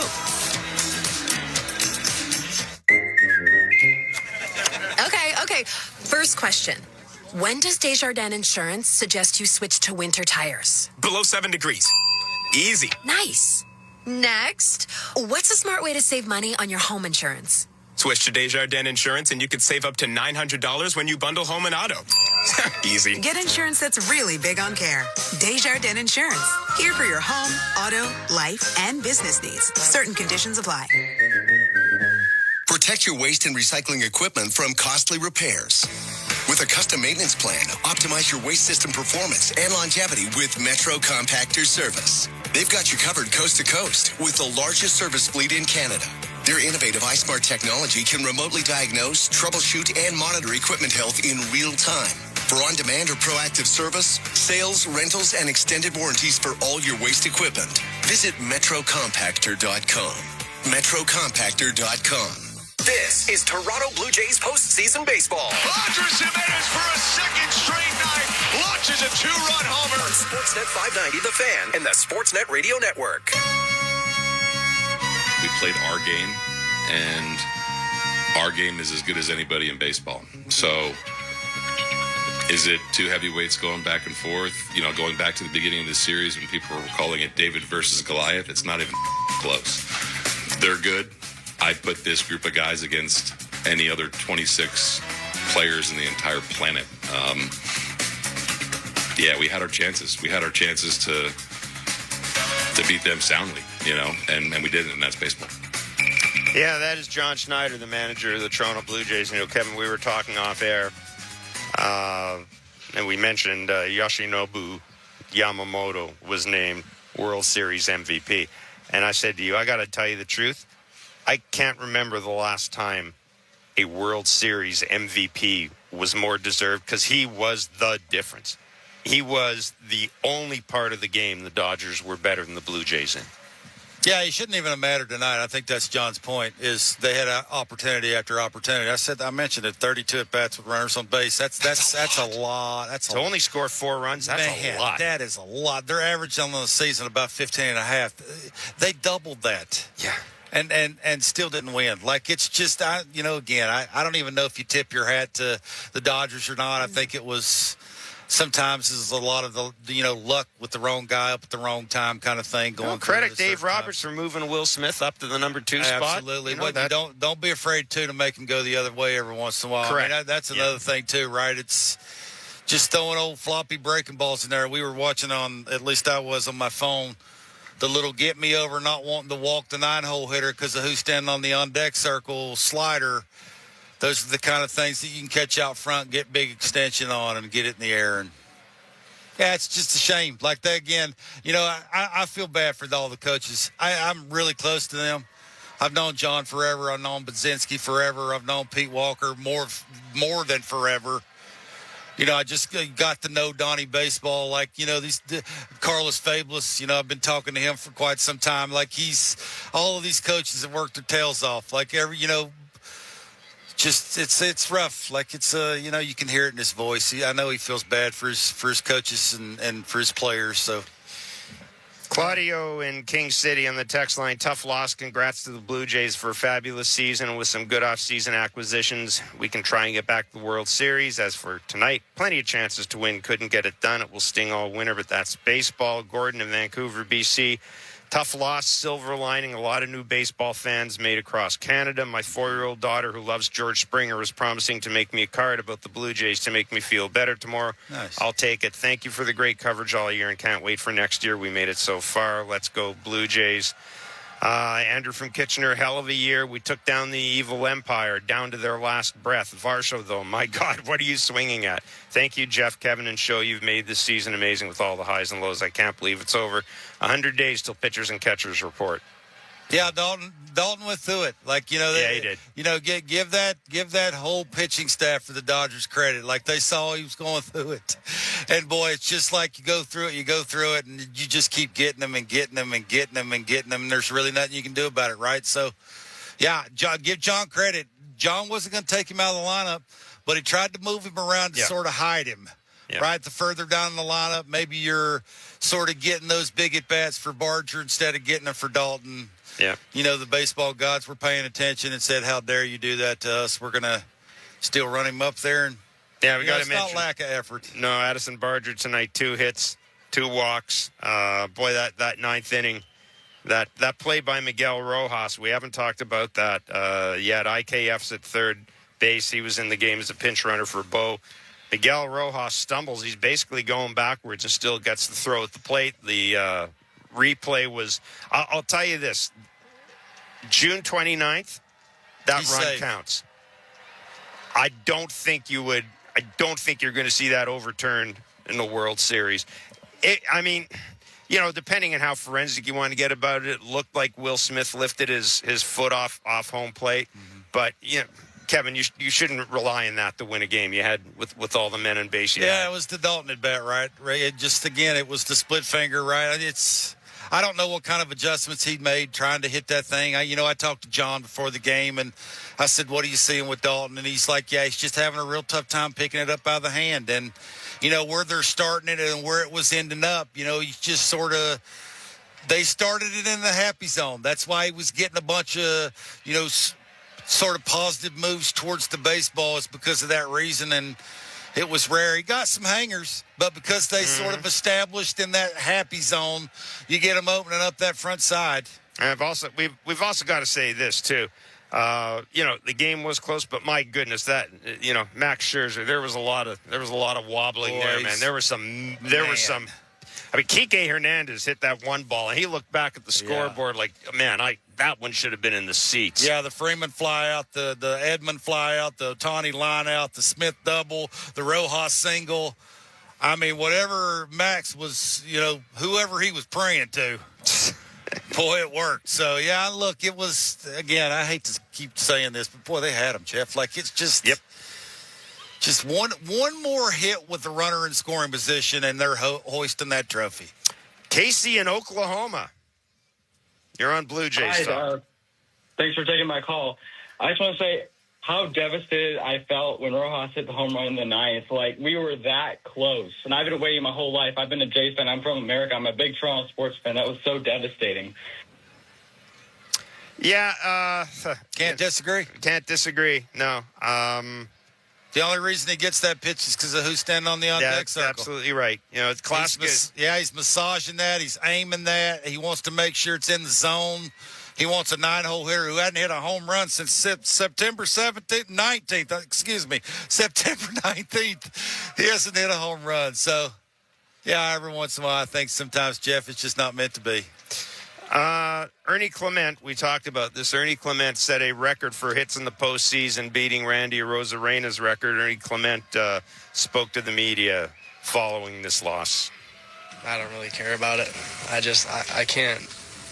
I just love every single guy in here so much. The only thing I can think of right now is spending this last night with all the boys, and I'm just going to miss them in the offseason. I couldn't wait to come to the field every day and just hang with everybody. And I've been crying for probably an hour, so I thought I was done with the tears, but I just love these guys so much. It was so much fun coming to work every day and, battling with these guys. And we have so much to be proud of, even though, it didn't go our way. All I care about is just hanging with these guys for, another couple hours. That is Ernie Clement. You can tell, very emotional. Ernie Clement, he played his ass off all year. It's a huge for this part team. of your organization going forward, too. Yes. He has to be. There's a lot of contractual things that need to get done this year. And, I'm sure the analytics guys will do a deep dive into everybody. But, boy, you got to Ernie has to be a starter for me next year. I don't know what position, maybe second base, maybe third base, but to me, Ernie's got to be a starter. I think he's earned it. Again, there are things that you can carry forward from here. There's always the big concern when a guy has a season not as late in his career, but at Ernie's age, is it a one-off? And nothing about Ernie Clement suggests to me it's a one-off. So, and you could tell the amount of time we spent around this team, not as much as some people because of our schedule, because of our work, but you talk to guys every now and then, and you can tell how important Ernie is, and you can tell how much he does wear his emotions on his sleeve. He's I can't say enough about him, man. A lot of those guys, Andres Jimenez, they did all they could do. Yeah. They did all they could do, but at the end of the day, a couple of bad sliders. Yep, exactly. That's exactly where we are. And I'm sure when the Jays sit down and look at what they need to do in the offseason, I'm sure the bullpen will once again be a focal point for this team. I would think you'd want some more hard throwers. You've got Kevin. You need power. We talk about the Dodgers. The Dodgers have dudes they don't use that throw 101. Yeah. You have to get. You do have to start getting some power. That pitchability thing will only get you so far. Like, every once in a while, you just got to say mano y mano. Here it is. You can't hit it. Why do you think they pitch Louis so much? Yeah. Because he throws hard. Yeah. That's why. Very true. Matt in Toronto, you're on Blue Jays Talk. Hey, Matt, what's up, man? Hey, tough night. Yes. But Jeff and Kev, I'd like to thank you both for all the time and effort managing traffic, amazing commercial reads throughout the season. Let's be honest. My wife and I listen to you guys every day, and this run has been so much fun. I'd go so far as to actually say joyful. I had friends come from all over, people who are living in different countries come for the playoffs. Hazel and the entire Sportsnet team have been so amazing all season. I would go so far as to say we've been spoiled. But, no one could have imagined we'd ever get this far. And as a fan, it's hard to realize when it's this sucks. I mean, it sucks. But, like, we have to appreciate, like, what a special team we have and, you know, what it is to be a playoff team. And in baseball, it's just so difficult.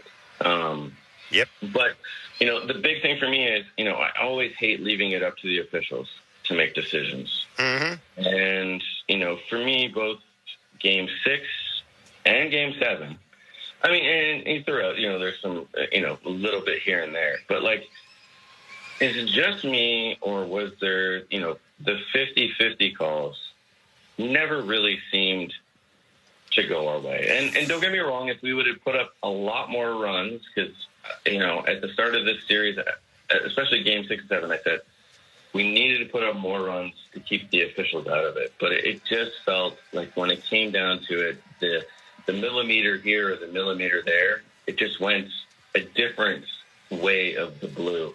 Not the blue. Yeah. I thought the umpiring was not good in this World Series. This is the last World Series where we won't have AB. I'd be glad to moonwalk all over a bad umpire, but not tonight.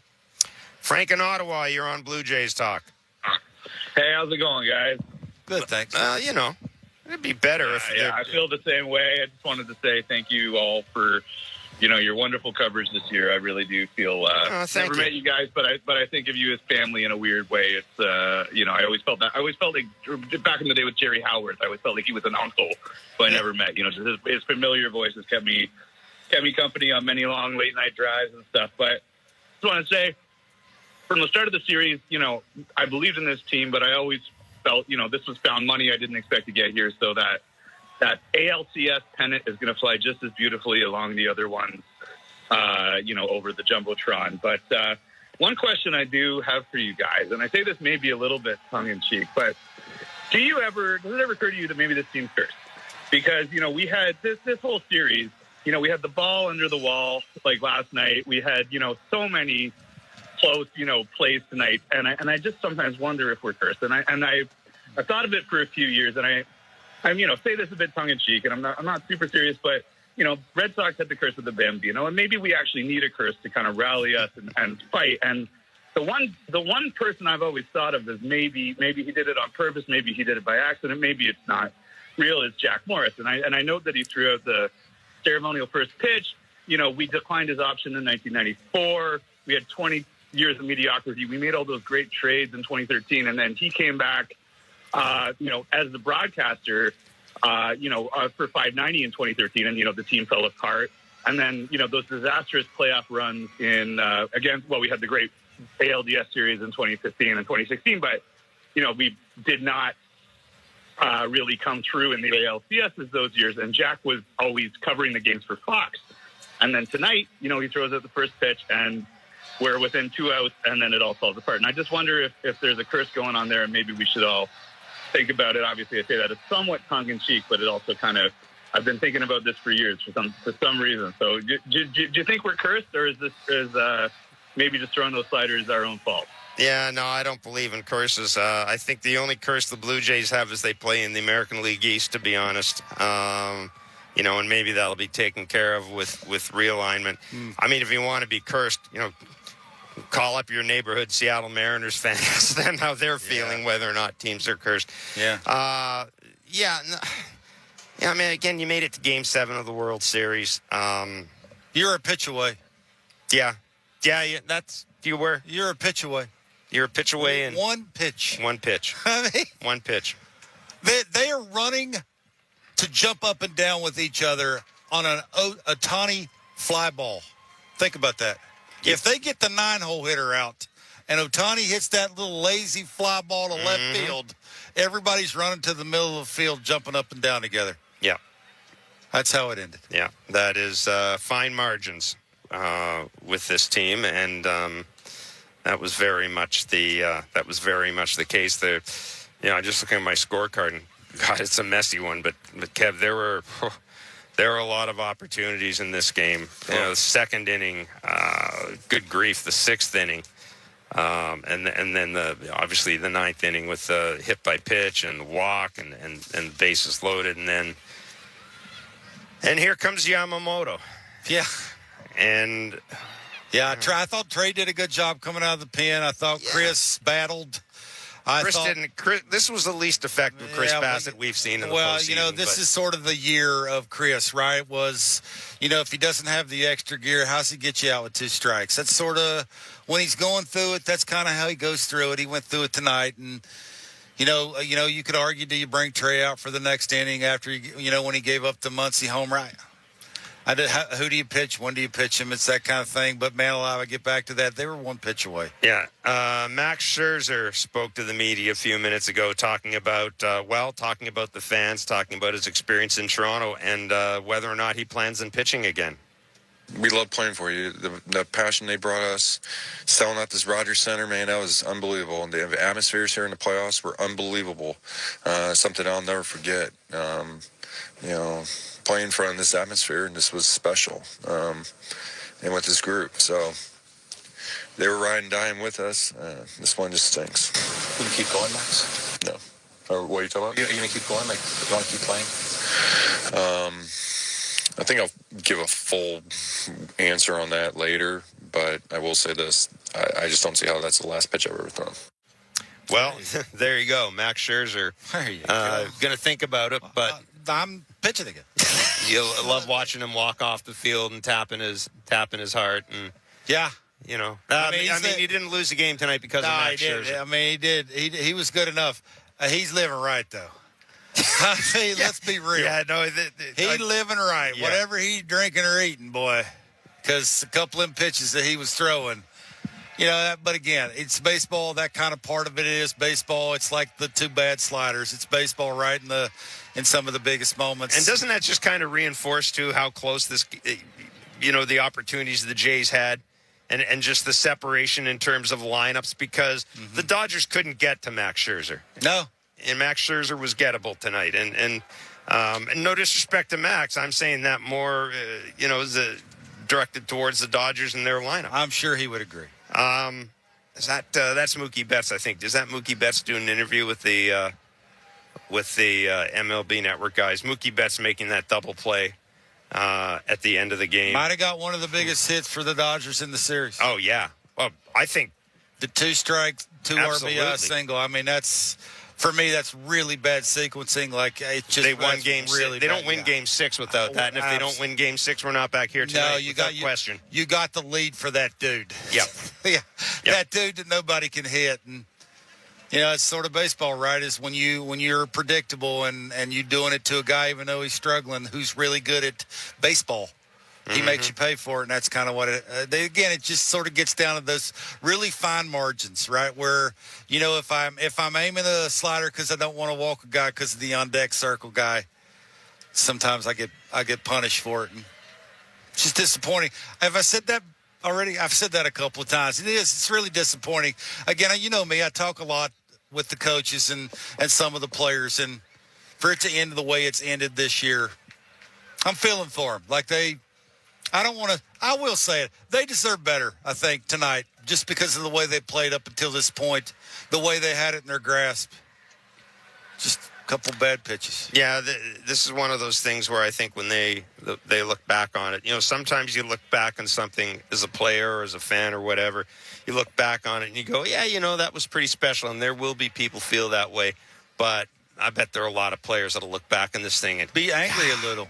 They'd be angry. Yeah, they had it right there. Like it was there for us. I wonder what Jeff Hoffman's thinking.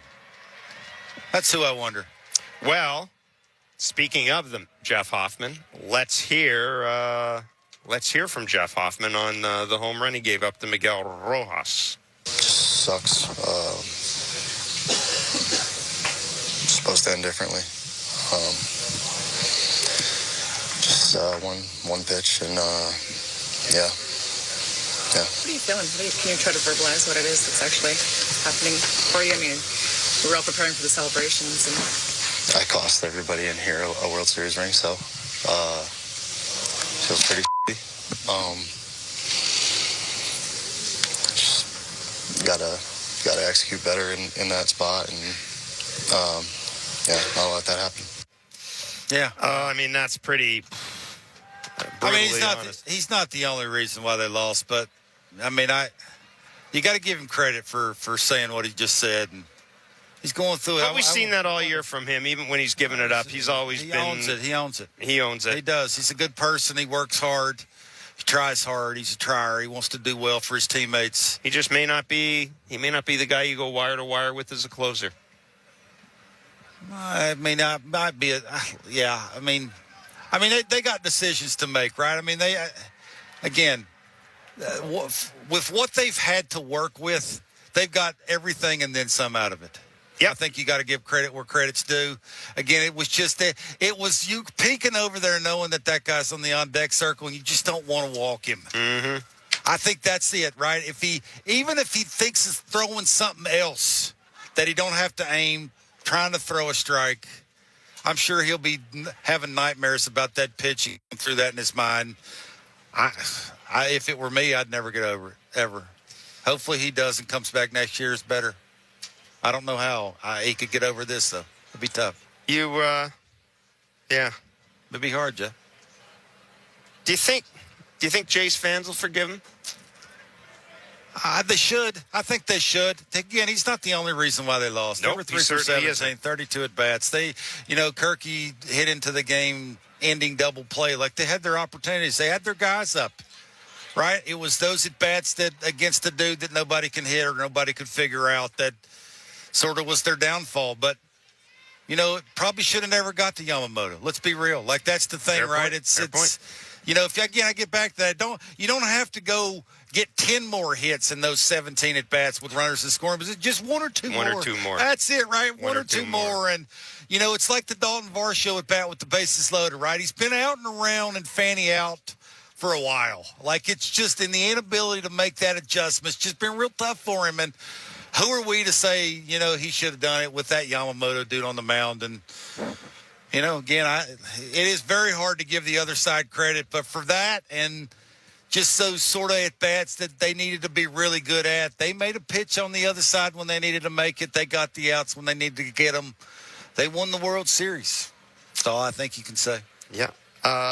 We are going to step away and take care of some business, and then we'll come back on the other side. We'll take it right up to 2 o'clock Eastern as we poke through the embers of the 2025 season and Game 7 of the 2025 World Series. The Los Angeles Dodgers are the 2025 World Champions. They've beaten the Toronto Blue Jays 5-4 in 11 innings at the Rogers Center. And this is Blue Jays Talk on the Sportsnet Radio Network. 439 Pizza Nova. 439 Pizza Nova. Ciao, I'm Dominic Primucci. Next time you order, try our charcoal-infused pizza and enjoy a lighter and airier pizza experience. It may just become your new go-to favorite. Think Italian and taste the difference. 439 Pizza Nova. 439 Pizza Nova. Win a $7 million grand prize with the Princess Margaret Home Lottery.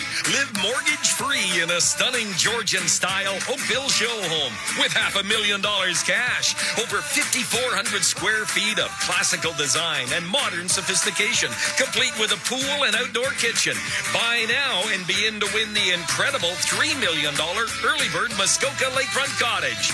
Buy now at PrincessMargaretLotto.com. Play responsibly. Raffle 1488521. Mazda of Toronto, Ontario's #1 volume Mazda dealer for over 12 straight years. The best brand, the #1 dealership. And when you drive to Mazda of Toronto, they make you #1. Your #1 volume Mazda dealership in Ontario. MazdaofToronto.com. We Will Rock You, the worldwide smash hit musical by Queen, returns to Toronto this holiday season in a brand new Canadian production, featuring 25 of Queen's greatest hits. We Will Rock You is more than a title. It's a promise. We Will Rock You, November 28th through January 4th at the CAA Ed Mervish Theater. Get tickets at mervish.com. Protect your waste and recycling equipment from costly repairs. With a custom maintenance plan, optimize your waste system performance and longevity with Metro Compactor Service. They've got you covered coast to coast with the largest service fleet in Canada. Their innovative iSmart technology can remotely diagnose, troubleshoot, and monitor equipment health in real time.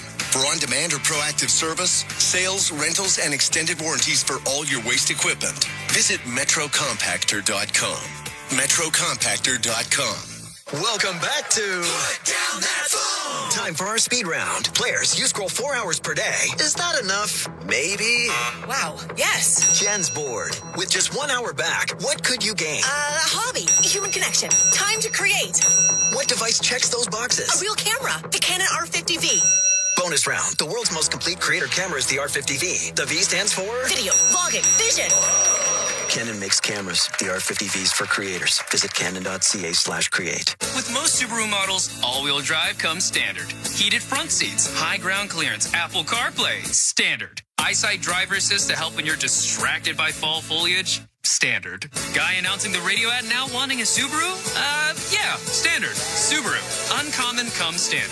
Hurry into your local Subaru dealership today for lease rates from 1.99% for 24 months on select models. And get great value that, you guessed it, comes standard. Conditions apply. See dealer for details. Hey, seriously, can I get one? This is Toronto Blue Jays postseason baseball. It's a good day to be a Toronto Blue Jay.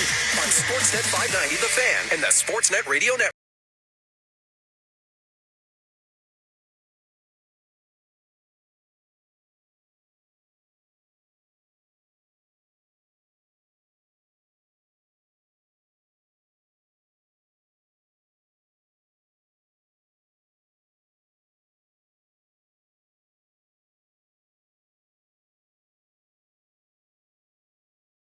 Right here, although we did have the American League Championship Series here, so Yeah. it's not like it was entirely bereft of accomplishments. And as you know, as we've had a couple of callers say as well, I think this team has reignited some interest in the fan base. The guys who are in 2015, 2016 did. I mean, they electrified this city. They, breathed life again into the franchise. And then we've had, 8 or 9 years. I mean, it's not like nothing's happened in that time. Yeah. But this team was likable, and a lot of people wanted to see this team win. A lot of people around baseball wanted to see this team win. Hopefully, this makes winning a habit here going forward. Yeah, that's what the hope is. Well, and you got your guy came through, man. Absolutely. Vladdy. Oh man, Vladdy delivered. We will not be talking too much about Vladdy and what he needs to do anymore. Kevin Pillar, who of course is very much part of those teams, is a welcome part of our Blue Jays coverage on Sportsnet. And Kevin Pillar joins us in our Rogers Center press box. We'll get back to the phone lines in a few minutes. But Kevin, I mean, look, you played a long time. What do you think is going through? We heard from Ernie Clement. We heard from Jeff Hoffman, who, just basically came out and said, I cost the guys in here a World Series ring. How do guys rebound from that? It takes time. I hate that he says that. You feel that way in the moment, but the strength of this team has been the numbers. Obviously you could point to a lot of things that happen in the game. Obviously, when you're a guy gives up a home run 2 outs away, you have a right to feel that way. But the team did a great job kind of picking them up, being able to get back in the game. But there's no simple solution to this. This is going to hurt for a while. You want to talk about a lot of the positive things. There's going to be a time and place for that. I love what you said. I think the foundation has been set for this organization. Mm-hmm. A winning culture has been formed. Yeah. To your point, too, that it's not like nothing has happened between 2016 and now. They've had some playoff bursts. They haven't been able to win some games, but I think the foundation's set there. They have the face of their franchise who showed up in a massive way. But it hurts. I mean, I'm emotional thinking about it, too, because you just think about, you obviously feel for the players and the staff and the front office, but there's just so many people behind the scenes. When you've been around the organization, it means so much to so many people. And it's not like every year you get a chance to win a World Series. And when you're 2 outs away, it hurts. In some ways, you almost wish that they would have scored 6 runs in the first inning, and you're kind of counting outs. You know, it feels inevitable, but it feels like your heart's ripped out, and there's really no coming back from that in a short amount of time. Okay, let's talk about the other side. You faced a lot of good pitchers. You faced a lot of good pitchers this time of the year. Maybe not in November, but October. You ever seen anything like Yamamoto? No, and, you know, I know my affiliations with the Blue Jays, but Yamamoto's become my favorite player in baseball. What he did was absolutely incredible, remarkable. There's nobody else that would do that, is there, Kevin? There's not a lot of guys in today's game. And, you know, I kept saying, too, this guy's secured $350 million. It's very easy for him to be like, my job's done. Yeah. I gave you 2 complete games in the playoffs. I gave you 6 shutout innings or 1 run. To come back on 93 pitches, to go down in the bullpen in that extra inning game and being like, I'll take the ball whenever you want. And there was no sign of slowing down. Like, I think if the Blue Jays are able to score, you know, maybe they go to the bullpen there, but that was for show. It wasn't going to be his choice. No. I think that guy was ready to go out there and throw another 100 pitches. Yeah, it's crazy. It's incredible. I mean, it's a testament to obviously the way he takes care of his body, the way he prepares, but more than all of that, you have to have the willingness to do it. And there's a lot of people in this game that would feel satisfied to what he had done at that point, to not want to have to go out there and take the ball because he already did his job. He didn't need to be the guy to go out there and potentially be the last guy on the mound who gives up a game-winning hit. The willingness for him to do literally whatever that team wanted him to do to win games was beyond impressive. A well-deserved MVP, and hopefully it's, you know, inspiration for a lot of pitchers moving forward when you get this time of the year to do whatever it takes to win. You had a front row seat down the left field line or right beside third base with Dalton Varsho's at bats. What did you see? Like, what was he going through, you think? I think just over the course of time in a series, it's really hard to hide your weaknesses, and I think they just found what he just wasn't good at this time of year, and they just exposed it, and they just kept going to it. And it's really, really, really hard to make adjustments when you're playing games every single day. There's only so much you could do. I mean, he was so great.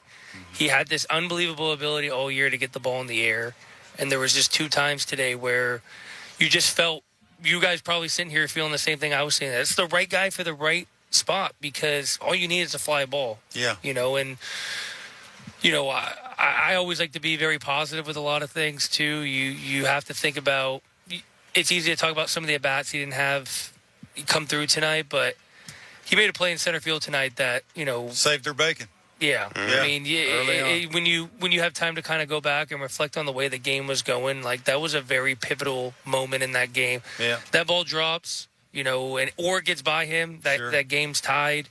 But I think a lot of players are it's going to hurt for a while, but there's going to be a lot of things these guys are going to learn about themselves. And I know I felt this way, and I never got to this point, you know, being 2 outs away from winning a World Series. But all that pain that you feel from this loss was so motivating for a lot of guys. And, you know, you hopefully you get some time to go home, get away from the game a little bit, and when it's time to start working out and hitting again, you dig deep and you remember that pain of what it feels like, and you turn that into motivation. Stinks.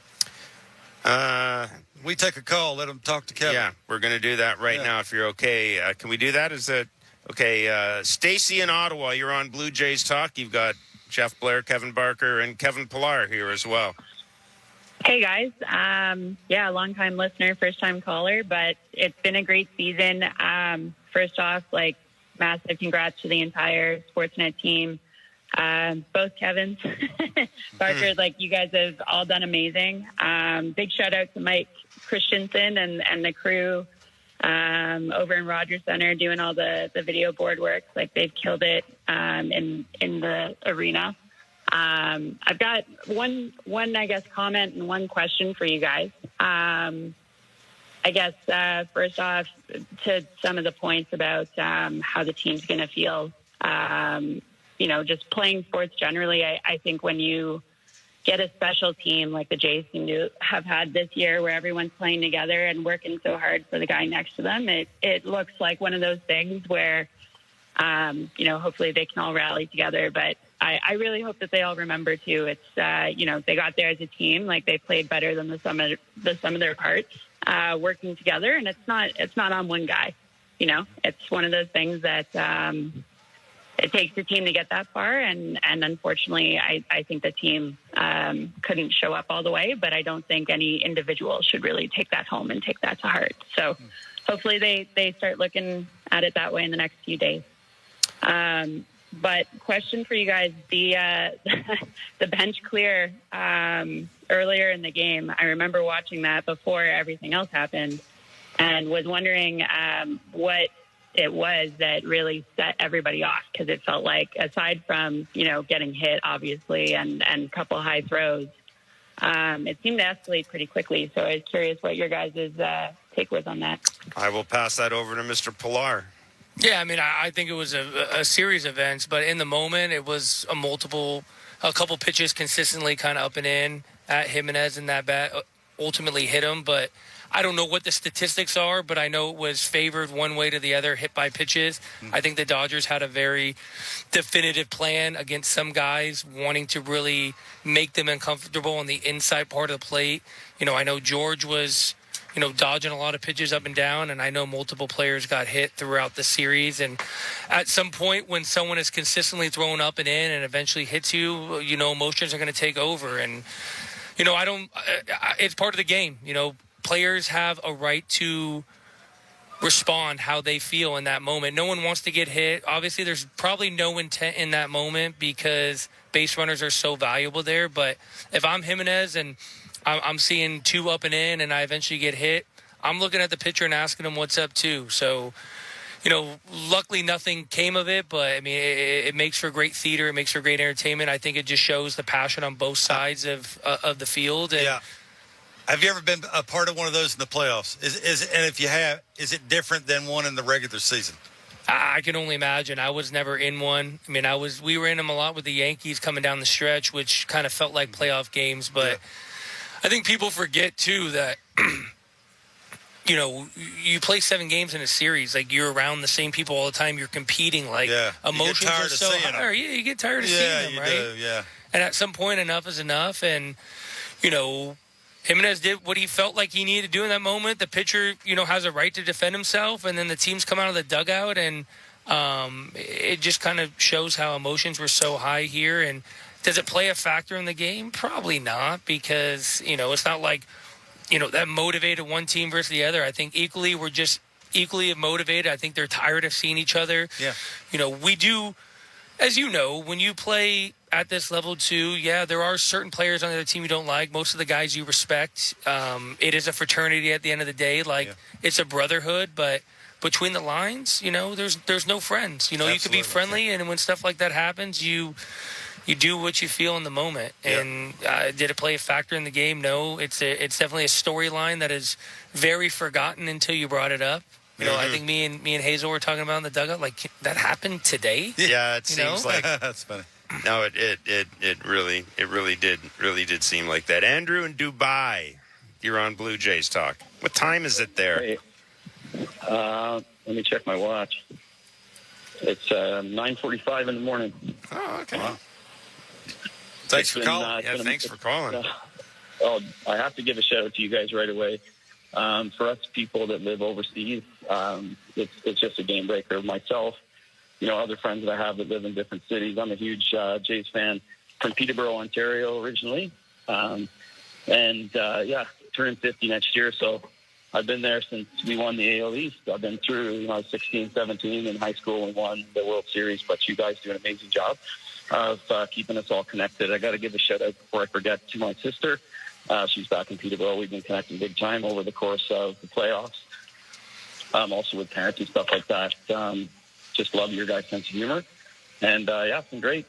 I do have a question and a comment. Yeah. If you want me to get to that. I listen to enough of these shows. I don't want to just keep blabbering on here. I said to your producer, And I was thinking of this. I didn't know. Watching the games with my kids now. I got a 17-year-old that was watching this. It was an amazing memory to watch with him. I got a 14-year-old. We were getting up at 4 a.m. to watch all these games, just like a lot of people around.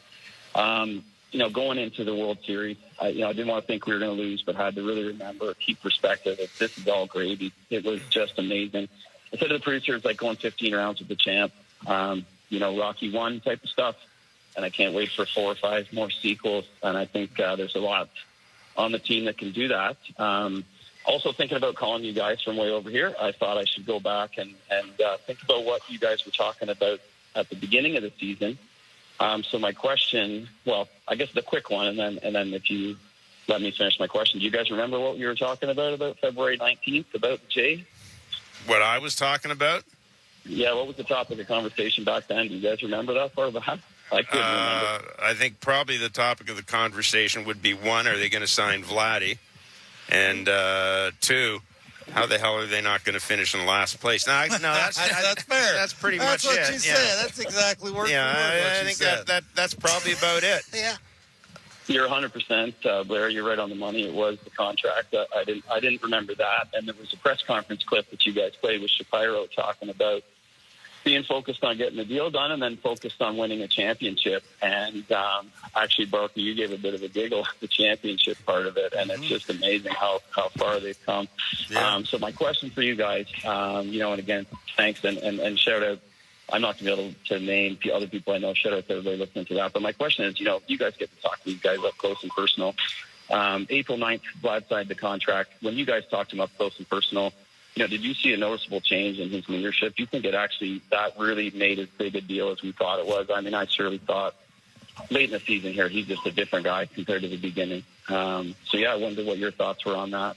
Thanks. I'll pass that over to Kevin, because Kevin's talked to him certainly more than I have. Yeah, look, I think early on it sort of felt like he was forced into it because of how much money he signed for.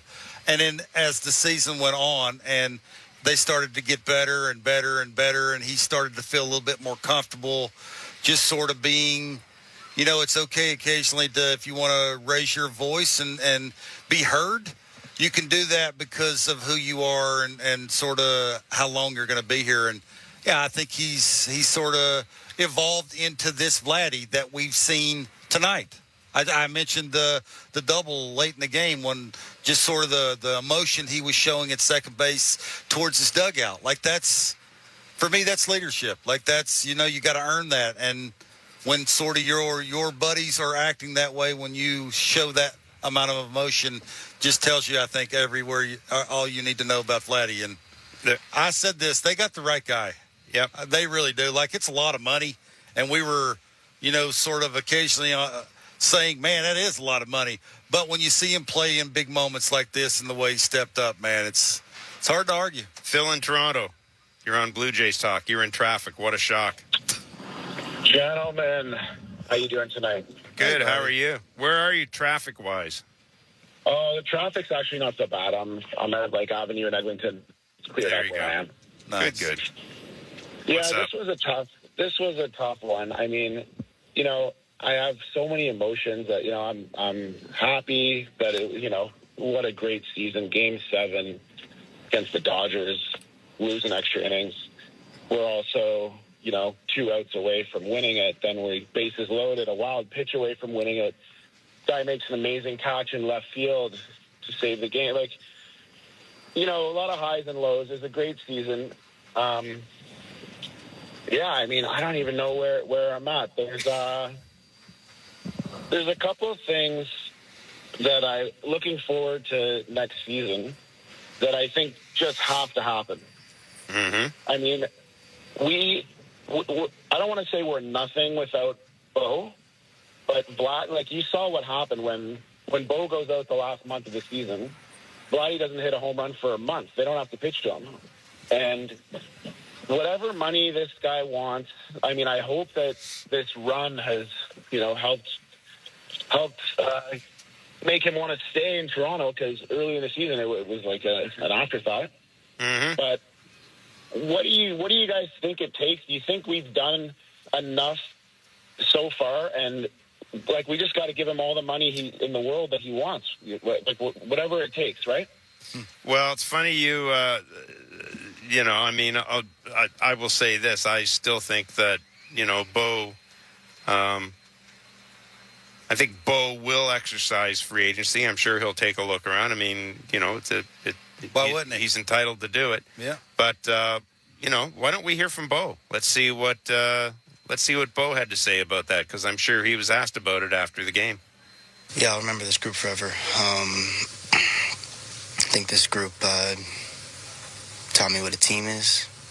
I think it's probably the most valuable lesson of my career. So they mean a ton to me. I feel this is a special group. Is there incentive for you to try and make an effort to make sure you're back here next year? Yeah, I already said it. I want to be here, but I just lost to Game 7, so you keep on asking me, but... There's Bo. Bo, get used to it. That's going to be the topic of conversation effective Monday.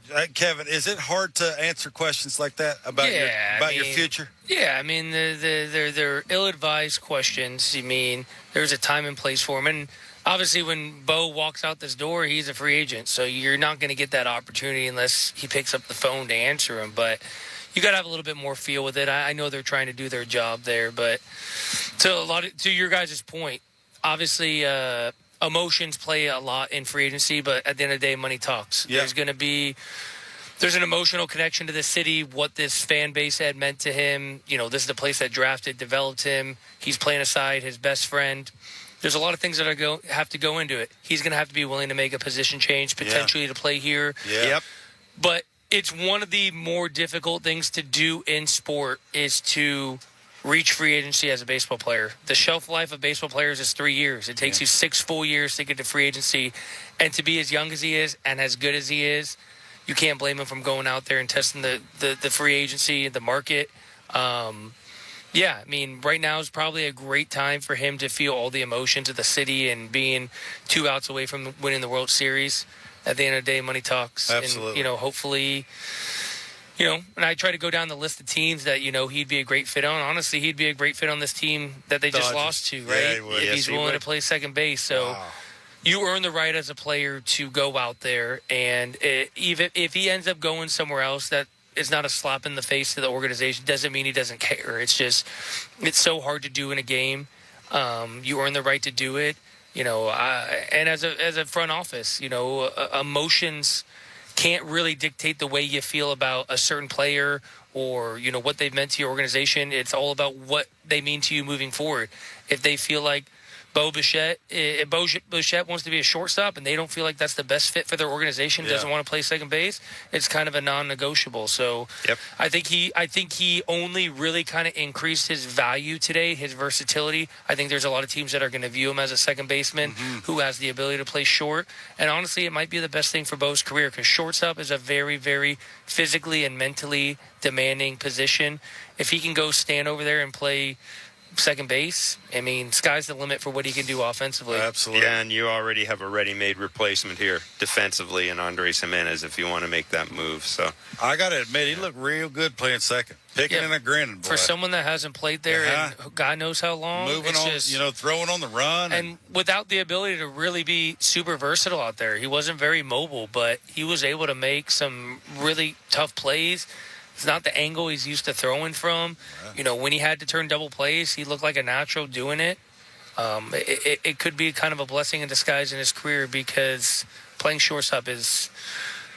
There's very few out there that can really hit at that position and play good defense. Yeah. Most of the guys that kind of stick at shortstop really just pick it. There you go. So if he wants to hit, go play second base. No question. We got a couple more callers left before we scoot Nick in Vancouver Island, or on Vancouver Island, I guess to be exact. What's up, Nick? Hey, guys. Thanks for having me.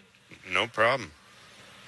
I just wanted to echo the previous caller's sentiments. You guys rock. It's been an awesome season. Listen to you guys almost daily, and you guys add the best color to this team. It's been so much fun. Thank you. Appreciate it. Yeah. It's all Barker, by the way. It's all Barker. I just set him up.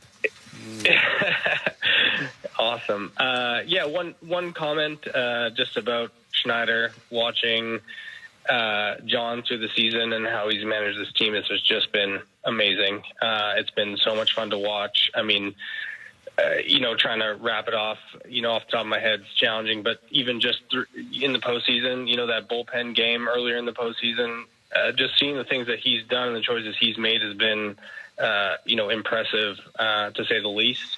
And so I just wanted to tip the hat to him and get kind of your guys' thoughts on his year and his season. And one last piece, just listening to Kevin talk there, man, seeing Bo at second was so much fun for the armchair critic. That was so cool. So yeah, I'm gonna hang up and listen. Nice. Yeah, I mean, Kevin, you know John certainly better than I do, so I'm just going to say very quickly. To me, I think he has an option. They've probably already picked it up. That's but fair. He's got to get a long-term contract. No here. question. I think he's growing, man. And you know what, Hazel, you spend a lot of time when you go to the World Series. You can tell something about someone. You can tell something about someone by the way they handle themselves in that podium. Yeah. That podium is not the easiest place to be. And I've covered World Series where managers have not been at their best up there, shall we say. And I thought John really grew into the role. I thought he had a command of the clubhouse. And by and large, his moves worked. Yeah, I think he's great in the playoffs, that's sort of the biggest time of the year now. Yeah. Obviously, Game 3, we can go back and forth on whether, and win, those kind of things. But I want to ask Kevin, this time of the year with a manager, how much does it really matter? Is it be-all, end-all? Is it more about the players, you think? I mean, obviously, he's the one making the decisions, who's going to the bullpen, but having a good pulse of the room on understanding who – guys are very opinionated in there, too. Obviously, they don't have the final say, but you get a sense talking to your players who they feel comfortable coming in, who the right guys to pinch hit, pulling the right strings. But having a pulse on the room and knowing when to speak, knowing when to get out of the way, knowing when to have players' backs, it means the world. There's a lot of managers that you sit in the dugout with, and sometimes they just know the right thing to say at the right time. And from everything that I've gathered from my time being here, these guys would run through a wall for them. At the end of the day, that's all you can ask as a player is you want to go out there and fight for this guy. And, we talk about this all the time, too. It's easy in our position, sitting up here in a booth, away. The game feels very slow, especially from someone who just got out of the game and you get a chance to sit back. Those decisions happen real quick. Yeah. And sometimes all the decisions – and that's the hard thing as a manager. You make the right decision, no one says anything. You make the right decision and it doesn't work out, it's his fault. A lot of the times it's on the players. Yeah. You could put the right – and what he did tonight was exactly what he was supposed to do. He put all the pieces, and we sat here and maybe micromanaged. I thought he left Scherzer in there too long. I thought they should have taken him out, and it worked. Yeah. If it didn't work, we would be sitting here saying it was a terrible decision, right? Yeah. We were very hard and critical on him, rightfully so, about decisions that were made in the ALCS when they went to Brandon Little. And that was really uncomfortable for me to have to go on air and be like, I think you made the wrong decision. Yeah. You want best on best. And what you got tonight was best on best in every situation throughout the game. At some point, it's the player's responsibility to execute. Yeah. It's not on the manager. This was not his fault. What he did was incredible this year to get a group of guys that maybe no one outside of that room really believed in, to get them to believe that they were greater than themselves. And, you talk to him all the time. His big message was just be you. Yeah. I'm going to find the right situation for you to be you and just be you. He never asked anyone to do anything above what they were supposed to do. He put the people in the right position to succeed. And he made some ballsy calls throughout the fact that Trey Savage tonight. Yeah, but I'm even bigger than that. The fact that he played Bo Bichette at a position he hadn't played in 10 years on a bum knee, who hadn't played in 7 weeks, and hitting in the 4-hole behind the best hitter in the planet. It's it worked out. Yeah, he got buy-in from a lot of guys like Chris Bassett and Max Scherzer, too. Guys who were left off the roster originally. You got to be a bit of a politician. That's the thing. I think John can be a politician. Yeah, I mean that in a good way. I asked him before the game, sort of what's his role going to be today, and he said, I'm going to do my best to stay out of it. Let's go to Kelowna, Corey in Kelowna, BC. You're on Blue Jays Talk. Hey, guys. Thanks for having me. That was certainly tough. Captivated definitely a lot of people out here on the West Coast. There had to be 5 or 6 TVs out in people's driveways last night playing the game while the kids were out trick-or-treating. My son, he was really into it. 10 years old. He shed a few tears at the end of the game. That was tough to see. But like I say, he's captivated by it, so that's exciting. And I don't want to end on a too negative a note, but I feel like it was right there. Like they snatched defeat from the jaws of victory, guys. There was some of those odd running plays with the, we think it's a ball. I'm not going to run. I am going to run. It was tough. It was right there in so many different ways. Yeah. Yeah. No, and well said. Both Kevins made that point, and I still maintain, Kevin Pillar. I made the point a little earlier. I've seen a lot of dudes be named World Series MVP, where you go, okay, you can make the case. He was the difference. Yamamoto was the difference in this World Series. There's no ifs, ands, or buts. There was no answer. We had fun talking about him in Game 6 being kind of like the final boss in a video game. Like, in order to beat him, in order to beat the game, you got to beat this guy. Yeah. And, for the Dodgers, he was just unbeatable. They couldn't beat him in Game 2. They couldn't beat him in Game 6. He was willing to come out of the bullpen. And then it felt like the script was written. He got a chance to come in the game, and it was like, okay, it's time to get redemption. It's time to beat the game. He just couldn't do it. And sometimes you're just going to run into an individual that was just on a heater. He was on a run. Yep. It was historic. It was legendary. People will talk about what Yamamoto did for years to come, and, you can't even go back and talk about it. I mean, the closest to it is what Madison Bumgarner did, but this guy did it twice. Yeah. This guy did it twice. Yeah. Nuts. No, it's remarkable. Let's, one more call. Guy and Maple, take us home, my friend. How you doing? Guys, like everyone else, first of all, I just want to say what everyone else is saying. You guys did a great job this year, and hopefully when you have your contract negotiations, maybe you'll get a bump in pay. And, Canada still loves Pilar, by the way. Nice. I just want to say, it sucks. The best team lost. The luckier team won. I felt we outplayed them in 6 of the 7 games, and we lost because of 2.5 players. I thought Will Smith and I don't even want to say Buddy's name. You know what I'm talking about. Killed us, and Rojas destroyed us the last 2 games. And I also thought, not because it made the entire series, but I thought the umpiring was a joke, except like you said, what's his name in Game 5, Foster, or whatever his name is. I thought the umpire tonight, I thought it was kind of weird that MLB would have a guy at home plate who the Jays were trying to get fired a couple of that game against the Twins, I think, where he missed 17 calls in one game, and he's the home plate umpire. And I thought he squeezed us the last 3 innings. But all in all, I just had a couple questions, or one question. I was very surprised at the lack of work that they gave Lauer. I thought he was incredible in that 8th inning game. Never saw him again. I don't understand why they did to play him. And the other thing was, you don't take out the shed, even though we're ahead and whatever, because we didn't learn our lesson. They should have kept the shed in, I thought. And I just wanted to know your thoughts on those last 2 things. And guys, have a great evening. We love the Jays. We love you guys, and we'll be back, man. We'll be back. Awesome. Yeah, thanks, Guy. I appreciate the call. I mean, I know why he took Bo out. It would have been nice to have Bo coming back up to the plate again, but yeah, I didn't. That First, trying to score a run. Yeah. He should have scored there on the single to the outfield when Ernie hit the ball to right center and didn't. Like, you could tell he was going through it, trying to get runs, trying to get add-on runs. I mean, I'd be the first one to stand in line and raise your hand, but in that situation, that part of the game, I just get back to that. They were 3 for 17. Yep. Had their closer in the game with the lead. They were one pitch away from, me and you yelling and screaming, taking our tarps off. I was not going to take my tarp off. Yeah. That was in. Pilar was in. That was in. See, Pilar was going to do it. Well, yeah, but I mean, yeah.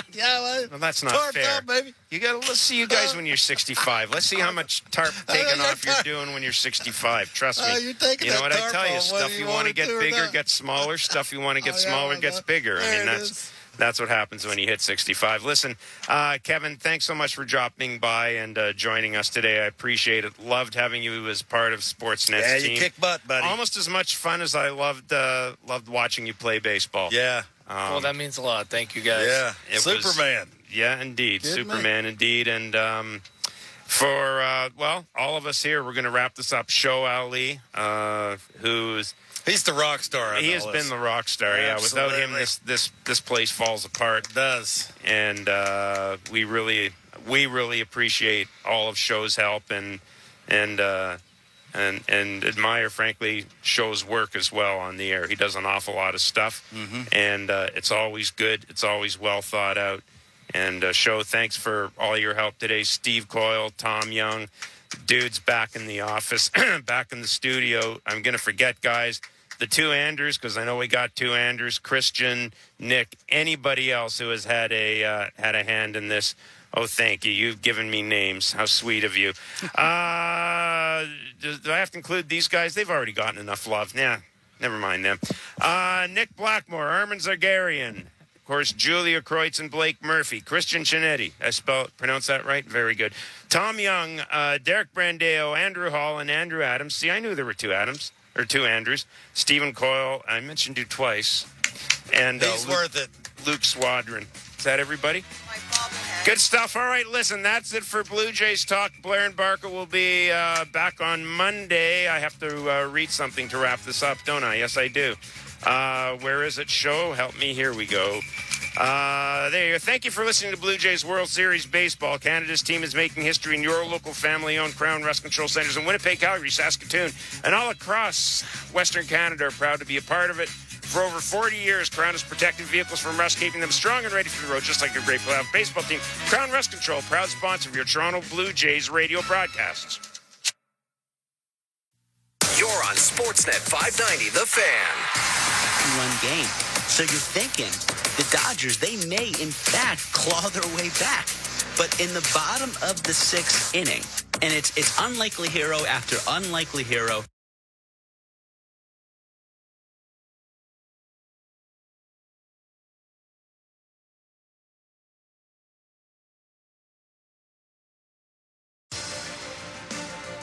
One game to decide it all. Game 7 of the World Series from Rogers Center in Toronto pits the Los Angeles Dodgers against the Toronto Blue Jays. Will Toronto and all of Canada end the night in frenzy, or will the Dodgers cheers pierce through a silent Rogers Center by the end of the night? That's what we find out here in the final game of the 2025 season. Hi, everyone, and welcome to Rogers Center in downtown Toronto. I'm Ben Schulman alongside Chris LaRue. Show Ali is our host. Nick Blackmore is our producer. Christian Chinetti, Tom Young, Luke Swadron, and Stephen Coyle are our technical directors. Ohtani on first, a look by Scherzer in the 0-2. Hit on the ground and a diving stop at first flat. He turns, flips to Scherzer for the out. Backhanded diving play on the ground by Guerrero. Ohtani up to second. Huge play by Vlad. Could have been first and third, no outs. Instead, a runner in scoring position and one out in this top of the first. Muncy 3 for 24 in the World Series. Faces a 2-2. Swing and a miss, strike three. Went around on a back foot slider, one out. And if he's got that pitch working, Chris, he can be really dangerous. Yeah, that pitch looks exactly like a fastball out of the hands and then darted underneath the barrel of Max Muncy. A little awkward half swing, a big first out in this inning. The 1-2, swing and a miss. Got him on a change right on the outside corner. Second strikeout for Scherzer, 2 down. That was a wild swing from Miguel Rojas. That was a fantastic changeup. Might have been his best changeup of the season. Looked exactly like the fastball. It was perfectly located down and away for the second out. And like you said, a very important out because Shohei Ohtani's now at the plate. Now you can do whatever you want. You can go after him, and the worst he can do is score one run. You can pitch around him if you want. Ohtani did single back in the first inning. The pitch. Hit well out to left field, racing back Lucas. Looking for the wall. Makes a running catch on the warning track. Slamming into the fence. 9 straight retired by Scherzer. No score in this game. Middle of the third. Game 7 of the World Series, bottom of the third inning, and with 35 seconds left on the warm-up clock in this scoreless game, Shohei Ohtani is still not out of the Dodger dugout. He's not putting on catcher's equipment. He's just taking off a helmet and bat and slipping on a glove, but it's taken about 2 minutes to do so. Last time they bailed him out with extra warm-ups. We'll see what Jordan Baker wants to do here. And John Schneider, I know, is standing on the top step, barking out right now as Ohtani, with 15 seconds left on that warm-up clock, comes out to pitch. Yeah, John Schneider actually has both of his hands up in the air right now, barking at somebody. So obviously this is just a courtesy. This isn't a rule. If John Schneider wouldn't be arguing or yelling or barking if this was in fact a rule. It's just a courtesy that home plate umpire that Jordan Baker is offering to Shohei Ohtani. And that's very kind of him to help out a three-time MVP and maybe the greatest player we've ever seen. He definitely doesn't need more help. He'll get his warm-up pitches in now. I mean, how you don't start this in a 1-0 count, to be honest, is beyond me. It's not like he's putting on catcher's equipment. He took one swing, and now he's getting a glove. They're choosing to pitch him and hit him in the same game. They don't have to do that. I don't really understand why he gets some sort of break. It does look like Baker is going to abbreviate his warm-up slightly. I mean, we've had about 3.5 minutes in between innings now. This is not positive for the entertainment of baseball that everyone's got to wait on Shohei Ohtani and the Dodgers. He throws 4 warm-up pitches, I believe, maybe 5, so they do cut it off slightly, but it doesn't look like they'll charge him with a pitch clock violation as George Springer walks up to the plate. 1-2 pitch. Swing and a liner, hooking down in left, down for a base hit. One bouncer into the glove of Kike Hernandez, and the extra warm-up hasn't paid off so far for Ohtani. Springer on first. The fact that George Springer very clearly is not even close to 100%, the winces, the grimaces, every single swing, and he's able to find a way to get on base, barrels up that tough sweeper from Shohei Ohtani and drops it in front of Kike Hernandez out in left field. That tells me what kind of gamer he is. What a performance so far here in Game 7 for him. Sack bunt Lucas, 1 out, Springer on second, in the pitch to Vlad Guerrero. In the dirt, it gets away from Smith, and over to third base goes Springer on a wild pitch. Ohtani yanked a splitter, and now a runner on third with only 1 out. Obviously, they're going to start to be careful to Vladimir Guerrero, and they're actually going to walk him. Dave Roberts just stuck out the 4 fingers from that Dodgers dugout. This is twofold. They don't want to pitch to Vlad. He has been the best Blue Jays hitter in the postseason and World Series. But also with Bo Bichette's running compromised, if they get a ground ball here, there's a chance to turn a double play now that it's first and third, 1 out. Yeah, this is the move. Obviously, 99% of managers would probably have done this exact same thing for the reason you just said. Bo Bichette is seeing the ball well. He's putting good swings on the ball. But if he hits a ball on the ground, it's a double play all day long. First and third, 1 out, scoreless game in the bottom of the third inning. Ohtani set. His pitch to Bichette. Swing and a fly ball. Center field. Edman back. Looking up. That ball's gone. A blast from Bo Bichette. And the Blue Jays start the scoring in Game 7. A 3-run homer. It's 3-0. Bottom of the third. Bo Bichette was trying to lift something to the outfield. And boy, did he lift something to the outfield. What a swing from Bo Bichette. Tommy Edman, the center fielder, just turned and watched that thing fly out of here. Bo Bichette took about 3 or 4 slow steps to first base. What a moment for him. This place is absolutely rocking. Who needs to run full speed when you can jog around the bases? Bichette's first home run of the postseason is a monumental 3-run blast, and now Ohtani is out of this ballgame, walking back to the Dodger dugout. 0-2 to Barger, and he pokes one right center and down. Edman had to play it on a bounce. Barger 2 for 2, and the hit parade continues. Only 1 out, bottom of the third, 6th Blue Jay hit already. 1-0. Hernandez lines it out to center. Varsho charging, dives, and He made the grab, tagging from third and in to score Will Smith. A sac fly, but a diving catch by Varsho. Dodgers on the board. It's 3-1 on the sac fly. 2 outs, top of the fourth. What a play from Dalton Varsho out there in center field. If that ball gets by him, you can bet that everybody standing on base right now is scoring. That's a risky play. But like you said, this is a results-oriented business. He comes up with it for the huge second out here in this inning. First and second, 2 down, 3-1 Blue Jays. 2-0 pitch to Tommy Edman. Hit on a line, diving grab! Vladimir Guerrero Jr. diving into foul territory to get Edman and end the inning.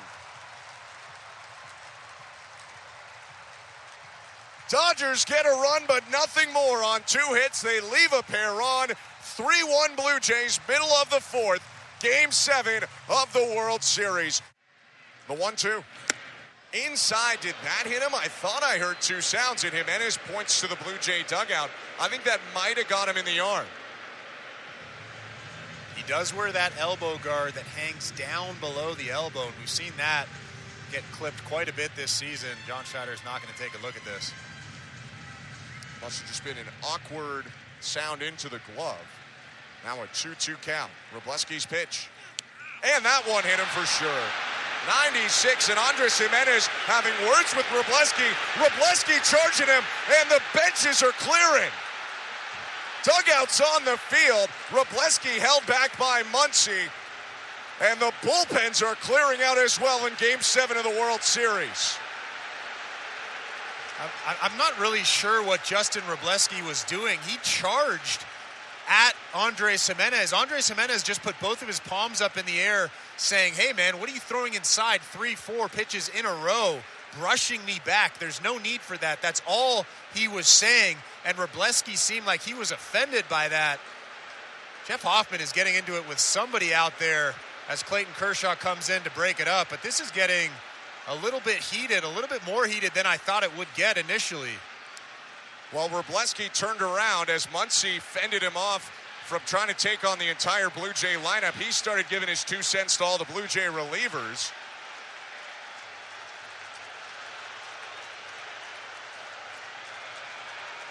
And the teams are still fully on the field right now. Dugouts and bullpens have cleared. I just don't understand what Justin Wroblewski was doing. That happens all day long. You throw 3 fastballs up and in, you're going to get a look from the batter. You're going to get a reaction from the batter. That's all Andres Jimenez was doing. He was telling Wroblewski, hey, man, that's enough. And Wroblewski just charged right towards him. That was a weird one. And which team hit George Springer in this series? Which team hit Alejandro Kirk in the wrist last night? It's been a lot of pitches inside on the Blue Jays. You have the right to pitch inside, but they have the right to not be happy about it if these guys can't control it either. And for Wroblewski, that's likely his night anyway, as he nearly hit Jimenez twice before nailing him on the right hand with 96. And now the umpires are gathering, and they're going to have a meeting out there in the infield. I don't know what they're talking about. Wondering if there's going to be some ejections. Yeah, that reaction from Andres Jimenez is just a normal reaction. I've gotten that reaction from batters before, but that doesn't give me the right to charge the batter. Andres Jimenez doesn't want to have an altercation with Wroblewski. He's literally just saying, hey, that's enough. That's all. That's all he was doing with that reaction. Yeah, chirp back at him, fine, but Wroblewski charging toward him starts... It wasn't a fight, but starts that clearing because he's starting to go at a Blue Jay hitter.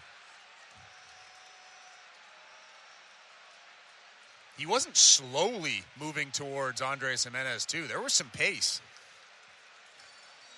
Well, Wroblewski is going to remain in this game. The umpires did not make close.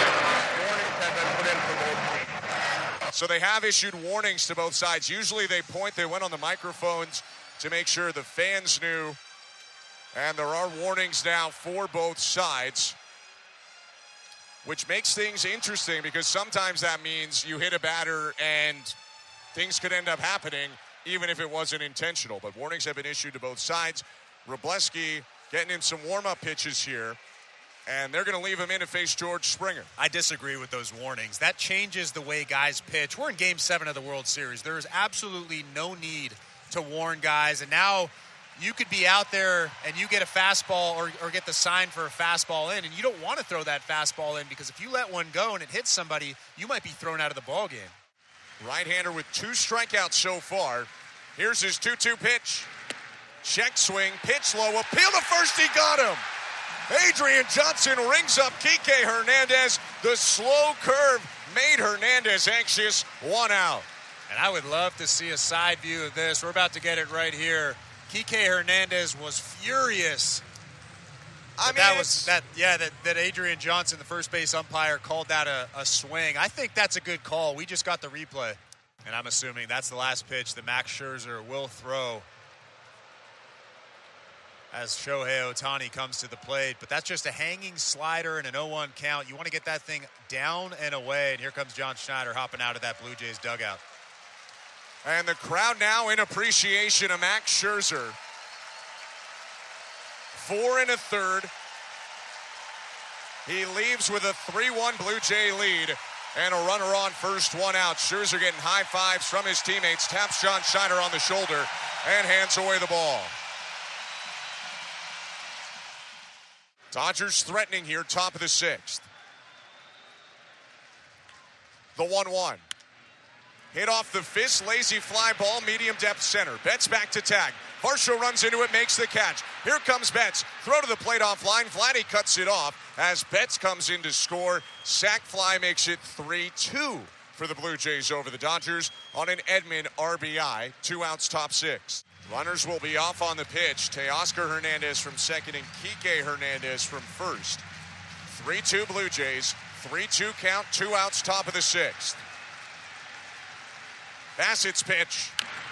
Grounded right side. Bassett pursuing it near the line, and he'll tag Rojas out. Picking it up, Rojas stopped and gave himself up to end the inning.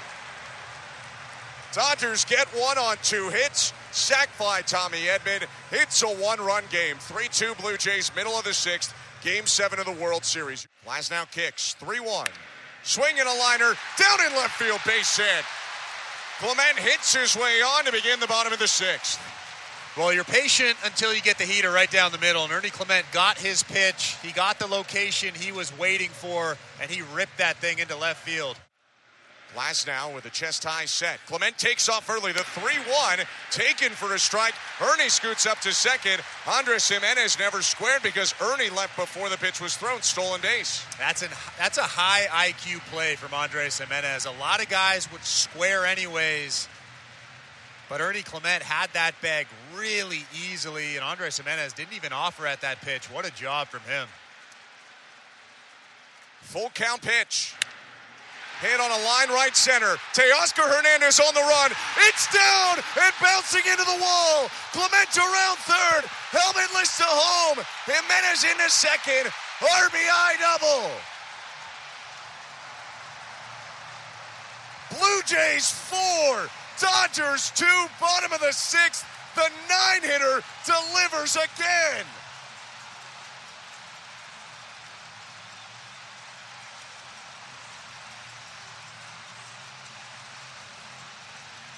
What a team this is.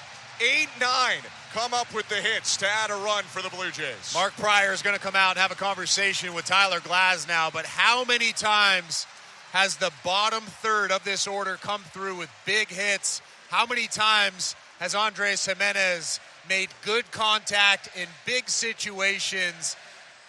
That might be the most important run of the season right there. And Andres Jimenez ripped that double in the gap on a hanging breaking ball from Tyler Glasnow. Circling his right arm. Hip high. Now he sets. 2-1 pitch. Chop toward first. Vladdy, gloves, throws to second, 1. Throw back to first. Double play! 3-6-3. The Blue Jays lead 4-2 at the 7th inning stretch. 6 outs away from the World Series. 0-2 pitch. On the ground is short. Down to Annie Jimenez. Pops up, throws to first.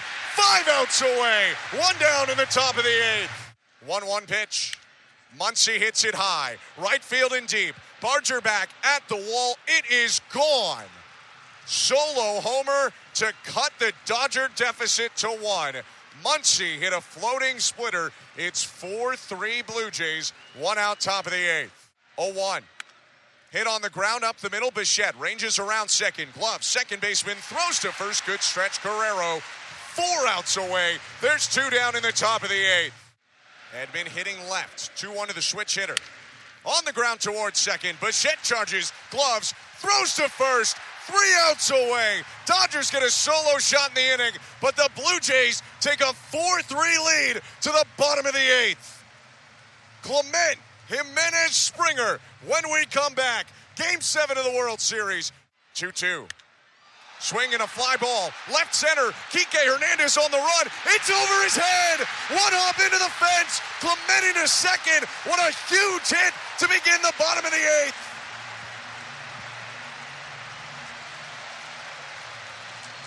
His 30th hit of the postseason, breaking a record.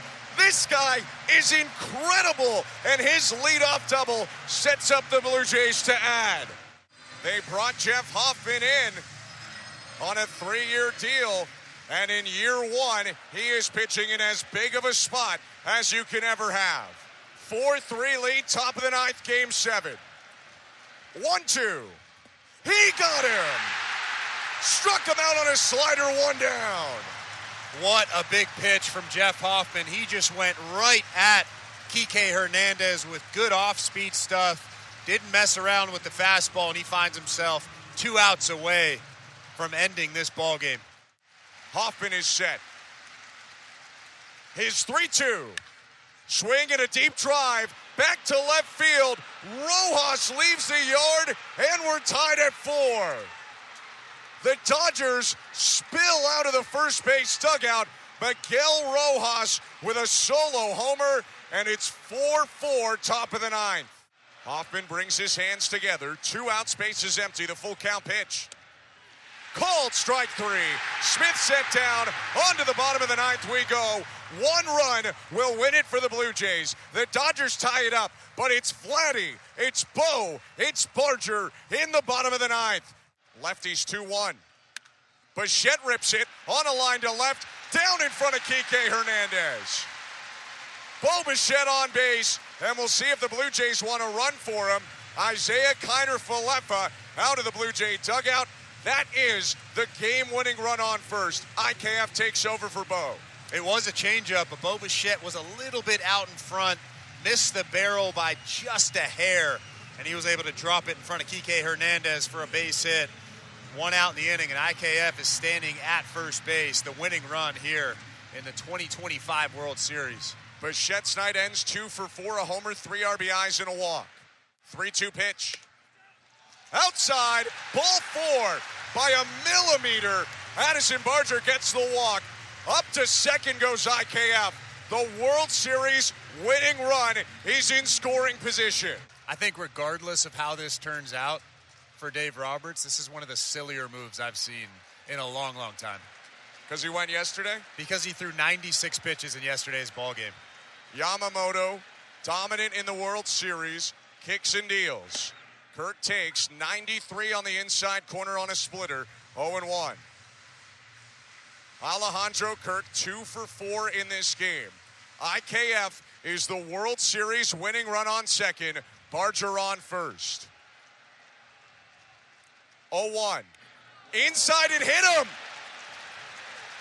Kirk hit by the pitch, and the bases are loaded.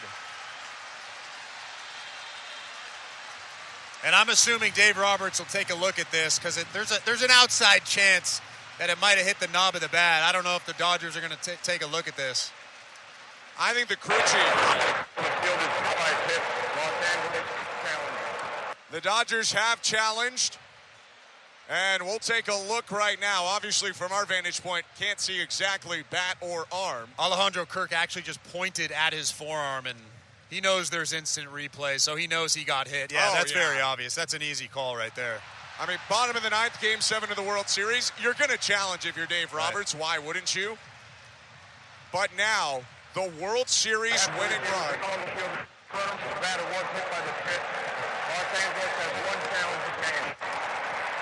So the challenge is unsuccessful, and the World Series winning run 90 feet away from home. Infield in, outfield in for the Dodgers. 4-4. Bases loaded, one out. Dalton Varsho set to hit, but here comes Mark Pryor, the pitching coach first. Ernie 3 for 4 in this game. Winning run on third now is Barger. Yamamoto set. And the pitch. Swing and a fly ball. Left field and deep. Back goes Kike Hernandez. That ball is caught by Pages. Bowling over Kike on the track. On to extra innings we go.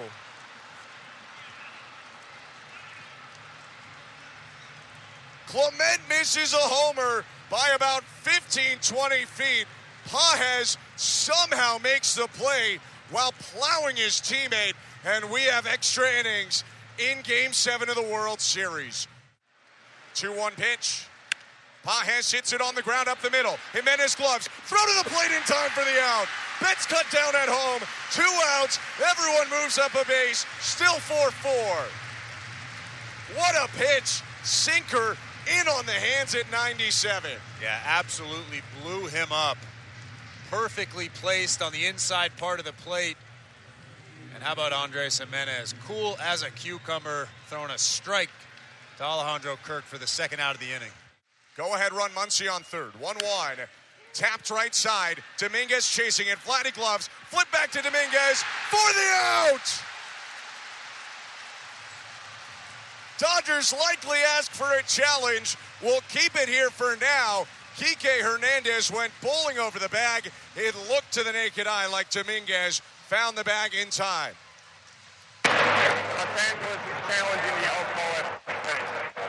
And we just got to look. This should be quick. What a play from Vladimir Guerrero Jr. It's really hard to hit the pitcher when he's running by you like that. We're getting a replay right now on the big board. And he is out. I feel like that was the slowest replay in history, but he's very obviously out. Like you said, this should be quick. Here it is. After review, the phone field confirmed, the runner is out.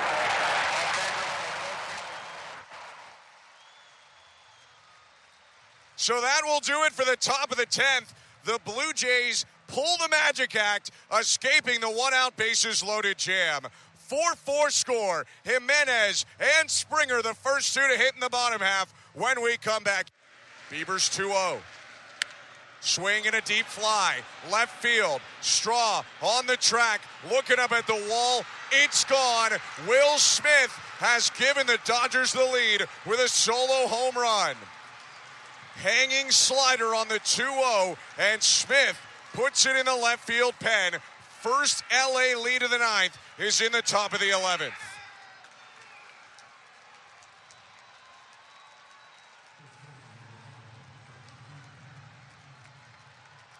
A 366-foot shot for Will Smith, his second home run of the World Series and postseason overall.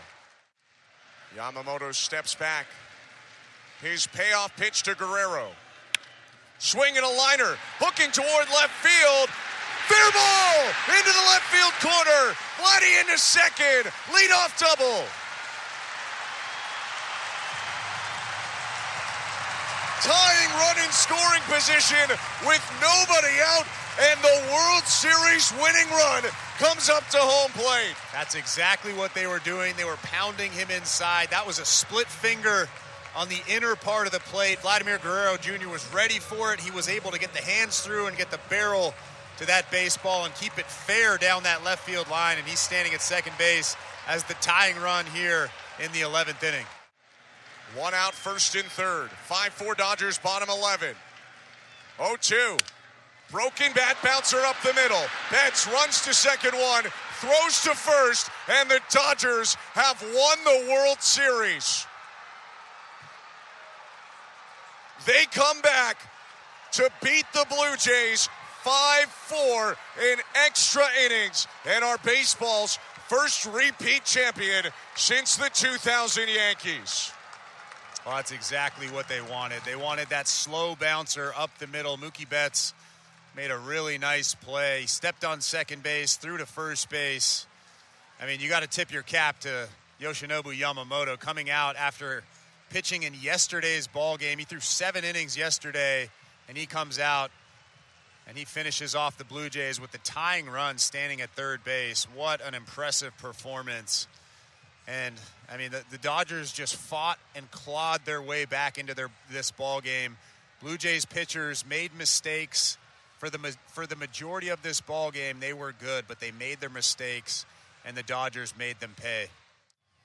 Great group the Blue Jays had, too. The players so fantastic, and we appreciate all the help they had for us during the season, whether it was coming on air or speaking with us before the game, giving us their time so that we could try and help you out and give you the information on the other end that we thought was important. And ultimately, the biggest thanks goes to our listeners in this great country and everyone who tunes in abroad. You are the reason that we are on the air. Your nice messages keep us going at a lot of the times when the season can snowball on you and tire you out. And it's an incredible community of Blue Jays fans that we try and serve and do our best to try to inform and connect with, and we are so appreciative to everyone that has tuned in. But unfortunately, for the final time this year, we are going to sign off as the Dodgers celebrate their second consecutive World Series on the Rogers Center Diamond. Our technical directors tonight, Luke Swadron, Stephen Coyle, Christian Chiniti, and Tom Young. Nick Blackmore, our producer. Show Ali, our host. Chris LaRue, my partner, and I'm Ben Schulman. Hope you have a great winter, and we will see you in the spring. The Blue Jays fall 5-4 in 11 innings in Game 7 of the World Series.